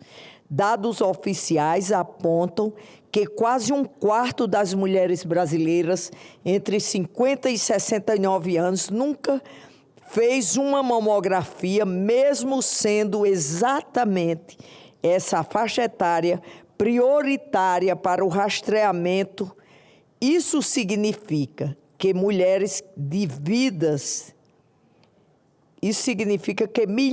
de vidas correm risco desnecessariamente pela falta de acesso a um exame que pode salvar essa vida.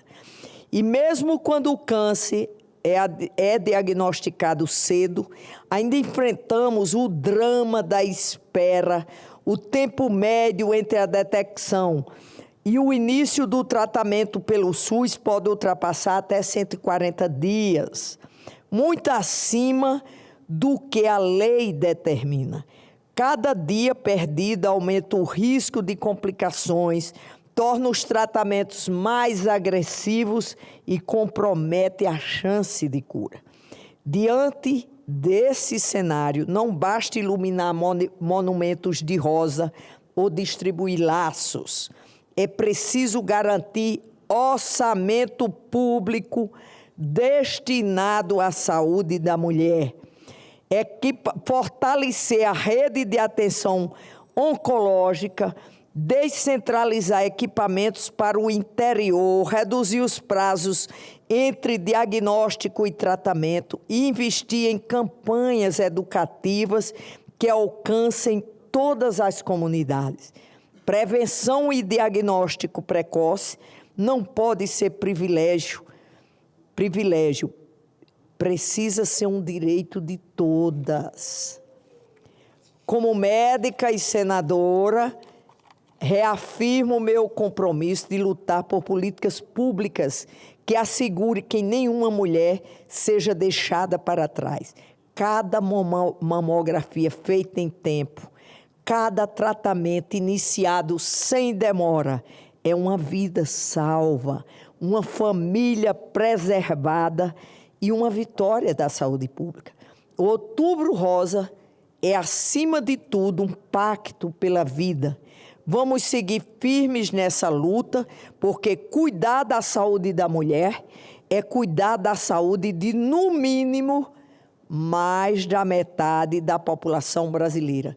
Queria dizer aqui o seguinte: ter um diagnóstico de câncer não é uma sentença de morte.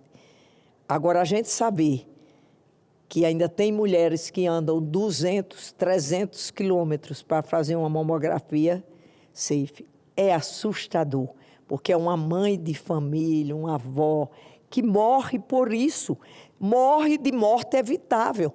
Então, leis a gente já tem. Precisamos colocar, sim, a saúde da mulher no orçamento desse país. Não adianta aprovarmos leis, porque a lei diz que em 30 dias já tem que iniciar o tratamento. Aí elas levam meses. E quando vão se tratar, muitas vezes não tem mais cura, dependendo do tipo histológico de tumor. E nós devemos, essa casa deve a mais de 50% da população brasileira, que somos nós mulheres, que elas sejam incluídas no orçamento desse país. Muito obrigada, senhor presidente.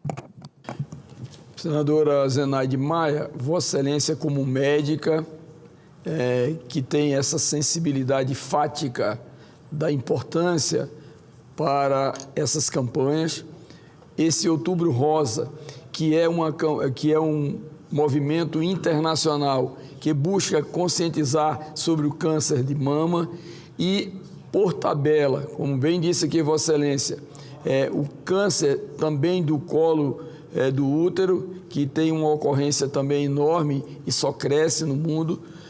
Vossa Excelência esclarece exatamente para a opinião pública brasileira esse início de outubro, dia 1º de outubro, quando inicia essa campanha do Outubro Rosa, e tenho certeza que os objetivos, a importância do programa e os eventos e as campanhas são esclarecedores para evitar, na verdade, o mal maior.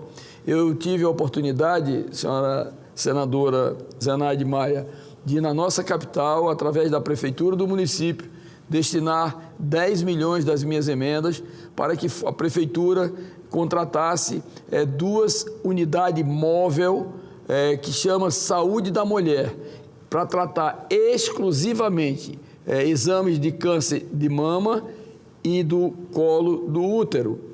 E tem tido um alcance enorme num processo de sucção natural de muitas mulheres do interior do nosso estado, Amazônia, dificuldade de assistência, que buscam esses serviços na Prefeitura de Boa Vista através dessa nossa emenda e desse nosso programa, né, Saúde da Mulher. Porque, obviamente, são duas situações extremamente recorrentes e que outros estados, outros municípios deveriam realmente copiar para facilitar nesse processo de capilaridade exatamente a atenção às mulheres que não têm acesso a esses exames que são fundamentais para que possam evitar, até em último estágio, a morte. Senhor presidente, interrompendo, que não é o caso, mas dizer o seguinte: mulheres desse país, elas estão morrendo de morte evitável por falta de uma decisão política de colocar a saúde dessas mulheres no orçamento desse país. Muito bem, senadora Zenaide. Esse é um tema que afeta mais de 50% da população brasileira, que é composta de mulheres.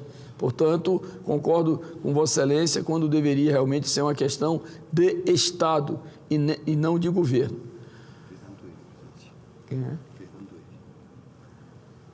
Continuando o pequeno expediente, pela ordem dos oradores inscritos, passo a palavra ao senador Fernando Dueire.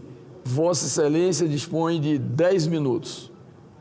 Vossa Excelência, que é do MDB de Pernambuco.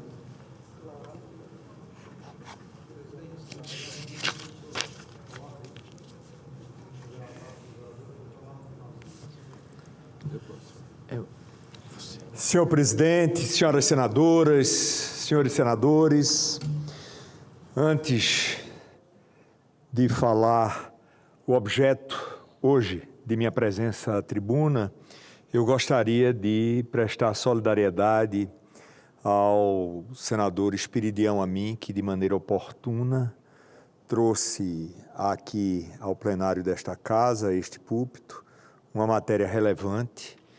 De fato, nós não podemos estar mudando regras ao sabor da ocasião. O Brasil precisa cada dia mais ser um país previsível. Ele precisa que as regras sejam cumpridas.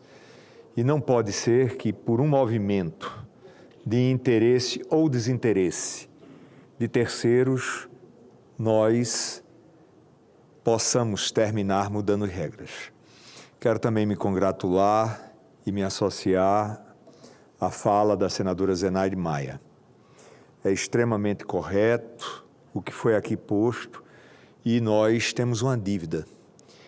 E essa dívida precisa ser quitada, e para ser quitada é preciso que nós estejamos reiterando esse assunto aqui nas sessões da Casa Alta da República.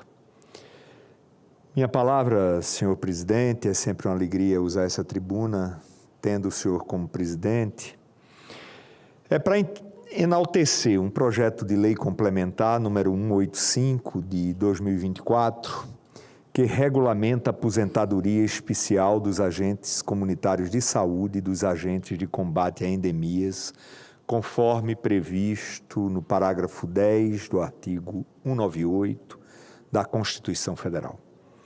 Aprovamos o texto na Comissão de Assuntos Sociais no dia de hoje, faltando apenas o plenário para a conquista desse direito da categoria.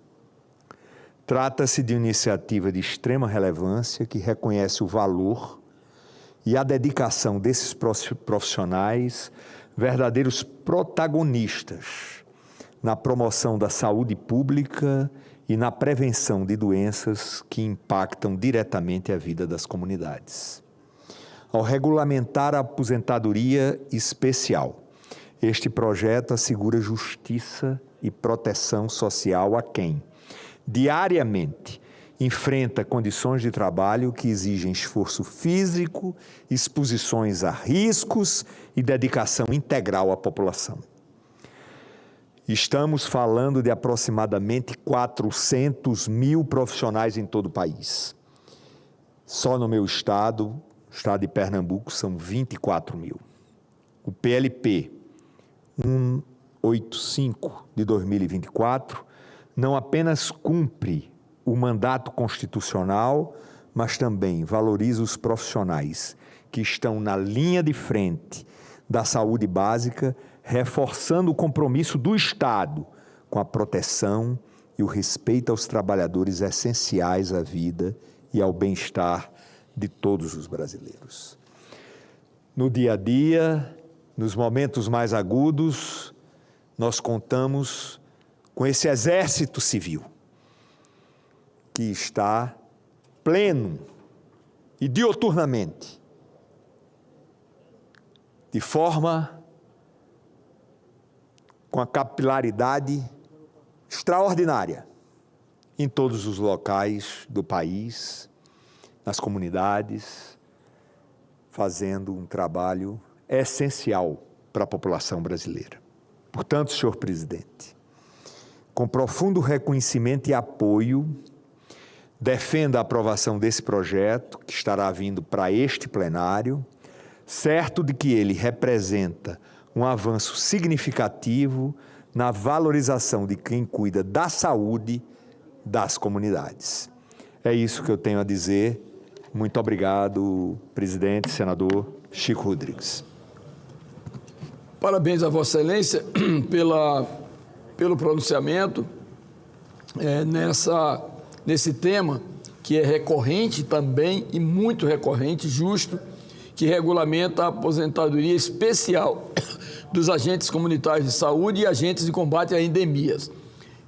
Senador Fernando Dueire, Vossa Excelência usou um termo aqui que eu gostaria até de me alinhar com esse termo, quando Vossa Excelência diz que é um exército civil a serviço da população brasileira.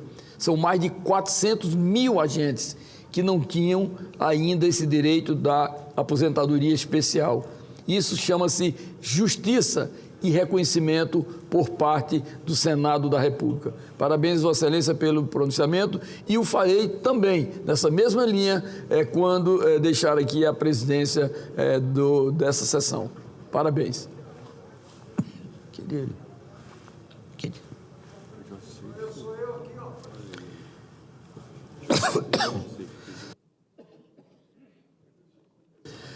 Como próximo orador inscrito, passo a palavra ao senador Jorge Seife. Vossa Excelência dispõe de 10 minutos. Senador Jorge Seife, ilustre senador do PL de Santa Catarina. Projeto lá.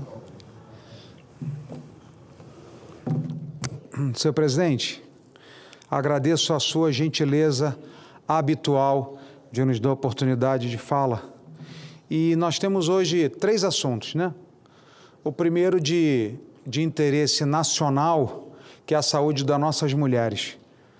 Mulheres hoje que compõem a maioria da população brasileira e que faço coro com a senadora Zenaide Maia de que realmente nós precisamos dar condições, especialmente as mulheres que moram no interior, lugares longínquos, lugares isolados, rincões de todo o Brasil, a cuidarem da sua saúde por uma doença que, se tratada a tempo em seu início, é simples de cura, é simples de resolução, não tem dificuldade, a tecnologia, os medicamentos, os tratamentos estão disponíveis, no entanto, acaba escalando, virando um problema gravíssimo, inclusive levando mulheres à mutilação num estado muito ruim e, ainda pior, levando mulheres, mães, familiares nossas à morte, se não for tratada a tempo devido às complicações que essa doença terrível, que hoje já mata milhares de mulheres brasileiras e precisa ser tratada. Hoje eu vim devidamente ornamentado, de camisa rosa, de gravata rosa, para homenagear as mulheres e fazer esse alerta a todas as mulheres do Brasil. Cuidem-se, procurem prefeitura, procurem posto de saúde, procurem seus representantes, não deixem para depois, não posterguem o tratamento da sua saúde, porque a sua vida é muito importante para o Brasil, especialmente para o seu marido, para os seus filhos. Não abra mão da sua vida, procure tratamento. Tem autoexame, hoje é amplamente ensinado, redes sociais, na internet, pelos médicos, pelo SUS. Então, eu faço esse apelo às mulheres de todo o Brasil para que cuidem da sua saúde. Vocês são muito importantes para o nosso Brasil e para nossas famílias. Presidente, além desse alerta, eu preciso falar de 2 coisas. Uma muito boa e uma que eu preciso realmente fazer aqui o meu devido protesto, né? Nos últimos dias, senhor presidente, senador Alan Rick, do nosso querido Acre, estou esperando o convite para comer um churrasco lá, mas está difícil, o homem está igual o Lula, promete picanha e não entrega, mas tudo bem. Nos últimos dias, voltaram ao centro do debate nacional ações que buscam reinterpretar e restringir a lei de aplicação de impeachment ao Supremo Tribunal Federal, a ministro Supremo. E, senhor presidente, de forma muito direta, eu quero dizer a todas as senhoras e senhores que nós estamos diante de uma manobra interpretativa com claro objetivo de blindar autoridades que deveriam estar igualmente submetidas à Constituição. Presidente, esses dias, e é gozado isso, é irônico, esses dias esse Senado Federal, né, rejeitou uma proposta chamada, uns chamavam de PEC da blindagem, outros chamavam PEC das prerrogativas. No entanto, o Brasil se mobilizou, o Senado se mobilizou e nós rejeitamos porque haviam sim exageros. Mas vejam, dias depois, não espero nem esfriar o tema, dias depois nós temos agora um novo embate social, uma nova proposta legislativa. E a Constituição, presidente, é cristalina sobre o tema. Não há trechos obscuros. Quem lê a Constituição, se você não conhece os princípios de legalidade para iniciar um processo de impeachment, o texto é muito claro, é muito transparente, é muito cristalino. Não há passagem de difícil compreensão. Os artigos que prevêem impeachment de ministros são autoexplicativos e foram desenhados exatamente para permitir a responsabilização em caso de abuso, a caso de crime de responsabilidade ou grave violação constitucional. E o que nós estamos presenciando, senhor presidente, senador Chico Rodrigues, não é um debate jurídico legítimo, mas uma tentativa de criar barreiras políticas e regimentais para impedir que o Senado exerça suas prerrogativas constitucionais, que infelizmente já não exerce. E isso, presidente, ocorre justamente no momento que, pela primeira vez desde a redemocratização do Brasil, desde a República Nova, o número de senadores dispostos a enfrentar os abusos do Supremo chegou a um patamar histórico.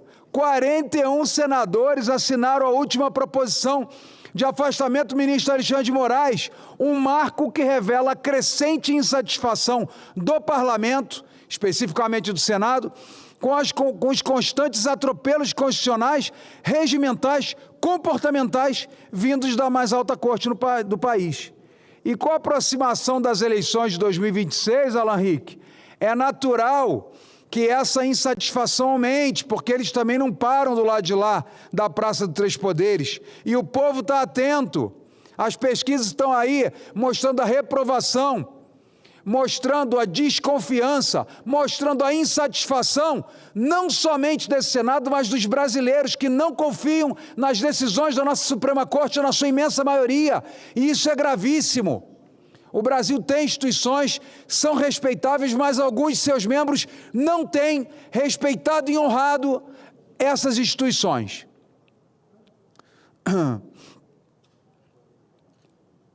E os senadores, senhor presidente, estão atentos. A balança dos poderes precisa voltar ao equilíbrio. Em recente entrevista, o excelentíssimo ministro Luiz Roberto Barroso afirmou, abro aspas, você pede impeachment em casos graves de corrupção ou em casos graves de violação da Constituição e classificou como irrazoável o uso do impeachment por mera divergência de opinião. Fecho aspas, CNN Brasil. Eu concordo com o ministro. Impeachment não é ferramenta para perseguição ideológica nem retaliações políticas. Agora, a Corte não deveria ser ideológica. A Corte não deveria ter lado. A Corte deveria respeitar a Constituição. Não pode ter uma Constituição na cabeça de cada um dos componentes da Suprema Corte brasileira, como nós temos visto. Agora, o Instituto do Impeachment não é um instituto ornamental.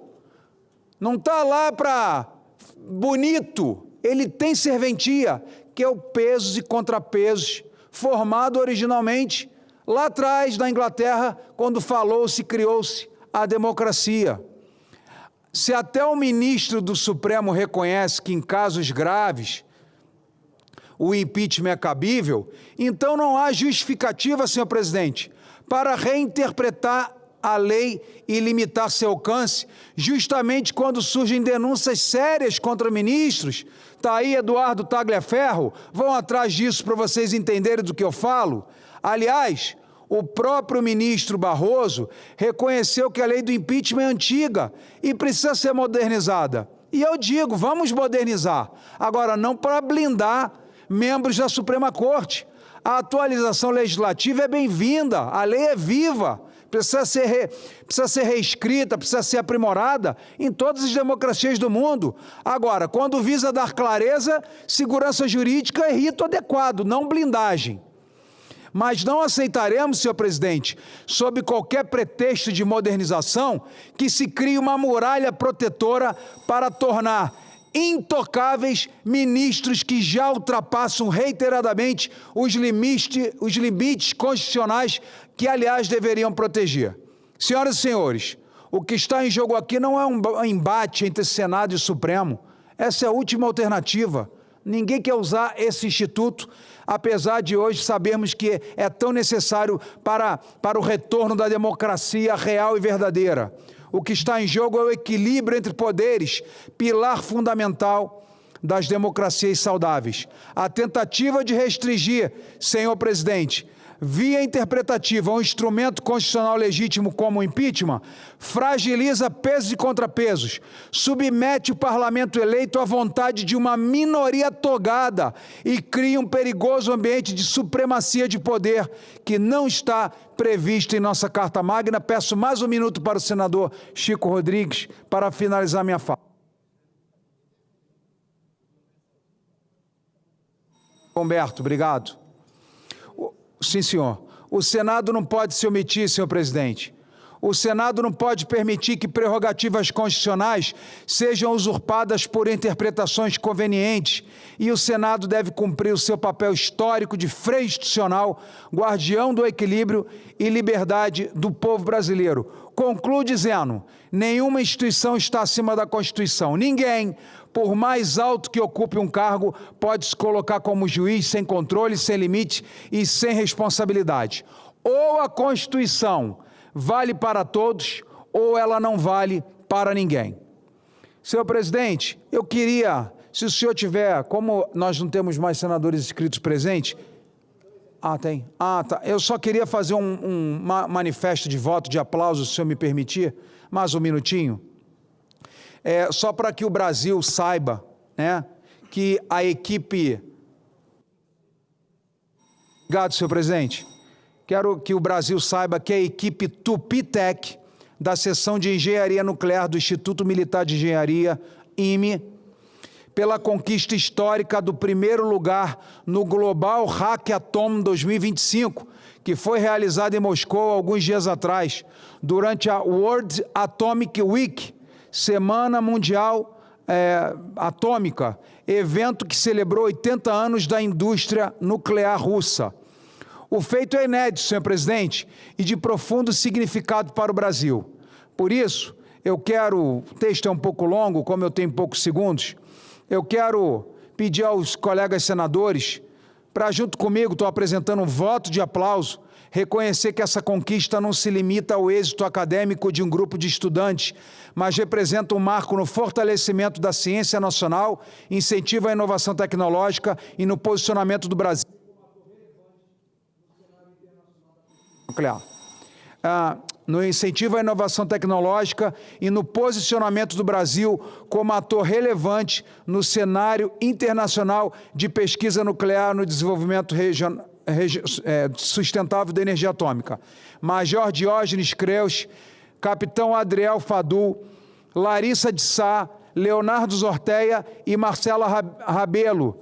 Eu, enquanto senador, representante do Senado Federal Brasileiro, quero parabenizar o Instituto Militar de Engenharia pela grande conquista na Feira Russa de Energia Atômica. Parabéns! Temos muito orgulho de vocês. Vocês foram em primeiro lugar, colocaram a bandeira do Brasil no mais alto pódio de reconhecimento da ciência, da tecnologia, do estudo e da aplicação diária de vocês sobre esse tema tão importante que é a energia nuclear. Muito obrigado.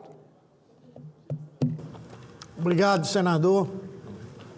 Com a palavra agora o senador Alan Henrique por 10 minutos. Nós já estamos atrasados para o início da ordem do dia. Senhor presidente,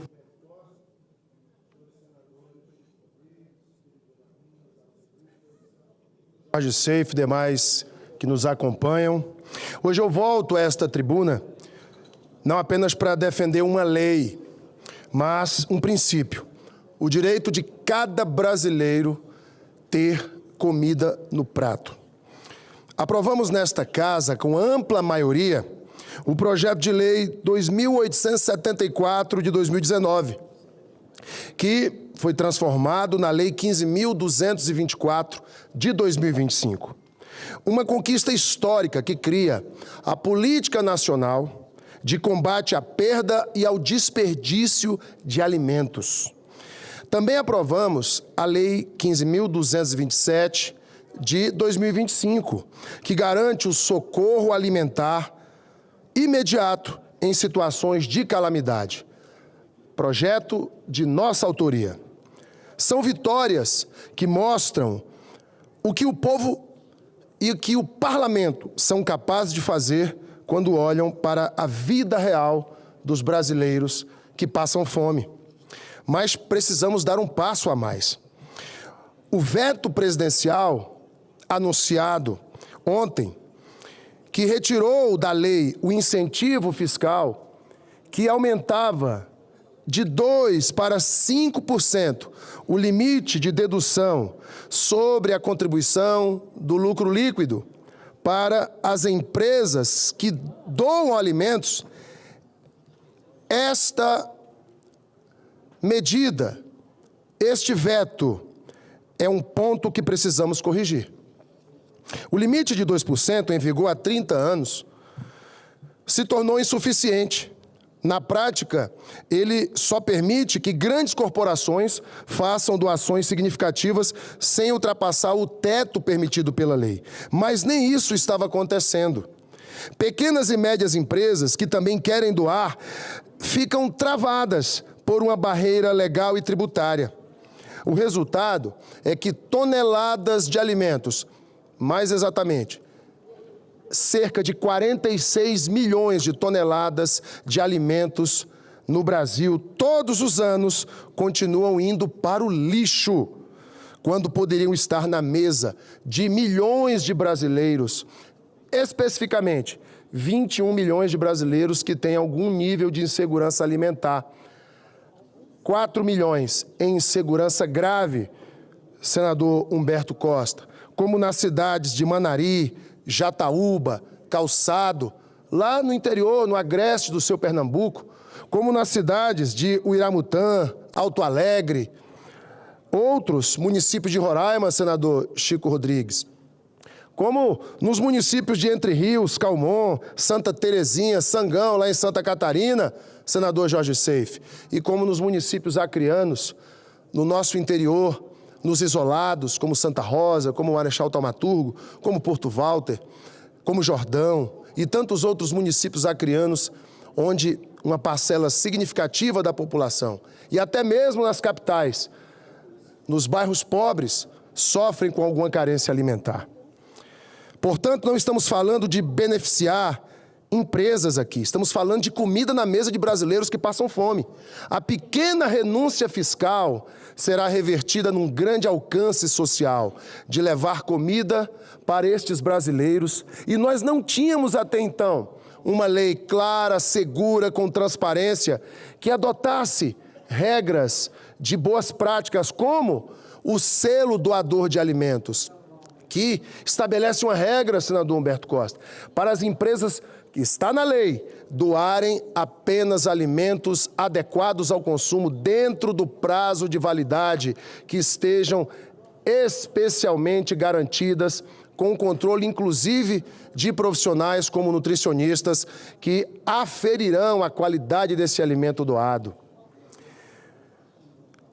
Então, ao ampliar a renúncia fiscal mínima, e que está debaixo de um teto, para apenas 5%, para as instituições, os supermercados, as distribuidoras, as grandes feiras que doarem alimentos, nós estaremos incentivando definitivamente uma política nacional de doação de alimentos, que até hoje nós não tínhamos.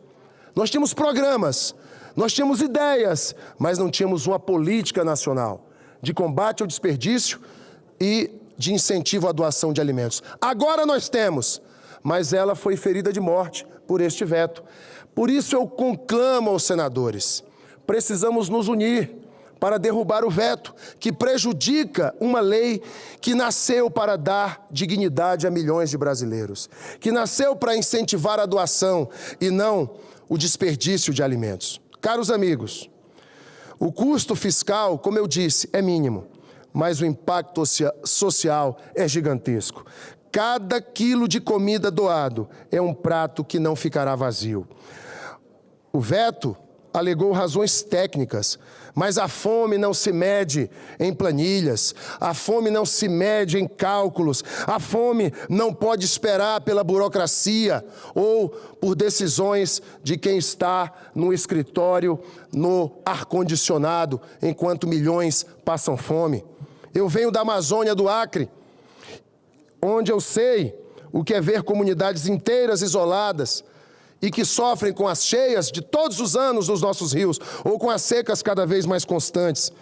Comunidades que veem o alimento se perdendo na beira da estrada, enquanto famílias não têm o que comer. Isso não pode continuar. Por isso eu faço um apelo. Vamos nos unir e vamos derrubar este veto. Vamos mostrar que o Senado não aceita conviver com o absurdo da fome diante do excesso de desperdício no Brasil. O Brasil precisa ter coragem para afirmar que a única renúncia que não podemos aceitar é a renúncia da dignidade do nosso povo. Derrubar este veto é mais do que corrigir uma lei, é salvar vidas, é honrar o mandato que cada um de nós recebeu. É dizer com clareza que este Senado, aqui, nesta casa, a fome não tem vez. Muito obrigado, senhor presidente. Obrigado, senador Alan Rick. Com a palavra, o senador Chico Rodrigues, último inscrito antes do início da ordem do dia, para uma comunicação inadiável. Vossa Excelência tem 5 minutos. E aí? Senhor presidente, senhoras e senhores senadores, venho a essa tribuna hoje para ressaltar a importância do projeto de lei complementar 185 de 2024, que trata da aposentadoria especial para os agentes comunitários de saúde e agentes de combate a endemias. Esses profissionais são a linha de frente da atenção básica à saúde em nosso país, responsáveis por visitar, acompanhar e cuidar de famílias de todas as regiões, desde os centros urbanos até as localidades mais remotas. O Brasil é um país de dimensão continental, com biomas distintos e desafios logísticos imensos. A abrangência territorial dos nossos agentes comunitários é gigantesca e é necessário reconhecer quão difícil é para esses profissionais realizar no cotidiano o seu trabalho. No estado de Roraima, que assim como grande parte da Amazônia possui um território amplo e comunidades dispersas, essa realidade se torna ainda mais notória. Muitas dessas comunidades são indígenas, remotas, acessíveis apenas por trilhas ou pequenos rios. Os agentes comunitários não apenas visitam essas comunidades, como também fazem um trabalho fundamental de mediação, levando conhecimento em saúde, prevenção de doenças e acompanhamento permanente de toda essa população. As jornadas de trabalho desses profissionais frequentemente envolvem longas viagens em condições adversas, enfrentando limitações de transporte, clima e infraestrutura. Essa realidade impõe um desgaste físico e emocional que poucas outras categorias profissionais conhecem. É justo que a legislação reconheça essa dedicação e dê a esses servidores direitos como a aposentadoria especial, visando proteger seu bem-estar e dignidade após anos de prova e serviços prestados em condições árduas. O PLP 185 de 2024, aprovado na Comissão de Assuntos Sociais, representa um reconhecimento essencial. Ele estabelece que, observem, prestem atenção, eles estabelecem que homens possam se aposentar a partir dos 52 anos e mulheres a partir dos 50 anos. Seja exigido um tempo de 20 anos de esforço e serviços em suas funções. A aposentadoria tenha benefícios integrais, ou seja, com salário da ativa e reajustes de paridade. Outro item importante na conceituação dessa aposentadoria. Senhores senadores, senhoras senadoras, aqueles que nos assistem nesse momento, principalmente esses queridos servidores de todo o Brasil, que já são mais de 400 mil. Reconhecer o valor de vocês, seus desafios e a sua ação estratégica é essencial para a saúde pública brasileira. A aposentadoria especial para esses agentes é mais do que merecida.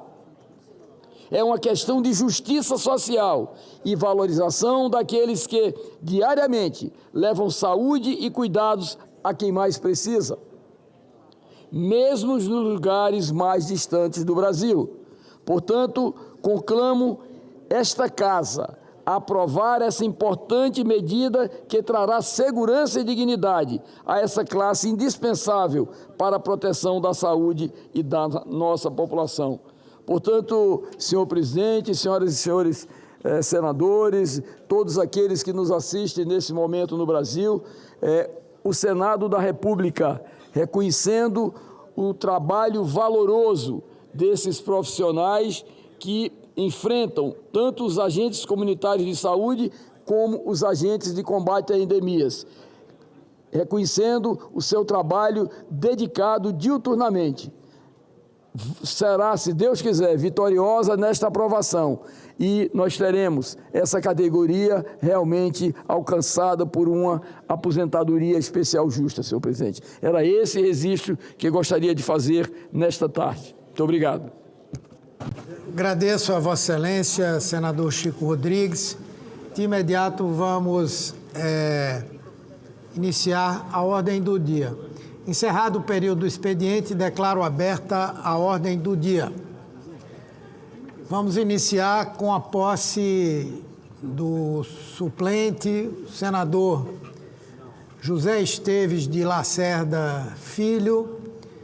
Há sobre a mesa os requerimentos números 592 e 593 de 2025 da senadora Margarete Busetti, de licença saúde, no dia 1º de outubro de 2025 e de licença particular no período de 2 de outubro a 29 de janeiro de 2026, totalizando 121 dias. Em votação, os requerimentos. As senadoras e os senadores que os aprovam permaneçam como se encontram. Aprovados.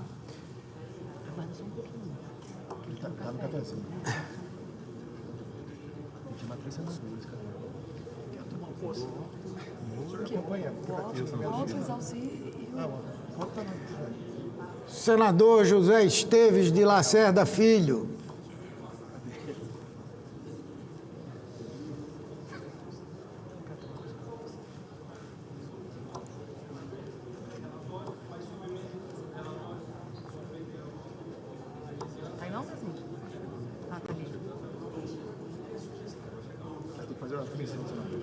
Encontra-se na casa o senhor José Esteves de Lacerda Filho, segundo suplente do senador Carlos Fávaro, da representação do Estado de Mato Grosso, convocado em virtude de licença.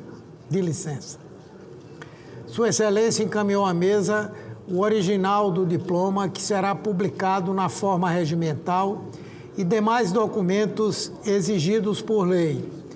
Designo comissão formada pelos senhores senadores Otto Alencar, Francisco Rodrigues e Isalci Lucas, para que possam conduzir Sua Excelência ao plenário, a fim de prestar o compromisso regimental. Ele vem aqui em cima, é?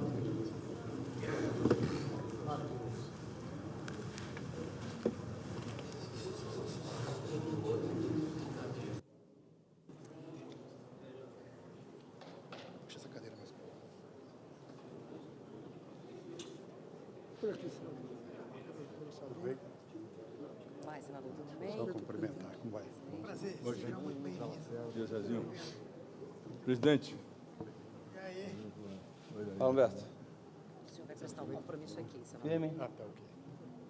Esse microfone aqui. Solicito que todos fiquem em posição de respeito para que o senhor José Esteves de Lacerda Filho preste o compromisso regimental.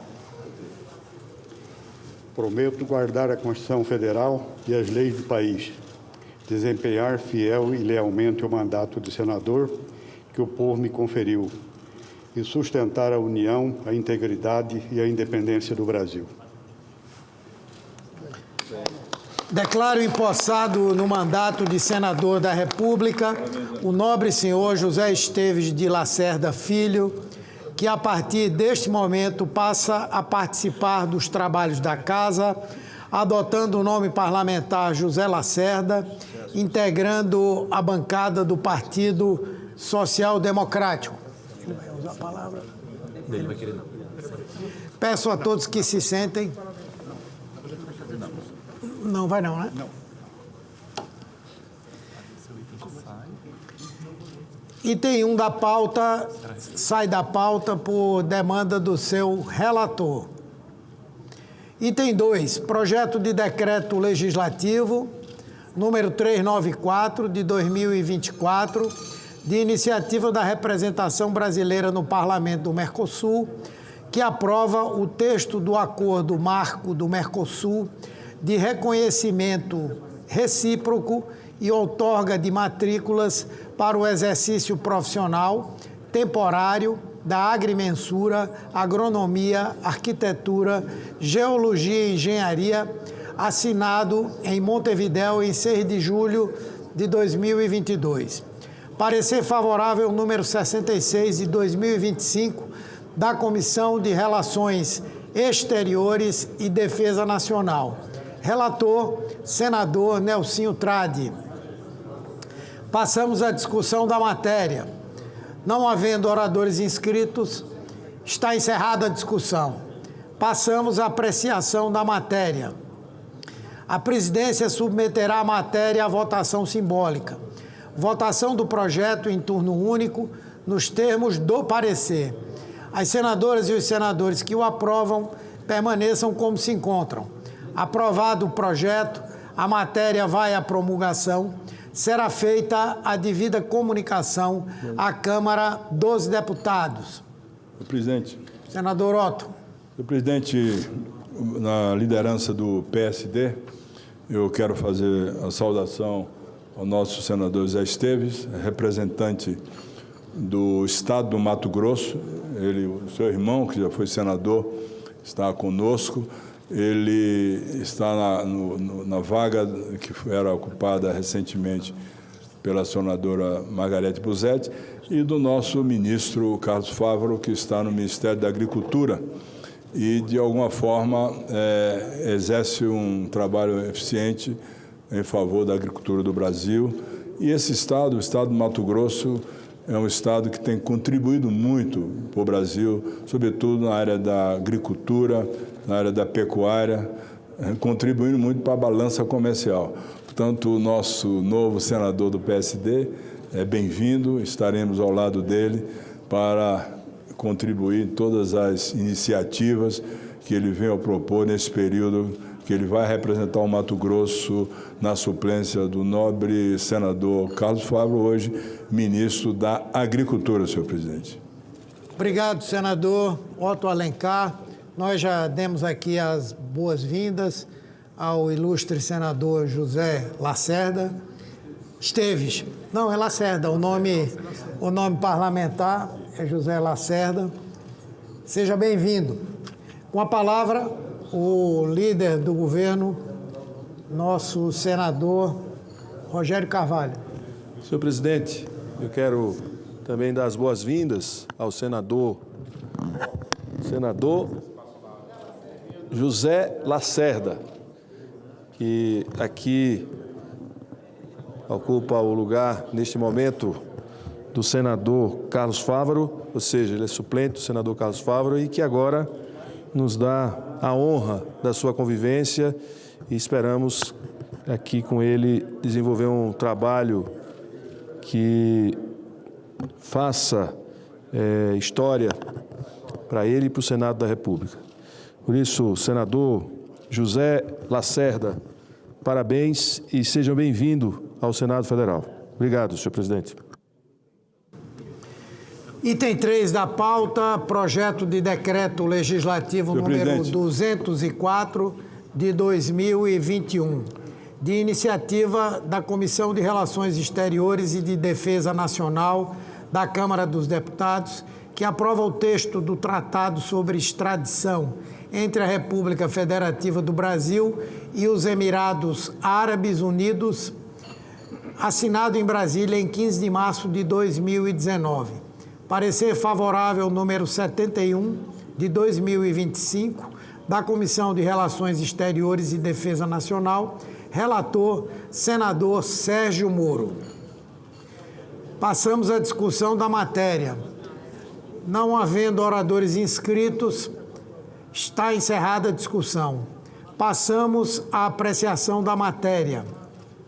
A presidência submeterá a matéria à votação simbólica. Votação do projeto em turno único nos termos do parecer. As senadoras e os senadores que o aprovam permaneçam como se encontram. Aprovado o projeto, a matéria vai à promulgação. Será feita a devida comunicação à Câmara dos Deputados. Senador Otto Alencar.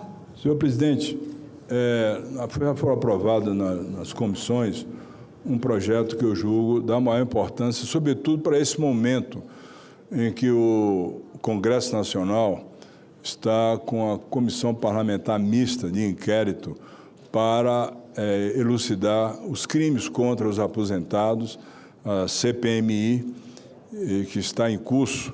E eu fui relator de um projeto que é próprio para esse momento, até para inibir essas atividades criminosas contra os aposentados. Foi aprovado, está pronto para ser votado no plenário do Senado Federal. Falei hoje com o senador presidente Davi Alcolumbre. É o projeto número 4089 de 2023, que passa a exigir de todos aqueles idosos que vão tomar os créditos consignados a identificação pela biometria e também identificação facial. Está pronto esse projeto, eu acho importante, até porque, na maioria das vezes, os cartões desses aposentados são subtraídos e são levados para tomar crédito consignado, sem até o conhecimento dessas pessoas aposentadas, idosas, inclusive do benefício de prestação continuada, todos esses que tiveram esses problemas agora, que foram criminosamente traídos, né, e lesionados nos seus recursos, poucos recursos que eles têm nas suas aposentadorias. Portanto, esse projeto que eu julgo da maior importância, até para inibir esse tipo de ação criminosa, está pronto para votar. Pediria a Vossa Excelência, se for possível, e com a sua concordância, senador Humberto Costa, que pudesse colocar esse projeto para apreciação hoje do plenário do Senado Federal, já que ele foi aprovado nas comissões correlatas aqui no Senado Federal. Pois não, senador Otto, nós vamos avaliar aqui a inclusão na pauta. Item 4, projeto de decreto legislativo número 234 de 2021, de iniciativa da Comissão de Relações Exteriores e de Defesa Nacional da Câmara dos Deputados, que aprova o texto do Tratado de Extradição entre a República Federativa do Brasil e o Reino do Marrocos, assinado em Brasília em 13 de junho de 2019. Parecer favorável número 73 de 2025 da Comissão de Relações Exteriores e Defesa Nacional. Relator, senador Sérgio Moro. Passamos à discussão da matéria. Não havendo oradores inscritos, declaro encerrada a discussão. Passamos à apreciação da matéria. A presidência submeterá a matéria à votação simbólica. Votação do projeto em turno único nos termos do parecer. As senadoras e os senadores que o aprovam permaneçam como se encontram. Aprovado o projeto, a matéria vai à promulgação. Será feita a devida comunicação à Câmara dos Deputados. projeto de lei do Senado número 528 de 2015, do senador Romário, que altera a lei número 9.504 de 30 de setembro de 1997 para dispor sobre o uso de panfletos em sistema Braille nas campanhas eleitorais dos candidatos aos cargos majoritários. Pareceres número 132 de 2025 da Comissão de Direitos Humanos e Legislação Participativa. Relator, senador Benedito de Lira. Relator ad hoc, senadora Ângela Portela. Favorável ao projeto com emenda número 1 que apresenta. Número 43 de 2025 da Comissão de Constituição, Justiça e Cidadania. Relator, senador Eduardo Braga. Relator ad hoc, senador Veneziano Vital do Rego. Favorável ao projeto e à emenda número 1, nos termos da emenda número 2, substitutivo que apresenta. Foi apresentado o recurso número 5 de 2025 para que a matéria seja apreciada pelo plenário e que será encaminhado à publicação.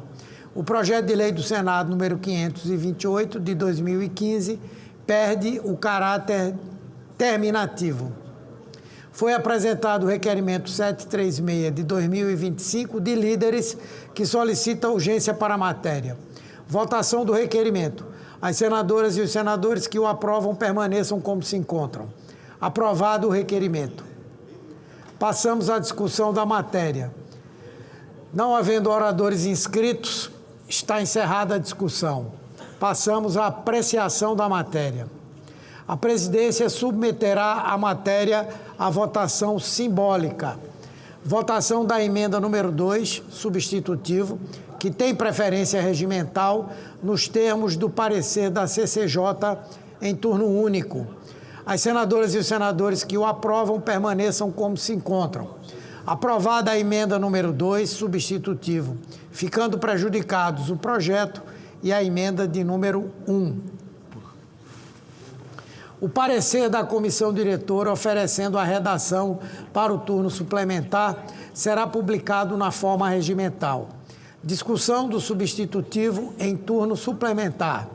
Encerrada a discussão sem emendas, o substitutivo é dado como definitivamente adotado sem votação.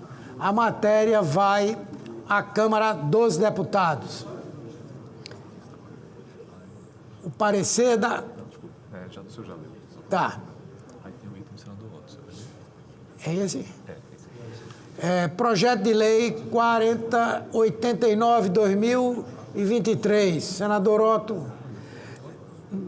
do deputado Edgar Muri, altera as leis número 10.820 de 2003, 14.509 de 2022, para dispor sobre a concessão de crédito consignado sem autorização do beneficiário, e a Lei número 10.741 de 2003, Estatuto da Pessoa Idosa, para caracterizar como prática discriminatória a conduta que especifica.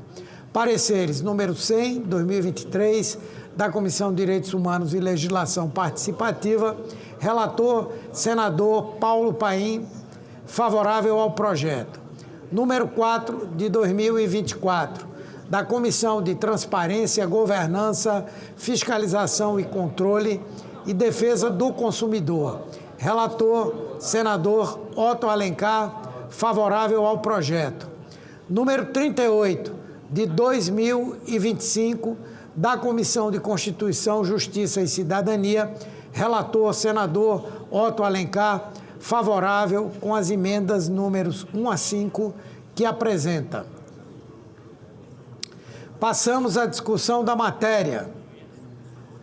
Não havendo oradores inscritos, está encerrada a discussão. Passamos à apreciação da matéria. A presidência submeterá a matéria à votação simbólica. Votação do projeto e das emendas em turno único, nos termos do parecer da CCJ. As senadoras e os senadores que o aprovam permaneçam como se encontram. Aprovado o projeto com as emendas números 1 a 5. O parecer da comissão diretora oferecendo a redação final, será publicado na forma regimental. Discussão da redação final. Encerrada a discussão. Em votação, as senadoras e os senadores que a aprovam permaneçam como se encontram. Aprovada a redação final, a matéria retorna à Câmara dos Deputados. Com a palavra a senadora Damares Alves. Presidente, hoje nós aprovamos na Comissão de Direitos Humanos o PL 4102 de 2024. É um PL que nasceu na Câmara e nós aprovamos o requerimento de urgência. A urgência está na mesa, a autora do projeto está conosco aqui. O relator foi o senador Everton e a gente gostaria de colocá-lo em extra pauta. As instituições estão esperando, é uma matéria de consenso, que a gente votasse ele hoje.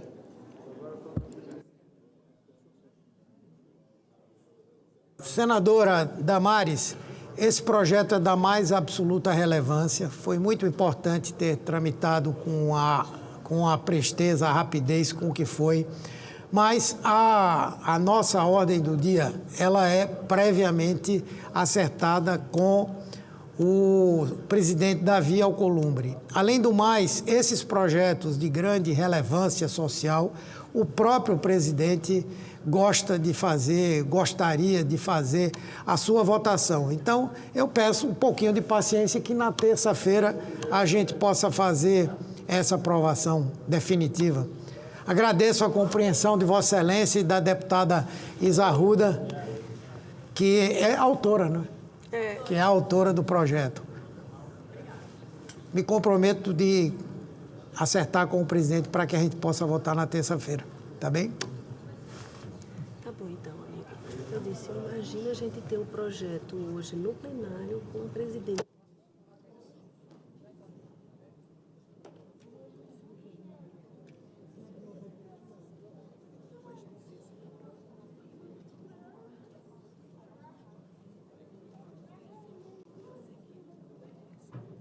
Da pauta e vou informar desse pedido, aí ele avalia.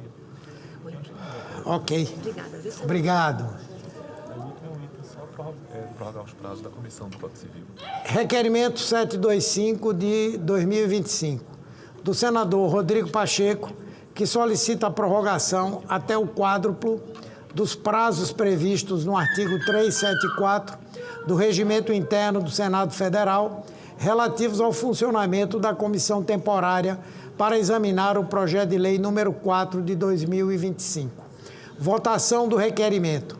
As senadoras e os senadores que o aprovam permaneçam como se encontram. Aprovado o requerimento.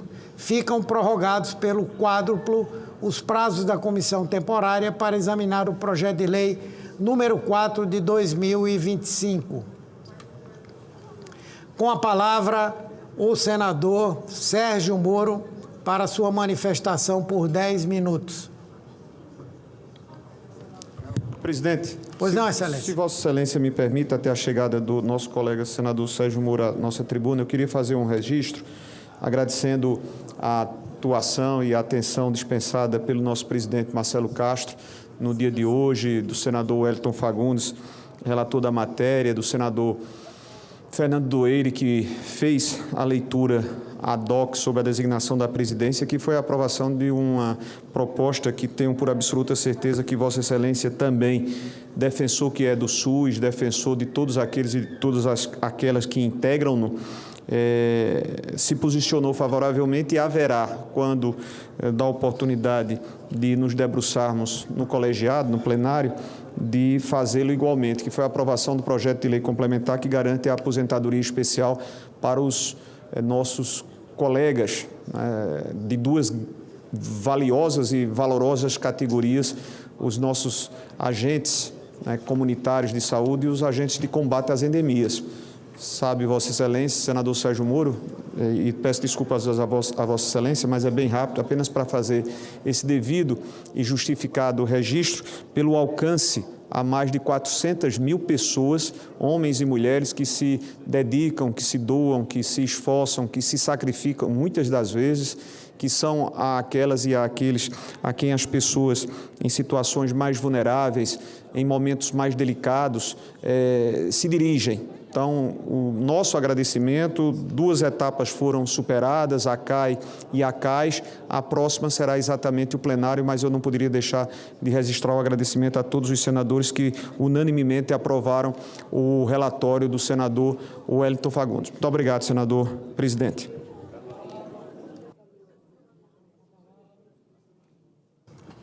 Com a palavra o senador Sérgio Moro. Muito obrigado, presidente, colegas senadores, senadoras. Eu vim hoje para celebrar uma decisão tomada pela Justiça do meu estado do Paraná, e é uma vitória da liberdade de expressão, também uma vitória da justiça, mas, acima de tudo, garantida a liberdade de expressão e opinião e de crítica de todo cidadão. Me refiro aqui especificamente à absolvição no mérito do delegado Kaique, um valoroso agente da Polícia Civil do Estado do Paraná, que foi também por 2 mandatos prefeito da cidade de Paranavaí. Ocorre que em 2022, durante um evento eleitoral, já no 2º turno, ele não era candidato naquela ocasião, mas houve um evento no qual alguém vestido com a roupa de presidiário ingressou no palco e houve uma simulação de prisão desse indivíduo e uma indicação de que esse indivíduo representaria o então candidato a presidente Luiz Inácio Lula da Silva. E o delegado Kaique teria então ali, naquele episódio, indicado que se trataria de um ladrão, alguém que cometeu crimes.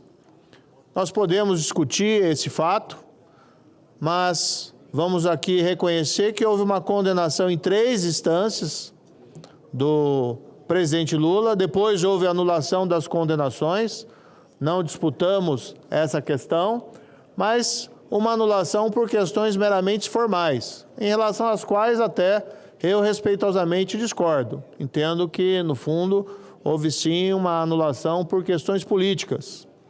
Mas, em decorrência desse episódio, no qual, aliás, o ex-presidente Lula nunca foi declarado inocente pelos tribunais, mas em decorrência desse episódio, o delegado Kaique foi denunciado pelo crime de difamação eleitoral, pelo Ministério Público, lá no estado do Paraná.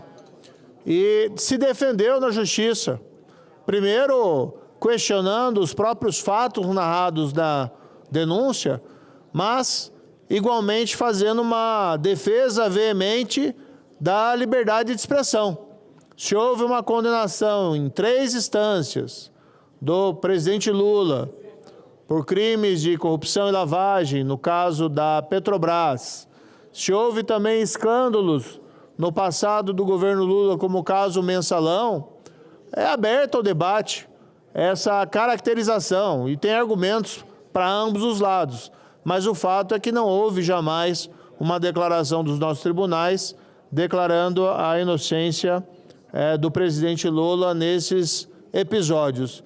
Então, estando esse fato dentro do âmbito da disputa, do debate político do nosso tempo, é evidente que é de todo desarrazoado, de todo arbitrário, denunciar um cidadão que simplesmente utilizou a sua liberdade de expressão e colocou a sua opinião, entendendo, sim, que Lula é responsável por aqueles crimes. Pode-se sim redarguir, pode-se sim contra-argumentar, mas jamais utilizar o mecanismo da justiça para buscar o cerceamento do debate público, para buscar o cerceamento do debate político em relação a esse fato.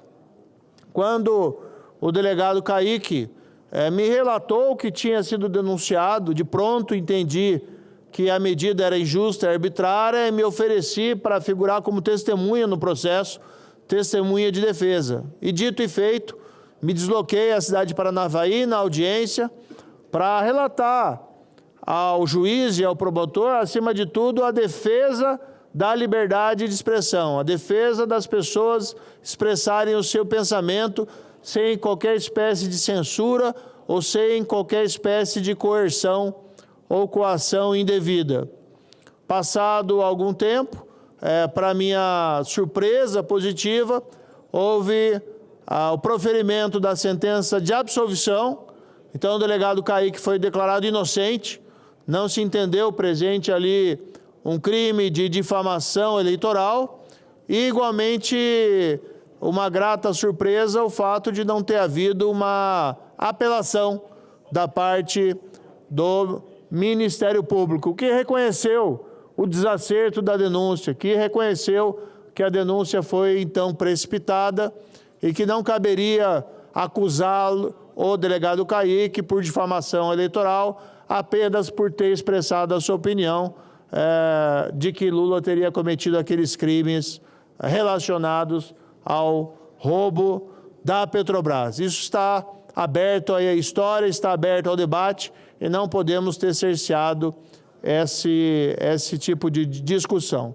Uma grande vitória do nosso tempo para a liberdade de expressão, infelizmente, muitas vezes, sendo aqui restringida excessivamente por decisões judiciais com as quais nós não concordamos. O debate sobre assuntos públicos tem que ser livre e ele pode ser veemente e ele pode ser desagradável, sim, às autoridades constituídas. Claro que não defendo qualquer espécie de ofensa ou de agressão ou qualquer espécie ainda mais de violência física, mas o debate sim tem que ser livre e sem restrições. A liberdade de expressão é um direito não só fundamental para o desenvolvimento da personalidade humana, mas igualmente é essencial para o bom funcionamento da democracia. Então, é uma data para nós comemorarmos por conta da absolvição do delegado Kaique e, mais do que isso, pela vitória da liberdade de expressão e do amplo debate público. Obrigado, senador Sérgio Moro. Presidente, pela ordem, rapidamente. Pela ordem, Sua Excelência, senador Eduardo Girão. O senador Humberto vai ocupar a tribuna? Vai ocupar a tribuna. Enquanto ele vai, eu vou fazer um rápido pela ordem aqui. Pois não. Por uma questão humanitária urgente, senhor presidente. Eu quero fazer esse apelo a essa casa, porque é algo que toca profundamente a alma e o coração do cidadão. Trata-se do caso da brasileira Fabíola da Costa, que está internada nos Estados Unidos após sofrer um mal súbito. Sua família, em profunda aflição, não possui recursos para permanecer no exterior, tampouco para trazer Fabíola de volta ao Brasil para dar continuidade ao inadiável tratamento, o problema grave, doença que ela tem há muito tempo. Não podemos esperar que uma tragédia se concretize para agirmos. Por isso, faço um apelo direto ao Ministério das Relações Exteriores do Brasil, no sentido de que o Itamaraty adote providências imediatas para custear o translado de Fabíola da Costa ao Brasil, antes que seja tarde demais. É uma legítima questão de solidariedade e defesa da vida humana, senhor presidente. Muito obrigado. Não há de que, senador Eduardo Girão, até por força que o assunto trazido por Vossa Excelência é plenamente compreensível e acolhido por todos nós, o seu apelo dirigido ao Itamaraty.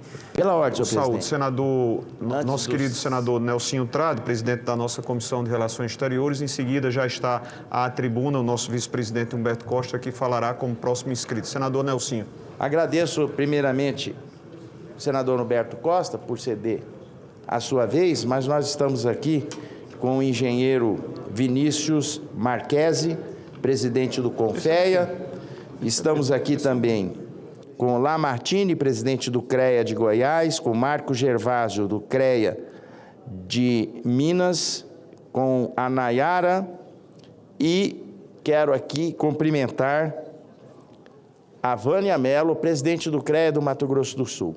Recém foi aprovado no plenário dessa casa um acordo de cooperação entre os países do Mercosul para a atuação dos engenheiros nesse âmbito.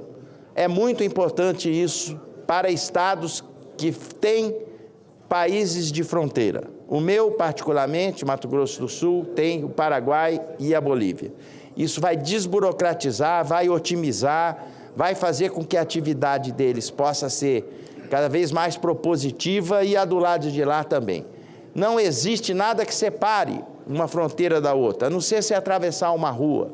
Então, foi muito bem engenhado essa iniciativa, muito bem liderada pelo presidente Vinícius, e eu quero aqui louvar toda a categoria, dizendo que o Senado da República coroa com a chave de ouro essa tramitação. Passou nas relações exteriores, agora passou no plenário e quis o destino e a sorte que nós estamos de frente ao presidente dos parlamentos do Mercosul, na tribuna, que é o senador Humberto Costa, que com certeza na próxima semana vai levar esse assunto no âmbito do plenário. Muito obrigado, um abraço a todos. Obrigado, senador Nelsinho, e nossos cumprimentos pelas suas iniciativas. Senador Humberto, por gentileza. Presidente, senhoras senadoras, senhores senadores, público que nos acompanha pelos serviços de comunicação do Senado e nos segue pelas redes sociais. A Câmara dos Deputados, senhor presidente, pode fazer deste 1º de outubro um dia histórico. Tem a oportunidade de finalmente se livrar de pautas tóxicas com as quais vem se envolvendo, como o aumento do número de deputados, PEC da blindagem, anistia para golpistas, enfim, e trabalhar em favor do Brasil. Votar projetos que verdadeiramente interessam aos brasileiros e não aos interesses escusos de grupos políticos. Na tarde dessa quarta-feira, aquela casa deve votar o projeto enviado pelo presidente Lula a este Congresso Nacional, que zera o imposto de renda para quem ganha até R$ 5.000, reduz a alíquota para quem ganha de R$ 5.000 a R$ 7.350 e faz justiça tributária e social quando taxa minimamente os super ricos para financiar essas isenções. Um imposto mínimo de até 10% sobre a renda alta. Nessa equação, 141 mil contribuintes financiarão o benefício a outros 20 milhões de brasileiros. E são 141 mil contribuintes que têm boa parte de seus rendimentos isentos e recolhem, em média, uma alíquota efetiva de 2,5%, enquanto profissionais como policiais, por exemplo, pagam 9,8% e professores 9,6%. Ou seja, um super rico neste país paga quase 4 vezes menos imposto de renda do que um trabalhador da segurança ou da educação. É um escárnio que tem que acabar e o nosso governo resolveu assumir esse desafio. Um recente estudo do Sindifisco, o Sindicato dos Auditores da Receita Federal, mostrou que a tributação da renda dos contribuintes mais ricos apresentou tendência de queda nas 2 últimas décadas, recuando quase 40% entre 2007 e 2023, devido aos ganhos mais elevados com dividendos, que são lucros distribuídos pelas empresas a acionistas e que não são tributados no país desde 1996. Por outro lado, brasileiros de ganho intermediário estão pagando cada vez mais imposto, devido ao congelamento da tabela do imposto de renda, que tem ficado defasada em relação à inflação. Com isso, desde 2009, brasileiros milionários, com ganhos acima de 320 salários mínimos por mês, passaram a pagar proporcionalmente menos imposto de renda do que a classe média. Uma pessoa, por exemplo, que recebe 5 milhões de reais por ano, paga 4,34% de imposto de renda, enquanto uma pessoa que recebe R$ 6.600 por mês paga 9,85%, mais que o dobro. Uma insanidade total para a qual a Câmara dos Deputados vinha dando as costas enquanto discutia e votava projetos para blindar parlamentares e defender a bandidagem. Então, eu espero vivamente que esse absurdo seja mudado nesta tarde. E é importante que a população atente para o fato de que um grupo de deputados, especialmente de centro-direita e de extrema-direita, esteja apresentando forte resistência à taxação dos super-ricos, como eu disse, em limite mínimo, em uma alíquota progressiva de até 10% para quem ganha a partir de R$ 600 mil por ano. É realmente uma completa falta de vergonha. Esse grupo de parlamentares, em vez de fazer o ajuste das contas com a taxação dos milionários, quer que o governo corte recursos da saúde e da educação para custear o benefício aos mais pobres. É de uma insensibilidade com o país e com o povo que é difícil de acreditar, mas sim, existe e é importante que você que nos assiste procure saber a posição do seu deputado e do seu senador sobre esse tema, sobre como ele vota e legisla, se em seu favor ou se em favor de uma casta de ricos deste país. Faz 6 meses que Lula enviou esta matéria e somente agora, depois de uma absoluta balbúrdia puxada pelo bolsonarismo no Congresso, que levou até a ocupação das mesas da Câmara e do Senado, o projeto vai à votação. É inacreditável que ainda assim, depois de tanto tempo, haja deputados que defendam que, enquanto um trabalhador que ganha 3 salários mínimos mensais paga alíquota de 10%, alguém que ganha R$ 1.200.000 por mês não pode pagar, no máximo, o mesmo percentual.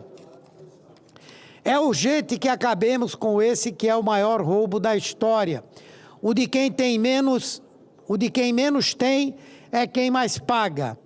O de a classe trabalhadora assalariada contribuir de maneira desproporcional, enquanto os muito ricos, aqueles que concentram fortunas e patrimônio, encontrem brechas e privilégios com a conivência de congressistas para pagar menos. Isso é um escândalo, um escárnio absoluto. Com a proposta apresentada pelo presidente Lula, milhões de brasileiros deixarão de ver parte do seu salário corroído pelo imposto de renda. Estamos falando de professores, enfermeiros, policiais, servidores, comerciários, técnicos, gente que sustenta o Brasil todos os dias com o suor do seu trabalho e já em 2026 vai se beneficiar com mais um salário no ano, graças às isenções. Zerar o imposto de renda até R$ 5.000 significa colocar mais dinheiro diretamente no bolso das famílias. Esse dinheiro não vai para paraísos fiscais, nem para especulação financeira. Esse dinheiro vai para o mercado local, para a feira, para o supermercado, para a escola dos filhos. Cada real que fica na base gera emprego, movimenta a economia, fortalece o comércio, a indústria nacional. Mas justiça tributária não se faz apenas aliviando a base. É preciso também cobrar mais de quem pode mais. A proposta do governo de taxar os super ricos é um passo essencial e também um imperativo ético. Hoje o Brasil convive com a obscenidade de bilionários, de milionários, pagando proporcionalmente menos que trabalhadores de salário fixo.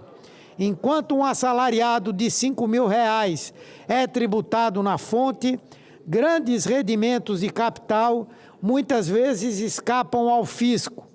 É hora de corrigir essa distorção, porque essa intervenção, além de justiça tributária, é um ato de responsabilidade fiscal.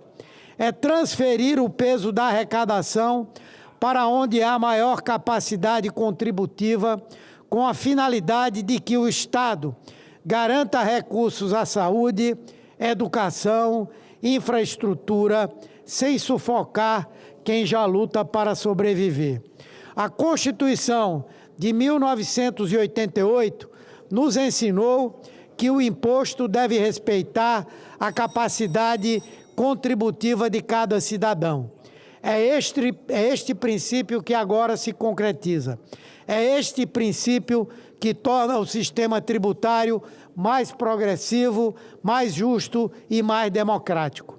Não se trata de ideologia, trata-se de bom senso, de ética e de compromisso com a maioria do povo brasileiro. O Senado já fez um potente movimento na semana passada, quando aprovou na Comissão de Assuntos Econômicos uma matéria similar para se contrapor à paralisia em que vinha a Câmara. Então, nós esperamos que os deputados aprovem um projeto razoável para que aqui nós possamos nos debruçar sobre ele e dar ao povo brasileiro uma enorme contribuição a uma sociedade mais justa.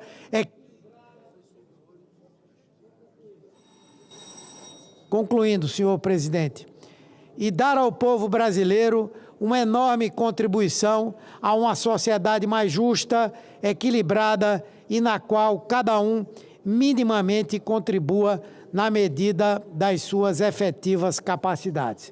Muito obrigado, senhor presidente. Obrigado, senador Humberto Costa, vice-presidente. Vossa Excelência que volta a assumir a tribuna.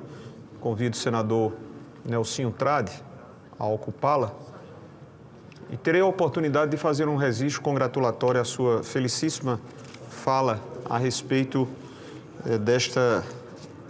desta propositura, que, enfim, haverá de ser tratada, né, mesmo com o retardamento pouco justificado de 6 meses no dia de hoje pela Câmara dos Deputados. Nada mais do que justificável, necessário que nós tenhamos o avançar de uma proposta tão justa junto e perante a mais de 15 milhões de pessoas. Parabéns pela sua iniciativa de ir à tribuna para fazer essa lembrança, senador Humberto. Senador Nelsinho. Senador veneziano que está deixando a presidência, para o senador Humberto Costa, eu ocupo essa tribuna para registrar que nós estamos no mês de outubro.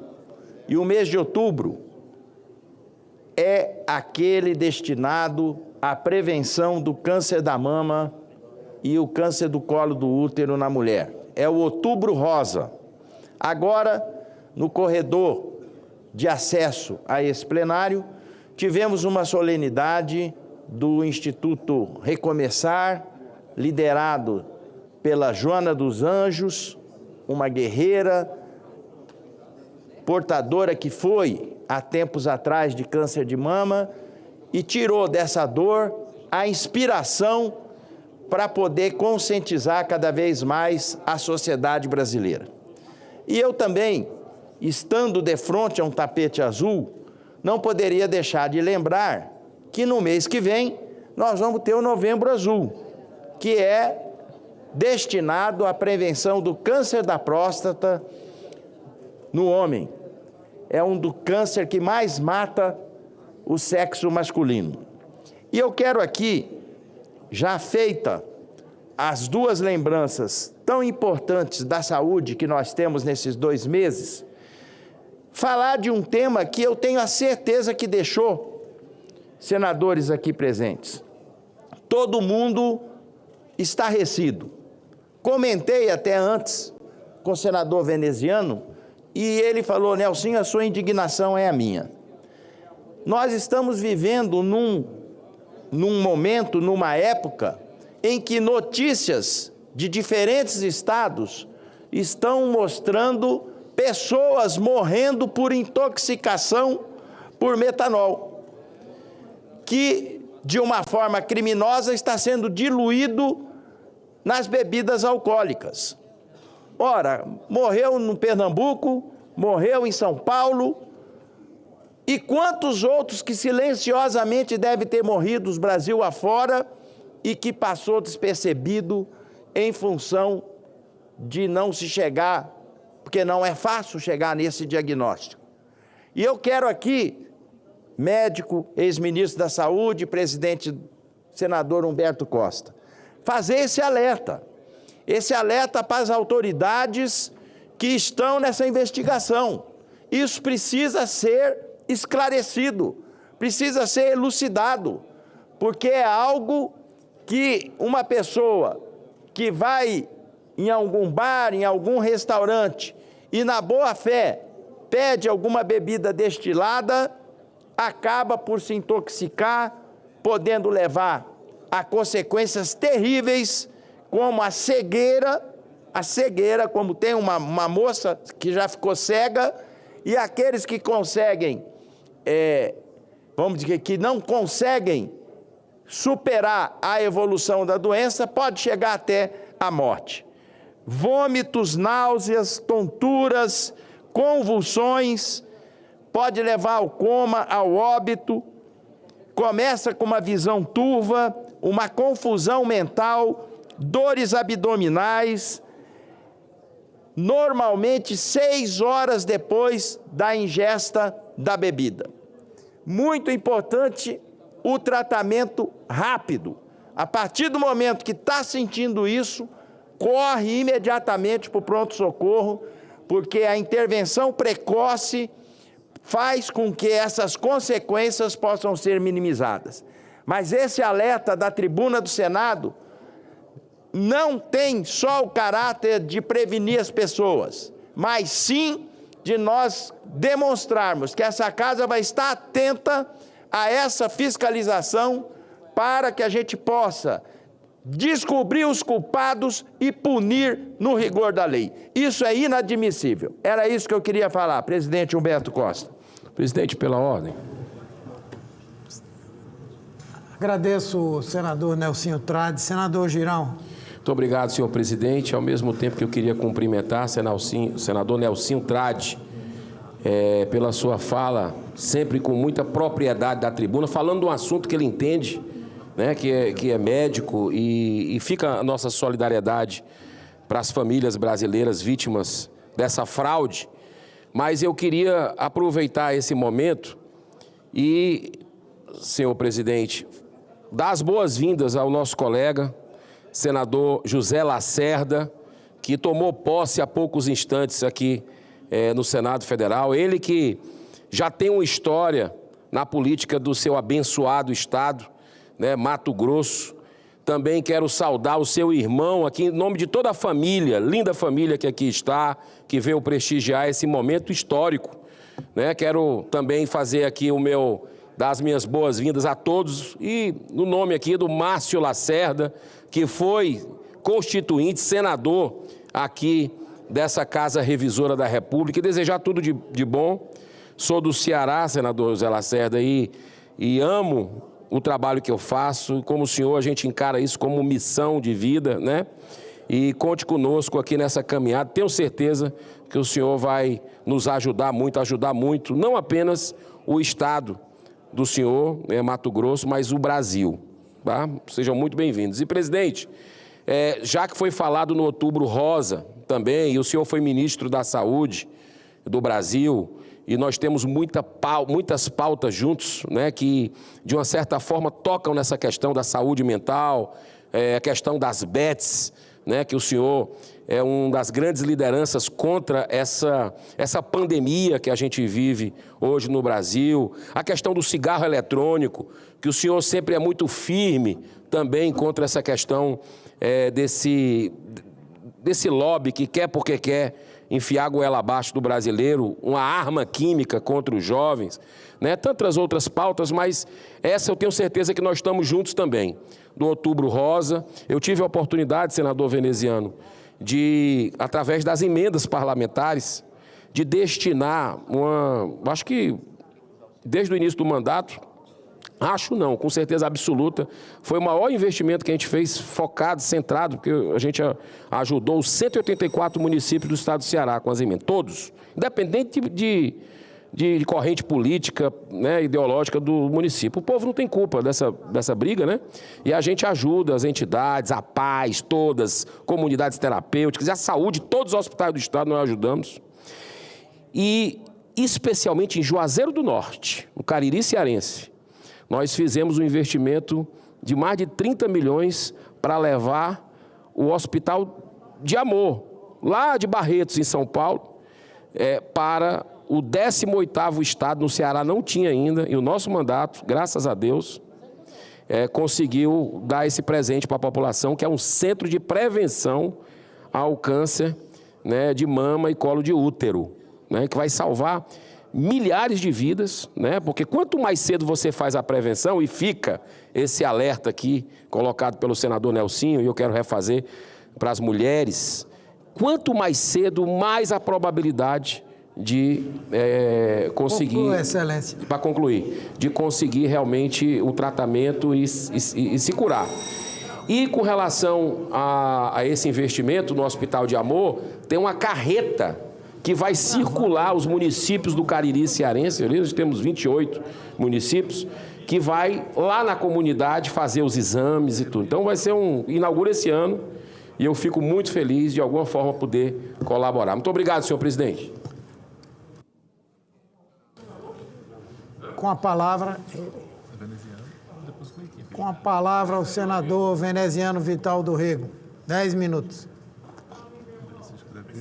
Presidente, mais uma vez, os renovados cumprimentos à sua condução, nosso estimado presidente Humberto Costa. Eu começo pela fala e exposição do nosso senador Eduardo Girão. Há um ano, senador Eduardo Girão, a alegria que eu tive, Vossa Excelência a terá daqui a poucos instantes, poucos dias, poucos meses, que foi exatamente a de comemorarmos a instalação em Campina Grande de uma unidade do Hospital de Amor.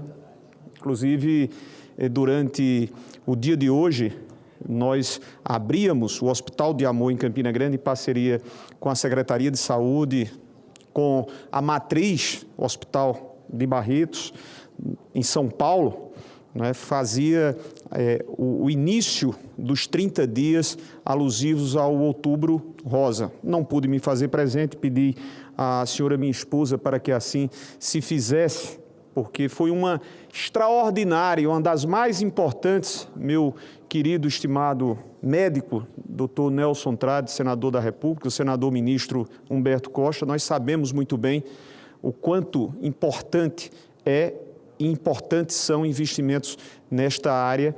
Afinal de contas, nós temos tido números que nos assombram a todos nós, mundo afora, dos casos que aumentam, que se multiplicam exponencialmente de processos oncológicos.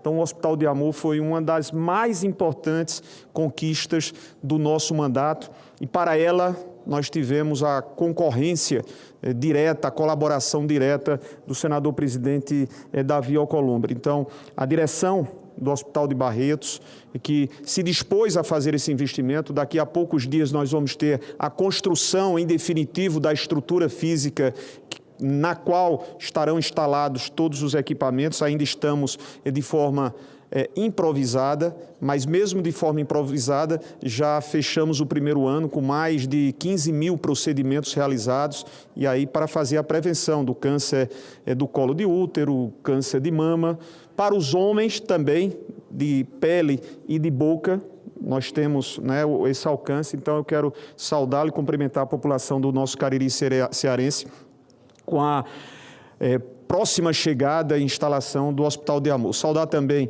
cumprimentar o feliz pronunciamento, o alerta que fez o senador Nelson Trade. Nós não temos como dimensionar até onde chegará essa situação muito delicada e que pode ganhar proporções que nós não imaginamos. Porque, como Vossa Excelência bem o disse, além das detecções comprovadas, inclusive de mortes e de outras graves consequências pelas intoxicações, quantos cidadãos brasileiros não passaram por situações iguais e não tiveram a devida detecção, pela própria dificuldade.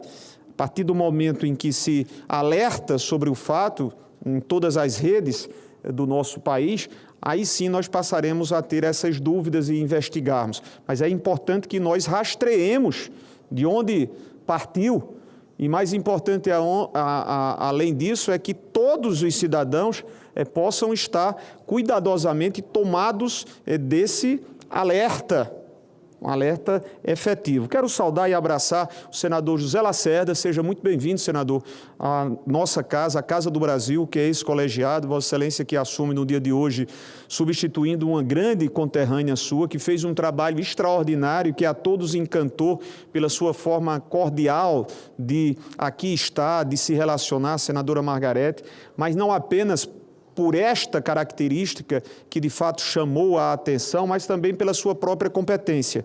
Ontem ela teve de todos nós aqui palavras saudando-a, não apenas pelo protocolismo que assim é sugerido a companheiros e companheiras que assumem a condição de parlamentar, senador da República e se despedem, não apenas por isso, a educação sugere, a cordialidade e o companheirismo sugerem, mas pelo reconhecimento de um trabalho que foi feito com muita competência e eu não tenho dúvidas alguma que Vossa Excelência assim o fará. Essa bancada é que tem o nosso ministro Carlos Fávaro, que teve nesta passagem de alguns meses a senadora Margarete, haverá de tê-lo também com esse mesmo desempenho. Seja muito bem-vindo, aqui o senhor encontrará homens e mulheres que estarão prontos a colaborar com a sua atuação. Seja bem-vindo. Senador Humberto, Vossa Excelência ocupou a tribuna por alguns minutos e muito bem disse, exatamente sob a expectativa, independente de quem sejam aqueles atores políticos, independente das nossas opiniões políticas, das nossas vertentes advogadas, professadas e defendidas, a importância de nós produzirmos, depois de décadas a fio, a esperança de podermos aproximar as castas que se estabeleceram neste Brasil, senador Eduardo Girão, senador Cleitinho, que esse projeto, que é de uma iniciativa, sim, nós não podemos desconhecer do presidente Lula, que assim se comprometeu em praça pública durante as disputas eleitorais de 2022, de que se assumisse como de fato assumiu, propor ao Congresso como de fato propôs, aquilo que vai aproximar um pouco, que é exatamente de garantir a isenção a pelo menos 10 milhões de pessoas que recebem R$5.000 e outras tantas milhões de pessoas que recebem até R$7.500, R$7.300. Eu não entendo como a Câmara, com o devido respeito aos procedimentos, presidente Humberto Costa, e Vossa Excelência bem salientou, não diferentemente do que nós fazemos, entendendo a ritualística, entendendo os procedimentos, entendendo os debates em comissão especial, mas se não fosse muito daquilo que nós produzimos na semana próxima passada, na Comissão de Assuntos Econômicos, senador Nelson Trade, ao aprovar uma proposta do senador Eduardo Braga de igual teor, nós não sabemos ou não saberíamos até onde iria se arrastar, adormitar essa proposta legislativa, porque muito sinceramente, meus amigos e minhas amigas, ela não tem muito de controvérsia, ela não tem muito a se discutir, ela é direta, ela é objetiva, ela identifica não mais do que 140 mil pessoas que são abonadas, abastadas, super protegidas, que milhões recebem, muitas destas especulando sem absolutamente saber o que é o trabalho. Nós estamos chamando-os e chamando-as a participarem, porque elas não participaram durante todo esse tempo. quando milhões de brasileiros, aqueles que menos possuem, aqueles mais desvalidos, tiveram que arcar, em especial, sobre os impostos e a carga tributária de consumo. Agora não, agora se faz um pouco mais de justiça. Esse Congresso merece, submetido às muitas queixas, e muitas das vezes nós, do próprio Senado, não demos causa, como na semana retrasada. Graças a Deus nós corrigimos, senador Eduardo Girão, um equívoco gigantesco que foi promovido pela Câmara dos Deputados quando aprovou, sem que nós imaginássemos serem capazes de fazê-lo, uma proposta estapafúrdia, a PEC da blindagem, com outros tantos nomes que poderíamos aqui dizer, mas enfim, todos nós, repito, independente de posições políticas, o Novo votou contra lá na Câmara, nós, à unanimidade, dissemos não. Por aqui não passará, por aqui não passarão propostas que venham a proteger pessoas que queiram ou que possam ganhar ou conquistar ou comprar, me desculpem, mas de fato esse é o verbo apropriado, o mandato, e se protegerem no Senado, na Câmara, nas Assembleias ou em quaisquer outras casas legislativas. O Senado Federal repôs a seriedade do Congresso Nacional quando disse não. Desde o primeiro momento, façamos aqui justiça à palavra forte do senador Otto Alencar, e que foi seguida por todos nós, 26 outros integrantes da CCJ, e aqui, de fato, sepultada com o presidente Davi Alcolumbre, não dando mais prosseguimento à mesma. Ainda bem, a Câmara vai se redimindo um pouco do que produzira.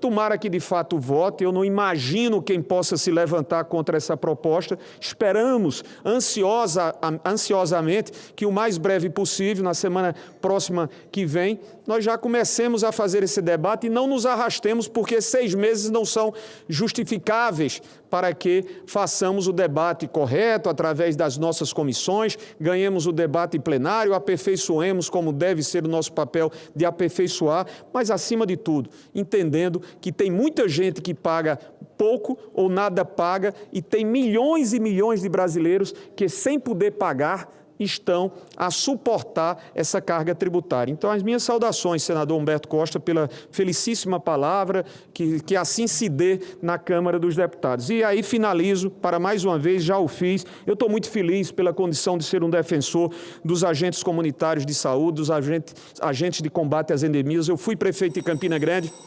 Tive, portanto, a oportunidade de saber, como o próprio prefeito, colega meu à época, e foi naquela época que nós nos conhecemos, e graças a Deus, por ela, época, em 2005, fizemos uma amizade que hoje é mais do que amizade, é amizade pessoal, familiar, Nelson Trade, eu prefeito de Campina Grande, Nelsinho prefeito de Campo Grande.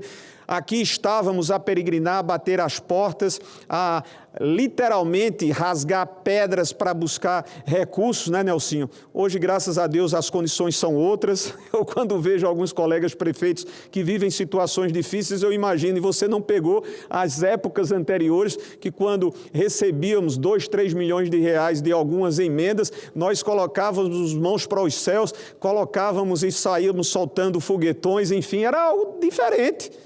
Na verdade, mesmo todas as dificuldades atuais que o municipalismo passa, senador Girão, senador Lacerda, senador Humberto Costa, muito mais passaram os municípios há 15, 20 anos. Há 15, 20 anos. Os recursos que nós aqui destinamos através das emendas indicadas, objetivamente e comprovadamente sabidas para onde vão, são em valores muito maiores, inquestionavelmente maiores do que em priscas eras. Então, a gente viveu aquela realidade, a gente fez concursos públicos, nós resgatamos, de fato, com dignidade a atividade dos agentes comunitários e agentes de combate à endemia.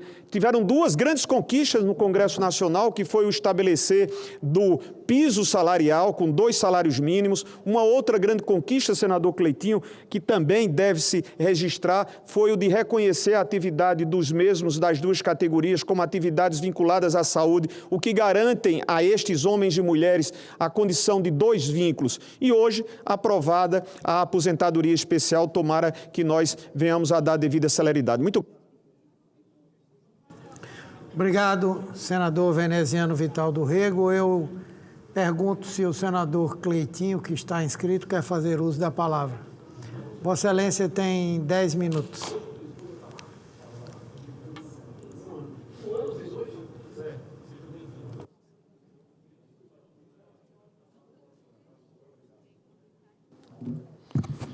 Senhor presidente, uma boa tarde a todos os senadores e senadoras, a população que acompanha a gente pela TV Senado e também a todos os servidores dessa casa aqui.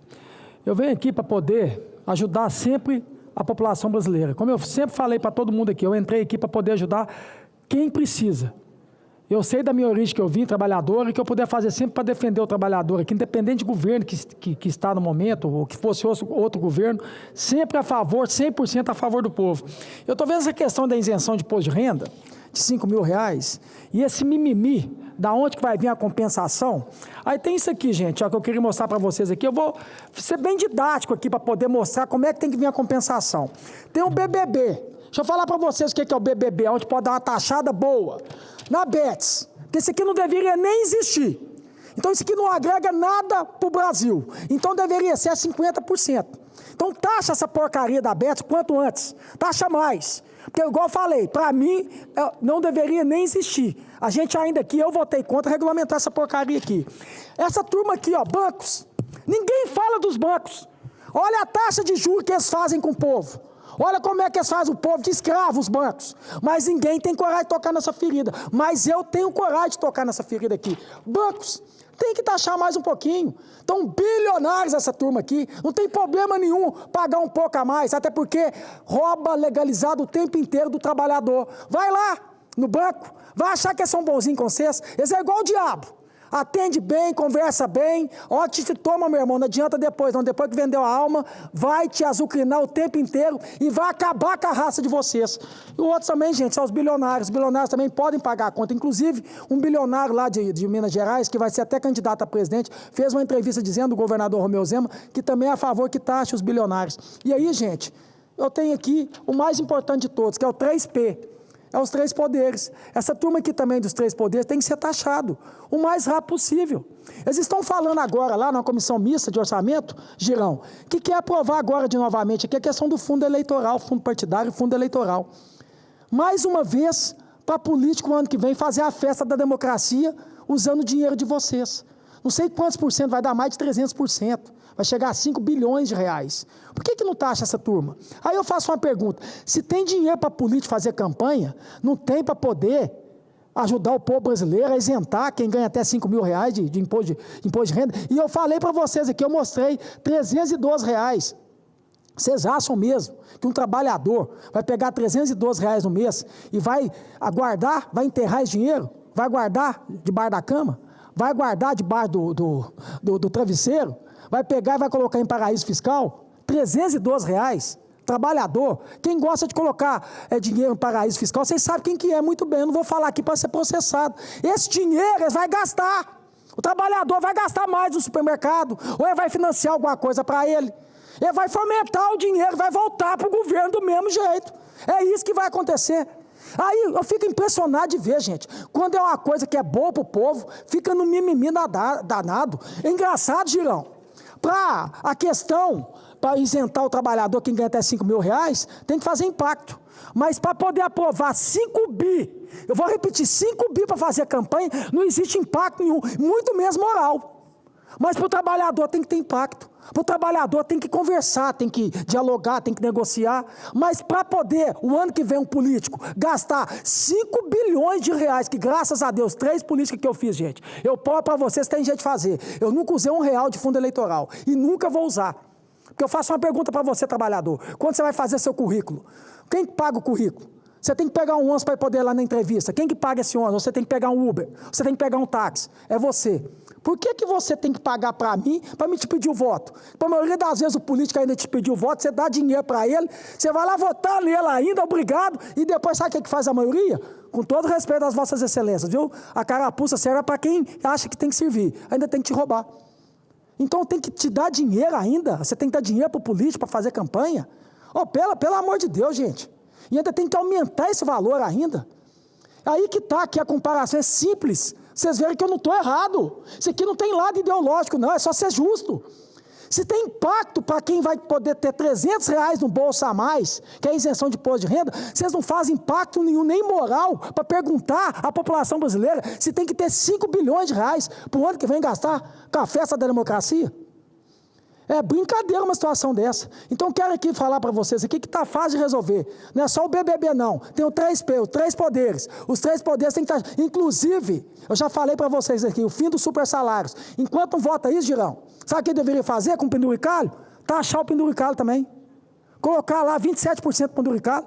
Essa turma tem que pagar a conta. E eu até acho aqui que nós poderíamos também, os 3 poderes também, já que o nosso é 27%, eu não vejo problema nenhum, porque a gente tem alguns benefícios também, né? Se aumentar uns 5%, a gente pagar 32%, eu não acho ruim, não. Eu vou falar por vocês aqui. Eu, Cleitinho, eu ganhava lá no varejão do meu pai, lá para trabalhar numa escala quase 7 por 7. Meu pai trabalhava 7 por 7, de segunda a segunda. Feriado que tinha. Eu ainda era de segunda a sábado, eu me dava o domingo para descansar.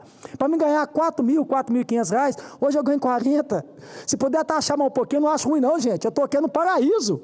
A verdade para vocês é, isso aqui é um paraíso. Vai para a realidade, vai para a iniciativa privada. Vai acordar cedo, trabalhar, pegar o busão, que fala que é transporte público, que não tem nada de público. Vai trabalhar numa escala 6 por 1 para ganhar R$1.500, ainda para ser roubado. Então, eu ainda que defendo aqui, para não ter mimimi, para não ter problema, eu aqui, ó, vamos cortar da própria carne. Se quiser, sem hipocrisia, sem demagogia. Se vir uma proposta aqui que os 3 poderes também tem que ser taxados, de 27%, aumentar mais 5% para cada um aqui, 32%. E esses penduricalos dessa turma aí, que tem coragem de comprar iPhone, dar iPhone para juiz, para desembargador. Será que um juiz, um desembargador não tem condição pelo salário que as vossas excelências ganham, poder comprar um iPhone? Tem que vir do povo. O povo trabalhador, eles financiam um iPhone, eles vão lá e compram lá parcelado até de 12 vezes. Vocês não têm condição de... Vocês não precisam nem parcelar pelo salário que vocês ganham. Vocês têm que ganhar do povo ainda. Ô, gente, vamos parar com isso aqui, ué. Aqui eu posso ter... Eu não sou... Né, não tenho mestrado, não tenho doutorado, mas o que eu estou falando aqui é uma pura verdade. Eu estou sendo aqui é justo. Pelo amor de Deus. E eu vou defender até o fim. Eu não quero saber que governo que vem, não. Se é do governo Lula, não. Pode ser o governo que for. Inclusive, alguns que ficam aí me criticando na hora que eu falo, você está defendendo o governo. Ô, gente, eu estou defendendo o povo. Inclusive, na campanha do Bolsonaro, o próprio Bolsonaro também defendia, se ele fosse reeleito, ia isentar quem ganha 5 mil. Então, uma coisa que eu tento ser aqui, gente, é menos hipócrita e menos demagogo. Sabendo que, às vezes, eu vou ser. Então, eu venho aqui sendo menos. Porque essa proposta aí, todos os presidentes, candidatos a presidente, disseram que se fosse eleito, iria passar, porque beneficia o povo. E vamos falar a verdade aqui, o que mais a direita luta todos os dias aqui, gente, não é para reduzir imposto? O que a gente está fazendo aqui? Reduzindo imposto. Ah, mas veio do Lula. E daí? A minha função aqui é trabalhar para toda a população brasileira que paga meu salário rigorosamente em dia. E eu tenho a obrigação de defender todos. Eu queria aqui, você quer uma parte, Girão? Que a gente vai... Tá tranquilo? Você está contra o fundo eleitoral, né, Girão? Tá contra, né? Pode contar com você para a gente derrubar isso amanhã, né? Então é isso aí, pessoal. Eu queria só finalizar aqui também, falando que eu vi uma proposta agora que pode vir, que até o governo está autorizando o ministro da Infraestrutura, o Renan Filho, é um ministro que eu respeito muito, eu já tive várias reuniões com ele aqui para poder ajudar Minas Gerais, que é a questão também da CNH. Né, para poder reduzir essa questão da CNH aí. Tem uma proposta dessa do Kim Kataguiri, que é deputado federal, e eu acho que assim, tudo que for a favor do povo, contem comigo. Então, que isso possa vir o mais rápido possível, se for uma medida provisória, ou projeto de lei, o que vier, independente de qual governo que seja, eu vou apoiar tudo que for para poder ajudar a população brasileira, desburocratizar, e o povo brasileiro ter que pagar menos, contem comigo. Pode ter certeza que eu vou apoiar e vou defender. Quem vai ganhar com isso é, novamente, quem é de esquerda, quem é de direita, quem não é nada, quem é eleitor do Lula, quem é eleitor do Bolsonaro. Quem vai ganhar com isso é a população brasileira. Então, traga rápido que tudo que for a favor do povo aqui, eu faço questão de apoiar e defender. Contem sempre comigo. Muito obrigado, senhor presidente. Obrigado, senador. Cumprida a finalidade desta sessão deliberativa ordinária do Senado Federal, a presidência declara o seu encerramento.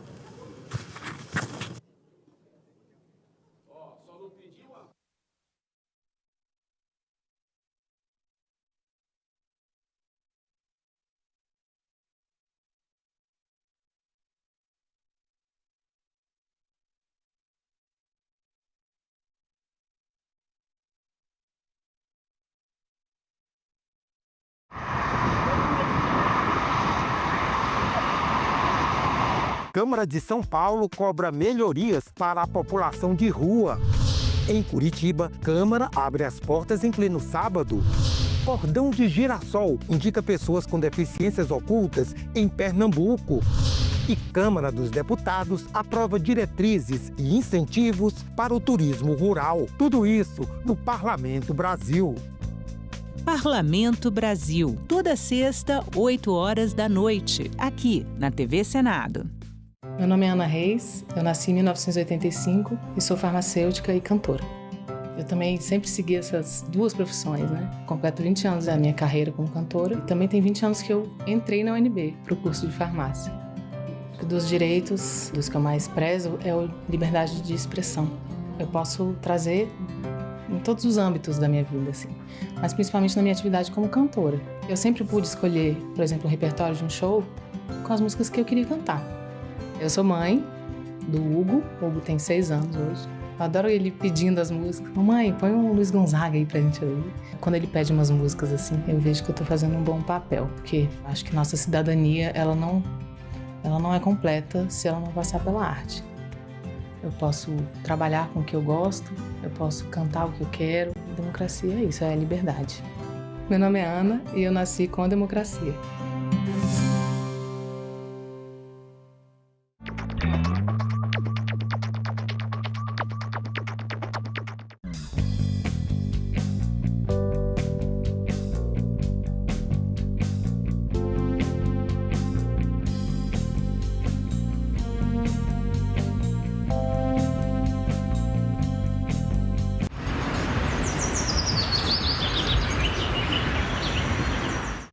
O programa a seguir é livre para todos os públicos.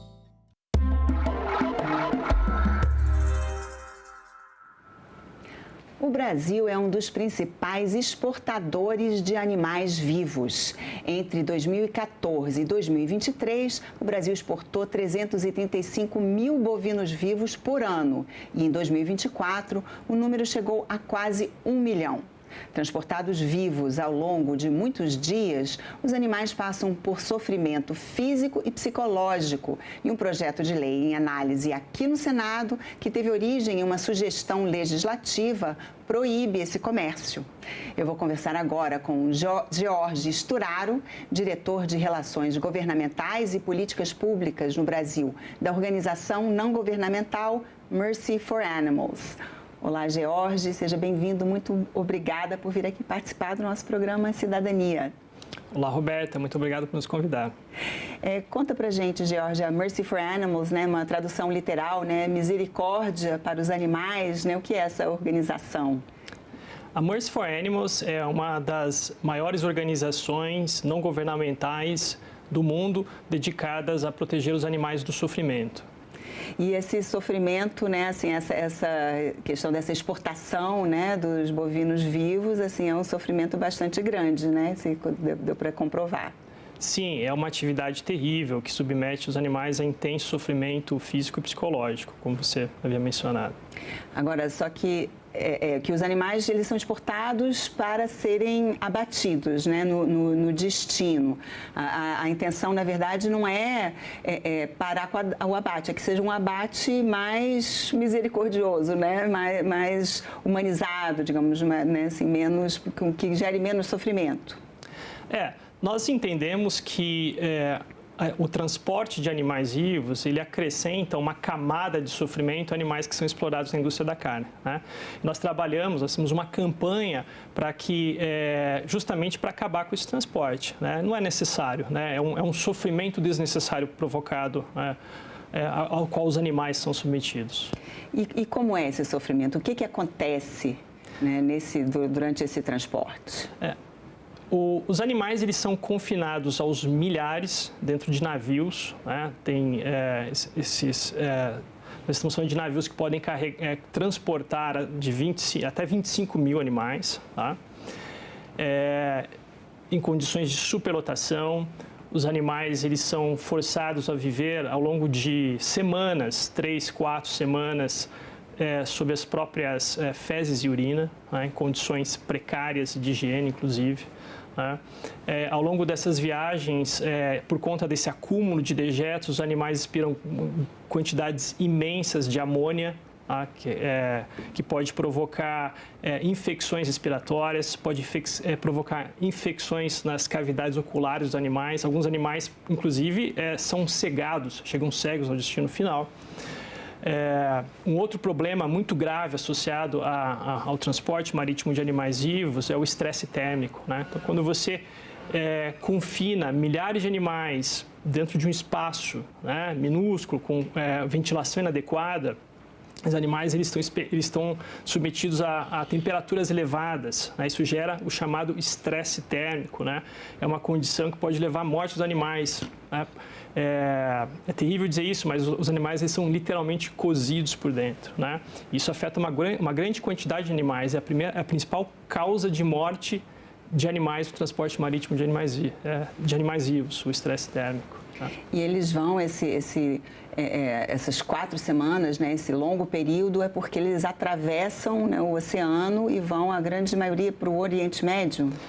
Para países do Oriente Médio e países do Norte da África. Então, assim, uma longa viagem de navio e, inclusive, os navios parece que também, em geral, não estão em muito bom estado, né? Sim, esse é um outro problema, é um problema que não é muito discutido, mas é um problema bastante preocupante, bastante sério, né? A frota que transporta animais vivos a partir do Brasil, ela é constituída de navios muito antigos, tá? A idade média dessas embarcações é hoje de 39, 40 anos. 80% dela tem mais de 30 anos, né? Nós chamamos esses navios de navios sucata. Por quê? Porque nessa idade, esses navios eles já teriam que ser descomissionados e vendidos para sucateamento, né? Então, além de muito antigos, grande parte desses navios, eles são navios convertidos, né, navios adaptados. São navios que não foram construídos para a finalidade original de transportar animais vivos. A gente está falando de navios que foram construídos, projetados para transportar contêineres, para transportar carga geral, para transportar veículos. E em algum momento eles foram vendidos para essas empresas que fazem o comércio internacional de animais vivos. Essas empresas adaptam esses navios, né? Essa adaptação consiste na construção de decks de carga acima do casco. E isso gera um problema, tá? Porque esses navios eles costumam ter cascos estreitos. E quando você acrescenta decks de carga sobre cascos estreitos, a estabilidade da embarcação fica comprometida. Tá? Então, o navio ele se torna mais propenso a tombar, a adernar e eventualmente afundar. Isso já aconteceu no Brasil. Em 2015, no porto de Vila do Conde, em Barcarena, no Pará, um navio carregado com aproximadamente 5.000 bois vivos, ele estava atracado no porto, perdeu a estabilidade, tombou e afundou.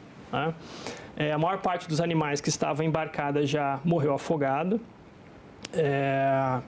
Isso gerou um grande impacto ambiental na região, né? A contaminação produzida pelo acidente, pelas carcaças dos animais e pelo óleo que vazou da embarcação, chegou até a cidade de Belém, 60 quilômetros rio abaixo, né? Isso foi um dos piores desastres ambientais da história do Pará. E os destroços do navio continuam lá até hoje, né? Ainda não foram removidos 10 anos depois. Isso tem consequências para o Estado, tem consequências para o comércio exterior do Paraná e de toda a região norte do Brasil, né? Porque o Porto de Barcarena é o principal porto da região norte, né? Os destroços do navio, eles estão bloqueando um berço de atracação, inutilizando completamente um berço de atracação e afetando as operações dos berços adjacentes, que não podem mais receber grandes embarcações. E esse acidente, né, já tem 10 anos, mas também não é tão assim, esse tipo de acidente acontece, né, tem em outros países também, é uma coisa recorrente, não é uma anomalia, assim, digamos assim. Sim, de todos os tipos de navios mercantes, né, aqueles que transportam animais vivos são os que apresentam o perfil de risco mais elevado, tá? Uma apuração realizada pelo periódico The Guardian, com base em dados da seguradora Allianz e dados da Organização Marítima Internacional, revelou que os navios que transportam animais vivos eles têm 2 vezes mais chance de protagonizar um acidente marítimo do que qualquer outro tipo de navio mercante, né?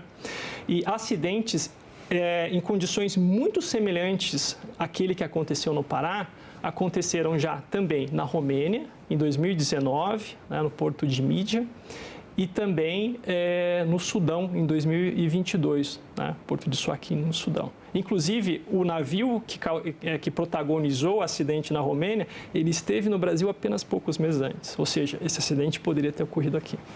Mais um, né? Mais um. Vamos dar uma olhada, a gente tem umas imagens compartilhadas, né, pela Mercy for Animals, né, que a gente está descrevendo, mas uma imagem fala, né, mais que 1000 palavras, se você quiser comentar, explicar para a gente, né, o que é isso que a gente está vendo. Aqui a gente está vendo imagens do interior de um navio, né? A gente observa diversos animais, né? Centenas de animais confinados em baias, sob condições de higiene extremamente precárias, né? A gente vê aí os animais cobertos, né? De alguns deles, né? Cobertos de fezes, né? Isso é chamado, né, pelos especialistas veterinários de jaqueta fecal, né? O animal ele é forçado, como ele tem que deitar em um chão que está sujo, coberto de fezes e urina, esses dejetos eles se depositam sobre a pele do animal e forma a chamada jaqueta fecal, né? Que inclusive compromete a regulação térmica, né, corporal desses animais e é um dos fatores que gera o chamado estresse térmico. Inclusive, além do próprio sofrimento dos animais, não faz sentido econômico, né? Imagino que muito deve se perder, né? Não é uma boa prática econômica. Existe sim uma perda, né? Infelizmente, nós não conseguimos dimensioná-la porque não há dados públicos de fácil acesso sobre isso, né? Mas especialistas que acompanham esse assunto há bastante tempo sabem, né, que há perdas, né, por conta das condições que os próprios animais enfrentam. E isso é reconhecido pela indústria, a indústria admite que há perdas, né? Então, do ponto de vista da indústria, essas perdas elas são toleradas, são aceitáveis, são parte do negócio, né? Todo negócio há perda, né? No caso da exportação de animais vivos, a perda é a vida dos animais. E todo negócio também acontece quando há, né, dos dois lados. Só existe essa venda, essa exportação, porque existe um comprador, né? Por que esse interesse? Por que algum país prefere comprar os animais vivos, né? Como você falou, inclusive, né, a Romênia também exporta, outros países também fazem. Por que existe esse comércio? Sim. Atualmente, os principais importadores de animais vivos do mundo são países localizados no Oriente Médio e no Norte da África, né? E uma das principais razões pelas quais esses países importam animais vivos é para manter ativas indústrias locais, né? Indústrias frigoríficas e de couro locais, né? Então, o boi, para essas indústrias, é matéria-prima, né? Então, para manter essas indústrias ativas, gerar emprego localmente, né, eles importam esses animais. Por exemplo, a Turquia, que é uma das maiores indústrias na Turquia e um dos principais setores de exportação da Turquia é o couro, né, e os produtos vestuários derivados do couro, né, tem principalmente como destino o mercado europeu. A Turquia não tem um grande rebanho de bovinos, eles precisam importar animais, né, para poder ter acesso ao couro e manter ativa a sua indústria de produtos de couro, né? Isso ocorre também em outros países do Oriente Médio. Uma segunda razão pela qual esses países importam bovinos vivos é para reexportar para os países vizinhos, né? Então, o Egito importa bovinos vivos do Brasil para reexportar para o Sudão, para reexportar para os territórios palestinos. O Iraque importa bovinos vivos do Brasil para reexportar para os seus vizinhos ali na Ásia Central, né? Ou seja, esses países importam bovinos vivos para poder fazer negócios, né, e gerar renda, criar empregos a partir desse comércio. Agora, a gente poderia imaginar, né, que poderia existir a justificativa religiosa, né, o abate halal, mas você estava explicando que essa razão não vale, né, que o Brasil tem toda a condição de exportar animais abatidos segundo essas regras. Exatamente. Nós entendemos que essa explicação, essa hipótese, ela não para de pé. Por que não para de pé? Porque os mesmos países que importam bovinos vivos do Brasil também importam carne refrigerada e congelada, abatida de acordo com os preceitos, o método halal. Né? Inclusive, estados do Brasil que não participam do comércio internacional de bovinos vivos, né, ou não participam de modo significativo, como Mato Grosso do Sul, Goiás e Rondônia, são grandes fornecedores de carne, vamos chamar de carne halal, né, para esses países do Oriente Médio e do Norte da África. E acabam sendo prejudicados para a exportação de bovinos vivos, né, que está concentrada hoje no Pará, em São Paulo e no Rio Grande do Sul.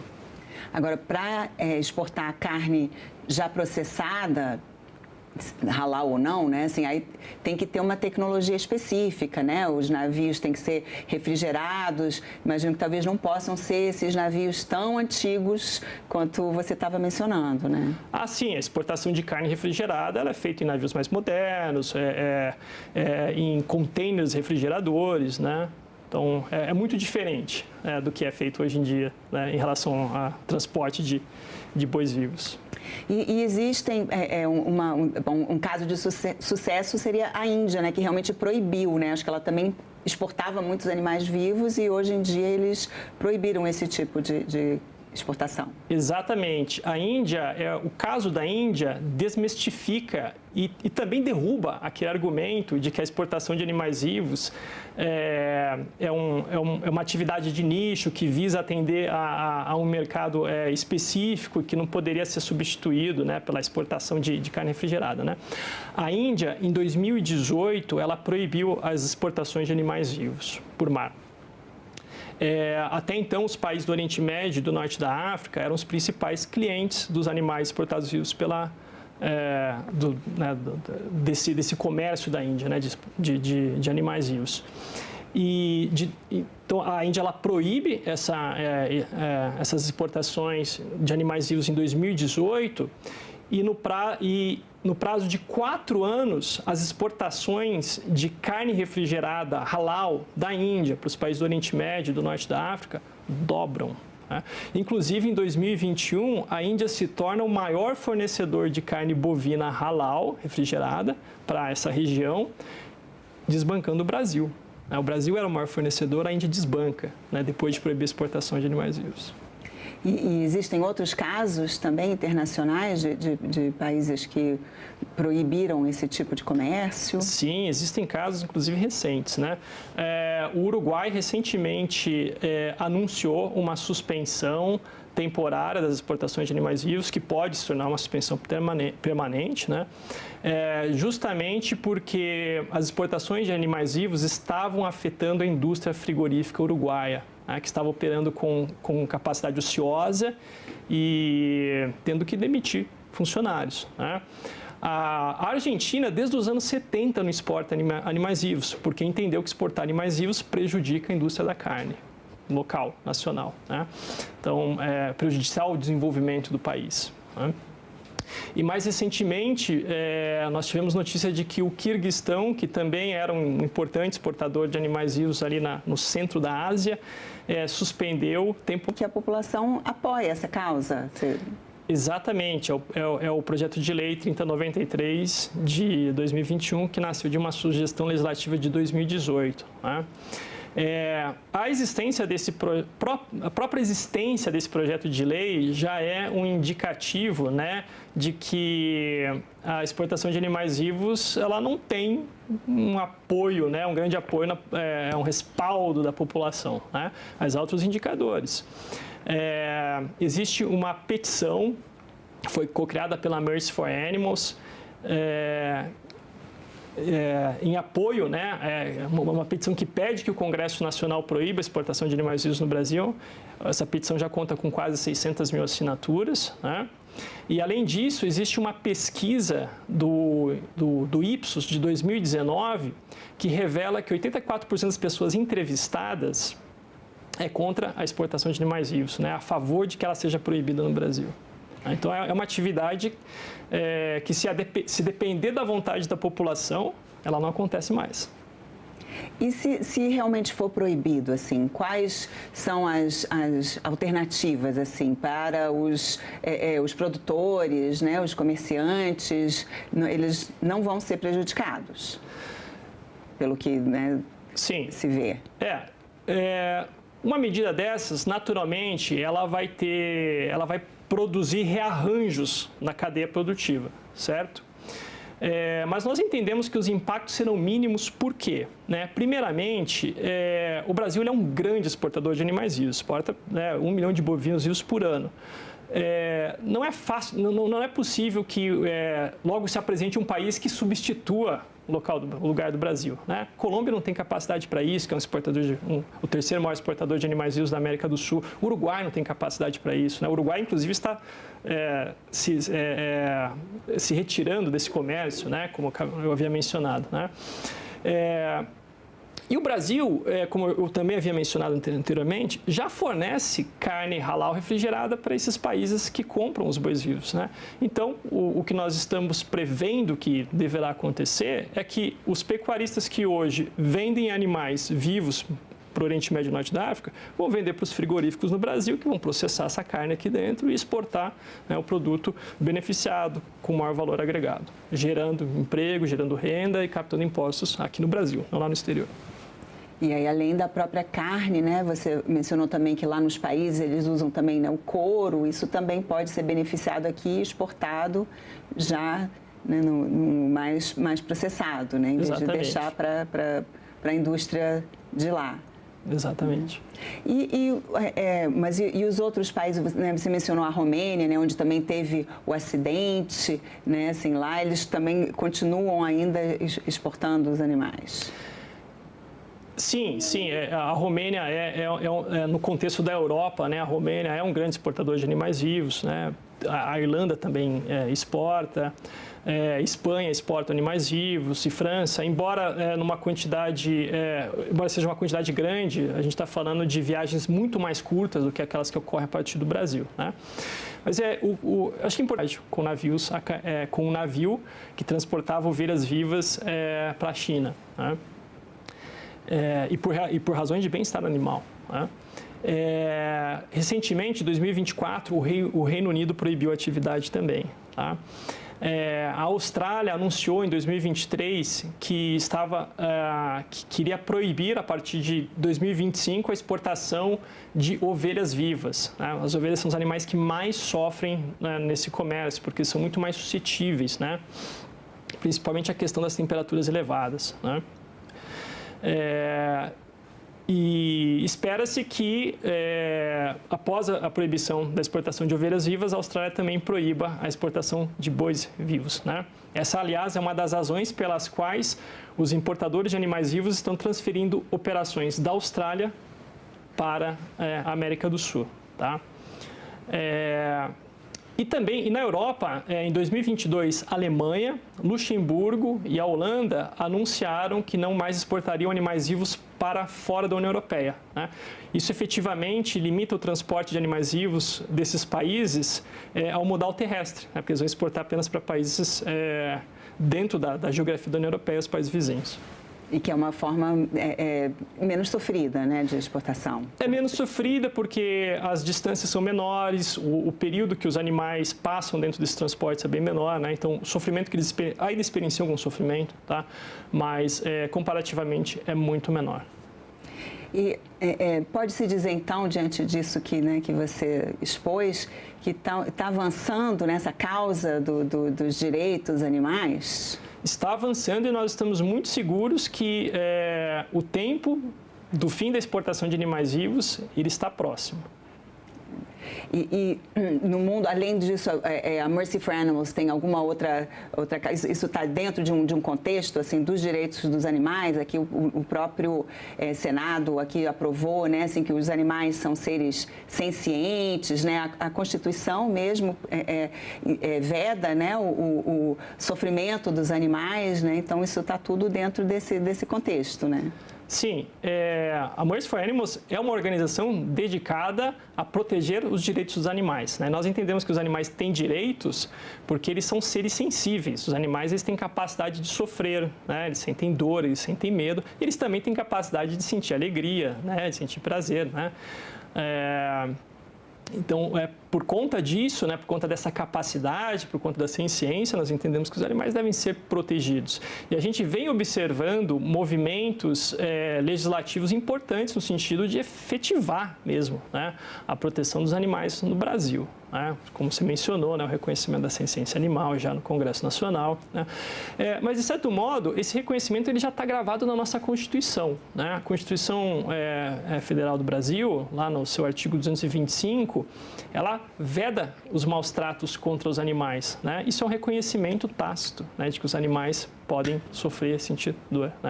Inclusive, eu gostaria de ressaltar que se nós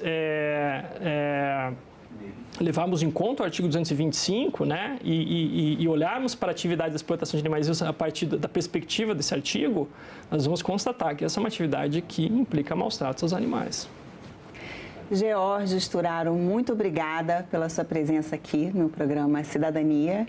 E boa sorte nessa sua empreitada. E eu agradeço também a você que nos assiste. Esse programa está disponível no site da TV Senado, senado.leg.br/TV, e no canal da TV Senado no YouTube. Obrigada pela atenção e continue assistindo a TV Senado.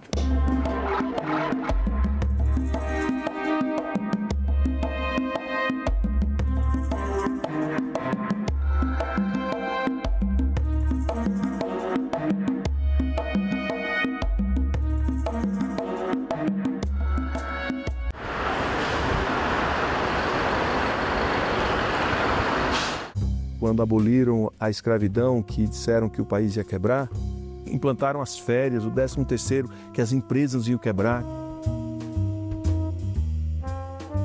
Mas o senhor não acha que é uma preocupação legítima também? Como todas as preocupações neste campo, geralmente é contra qualquer benefício ao trabalhador. Salão Nobre, hoje, 20h, aqui na TV Senado.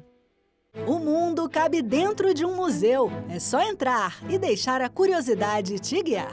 Ciências, descobertas, invenções e curiosidades. No Museu de Ciência e Tecnologia, máquinas, invenções, experiências e desafios mostram como a humanidade transformou o mundo e como você também pode transformar. Museus, onde o passado encontra o presente e inspira o futuro. Visite, descubra, valorize. A violência tinha que ser trabalhada nas escolas, na igreja, na comunidade, para que as pessoas pudessem entender o que realmente é violência.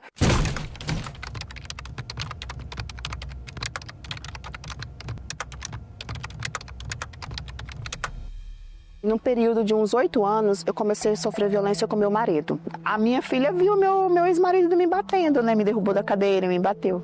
Aí no outro dia, é a famosa lua de mel, com café na cama, chama de meu amor. E a mulher acaba perdoando isso. Ele me chamava de doida e que eu não ia encontrar ninguém porque não era uma pessoa que não tinha uma boa aparência, que ninguém ia me querer mais. E isso me deixou assim desmotivada. Eu estava sempre deitada na cama no meu quarto, eu não queria conversar. Se você percebe que o seu parceiro, utiliza expressões, tem condutas, tenta te manipular e faz você, inclusive, duvidar da sua capacidade, da sua autoestima e, inclusive, da sua sanidade, entenda que você vivencia uma violência. Hoje eu sou totalmente diferente do que eu era antes. Eu fiquei desempregada durante 7 anos e sofrendo. E eu não tinha nunca coragem de sair do relacionamento. Mas a partir do momento que eu consegui o trabalho, eu saí desse relacionamento e segui a minha vida.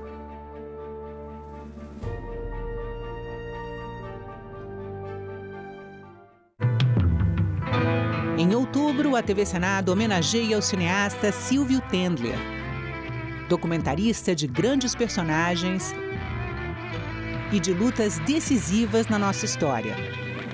Então eu escrevi o poema sujo como quem fizesse a última coisa da vida.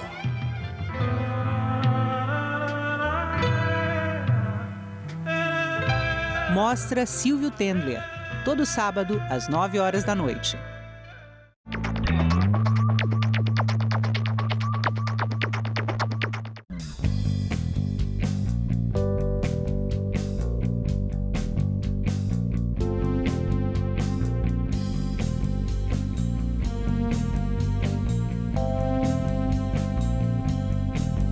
A gente também fala tupi. O nome Sergipe tem origem no tupi e significa no Rio dos Siris. É formado por seri, que quer dizer siri, mais i, palavra para água ou rio, mais p, que significa a preposição em, no. O siri é uma espécie de crustáceo encontrado em locais de areia ou de mangue. O termo siri também vem do tupi e tem o significado de correr, deslizar, provavelmente em razão de como ele se move. A gente também fala tupi.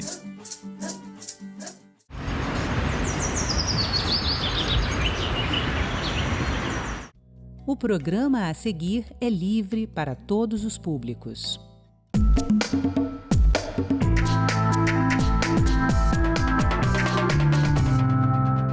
A Assembleia Potiguar fortalece procuradorias da mulher nos municípios. Deputados gaúchos lançam frente de apoio ao audiovisual.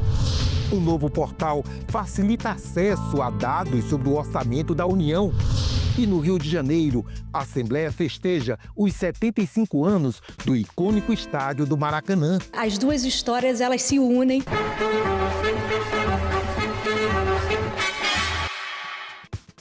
O Congresso, Senado e Câmara é um só. Assembleias são 27, câmaras de vereadores, mais de 5.500. Tudo isso é poder legislativo, com decisões que impactam a sua vida. E a gente mostra aqui, no Parlamento Brasil, um programa que há 19 anos é feito em parceria com TVs legislativas de todo o país. Eu sou André Ricardo, vem comigo!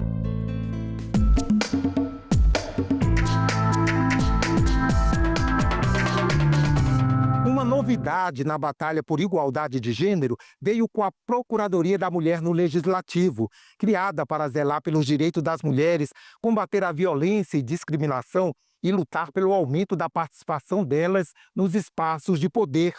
No Rio Grande do Norte, a Assembleia chamou as procuradorias das câmaras para um tempo de reflexão e reforço da trincheira. À frente da Procuradoria na Assembleia, a parlamentar ressaltou a importância de reunir lideranças e entidades parceiras comprometidas com as pautas de igualdade de gênero e enfrentamento à violência contra a mulher. A Assembleia Legislativa ela já trabalha com a Frente Parlamentar da Mulher, onde trabalha essa pauta, com a Procuradoria da Mulher, vem ampliar essa rede estadual de procuradorias nos seus municípios, que é justamente para que cada Câmara tenha esse acolhimento, a orientação a essas mulheres vítimas de violência, para que nós possamos aí diminuir esses índices de violência. Infelizmente, aqui no nosso estado, já tivemos 10 feminicídios em 2025. Isso quer dizer que a cada 21 dias morre uma mulher vítima de feminicídio no Rio Grande do Norte. Então precisamos mudar essa realidade.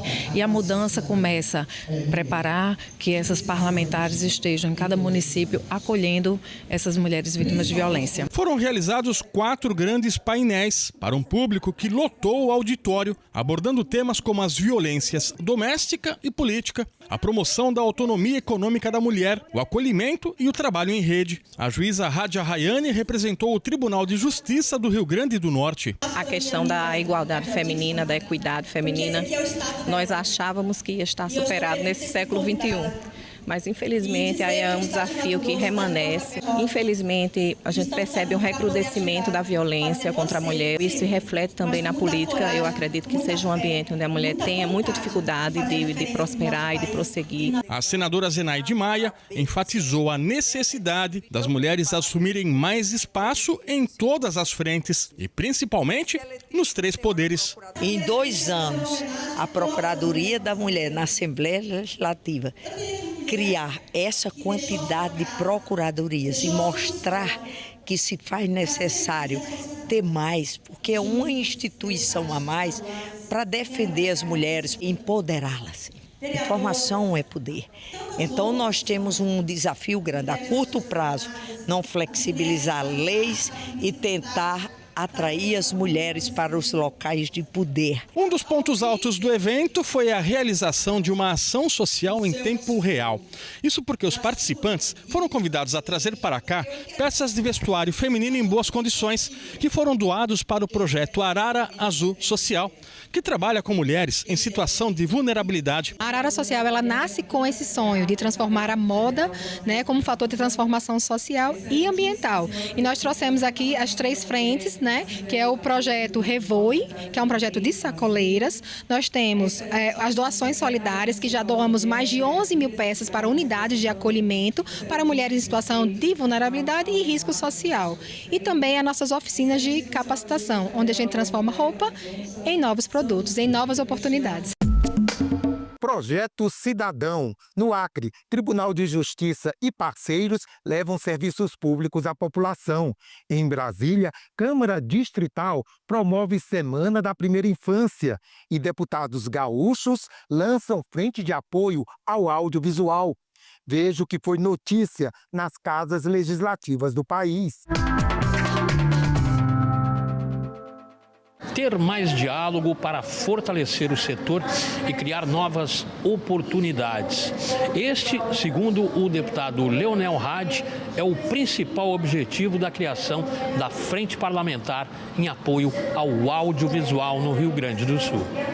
Proponente da iniciativa, o deputado Leonel Hadi lembrou que esta foi uma demanda da classe artística. Nós esperamos que a Assembleia Legislativa, a partir da instalação dessa frente parlamentar, possa ser um vetor das políticas públicas e dos espaços de debate, para que, inclusive, a iniciativa privada possa dialogar com os artistas e que a gente possa construir algo que realmente fortaleça, porque o Rio Grande do Sul é um polo, né, audiovisual no Brasil. E a gente precisa, então, reconhecer isso e fazer com que o nosso Estado possa ser novamente um vetor, né, dessa política pública. O setor audiovisual é um setor estratégico para o Rio Grande do Sul em termos econômicos, culturais e sociais, e uma frente parlamentar institucionaliza esse local de diálogo entre os agentes do setor, o poder público e toda a sociedade. Eu entendo que toda vez que a gente consegue envolver todos esses entes em torno de uma discussão, as possibilidades de crescimento, fortalecimento, especialmente formulações cada vez mais estratégicas e potentes para os desafios que a gente tem para enfrentar, é o que eu espero que uma frente parlamentar vai fazer e vai apontar o rumo do futuro do audiovisual do Rio Grande do Sul. A diretora da Fiergs, Flávia Matzenbacher, disse que a frente parlamentar terá papel importante na indústria audiovisual gaúcha. Agora, então, a gente fortalece os laços, né, e fortalece essa relação, essa convergência entre o governo do Estado, entre as políticas públicas e aquele espaço industrial onde nós organizamos as nossas pautas e fortalecemos o nosso segmento e consolidamos aí do ponto de vista regional e nacional. Durante a instalação da Frente Parlamentar de Apoio ao Audiovisual do Rio Grande do Sul, foi lembrado ainda que o Estado está entre os 4 maiores produtores do país. O audiovisual se configura como uma indústria muito importante, especialmente no Rio Grande do Sul, de muita tradição, e fortalece muito a produção no Estado. Quem trabalha com educação, com pesquisa e com inovação, quer dizer, todos os elos do setor são fortalecidos. Eu quero saber o que é isso aqui! Au! E a moto faz parte do trânsito? Sim! Foi assim que começou a Semana Legislativa pela Primeira Infância, na Câmara Legislativa do Distrito Federal. O auditório se transformou em palco para receber os pequenos de até 6 anos de idade, que acompanharam uma apresentação especial do grupo de teatro do Detran. De forma divertida, eles aprenderam sobre segurança no trânsito e descobriram um pouquinho de como funciona o trabalho dos deputados distritais pelo projeto Infância Cidadã. Os pequenos também viveram um momento de encantamento fora do palco, conheceram de perto a cavalaria da Polícia Militar. Essa é a 3ª edição do evento, que surgiu a partir de uma lei de autoria da deputada Paula Belmonte e que pretende colocar as crianças no centro das atenções e das políticas públicas. Estamos falando de água potável, nós estamos falando de transporte, nós estamos falando de qualidade de educação e dessa forma a gente transforma a nossa Brasília e o nosso Brasil. A programação também foi voltada para o público adulto. Durante a semana foi realizado o primeiro seminário da Primeira Infância. Especialistas debateram temas que vão desde saúde e nutrição até a importância do brincar e do contato com a natureza. O brincar atravessa todos os eixos, né? E o brincar é como a criança, ela cria vínculo com tudo que ela está vivendo, né? Ela tem um ritmo, tem um movimento natural dela. E aí eu trago o conceito de apego, de apego seguro de John Bowlby, que é um estado de vínculo com qualidade e presença, que a criança se sente tão segura que ela pode se desenvolver plenamente. Há um movimento também de vida, há um movimento de resistência. Há um movimento onde a gente vai construindo coletivamente, e aqui há um fórum para isso, as barreiras, vai erguendo as resistências. E a gente espera que esse seminário ele não seja só uma rota de fuga da geografia da violência, mas que aqui nasçam realmente novos horizontes, né? Que as palavras possam ecoar em cura, ecoar em política pública, ecoar na vida das crianças.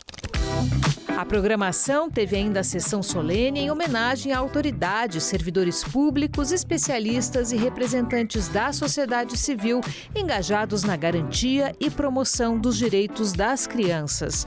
Uma mesa de debate sobre a rede de proteção às crianças encerrou o encontro. A Semana Legislativa da Primeira Infância reforça um lembrete importante. Cuidar das crianças é responsabilidade de todos e o caminho mais seguro para construir uma sociedade melhor. As crianças estão muito na tela e não têm um contato social, não brincam. E nós precisamos falar com que as nossas crianças precisam brincar, precisam interagir com a natureza, e isso é fundamental. E nós vamos ter. E essa rede de apoio? A rede de apoio não é só a escola. Nós estamos falando da saúde, nós precisamos falar, hoje em dia, principalmente das crianças atípicas e neurodivergentes. Aqui em Brasília ainda falta muito atendimento a isso. Todos os países desenvolvidos, eles tratam a criança como uma joia. Ali, a criança, quando nasce, ela já é monitorada para ter acesso à educação, para ter acesso à saúde, para ter acesso ao seu desenvolvimento cognitivo. Então, o Brasil ele tem que virar essa chave e mostrar que a criança é prioridade absoluta, como diz a nossa Constituição Federal.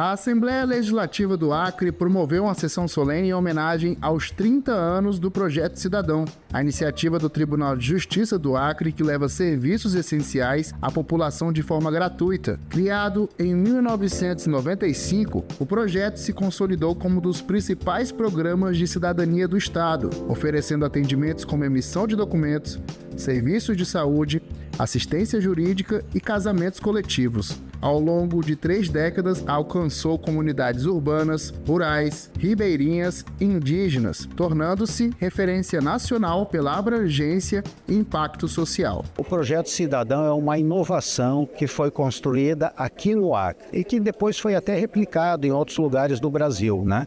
Para muitas pessoas, foi o primeiro contato que elas tiveram com o Estado, com a cidadania.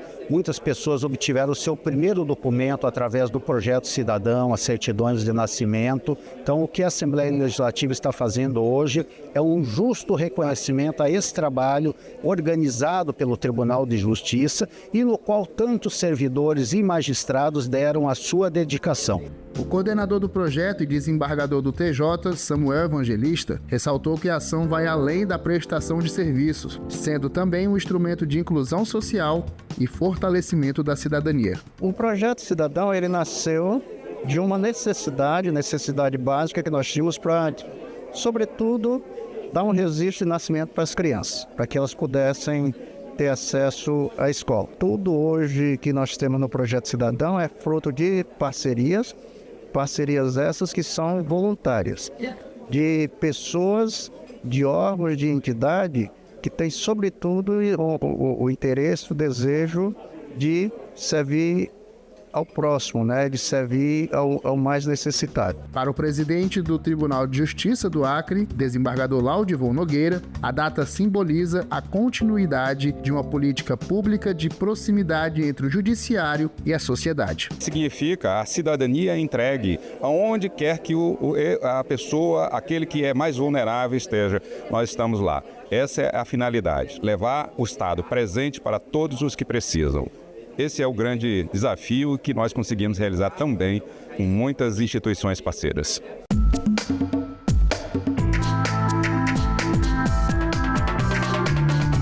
Com a palavra palavra de ordem melhorar o atendimento à sociedade, servidores do Senado e da Câmara deram-se as mãos, produziram um novo portal.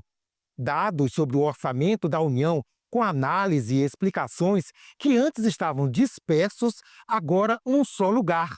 Anote o endereço: congressonacional.leg.br/web/orçamento, sem o cedilha. Entender o orçamento da União nem sempre é tarefa fácil. Números extensos, siglas, receitas, despesas, centenas de informações. E fica ainda mais complicado quando os dados estão espalhados em plataformas diferentes. Pensando em simplificar o acesso e unificar as informações, Câmara e Senado lançaram em conjunto o novo portal do orçamento no site do Congresso. O novo portal do Congresso representa o compromisso deste Congresso Nacional com a transparência das informações sobre o orçamento da União, num esforço contínuo de tornar mais simples e acessível para toda a sociedade um tema tão técnico e, ao mesmo tempo, tão importante para a vida de todos os brasileiros e brasileiras. Surge como a solução centralizada para todas as informações orçamentárias do Brasil, que antes eram fragmentadas e dispersas em 3 portais distintos do Congresso Nacional. O site foi pensado para se tornar referência na busca de informações sobre o orçamento. Nesse site, o cidadão consegue encontrar todas as leis orçamentárias que são enviadas pelo presidente da República. Ele consegue encontrar todos os documentos gerados ao longo das votações na casa, né? Desde os pareceres na CMO, que é a Comissão Mista de Orçamento, até os documentos que são gerados em plenário numa sessão do Congresso Nacional, e também todas as notas informativas que são ricamente produzidas pela consultoria, com análises fiscais, econômicas, orçamentárias. Então, tudo isso agora consta na homepage de um modo de melhor entendimento para o cidadão. A nova plataforma é mais focada na tramitação do orçamento, destacando as etapas ao longo do ano. E o site está disponível em todos os dispositivos, inclusive em celulares. As pessoas que precisam ativamente participar do processo com suas contribuições, eles precisam saber o que está acontecendo durante a tramitação dos projetos orçamentários, seja o projeto principal, que é a lei orçamentária, seja nos outros projetos. Então, a sociedade, seja o mais simples cidadão, ou seja, aquelas instituições que coletivamente se mobilizam para levantar recursos, eles precisam dessas informações. E ter isso de maneira organizada, acessível, transparente, clara, é uma missão que eu acho que o Senado e o Congresso e a Câmara, todos nós juntos, temos a desempenhar em prol da sociedade. Profissionais das duas casas estiveram envolvidos na unificação das informações, arquitetura, desenvolvimento, planejamento e programação do site. A equipe da Câmara ficou muito responsável pelo recolhimento de informações, pela concepção da apresentação. E no caso do Senado, a gente teve a equipe que fez a própria implantação, né, em relação à tecnologia da informação. O Prodazem coordenou o trabalho, fez o desenvolvimento e implantação das páginas. Com o aumento dos serviços de entrega a domicílio, cresceu também o número de motoboys. O Brasil desperta para a vulnerabilidade da profissão. A Câmara dos Deputados discute o assunto. Busca-se uma lei que proteja os direitos dos motoboys. No Brasil, aproximadamente 1,5 milhão de pessoas trabalham em serviços de transporte e entrega por aplicativo, segundo dados do Ministério do Trabalho. Profissionais que enfrentam longas jornadas, falta de proteção social e insegurança em relação a direitos básicos, como aposentadoria e seguro em caso de acidentes. Direitos defendidos pelo presidente do Tribunal Superior do Trabalho, ministro Aloísio Correia da Veiga. Os acidentes se multiplicam e a invalidez cada vez mais presente. E sem a menor proteção, sem previdência social, sem seguro e, normalmente, pai de filhos. O assunto foi tema de audiência pública na comissão especial criada para discutir as propostas que regulamentam os serviços por aplicativo. O texto estabelece regras para remuneração, contribuições previdenciárias e condições de segurança no trabalho. A ideia é construir um modelo que reconheça a autonomia desses trabalhadores, mas que também ofereça garantias contra abusos e exploração, como cobra o deputado Guilherme Boulos, do PSOL de São Paulo. Precisa ter seguridade, ou acha que o motoqueiro que cai deve ser jogado à própria sorte? Precisa ter uma remuneração mínima, precisa ter transparência do algoritmo, porque a empresa não é dona do mundo, ela é dona da plataforma. Mas ela precisa render contas à sociedade e aos trabalhadores. Durante a audiência, o deputado Augusto Coutinho, do Republicanos de Pernambuco, relator do projeto, explicou que pretende convocar ainda audiências específicas para ouvir os trabalhadores e as empresas responsáveis pelos aplicativos. Fazer uma discussão ampla, para daí ouvir todas essas sugestões que tiveram e tentar construir um relatório que seja um relatório de consenso, que seja um relatório bom.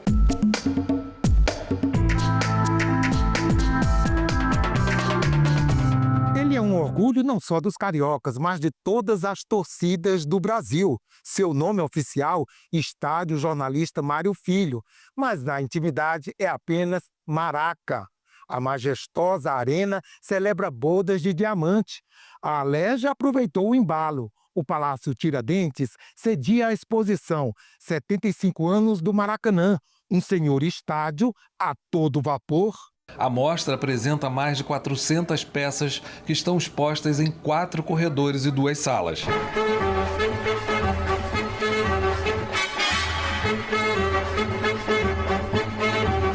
O visitante entra num verdadeiro túnel do tempo e conhece parte da história do Maraca. O início, registros da construção, ao lado da foto do jornalista Mário Filho, que deu nome ao estádio. Entre os itens raros estão essa cadeira cativa que ficava perto da geral, que hoje não existe mais, e também ingressos de campeonatos como este da Copa do Mundo de 1950. Além disso, há medalhas, troféus, a bola usada na despedida de Pelé da seleção e a camisa utilizada e autografada por Garrincha no último jogo dele no Maracanã, em 1973.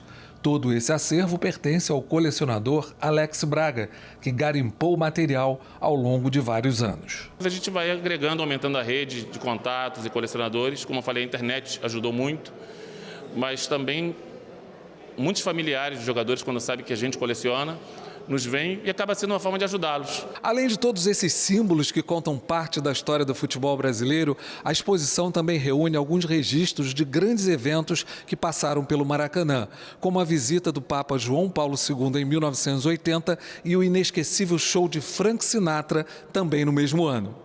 Seja no passado ou no presente, o visitante pode ver os momentos das jogadas dos craques nacionais e internacionais e muitos outros que fizeram a alegria da torcida no estádio que fez e faz parte de muitas gerações. A exposição realmente é incrível, né, com muitos detalhes, com muitos personagens. É muito bacana, bem interessante ver a história do Maraca, coisas que a gente nem sabia, né, alguns detalhes e principalmente as peças do Flusão, né? Gostei bastante. Eu gostei da parte que estava com a bola da final da Libertadores de 2023, que é do Fábio, eu achei muito legal. Quem veio à estreia da exposição pôde participar também de visitas teatralizadas sobre a história do estádio.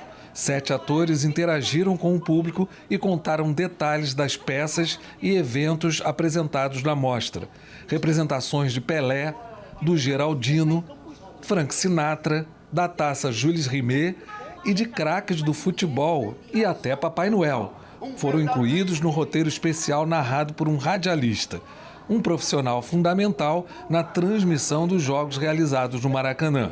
O radialista é uma figura icônica, né? Porque antigamente as transmissões não eram televisionadas, então a grande massa acompanhava pelo rádio. E o radialista, ele traz essa persona que abrange todos os comunicadores da história, desde antigamente quanto agora. Alguns craques do futebol masculino e feminino também foram representados nessa visita guiada especial. A Rainha Marta. Olha, e não foi fácil conquistar espaço no esporte. Mas a cada gol, a cada treino, a cada vitória, isso é um golaço da igualdade. E o Rei Pelé. Os tempos de Copa são sempre emocionantes e únicos. E foi num desses que eu me tornei o rei no Maracanã. Nele, eu marquei o 1000º gol contra o Vasco em 69 e dediquei a todas as criancinhas do Brasil. Eu acho que dá vida trazer de volta um pouco da história do rei para mim, enquanto um jovem preto que se inspirou nele.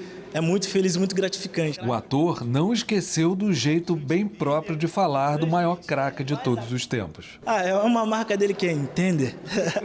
A exposição 75 anos do Maracanã, um senhor estádio a todo vapor, fica em cartaz no Palácio Tiradentes até o dia 20 de outubro e a entrada é gratuita. O Maracanã é um símbolo para o Rio de Janeiro, para o Brasil, né? E também tem uma ligação com o Palácio Tiradentes, com o Legislativo, né? A gente tem peças de jogadores como Roberto Dinamite, que também foi deputado nessa casa. Então, as duas histórias, elas se unem. Se você está no Rio ou visita a cidade até 20 de outubro, aproveite, dê uma passada na Alerj e aprecie a exposição. Você fica agora com a participação de pessoas que visitaram o Congresso Nacional esses dias. Um passeio que mistura arte, história e onde se pode conhecer um pouco a dinâmica de uma casa legislativa. Para rever este e outros programas, você já sabe, tá tudo na internet, na página da TV ou então no nosso canal no YouTube. Até a próxima semana. Tchau, pessoal! É muito importante, né, que os jovens e qualquer cidadão conheça como funciona a democracia brasileira e que possa saber também que tem esse direito, né, de visitar esses espaços importantes e tão belos, conhecendo também a arte brasileira, né. Chamou mais a atenção deles as obras de arte. Pensar como a política dialoga, né, com a arte como uma forma de repensar a sociedade. Eu gostei muito, de certa forma foi até emocionante, porque a gente acostuma acompanhar os processos, as emendas, as mudanças através da televisão, né? E estar aqui dentro, vivenciar esse espaço em tantos momentos históricos, para mim foi bastante emocionante. Achei muito bonito os dois plenários, né? Mas também eu gostei da parte do museu, né? Eu adorei. Foi muito rico, assim, na parte de cultura, de história do país, da construção do Senado, da Câmara. Foi incrível. As obras de arte, principalmente as obras que foram danificadas no ataque de 8 de janeiro. Eu acho que conhecer o Congresso Nacional é importante para a gente também conhecer um pouco mais sobre como as casas funcionam, como é a rotina no dia a dia, e a gente também entender um pouco mais como que se dá os projetos, como as coisas acontecem na prática, que talvez a gente não consegue perceber estando longe. Eu acho que foi conhecer dentro dos plenários, porque é algo que a gente vê muito superficialmente nas imagens que são feitas, e também conhecer como que os processos acontecem lá dentro, como que a mesa se organiza, as votações acontecem. Eu acho que isso é interessante porque é uma visão que a gente não tem quando não está presencialmente para poder ver.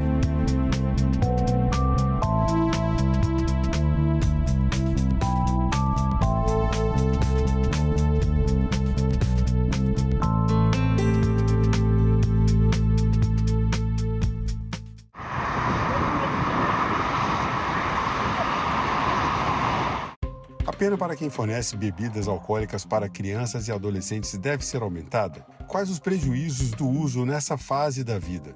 A coordenadora do Centro de Referência sobre Drogas e Vulnerabilidades Associadas da Universidade de Brasília, Andréa Galassi, e o coordenador do Grupo de Trabalho sobre Drogas e Violência da Sociedade Brasileira de Pediatria, João Paulo Lotufo, respondem a essas e outras perguntas ao vivo. TV Senado Live, nesta sexta, 9 horas da manhã. Pré-natal bem feito, hoje ele é considerado 5 consultas de pré-natal. Com 5 consultas de pré-natal, a gente vai pensar que ela vai ter uma consulta quando ela descobrir a gestação. E a maioria delas descobre ali pelo 2º, 3º mês. O pré-natal, ele vai constituir palestras sobre os cuidados com o bebê. Então, a unidade básica de saúde, ela faz isso, ela tem isso. O programa, né, da saúde da família leva o profissional até a casa. Além de eu começar o pré-natal, fazer as consultas, eu vou fazer exames. Exames gerais para ver o bem-estar dessa mulher, como glicemia, hemograma, para ver se tem anemia, para ver se tem diabetes. Exames de sorologia, que são os exames a respeito de doenças que podem acometer essa mulher e atrapalhar a gestação. O pai também faz os exames de sorologia, que algumas são sexualmente transmissíveis.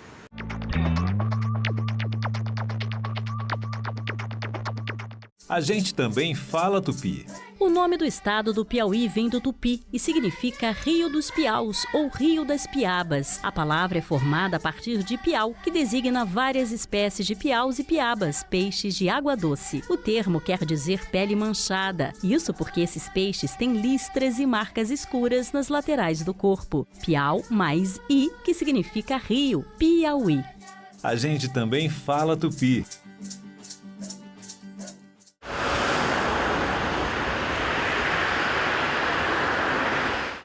O programa a seguir é livre para todos os públicos.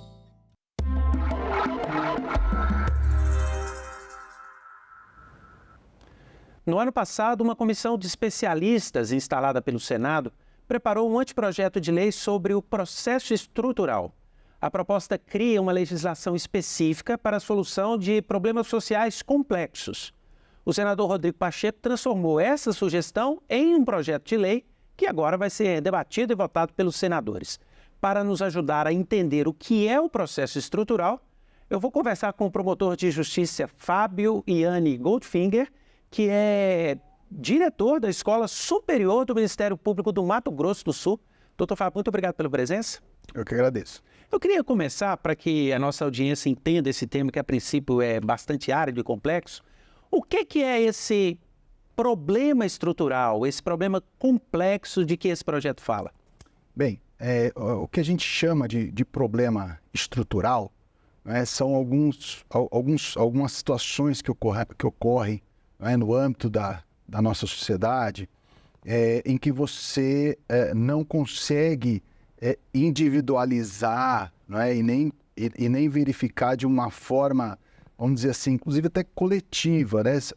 É um problema muito complexo, né? Como, por exemplo, a carência ou a implementação de determinados direitos, né? A gente pode, um exemplo bem simples, assim, que a gente até consegue distinguir a ação civil pública da ação estrutural, por exemplo, numa cidade você tem a rede de creches, né? Só que você tem uma criança que está fora da creche. Então você tem ali um caso específico que gera uma repercussão social, mas você pode usar o instrumento da ação civil pública, né, para integrar aquela criança àquela rede de creche. Mas você pode ter um município que tem muitas faltas de vagas em creche. E aí você cria ali um problema estrutural. Né? É um problema em que há a carência de um direito fundamental, né, de uma criança estar na creche, né, de um município, por exemplo, que tem inúmeras vagas, ausências de vagas de creche. Nós poderíamos também citar como exemplo o que aconteceu há pouco tempo em Minas Gerais, aquele acidente da Vale do Rio Doce, lá em Brumadinho, que envolveu uma série de atores e trouxe problema para toda a comunidade? Exatamente. Esse é um dos casos, exemplos típicos, né, de processo estrutural, né, onde houve... E geralmente o meio ambiente os exemplos mais, vamos dizer assim, mais fáceis, né, que a gente tem para dar um exemplo de problema estrutural, e esse caso de Brumadinho é emblemático, né? Mas isso poderia envolver também um problema nacional? Vou dar um exemplo aqui. Nós temos um problema hoje que é a chamada judicialização da medicina. Em muitas prefeituras, muitas cidades, os juízes dão liminares para que o poder público conceda medicamentos que não estão na lista do SUS e os prefeitos reclamam muito disso. Muito disso. E isso pode ser caracterizado como um problema estrutural que até viria a ser resolvido por esse processo estrutural? Sem dúvida nenhuma, né? Eu vou dar um exemplo em que a gente atua, chegou a atuar lá no caso do Campo Grande, Mato Grosso do Sul, né? Exemplo de, vamos colocar aqui, ausência de próteses em procedimentos médicos, que é a mesma coisa de remédios. Mesma coisa. Né? Você tem a ausência desta prestação de serviço no poder público, o que origina uma enxurrada de demandas judiciais individualizadas, né? Sobre um mesmo problema, que é a falta de um atendimento médico, ou uma falta de um cirurgião específico, ou de um atendimento específico, ou de uma rede de medicamentos específicos que o município ou o estado seria obrigado a fornecer e não fornece, né? E a gente pode também, sem maiores comentários sobre as vacinas, né? Mas as vacinas, a ausência de vacinas também encaixaria. Sarampo, rubéola também, a ausência de vacina também poderia causar startar, né, um processo estrutural. E hoje, ainda sem uma legislação específica, já que nós estamos falando de um projeto que faz uma legislação específica, ainda sem essa legislação, o Poder Judiciário tem adotado práticas de decisões estruturais? Se tem, como é possível fazer isso hoje? Em que essa legislação melhoraria isso? Pois é, então esse é um grande problema, porque o nosso Poder Judiciário, o nosso Ministério Público não está muito ambientado para essa questão do processo estrutural. Isso é um assunto relativamente novo, né? Os juízes têm algumas técnicas para solucionar processos estruturais, né, que estão previstas em mecanismos legislativos dos mais diversos, assim como o Ministério Público, que também pode utilizar, por exemplo, o termo de ajustamento de conduta. Que é algo parecido, né? Mas aí é administrativamente, não é uma decisão judicial, né? Então você tem o âmbito administrativo e o âmbito judicial para solucionar, né, esses problemas estruturais. Então hoje tudo é feito meio que... Com criatividade, poderia dizer, usando aqueles instrumentos da legislação atual. Usando os instrumentos da legislação atual, usando o nosso Código de Processo Civil, que é de 2015, né, e tem a questão do consenso, porque acho que uma característica muito grande do processo estrutural, né, é o consenso, né? É o consenso, é o diálogo, é a construção de soluções, não partindo só das partes, ou do juiz, ou para o juiz, né, ou das partes interessadas do judiciário. Mas há uma amplitude de participação na discussão desses processos estruturais, né, que a sociedade civil organizada, né, com determinados conselhos estaduais, municipais sobre determinados assuntos, ambiental, da saúde, né? Então você amplia, né, a participação na construção de soluções. Então, o que o senhor está me dizendo é que no processo estrutural, aquele que vai ser regulado por essa legislação, há um chamamento a todas as partes interessadas, há discussões, não sei se poderia haver audiências públicas, então é um processo de construção coletiva, seria isso? Exatamente isso, né? É exatamente isso. Você localiza aquele problema estrutural, né, aquele problema em que aflige uma enorme quantidade de pessoas, né? Você identifica aquele problema, né? E aí você coloca, vai agregando para a discussão daquele problema os mais variados setores públicos, setores privados, né? Não precisa ser só necessariamente do setor público. Isso é interessante. Então, o processo estrutural não diz respeito só a algo de interesse público. Não. Pode ser relacionado a algo de interesse privado. Pode ser relacionado a algo de interesse privado.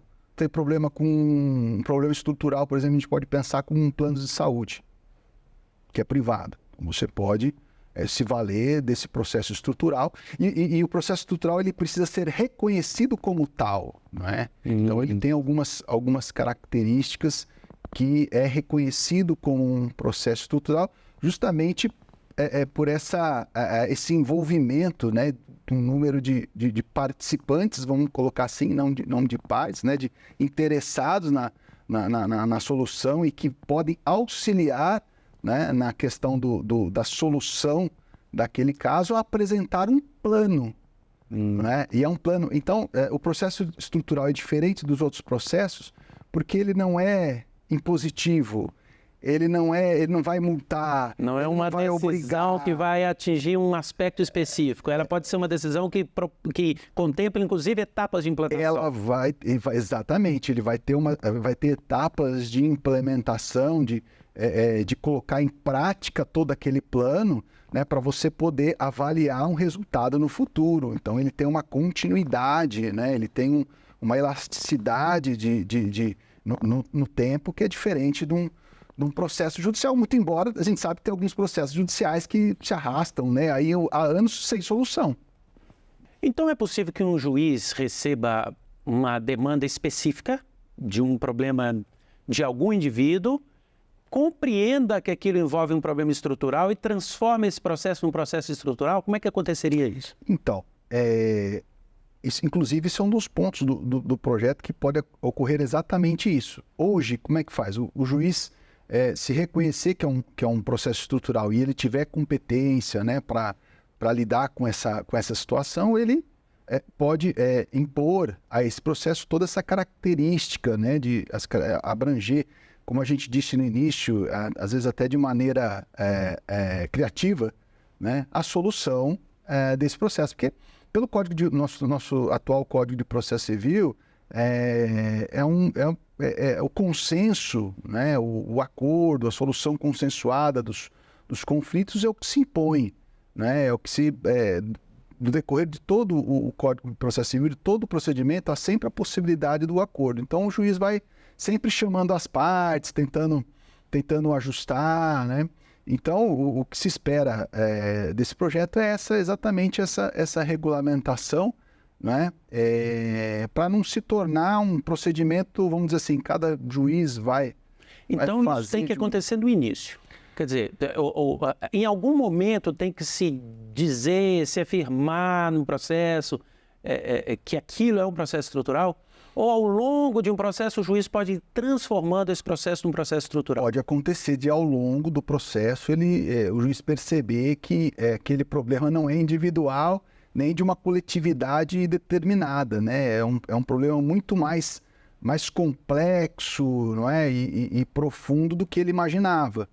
Então, algumas situações que demandam, por exemplo, uma ordenação orçamentária, né? Um envolvimento de orçamento, que o juiz não consegue definir aquilo de momento e geralmente é o que acontece, né? É por isso que nós temos que fazer essa diferenciação, né, da atual ação civil pública que a gente tem, que os juízes tentam resolver os problemas estruturais dentro desse sistema tradicional de processo. Veja que 85 não era tradicional, era inovador, né? E 40 anos depois, né, nós temos um outro tipo de processo, né? E nós estamos chamando a ação civil pública de um processo tradicional de resolução de direitos coletivos e difusos, né, de pessoas indeterminadas. Então, dentro da ação civil pública, se discutia muito questões, por exemplo, de políticas públicas, né? E é um grande problema, né, para o executivo, especialmente, a interferência do Poder Judiciário dentro do orçamento, através de uma ação civil pública, né? E o processo estrutural vem corrigir essa rota, né? Porque você pode discutir políticas públicas dentro de um processo estrutural também, só que de uma maneira diferente do que você discute uma ação civil pública. E aquele que propõe um processo, seja o Ministério Público, seja um cidadão, organização, ele pode pedir que se abra um processo estrutural? Já de cara, dizer, olha, nós estamos propondo que se faça aqui um processo estrutural para resolver esse problema que é muito complexo. Ao pedido para elaboração de um plano, né? Porque Sim. O problema é estrutural, que o problema é complexo. O pedido, na verdade, o pedido deve ser esse, né? Já deve ser esse. Já deve ser esse. E como fica o papel do juiz? O senhor explicou para nós que no processo estrutural todas as partes são convocadas para discutir o problema, tentar um acordo. Mas em algum momento pode ser necessário que o juiz decida, que não haja acordo, ou um processo estrutural só acaba com um acordo que envolva todas as partes? Olha, o ideal para atingir a finalidade do processo estrutural é que aquele plano estrutural, né, vamos dizer assim, aquela receita, né, para que aquele problema seja resolvido, esteja pronta e todos de consenso. Porque se não tiver, aí vai ter que, em alguma medida, vai ter que haver uma decisão judicial. Né? Mas eu acho que quando você tem a participação maior dos interessados, não é uma discussão maior daquele problema do que uma limitação técnica, por exemplo, dentro de uma ação civil pública daquela de 85, eu acho que o caminho de se solucionar consensualmente, eu acho que ele tem uma probabilidade muito alta, né? Porque você vai ter mais interessados, né? E todos aqueles problemas, eu estou com um problema de orçamento, você chama o Estado, o município, fala, como é que a gente constrói isso juntos e a gente consegue resolver esse problema na questão orçamentária, né? Então, você tem todos os atores específicos, né, para resolução ampla, porque às vezes o problema estrutural não depende de um órgão, às vezes depende do privado, a gente depende dos 3 entes federados, da União, do Estado, do município. Nós discutimos exemplos aqui de ações relacionadas ao meio ambiente, ações administrativas, da área de saúde. O processo estrutural poderia ser aplicado também no âmbito de criminal, por exemplo? Sem dúvida nenhuma. E já tem não consigo ver, tem algum exemplo da área criminal em que esse tipo de... Problema carcerário. O Supremo, inclusive, já julgou uma DPF de uma inconstitucionalidade, um estado de coisas inconstitucionais, né, que o Supremo chamou. Falou, olha, Estado, você tem que resolver o problema carcerário, né? E como é que se resolve esse problema carcerário? Política pública. Né? Esse é um caso clássico de política criminal, política pública, processo estrutural. Né? Então você vai ter que, cada estado vai ter que resolver o seu problema carcerário dentro das suas possibilidades. Né? A questão da violência da mulher, problema estrutural também. Poderia-se ter uma ação também? Poderia-se ter Na área trabalhista também caberia? Poderia. O processo estrutural, embora, como a gente disse no início, tenha o seu grande reflexo dentro do meio ambiente, ele pode ser aplicado em qualquer área. O processo estrutural não envolve somente políticas públicas, a gente está falando aqui, mas envolve questões de direitos fundamentais, qualquer tipo de direito fundamental que está sendo omisso ou está sendo violado de forma sistemática num âmbito... vamos dizer assim, que envolve um número indeterminado de situações, de pessoas, de direitos, é um processo estrutural, né? E também algumas ações que a gente chama ações concursais, né, que estão sendo discutidas em vários estados da região, é um problema estrutural, né? Que às vezes elas devem ser reunidas, né, e não sendo discutidas ali isoladamente. O senhor falou que o fim do processo estrutural, na verdade não o fim, mas o começo, é implementar aquilo que foi decidido. Então há um planejamento, etapas de implementação. Quem controla essa implementação? Qual é o papel, por exemplo, das estruturas do direito, como o Conselho Nacional de Justiça, o Conselho do Ministério Público? Tem algum papel nisso? Quem acompanha? É o próprio juiz do caso? Como fica esse acompanhamento para implementar aquilo que foi decidido? Veja, vamos supor que um determinado problema estrutural foi noticiado ao Ministério Público. E aí ele abre um procedimento próprio ali, administrativamente, para tentar resolver aquele problema. Desse procedimento do Ministério Público pode surgir, por exemplo, um termo de ajustamento de conduta. Né? Esse termo de ajustamento de conduta é o fim, né, da resolução daquele, não como fim, mas como você bem colocou, é o começo, né, da implementação daquele processo estrutural que estava se buscando uma solução.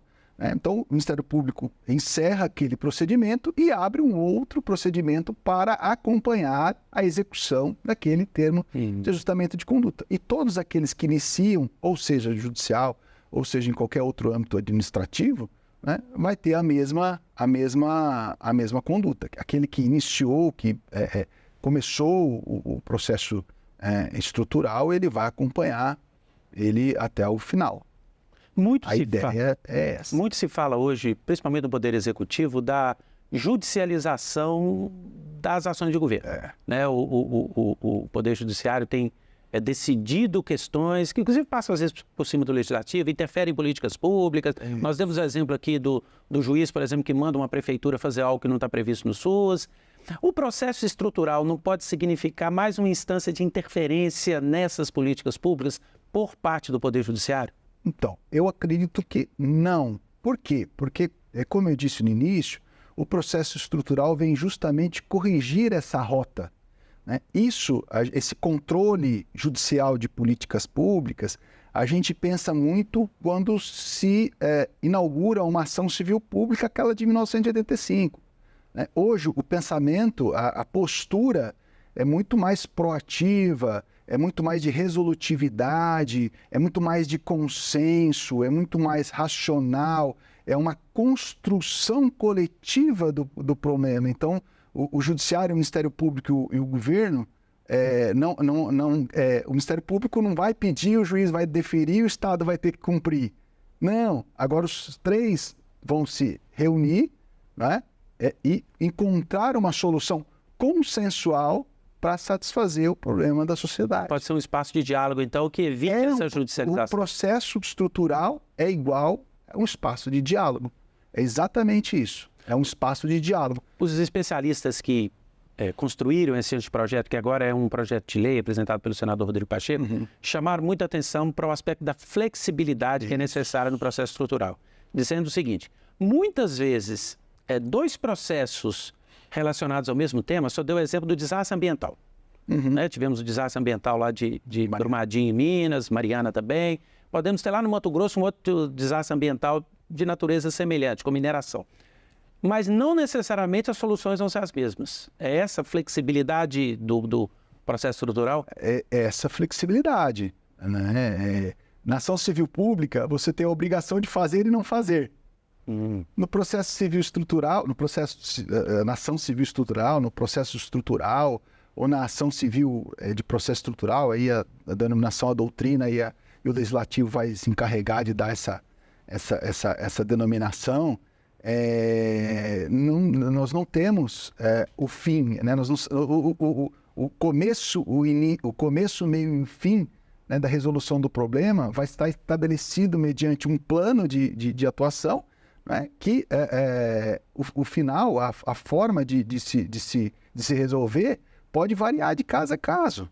Né? Então, nós não temos exatamente isso, tem que ter uma flexibilidade. Nós não temos o Judiciário, o Ministério Público e a sociedade em geral, então o próprio representante do Estado, o Estado, o município ou a União, não vai obedecer um procedimento de resolução engessada, né? Como é o processo tradicional.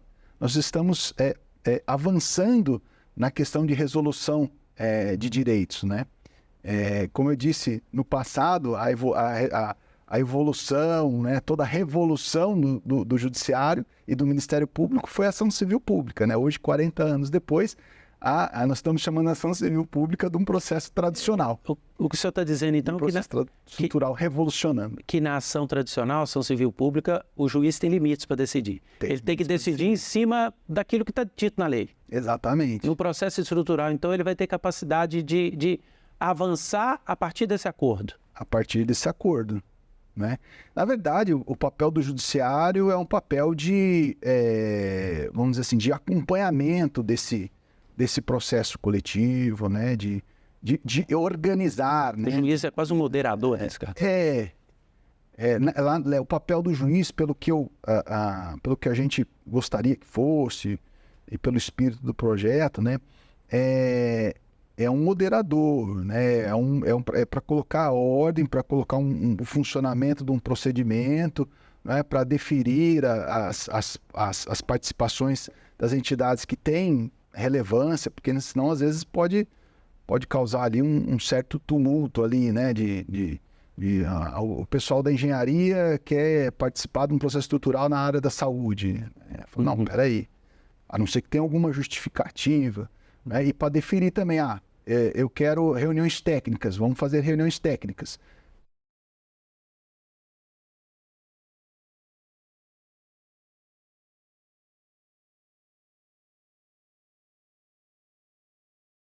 Eu quero fazer audiências públicas, vamos fazer audiências públicas. Eu quero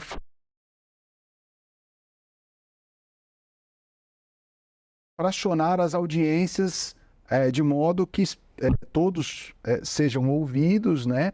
E não se estenda uma audiência para fazer uma audiência um dia inteiro, né? Então ele pode fracionar as audiências, por exemplo, em semana. O juiz pode pedir apoio ao Tribunal de Justiça para fazer daquele processo estrutural um juízo coletivo, né? O juiz pode pedir o afastamento das funções dele para ele se dedicar àquele processo estrutural. Eu estou falando do Judiciário e assim como também do Ministério Público ou da Defensoria Pública também. Para encerrarmos, eu queria perguntar ao senhor o seguinte, então, por tudo que falamos aqui, o senhor diria que a aprovação dessa legislação pode ser um marco importante para o nosso sistema de justiça? É um avanço, né? É um marco, é um avanço, né? Para a gente resolver problemas que o modo tradicional do processo não resolve, né? Não tem se demonstrado apto a resolver, né? Então, a gente sabe que o membro do Ministério Público e o Poder Judiciário atua de acordo com os mecanismos que são dispostos pela lei, né?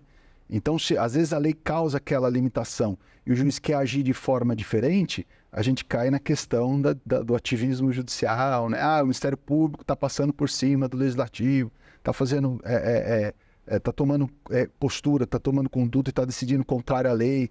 Então, é óbvio que representa um grande avanço, né? Para resoluções de problemas que a sociedade tem problemas complexos, né? Problemas que o judiciário sozinho não é capaz de decidir, né? E nem seria possível a realização, né, desses direitos só pelo judiciário, porque precisa de saber como resolver aquilo e não para aquele momento, mas sim para as futuras gerações. Muito obrigado pela entrevista, doutor Fábio. Eu que agradeço. Agradecemos também a você que nos acompanhou. Você pode rever essa entrevista e todos os programas da TV Senado lá no nosso site, senado.leg.br/TV, ou então no nosso canal do YouTube. Se inscreva lá, marque o sininho, receba as notificações para acompanhar todos os conteúdos de qualidade da TV Senado. Obrigado pela companhia.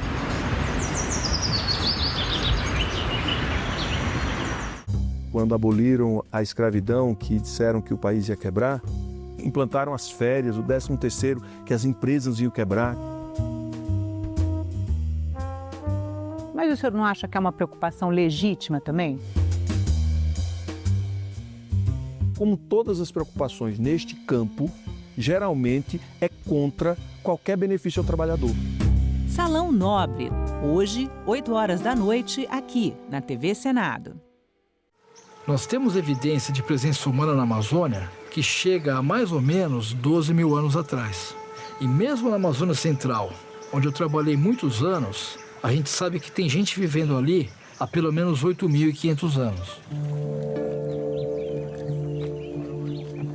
A gente está num sítio, né, o sítio Monte Castelo, e se a gente olhar aqui, nessa época do ano dá para ver bem que ele é uma ilha porque tudo aqui em volta está alagado. A gente tem um banhado, que é o Pantanal do Guaporé, que fica alagado, e esse lugar se destaca na paisagem como uma ilha coberta de mata.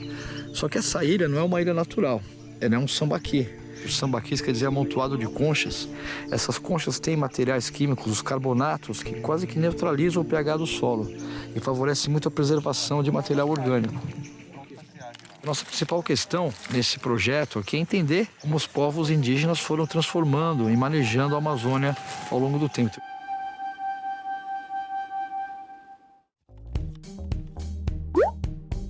Você já ouviu falar na rodovia Regis Bittencourt? Se você já viajou de carro pela região sudeste, é possível que tenha passado por ela. A BR-116 São Paulo-Paraná, conhecida como Regis Bittencourt, liga São Paulo a Curitiba e é um dos principais corredores logísticos do país, sendo essencial para o transporte de cargas entre o Sudeste e os países do Mercosul. Atualmente, a rodovia tem enfrentado sérios desafios estruturais e operacionais, o que motivou o acordo proposto pela concessionária Autopista Regis Bittencourt ao Ministério dos Transportes.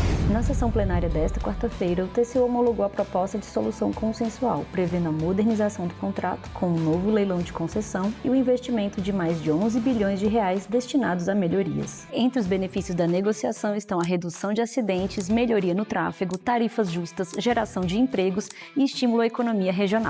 A proposta foi mediada pelo Tribunal, Ministério dos Transportes e a ANTT.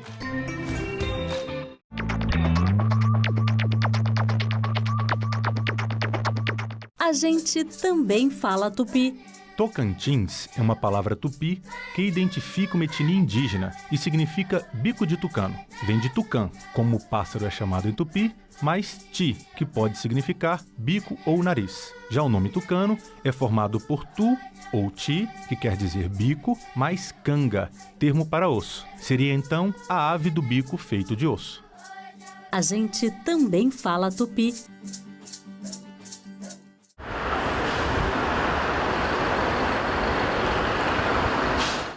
O programa a seguir é livre para todos os públicos. Olá, seja muito bem-vindo. Começa agora mais um programa Ecocenado. Veja na edição de hoje. O Cerrado, o bioma que abastece grandes bacias hidrográficas do país, está perdendo suas águas por degradação ambiental. Quando há o desmatamento dessas porções de cerrado, ao invés dessa água infiltrar lentamente e se armazenar, ela vai escorrer superficialmente em grande parte. Isso vai gerar erosão, vai gerar sedimentação, vai gerar assoreamento de rio, vai gerar enchente e, em especial, vai gerar seca durante o período de seca. Divergência em debate no Senado sobre criação de novas áreas de proteção ambiental no Pará e no Tocantins. São pessoas que entram em depressão, são famílias atingidas por toda sorte de agruras decorrentes destas intervenções do governo federal. Pesquisadores do Instituto Federal do Maranhão criam cosméticos naturais com ativos de frutas típicas do estado. A matéria-prima desses produtos vem da natureza: buriti, cupuaçu, bacuri e olha só, o açaí. Um gari do sertão paraibano que fabrica vassouras a partir de materiais recicláveis. E um animal muito conhecido está ameaçado de extinção: a girafa.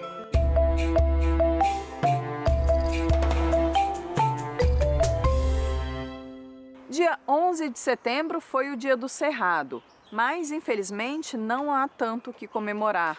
Um projeto da plataforma Ambiental Mídia, com dados da Agência Nacional das Águas, mostra uma expressiva redução na vazão dos rios e afluentes do bioma, com perda de 27% do volume hídrico total. Nas últimas 4 décadas, os principais motivos apontados são a perda da vegetação nativa e a expansão do agronegócio. Vou conversar agora com Yuri Salmona, ele é diretor e fundador do Instituto Cerrados. Nós vamos falar sobre a importância do cerrado para as águas brasileiras. A gente está falando de um bioma que já é bastante conhecido da população, mas não tem os holofotes que outros biomas, como a Amazônia principalmente tem, a Mata Atlântica, e ainda é desconhecido de uma parte da população, embora ocupe uma boa parte do nosso território. Apresenta para a gente quem é o cerrado. O cerrado é um ilustre desconhecido, digamos assim. Ele é o bioma que ocupa 1/4 do território do país. Ele faz fronteira com todos os biomas, com exceção do Pampa, apesar de ter uma interação climática com o Pampa. E ele também é a savana mais biodiversa do mundo. O que isso quer dizer? A gente, na nossa infância, ou lidando com crianças, às vezes viu muito filme da Disney. Rei Leão, apresentando as savanas africanas, com aquela mastofauna, aqueles mamíferos grandes. E a gente se encanta com aquelas savanas, sem saber que moramos no país que guarda a savana mais biodiversa, com a maior quantidade de espécies do planeta.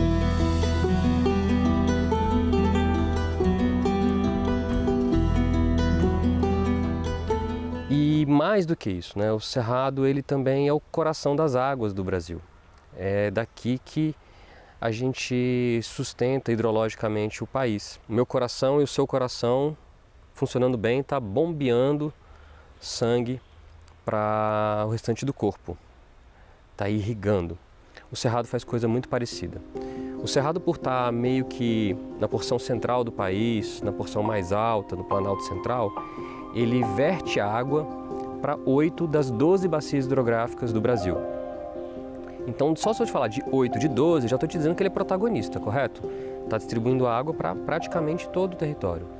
Então, o São Francisco depende da água que vem do Cerrado, e não depende pouco. 93% da água que corre no Velho Chico nasce no Cerrado. O Parnaíba, 100% da água. Como eu disse, na Amazônia, mais de 3.000 nascentes. O Pantanal, que seria ali a bacia do Paraguai, 100% da água do Pantanal vem das cabeceiras que estão dentro do Cerrado. Bacia do Paraná e tantas outras. Então, o bioma Cerrado, esse território grande do Cerrado, ele realmente é a peça-chave para a distribuição de água no Brasil. E você pode se perguntar assim, mas por que o Cerrado de pé consegue fazer isso, né? Então o Cerrado, a vegetação do Cerrado, agora eu estou me falando de Cerrado com C minúsculo agora, que é a vegetação. Cerrado com C maiúsculo seria o bioma Cerrado. O Cerrado com C minúsculo, a vegetação, ele se desenvolveu por mais de 60 milhões de anos para criar uma interação, uma interface entre a água da atmosfera e a água do subsolo. Então ele absorve a chuva cai sobre as copas das árvores e das gramíneas do Cerrado, perde velocidade, infiltra no subsolo, acompanha as longas raízes das plantas do Cerrado e vai se depositando nos fragmentos que tem de espaço no subsolo e nos aquíferos. Não sei se você já se perguntou, né? De onde é que vem a água do rio se não está chovendo aqui há 6 meses? De onde é que vem? Essa água está vindo do subsolo. E o subsolo está vertendo essa água que foi armazenada durante o período de chuva para poder correr nos rios durante o período de seca. Quando há o desmatamento dessas porções de cerrado, ao invés dessa água infiltrar lentamente, se armazenar, ela vai escorrer superficialmente em grande parte. Isso vai gerar erosão, vai gerar sedimentação, vai gerar assoreamento de rio, vai gerar enchente e, em especial, vai gerar seca durante o período de seca. Seca no rio, que vai diminuir a disponibilidade de água no período que a gente mais precisa. O que existe hoje de legislação, o que o Congresso precisa fazer para garantir maior cuidado com as águas que estão nesse coração das águas brasileiras? Quais são as partes mais importantes para serem protegidas do ponto de vista hidrológico, para manter a água no Cerrado? São as áreas de recarga. As áreas de recarga, em via de regra, são áreas altas, planas, com solos profundos, justamente onde tem mais desmatamento no Cerrado. Essa é a parte que deveria ser protegida, porque é ali que essa água vai infiltrar, vai ser armazenada e aos poucos liberada durante o período de seca. Então, quando a gente está protegendo somente as APPs, né, em torno das margens dos rios e as nascentes, é como se a gente protegesse a torneira e a tubulação e falasse, tudo bem, pode furar a caixa d'água. Não faz sentido. A gente precisa proteger a caixa d'água para ter água armazenada para correr pela torneira e pela tubulação. E aí, com isso, eu te digo que o Congresso tem um papel muito importante de levar a sério, porque é responsabilidade deles garantir que a gente tem uma legislação capaz de dar segurança hídrica para esta geração e para as próximas. Existem muitas políticas públicas voltadas para a conservação da Amazônia, há uma grande preocupação, a gente está em ano de COP30, mas o Cerrado, ele de 1950 para cá, perdeu uma boa parte da sua cobertura vegetal.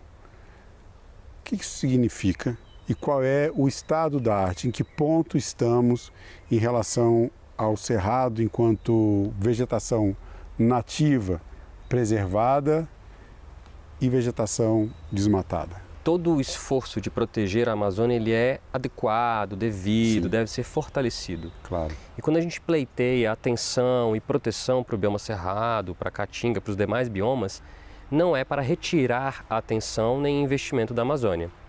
É simplesmente reconhecer que não existe bioma de segunda categoria. Não existe a possibilidade de se manter a Amazônia de pé se desmatando o cerrado. E tem alguns fatos que podem demonstrar isso. O primeiro deles é que há mais de 3.427 nascentes no bioma cerrado que estão vertendo água para o bioma amazônico.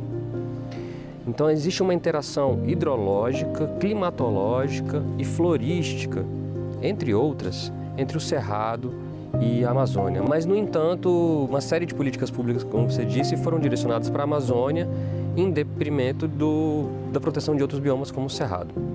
Na Amazônia, por exemplo, você tem a proteção de reservas legais, que são essas porções dentro das propriedades rurais que não podem ter um desmatamento. Lá é 80% da terra, do território. No cerrado é 20%. Então perceba que o legislador, ou os legisladores na ocasião, entenderam que era mais importante, ou que era só praticamente importante, proteger a Amazônia, mas não o cerrado. Um equívoco. A ciência vasta demonstrando a importância de se manter pelo menos 50% do cerrado de pé. Hoje chegamos numa situação muito crítica no bioma. Mais da metade do bioma já foi desmatada. E pelo segundo ano consecutivo, o cerrado é o bioma com maior índice de desmatamento. Chega a ser 61% maior do que o desmatamento da Amazônia. E cabe a gente lembrar que o cerrado ele é 2 vezes menor do que a Amazônia. E mesmo assim, teve mais de 60% de desmatamento do que o bioma amazônico. Quando a gente vai olhando para o desmatamento no Brasil como um todo, cerca de 54% de todo o desmatamento de todo o país aconteceu no bioma cerrado. No caso dessas áreas de expansão de fronteiras agrícolas especialmente, há um processo de enriquecimento do solo, que modifica o solo original do cerrado, que é um solo naturalmente pobre em nutrientes, para ter um solo mais rico, justamente para ter uma melhor produtividade agrícola, especialmente, né? No caso da soja, do algodão, são as grandes culturas que ocupam boa parte dessas áreas que vêm sendo desmatadas. Essa transformação do solo, ela interfere de alguma forma em possíveis processos de recuperação do cerrado? Qual é o grande desafio de restaurar cerrado? É combater a braquiária. É conseguir superar o banco de sementes que ficaram ali por onde de capim. Então uma área que foi pastagem em algum momento, tiveram anos e anos e anos de uma espécie geneticamente modificada para ser agressiva. Quando digo agressiva, é muito competitiva, muito capaz de se fixar ali, dispersando muita semente. Então ficou um banco de semente nesse solo. As espécies do cerrado, e é bom lembrar que o cerrado tem mais de 11 mil espécies de flora, elas são perfeitamente adaptadas para este solo, por mais que tenha sido um solo que foi alterado com algum tipo de tratamento, geralmente para diminuir a acidez do solo. Ela consegue superar esse tipo de coisa. O desafio é superar o banco de sementes das braquiárias que ali estão. Então restaurar cerrado não é complicado. O difícil, o complicado mesmo, é conseguir competir e combater as espécies invasoras que estavam ali antes. Esse é o grande desafio. A gente identifica que até 2040, entre 2040 e 2050, deve ter uma redução da disponibilidade de água, da vazão dos rios do cerrado, em torno de 30% a 40%. Só que a demanda vai aumentar. Então, nós já estamos vivendo um ambiente de insegurança hídrica, de instabilidade climática, de disputa por água, e a demanda está aumentando e a disponibilidade desses rios vai diminuir, especialmente durante o período seco. Isso afeta a todos. Afeta o comerciante, o motorista de ônibus, o presidente, o Senado, todos. Isso muda preço da cesta básica, isso muda geração de emprego, isso muda a geração de energia, isso tem impacto em todo mundo, é sistêmico. Então a água não é um assunto de ambientalista, a água é um assunto de todos. Então qualquer um que esteja nos assistindo é pertinente estar nessa conversa e em especial os tomadores de decisão. Então como recado, eu acho que é convocar a todos para a emergência, para a urgência, para o que é inadiável, que é a construção de políticas públicas e a execução de políticas públicas que sejam capazes de restaurar o Cerrado em larga escala. O Cerrado corre risco de extinção enquanto bioma? Nós corremos risco de extinção porque a gente depende do Cerrado, não é o Cerrado que depende da gente. O Cerrado tem 60 milhões de anos, a gente está aqui uma vírgula no tempo. Ele vai continuar, só que ele vai talvez precisar de alguns milhões de anos para se recuperar da gente. Só que a gente não vai estar aqui para ver se a gente não for contundente e não entender que não tem tempo a perder. Tá ótimo. Muito obrigado, Yuri, pela sua entrevista. Obrigado a você. A criação de novas áreas de proteção ambiental no Pará e no Tocantins, proposta pelo ICMBio, foi pauta de audiência pública na Comissão de Agricultura do Senado. O Instituto afirma que ninguém será retirado da sua terra e nem haverá comprometimento de atividades econômicas. Mesmo assim, produtores locais e representantes de municípios se manifestaram contra a implantação dessas unidades. Representantes do Instituto Chico Mendes de Conservação da Biodiversidade, ICMBio, informaram durante a audiência pública na Comissão de Agricultura e Reforma Agrária que a proposta de criação de novas áreas de proteção ambiental no Tocantins e no Pará está sendo construída ouvindo a população local. Um diálogo com 16 comunidades para o Bico do Papagaio e 9 comunidades ali para o Paleocanal do Tocantins, prévias às consultas públicas. Então, a equipe percorreu todas as comunidades fazendo esclarecimento da proposta. A área de proteção ambiental, ela foi sugerida justamente reconhecendo esse histórico de ocupação e de atividades econômicas, que já existe na região. Os representantes dos municípios envolvidos no projeto de criação das novas APAs criticaram a proposta que, segundo eles, traz insegurança e impactos negativos às atividades econômicas nos estados. Da forma como está concebido, é um ato de afronto e de violência. É um confisco disfarçado.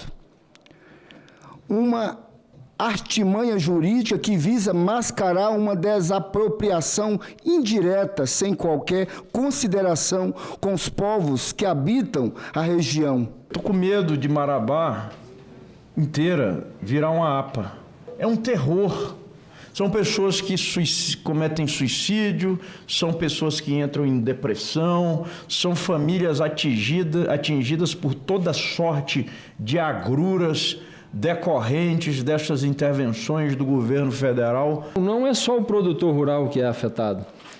Os municípios também, onde tem a criação, aprovada a criação de áreas de preservação, de unidades de conservação, também são afetados por isso. Nós já temos o Código Florestal, que já é muito rígido. Nós já temos a Lei de Licenciamento Ambiental, que é muito rígida. Para que criar uma APA? 30 e poucos milhões de pessoas nós temos na Amazônia, nós só queremos ser respeitados na Amazônia. Sabemos que nós temos que cuidar da água, dos rios, de tudo, mas nós temos que ver que o homem tem que ter valor nesse país. Não podemos ignorar que essas propostas, da maneira como estão sendo apresentadas, levantam sérias dúvidas. Essas unidades de conservação abrangem áreas produtivas e habitadas há décadas e os riscos são reais. Por exemplo, a insegurança jurídica, a insegurança fundiária agravada pela ausência de regulamentação prévia, as restrições produtivas que ameaçam atividades essenciais como a pecuária e a agricultura, a falta de diálogo com as comunidades diretamente afetadas e a burocracia excessiva que pode levar à perda de terra mesmo por quem cumpre rigorosamente a legislação ambiental.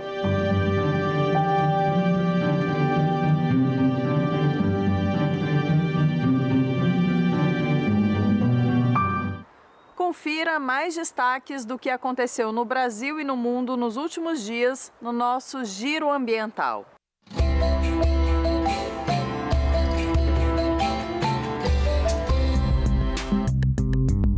Os incêndios na Amazônia em 2024 causaram uma degradação na qualidade do ar, segundo a Organização Meteorológica Mundial.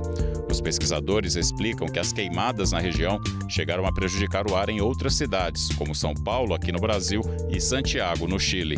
O relatório ainda destaca a preocupação com os aerossóis, que são mini partículas de ar que podem aquecer ou resfriar a terra, dependendo da sua composição. Apesar da diminuição em algumas regiões do mundo, os aerossóis ainda apresentam um aumento na Ásia, América do Sul e nas latitudes do norte. O Ministério do Meio Ambiente e o INPE lançaram um novo sistema do DETER, o DETER Não Floresta. A tecnologia amplia a capacidade do DETER atual, que emite alertas focados em desmatamento com solo exposto e corte raso em florestas primárias. Com a inteligência artificial e imagens de satélite, o DETER-NF vai identificar também a degradação em regiões não florestais, como savanas e áreas de transição. A Amazônia perdeu 52 milhões de hectares de vegetação nativa entre 1985 e 2024, segundo o MAP Biomas. A supressão ocorreu principalmente nas áreas de formações florestais, que perderam quase 50 milhões de hectares nos últimos 40 anos. O levantamento também mostrou que a antropização, ou seja, a modificação do meio ambiente pela ação humana, é recente. 83% da área antropizada ocorreu entre 1985 e 2024. Produtos de beleza criados por pesquisadores em São Luís, a partir de frutas cultivadas por comunidades tradicionais maranhenses, estão em fase final de estudo para comercialização. É a bioeconomia do nosso país, mostrada na reportagem da TV Assembleia do Maranhão.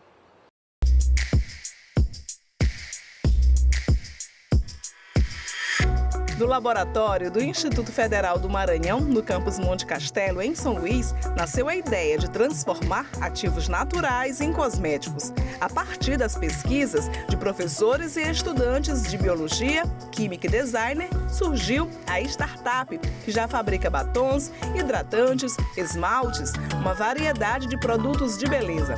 Temos óleos, manteigas, hidrolatos, extratos a partir de bacuri, açaí, cupuaçu, babaçu, murumuru, tucumã. É uma variedade imensa, né? Tudo feito aqui dentro do laboratório, né? Com a ajuda de toda a equipe. O próximo projeto de pesquisa é voltado à startup produzindo novos produtos a partir de bacuri. Então, a partir do próximo ano, a gente já vai estar tendo também novos produtos que vão ser confeccionados, produzidos por mim e pela nossa equipe. Aqui o trabalho de pesquisa não para. Eles estão o tempo todo fazendo testes para que os produtos deem certo. E estão dando. Tanto que a linha de cosméticos naturais já tem até nome, Aranducá, que significa sabedoria da floresta. E não poderia ser diferente. A matéria-prima desses produtos vem da natureza. Buriti, cupuaçu, bacuri e olha só, o açaí. O tradicional Jussara do Maranhão também não poderia faltar. Este aqui é um hidratante natural feito à base do açaí. E eu já senti o cheiro e posso garantir, é uma delícia. A gente está buscando ter essa licença perante a Anvisa, perante a Vigilância Sanitária, que é importante para que a gente possa, de fato, vender os produtos, né? Uma vez que a gente está tendo todo esse trabalho, não só de descoberta, mas a gente quer também oferecer para a população produtos de qualidade, produtos que vão trazer não só benefícios, né, para a bioeconomia local, mas também, né, para a pele das pessoas, né, com todos os ativos que a gente tem aqui no Maranhão, com todos os benefícios. As frutas de espécies nativas utilizadas nas pesquisas vêm de comunidades tradicionais do Maranhão. O objetivo é também valorizar a cadeia produtiva local e, ao mesmo tempo, preservar a biodiversidade. Buscamos sempre os insumos naturais da nossa região maranhense para valorizar essa biodiversidade. Então, a maior parte desses insumos a gente entra em contato com comunidades tradicionais e, a partir desse contato, a gente tenta captar e adquirir esses insumos dessas comunidades. Os pesquisadores do IFMA sonham agora em ver os protótipos transformados em cosméticos prontos, liberados pela Anvisa para comercialização. Os benefícios de cada um deles já foram testados e comprovados cientificamente. São produtos que na ação cosmética, por mais que a gente não está prometendo medicamento, porque eles não são medicamentos, é importante destacar que eles são cosméticos, mas os próprios ativos da natureza, eles já trazem esses benefícios de maneira intrínseca. Então é importante destacar esses benefícios. Todos os nossos insumos, todos os nossos produtos são formulados a partir de insumos maranhenses. Então é um pouco desafiador, porque nada é fácil na vida, mas a gente chega, a gente senta, a gente estuda e tudo isso vai acarretar no nosso produto, no final do nosso produto. Cosméticos que carregam ciência, identidade maranhense e o desejo de um futuro sustentável.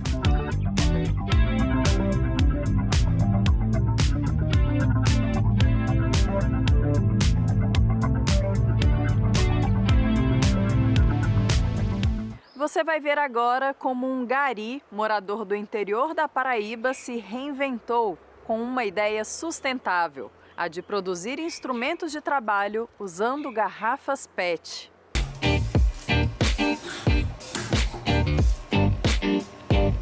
Jorge Abrantes é um gari ecológico. Morador do sertão da Paraíba, ele transformou sua casa em uma verdadeira fábrica de reaproveitamento de garrafas PET. Com criatividade e inovação, ele produz vassouras, bolsas e chapéus a partir desse material reciclado. Suas vassouras, em particular, se destacaram pela qualidade e durabilidade, o que aumentou a demanda pelo produto. O surgimento dessa ideia ousada aconteceu em um momento de grande transformação pessoal, enquanto estava internado em tratamento contra o alcoolismo. Foi durante esse período que Giorgio encontrou na reciclagem e no reaproveitamento de materiais uma forma de recomeço e de fazer a diferença no mundo ao seu redor. Além disso, ele virou empreendedor, fundou sua própria fábrica de recicláveis e desenvolveu uma máquina exclusiva para desfiar as garrafas PET, otimizando o processo de produção. Sua invenção ganhou reconhecimento internacional e ele já enviou suas máquinas para a Itália e Moçambique, ampliando seu impacto para o nível global. A caça ilegal, o tráfico, a perda do seu habitat e as alterações no clima fizeram com que a girafa entrasse para a lista internacional de espécies vulneráveis.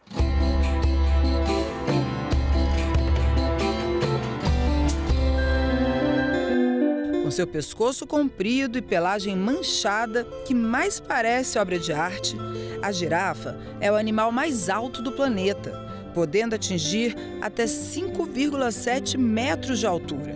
Mas, apesar de toda essa imponência, ela está ameaçada de extinção. Elegante e silenciosa, a girafa guarda curiosidades surpreendentes. Para evitar a insuficiência cardíaca, o ritmo elétrico do seu coração funciona de forma diferente do de outros mamíferos. E por trás do olhar tranquilo, existe força. Suas pernas longas podem impulsioná-la a mais de 50 km por hora em disparadas rápidas. Já em trajetos longos, ela segue serena, em passos de cerca de 16 km por hora, como quem dança pela savana. A girafa é símbolo de leveza, equilíbrio e adaptação. E proteger esse gigante gentil é garantir que nossas futuras gerações possam vê-la com beleza e livres da natureza. A gente fica por aqui. Muito obrigada pela sua audiência. Para rever ou compartilhar este e outros programas da TV Senado, acesse senado.leg.br/TV ou o nosso canal no YouTube. Até o próximo Eco Senado.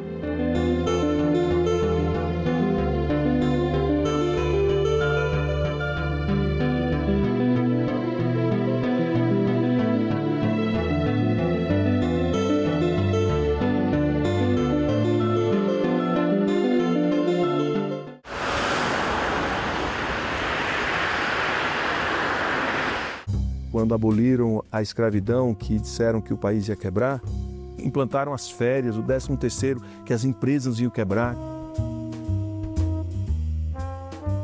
Mas o senhor não acha que é uma preocupação legítima também? Como todas as preocupações neste campo, geralmente é contra qualquer benefício ao trabalhador. Salão Nobre, hoje, 20h, aqui na TV Senado. Se você me perguntasse O que eu gostaria no mundo é que não houvesse violência.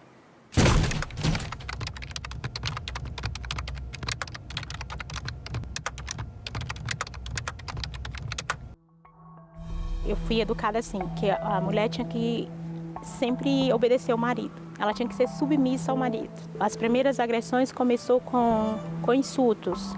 Falar da minha roupa, dizer que eu era gorda, que eu era feia. Eu tinha o meu dinheiro, eu tinha a minha conta, eu trabalhava, mas o meu salário quem gastava era ele.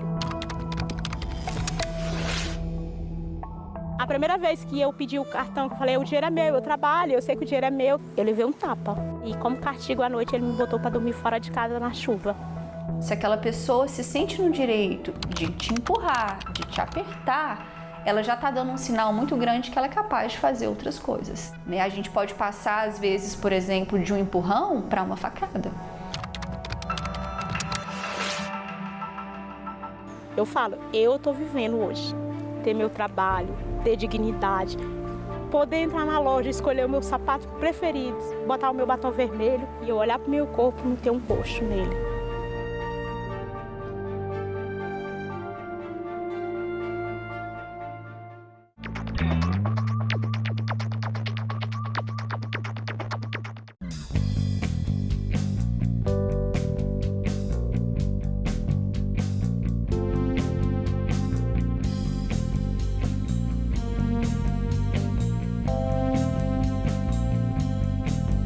A gente também fala tupi. Pernambuco é uma palavra de origem tupi, formada por Paranã, que quer dizer mar, mais umbuca ou puca, que significa furo. Logo, Pernambuco seria mar furado, ou buraco que o mar fez, isto é, uma pedra furada por onde o mar entra. Era um termo comum usado em toda a costa do Nordeste, para lugares onde havia recifes, como o local onde hoje está a cidade do Recife. A gente também fala tupi.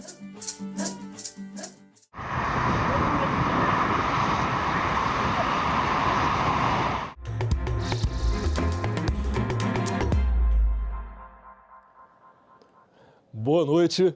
Hoje é quarta-feira, 1º de outubro, e o Senado Notícias está no ar. Os senadores aprovaram hoje em plenário um projeto de lei que proíbe a concessão de empréstimo consignado sem a autorização expressa do cliente da instituição financeira. O texto retorna para a análise da Câmara dos Deputados. Fica proibida a concessão de empréstimo consignado sem a autorização expressa do cliente de instituição financeira. Segundo o projeto, o cliente que receber, sem solicitar, empréstimo, financiamento, cartão de crédito, cartão consignado de benefício ou arrendamento mercantil, fica isento de qualquer encargo. Além disso, o banco é obrigado a pagar uma multa automática de 10% sobre o valor debitado.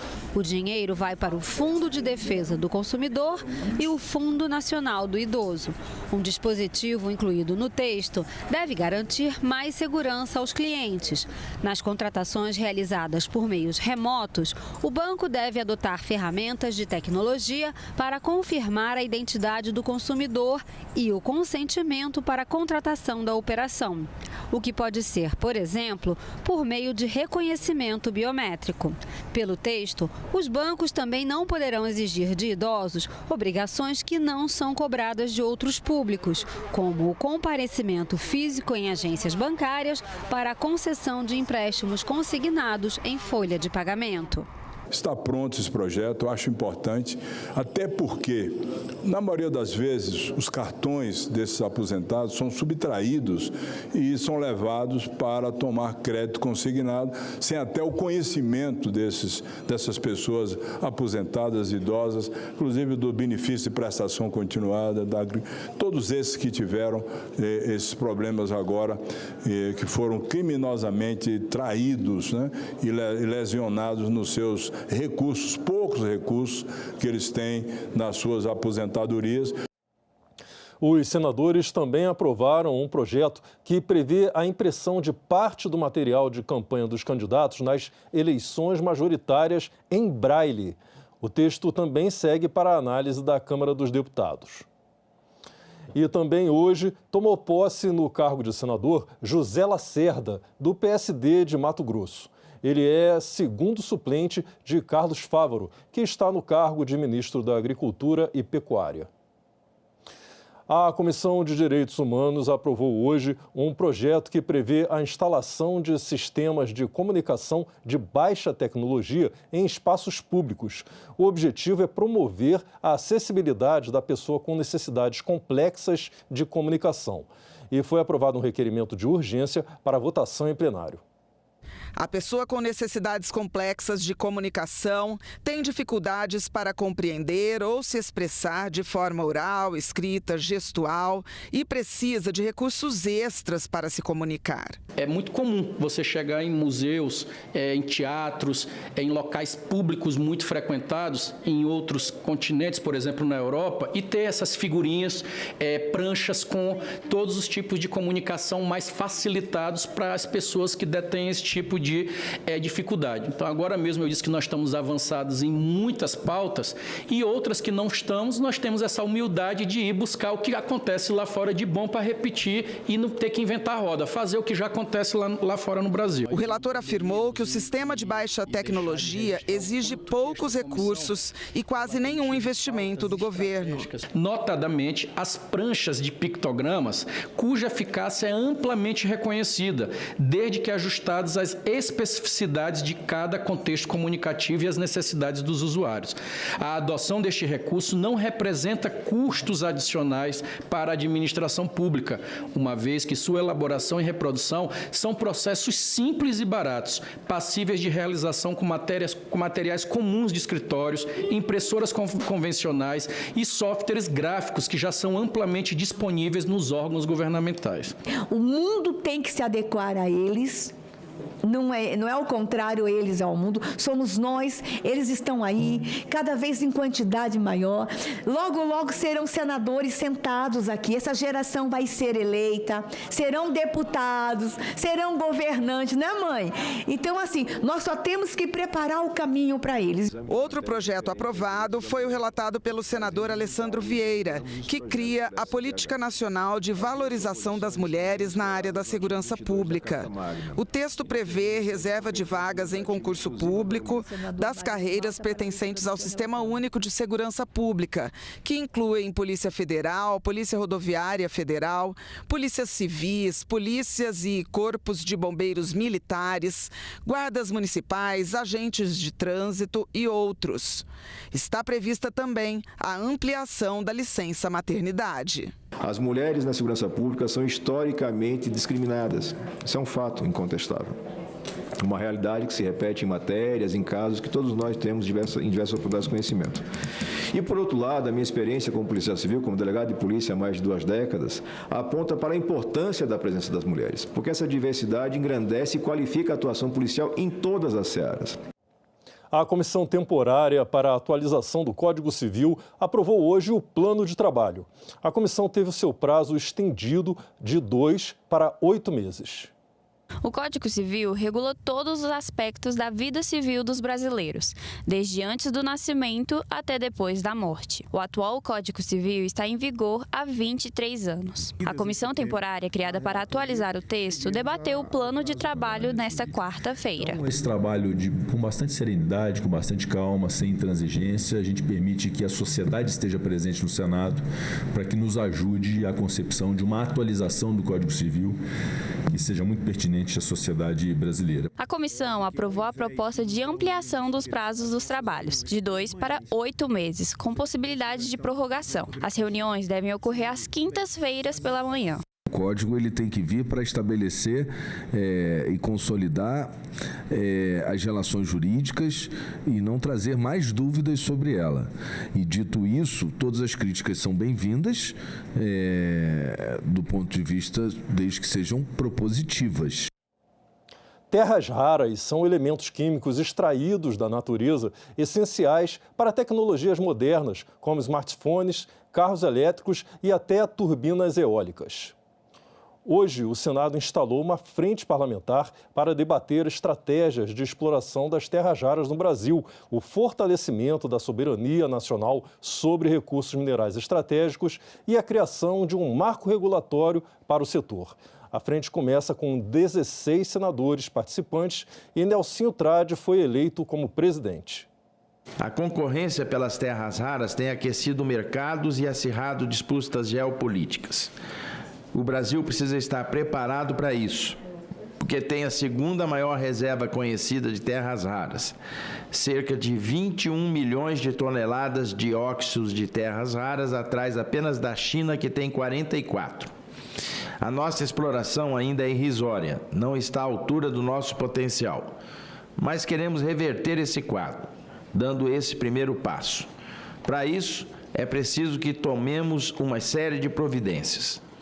Precisamos, em primeiro lugar, investir em pesquisa, desenvolvimento, com vistas a expandir nosso domínio sobre a cadeia produtiva das terras raras. Nós precisamos estabelecer incentivos à inovação, à cadeia de valor e, com isso, planejar concessões e outros mecanismos regulatórios que melhorem a competitividade, mas com segurança jurídica que os grandes investimentos requerem. Aumento de penas, mudança na progressão e no regime inicial fechado, além da definição de novos tipos penais. Um projeto aprovado hoje pela Comissão de Constituição e Justiça intensifica o rigor contra o crime organizado. O texto agora vai ser analisado pelo plenário do Senado. O projeto faz mudanças em várias leis para aumentar a punição para crimes violentos e reforçar mecanismos de combate ao crime organizado. O texto, que veio da Comissão de Segurança Pública, pune com mais rigor vários tipos de crimes. As penas para o roubo que resultar em lesão corporal grave, por exemplo, passam de 7 a 18 anos para 10 a 20 anos. Já a pena máxima para o crime de formar milícia privada passa de 8 a 10 anos de prisão. A proposta define critérios mais claros para avaliar, em audiências de custódia, o grau de perigo que um acusado representa. São critérios como uso reiterado de violência, envolvimento em organizações criminosas ou reincidência. Cria-se aqui o Instituto da Conduta Criminosa Habitual. Então, numa audiência de custódia, um juiz, um magistrado vai ter mais um requisito para que, caso entenda que é útil para manter um marginal que comete crimes de forma reiterada, ele não tenha a sua prisão relaxada, ele possa responder a esse crime preso. O projeto também reduz o limite para que a pena seja iniciada em regime fechado. Hoje, apenas quem é condenado a mais de 8 anos começa no fechado.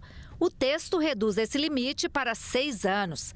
E também condiciona a progressão de regime para condenados por tráfico, milícia e organizações criminosas ao pagamento da multa, a não ser no caso de condenados que comprovarem não ter recursos. O projeto caracteriza ainda um novo tipo de crime, o de resistência qualificada, para punir com até 4 anos de prisão criminosos que usarem barricadas, fogo, explosivos ou escudos humanos para impedir a ação policial. A proposta também inclui no Estatuto do Desarmamento um novo tipo penal, o uso de armas de origem ilícita ou de uso proibido para cometer crimes, que será punido com pena de 10 a 20 anos. Um traficante que, além de traficar, ele porta uma arma de uso exclusivo de determinadas forças, ali tem uma série de outros componentes de agravo e que, em si, deve ser considerado uma infração penal. O texto que uniu governo e oposição foi aprovado por unanimidade e será analisado agora em plenário.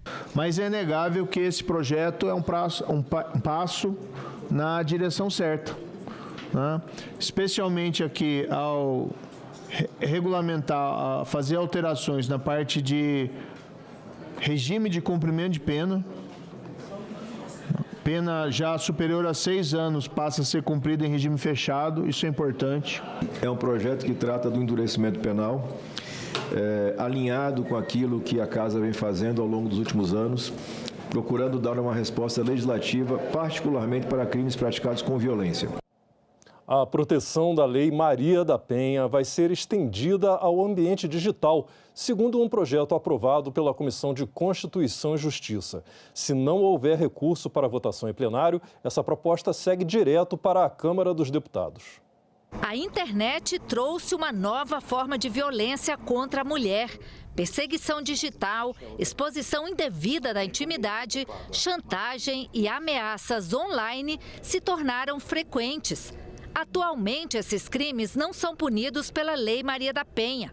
O projeto apresentado pela senadora Leila Barros atualiza a lei para incluir a violência digital contra a mulher. A ideia é fortalecer a repressão a esses crimes em meios eletrônicos e dar mais clareza à atuação do judiciário. Como é sabido, infelizmente, tem crescido exponencialmente a utilização de meios eletrônicos para a prática de toda sorte de abusos e violências, inclusive os abusos e violências contra a mulher. Portanto, deixar expresso na Lei Maria da Penha que a prática socialmente inaceitável da violência doméstica e familiar contra a mulher pode ser efetuada com a utilização de meios eletrônicos contribuirá favoravelmente tanto para coibir mais efetivamente essa prática deletéria, como também favorecerá a devida repressão dos que praticam essa espécie de violência. Agentes comunitários de saúde e agentes de combate às endemias vão ter aposentadoria especial, de acordo com o projeto aprovado hoje na Comissão de Assuntos Sociais. Eles estão todos os dias na linha de frente do SUS, entrando nas casas das famílias, orientando a população e combatendo doenças. Estão expostos a riscos físicos e a situações de vulnerabilidade. Os agentes comunitários de saúde e de combate às endemias lotaram a Comissão de Assuntos Sociais e vibravam com cada declaração de apoio ao projeto, que é de autoria do senador veneziano Vital do Rego e regulamenta a aposentadoria especial para as categorias. Pelo texto aprovado, os homens terão direito de se aposentar aos 52 anos de idade e as mulheres aos 50, desde que tenham pelo menos 20 anos de efetivo exercício na função. O projeto também prevê a paridade e a integralidade dos benefícios, ou seja, o mesmo valor do último salário e os reajustes concedidos aos servidores da ativa. A proposta uniformiza também as regras em todo o país para evitar que cada município crie normas diferentes para a aposentadoria desses profissionais. Garantir a manutenção da celeridade, e é importante que se diga da velocidade a essa apreciação, não tolhe o bom debate, não tolheu o bom debate daqueles que, porventura, achavam necessárias algumas abordagens e aprimoramentos, aperfeiçoamentos da tese que nós sustentamos. Então, eu quero agradecer ao meu presidente, amigo e particular irmão Marcelo Castro. É realmente um momento histórico na luta dos agentes de combate às endemias, agente comunitário de saúde. Os agentes comunitários de saúde e dos agentes de combate às endemias, pela sua luta de tantos anos, de tantas décadas. Estamos aqui fazendo justiça social. Justiça com aqueles que estão no dia a dia, né, junto às famílias brasileiras, visitando casa a casa, nas periferias, principalmente naqueles que mais precisam da atenção do Estado com a saúde preventiva. Eles se expõem mais do que qualquer trabalhador da saúde. E o fato de antes não considerar só se fosse enfermagem, médico e enfermeira, deixava de lado aquele que está na linha de frente, é quem tem o primeiro contato com o paciente e sem ter nem diagnóstico, sem nenhuma segurança. É uma luta muito grande para a gente chegar até aqui, né? E quando a gente consegue, através da nossa organização, da nossa mobilização, pautar um projeto que fala de previdência, que fala de aposentadoria especial, é uma vitória extraordinária. O projeto, além de aprovado pela comissão, também recebeu urgência para ser votado em plenário. E a decisão foi muito comemorada. A matéria está aprovada.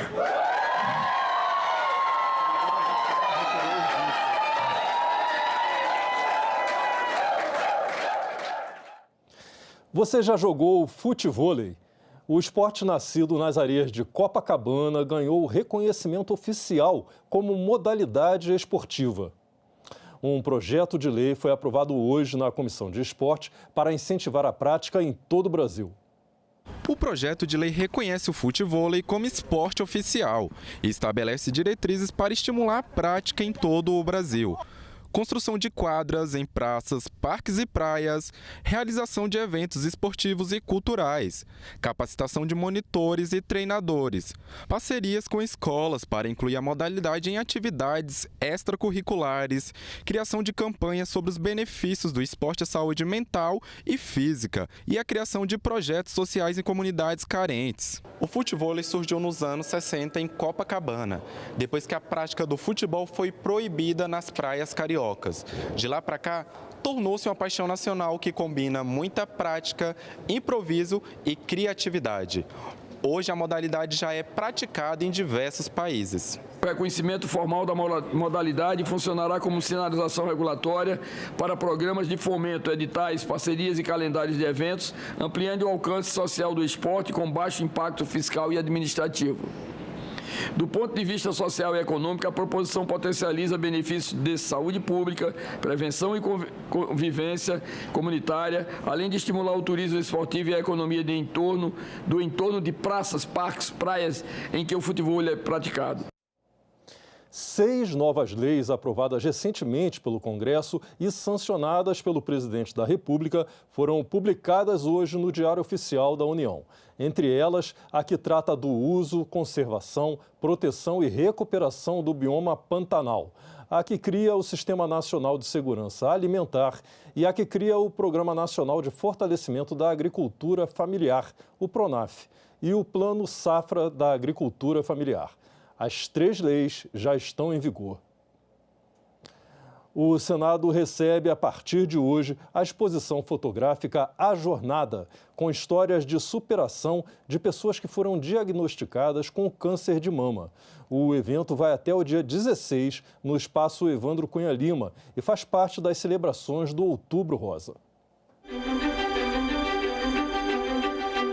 Mais do que retratos, cada fotografia é um convite à empatia e à reflexão. A exposição A Jornada faz parte das celebrações do Outubro Rosa. São testemunhos visuais que mostram a jornada do paciente oncológico diagnosticado com câncer de mama. Histórias de superação de mulheres, conhecidas e anônimas, e também de um homem diagnosticado com a doença. Tem um câncer de colo de útero ou de mama, não é uma sentença de morte, desde que diagnosticado precocemente e tratado precocemente. Quanto mais cedo a gente descobre, menos invasivo é o tratamento e as chances de cura são muito maiores. Então, aproveitar esse mês para conscientizar o máximo de mulheres possíveis que é necessário se cuidar, se tocar e descobrir o mais cedo possível. Eu descobri no estágio que se eu tivesse esperado um pouco mais, era um câncer incurável. E hoje, um ano, 2 meses depois, eu estou aqui. Em outubro do ano passado, eu estava raspando meu cabelo, chorando desesperadamente, pensando como que eu ia viver careca, e hoje eu já estou totalmente cabeluda, ainda em tratamento, obviamente. A gente tem que estar atenta, sim. O câncer de mama, inclusive, pode afetar mulheres mais novas, né, na faixa dos 30 e até dos 20 anos. Claro que são casos mais raros, mas acontece. Então, que nós estejamos cada vez mais atentas à nossa saúde, né, à saúde feminina, que é tão importante e precisa ser levada a sério cada vez mais. Como o próprio nome diz, ser uma jornada, ela passa por diversas etapas, né? Não é uma coisa que surge de repente, e a gente passa por quesitos emocionais, por quesitos físicos, familiares, e tudo isso reflete na vida de nós todas brasileiras. A exposição, promovida pela Recomeçar, Associação de Mulheres Mastectomizadas de de Brasília também é um lembrete da importância do diagnóstico precoce do câncer de mama e do fortalecimento de políticas públicas de enfrentamento à doença. Essa exposição não é só apenas arte, é conscientização, é mobilização social. Segundo a Agência Internacional para a Pesquisa sobre o Câncer, a IARC, que é um braço da Organização Mundial da Saúde, OMS, determinou que o mundo deve crescer 38% os casos de câncer de mama até 2050, senadores. E no Brasil, são mais de 73 mil novos casos por ano. Nós, agentes públicos, precisamos do apoio de vocês enquanto sociedade, para que juntas e juntos consigamos avançar no tratamento com terapias avançadas contra o câncer.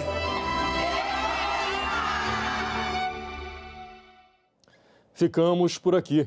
Você pode rever as reportagens desta edição na nossa página na internet, senado.leg.br/tv. Muito obrigado pela sua companhia e vamos encerrar esta edição com imagens ao vivo da projeção mapeada da campanha Outubro Rosa no Palácio do Congresso Nacional. Essa projeção mapeada reforça a mensagem de prevenção e cuidado com a saúde da mulher. Continue.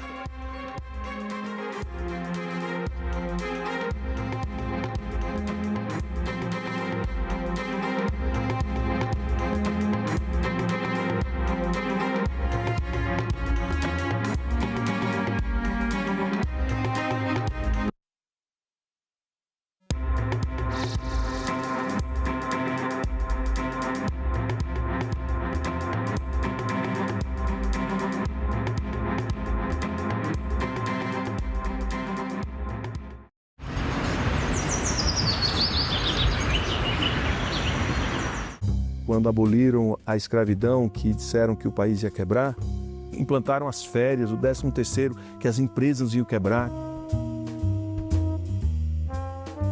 Mas o senhor não acha que é uma preocupação legítima também? Como todas as preocupações neste campo, geralmente é contra qualquer benefício ao trabalhador. Salão Nobre, hoje, 8 horas da noite, aqui na TV Senado.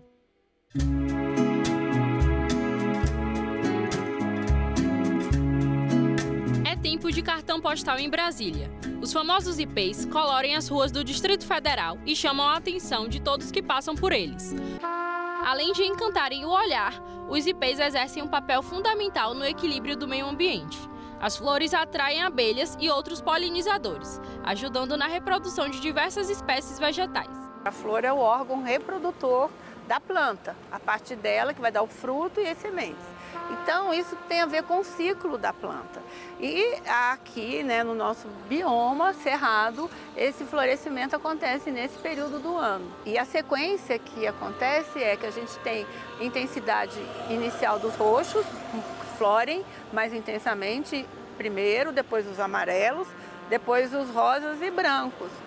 E agora você pode encontrar indivíduos florindo em épocas diferentes. Trabalhamos para reforçar a segurança das informações e dar mais controle ao segurado. Um exemplo disso foi a ampliação das funcionalidades do aplicativo do Meu INSS, que passou a permitir a contestação de descontos diretamente pelo aposentado, algo inédito até então. A CONTAG dizia que havia mais de 30 mil pessoas que deram autorização e estavam numa fila e não eram atendidos pelo INSS. Foi feita uma auditoria e a auditoria detectou que isso não era verdade. E o senhor autorizou essa inclusão para a CONTAG. O senhor recorda que mesmo a justificativa não sendo condizente com a verdade dos fatos, o senhor falhou nessa autorização? Se de fato isso aconteceu, realmente foi uma falha funcional. Eu tenho aqui um ofício do dia 5 de junho de 2018, direcionado ao senhor José Carlos Oliveira.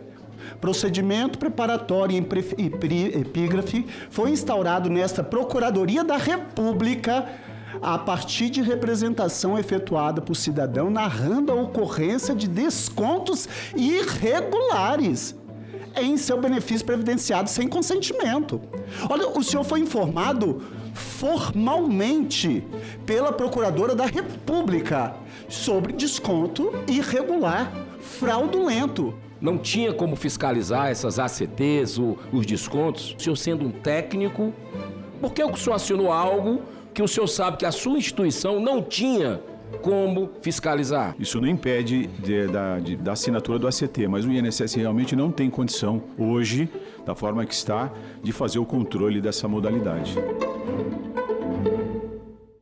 A pena para quem fornece bebidas alcoólicas para crianças e adolescentes deve ser aumentada? Quais os prejuízos do uso nessa fase da vida? A coordenadora do Centro de Referência sobre Drogas e Vulnerabilidades Associadas da Universidade de Brasília, Andréa Galassi, e o coordenador do Grupo de Trabalho sobre Drogas e Violência da Sociedade Brasileira de Pediatria, João Paulo Lotufo, respondem a essas e outras perguntas ao vivo. TV Senado Live, nesta sexta, 9 horas da manhã. O mundo cabe dentro de um museu. É só entrar e deixar a curiosidade te guiar. Ciências, descobertas, invenções e curiosidades. No Museu de Ciência e Tecnologia, máquinas, invenções, experiências e desafios mostram como a humanidade transformou o mundo e como você também pode transformar.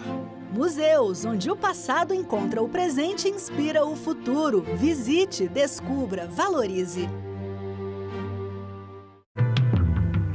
Em outubro, a TV Senado apresenta a mostra Silvio Tendler, uma homenagem ao cineasta que retratou grandes personagens. Então eu escrevi o Poema Sujo como quem fizesse a última coisa da vida.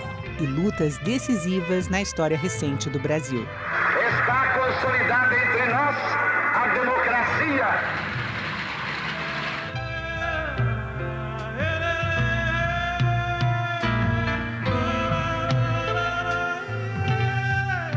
Nunca na história da humanidade houve condições tão adequadas a construir um mundo da dignidade humana.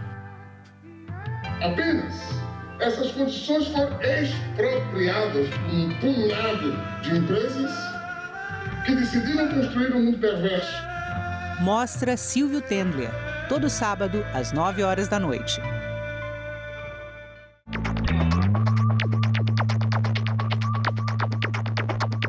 A gente também fala tupi. O nome do estado do Piauí vem do tupi e significa Rio dos Piaus ou Rio das Piabas. A palavra é formada a partir de piau, que designa várias espécies de piaus e piabas, peixes de água doce. O termo quer dizer pele manchada. Isso porque esses peixes têm listras e marcas escuras nas laterais do corpo. Piau mais i, que significa rio, Piauí. A gente também fala tupi.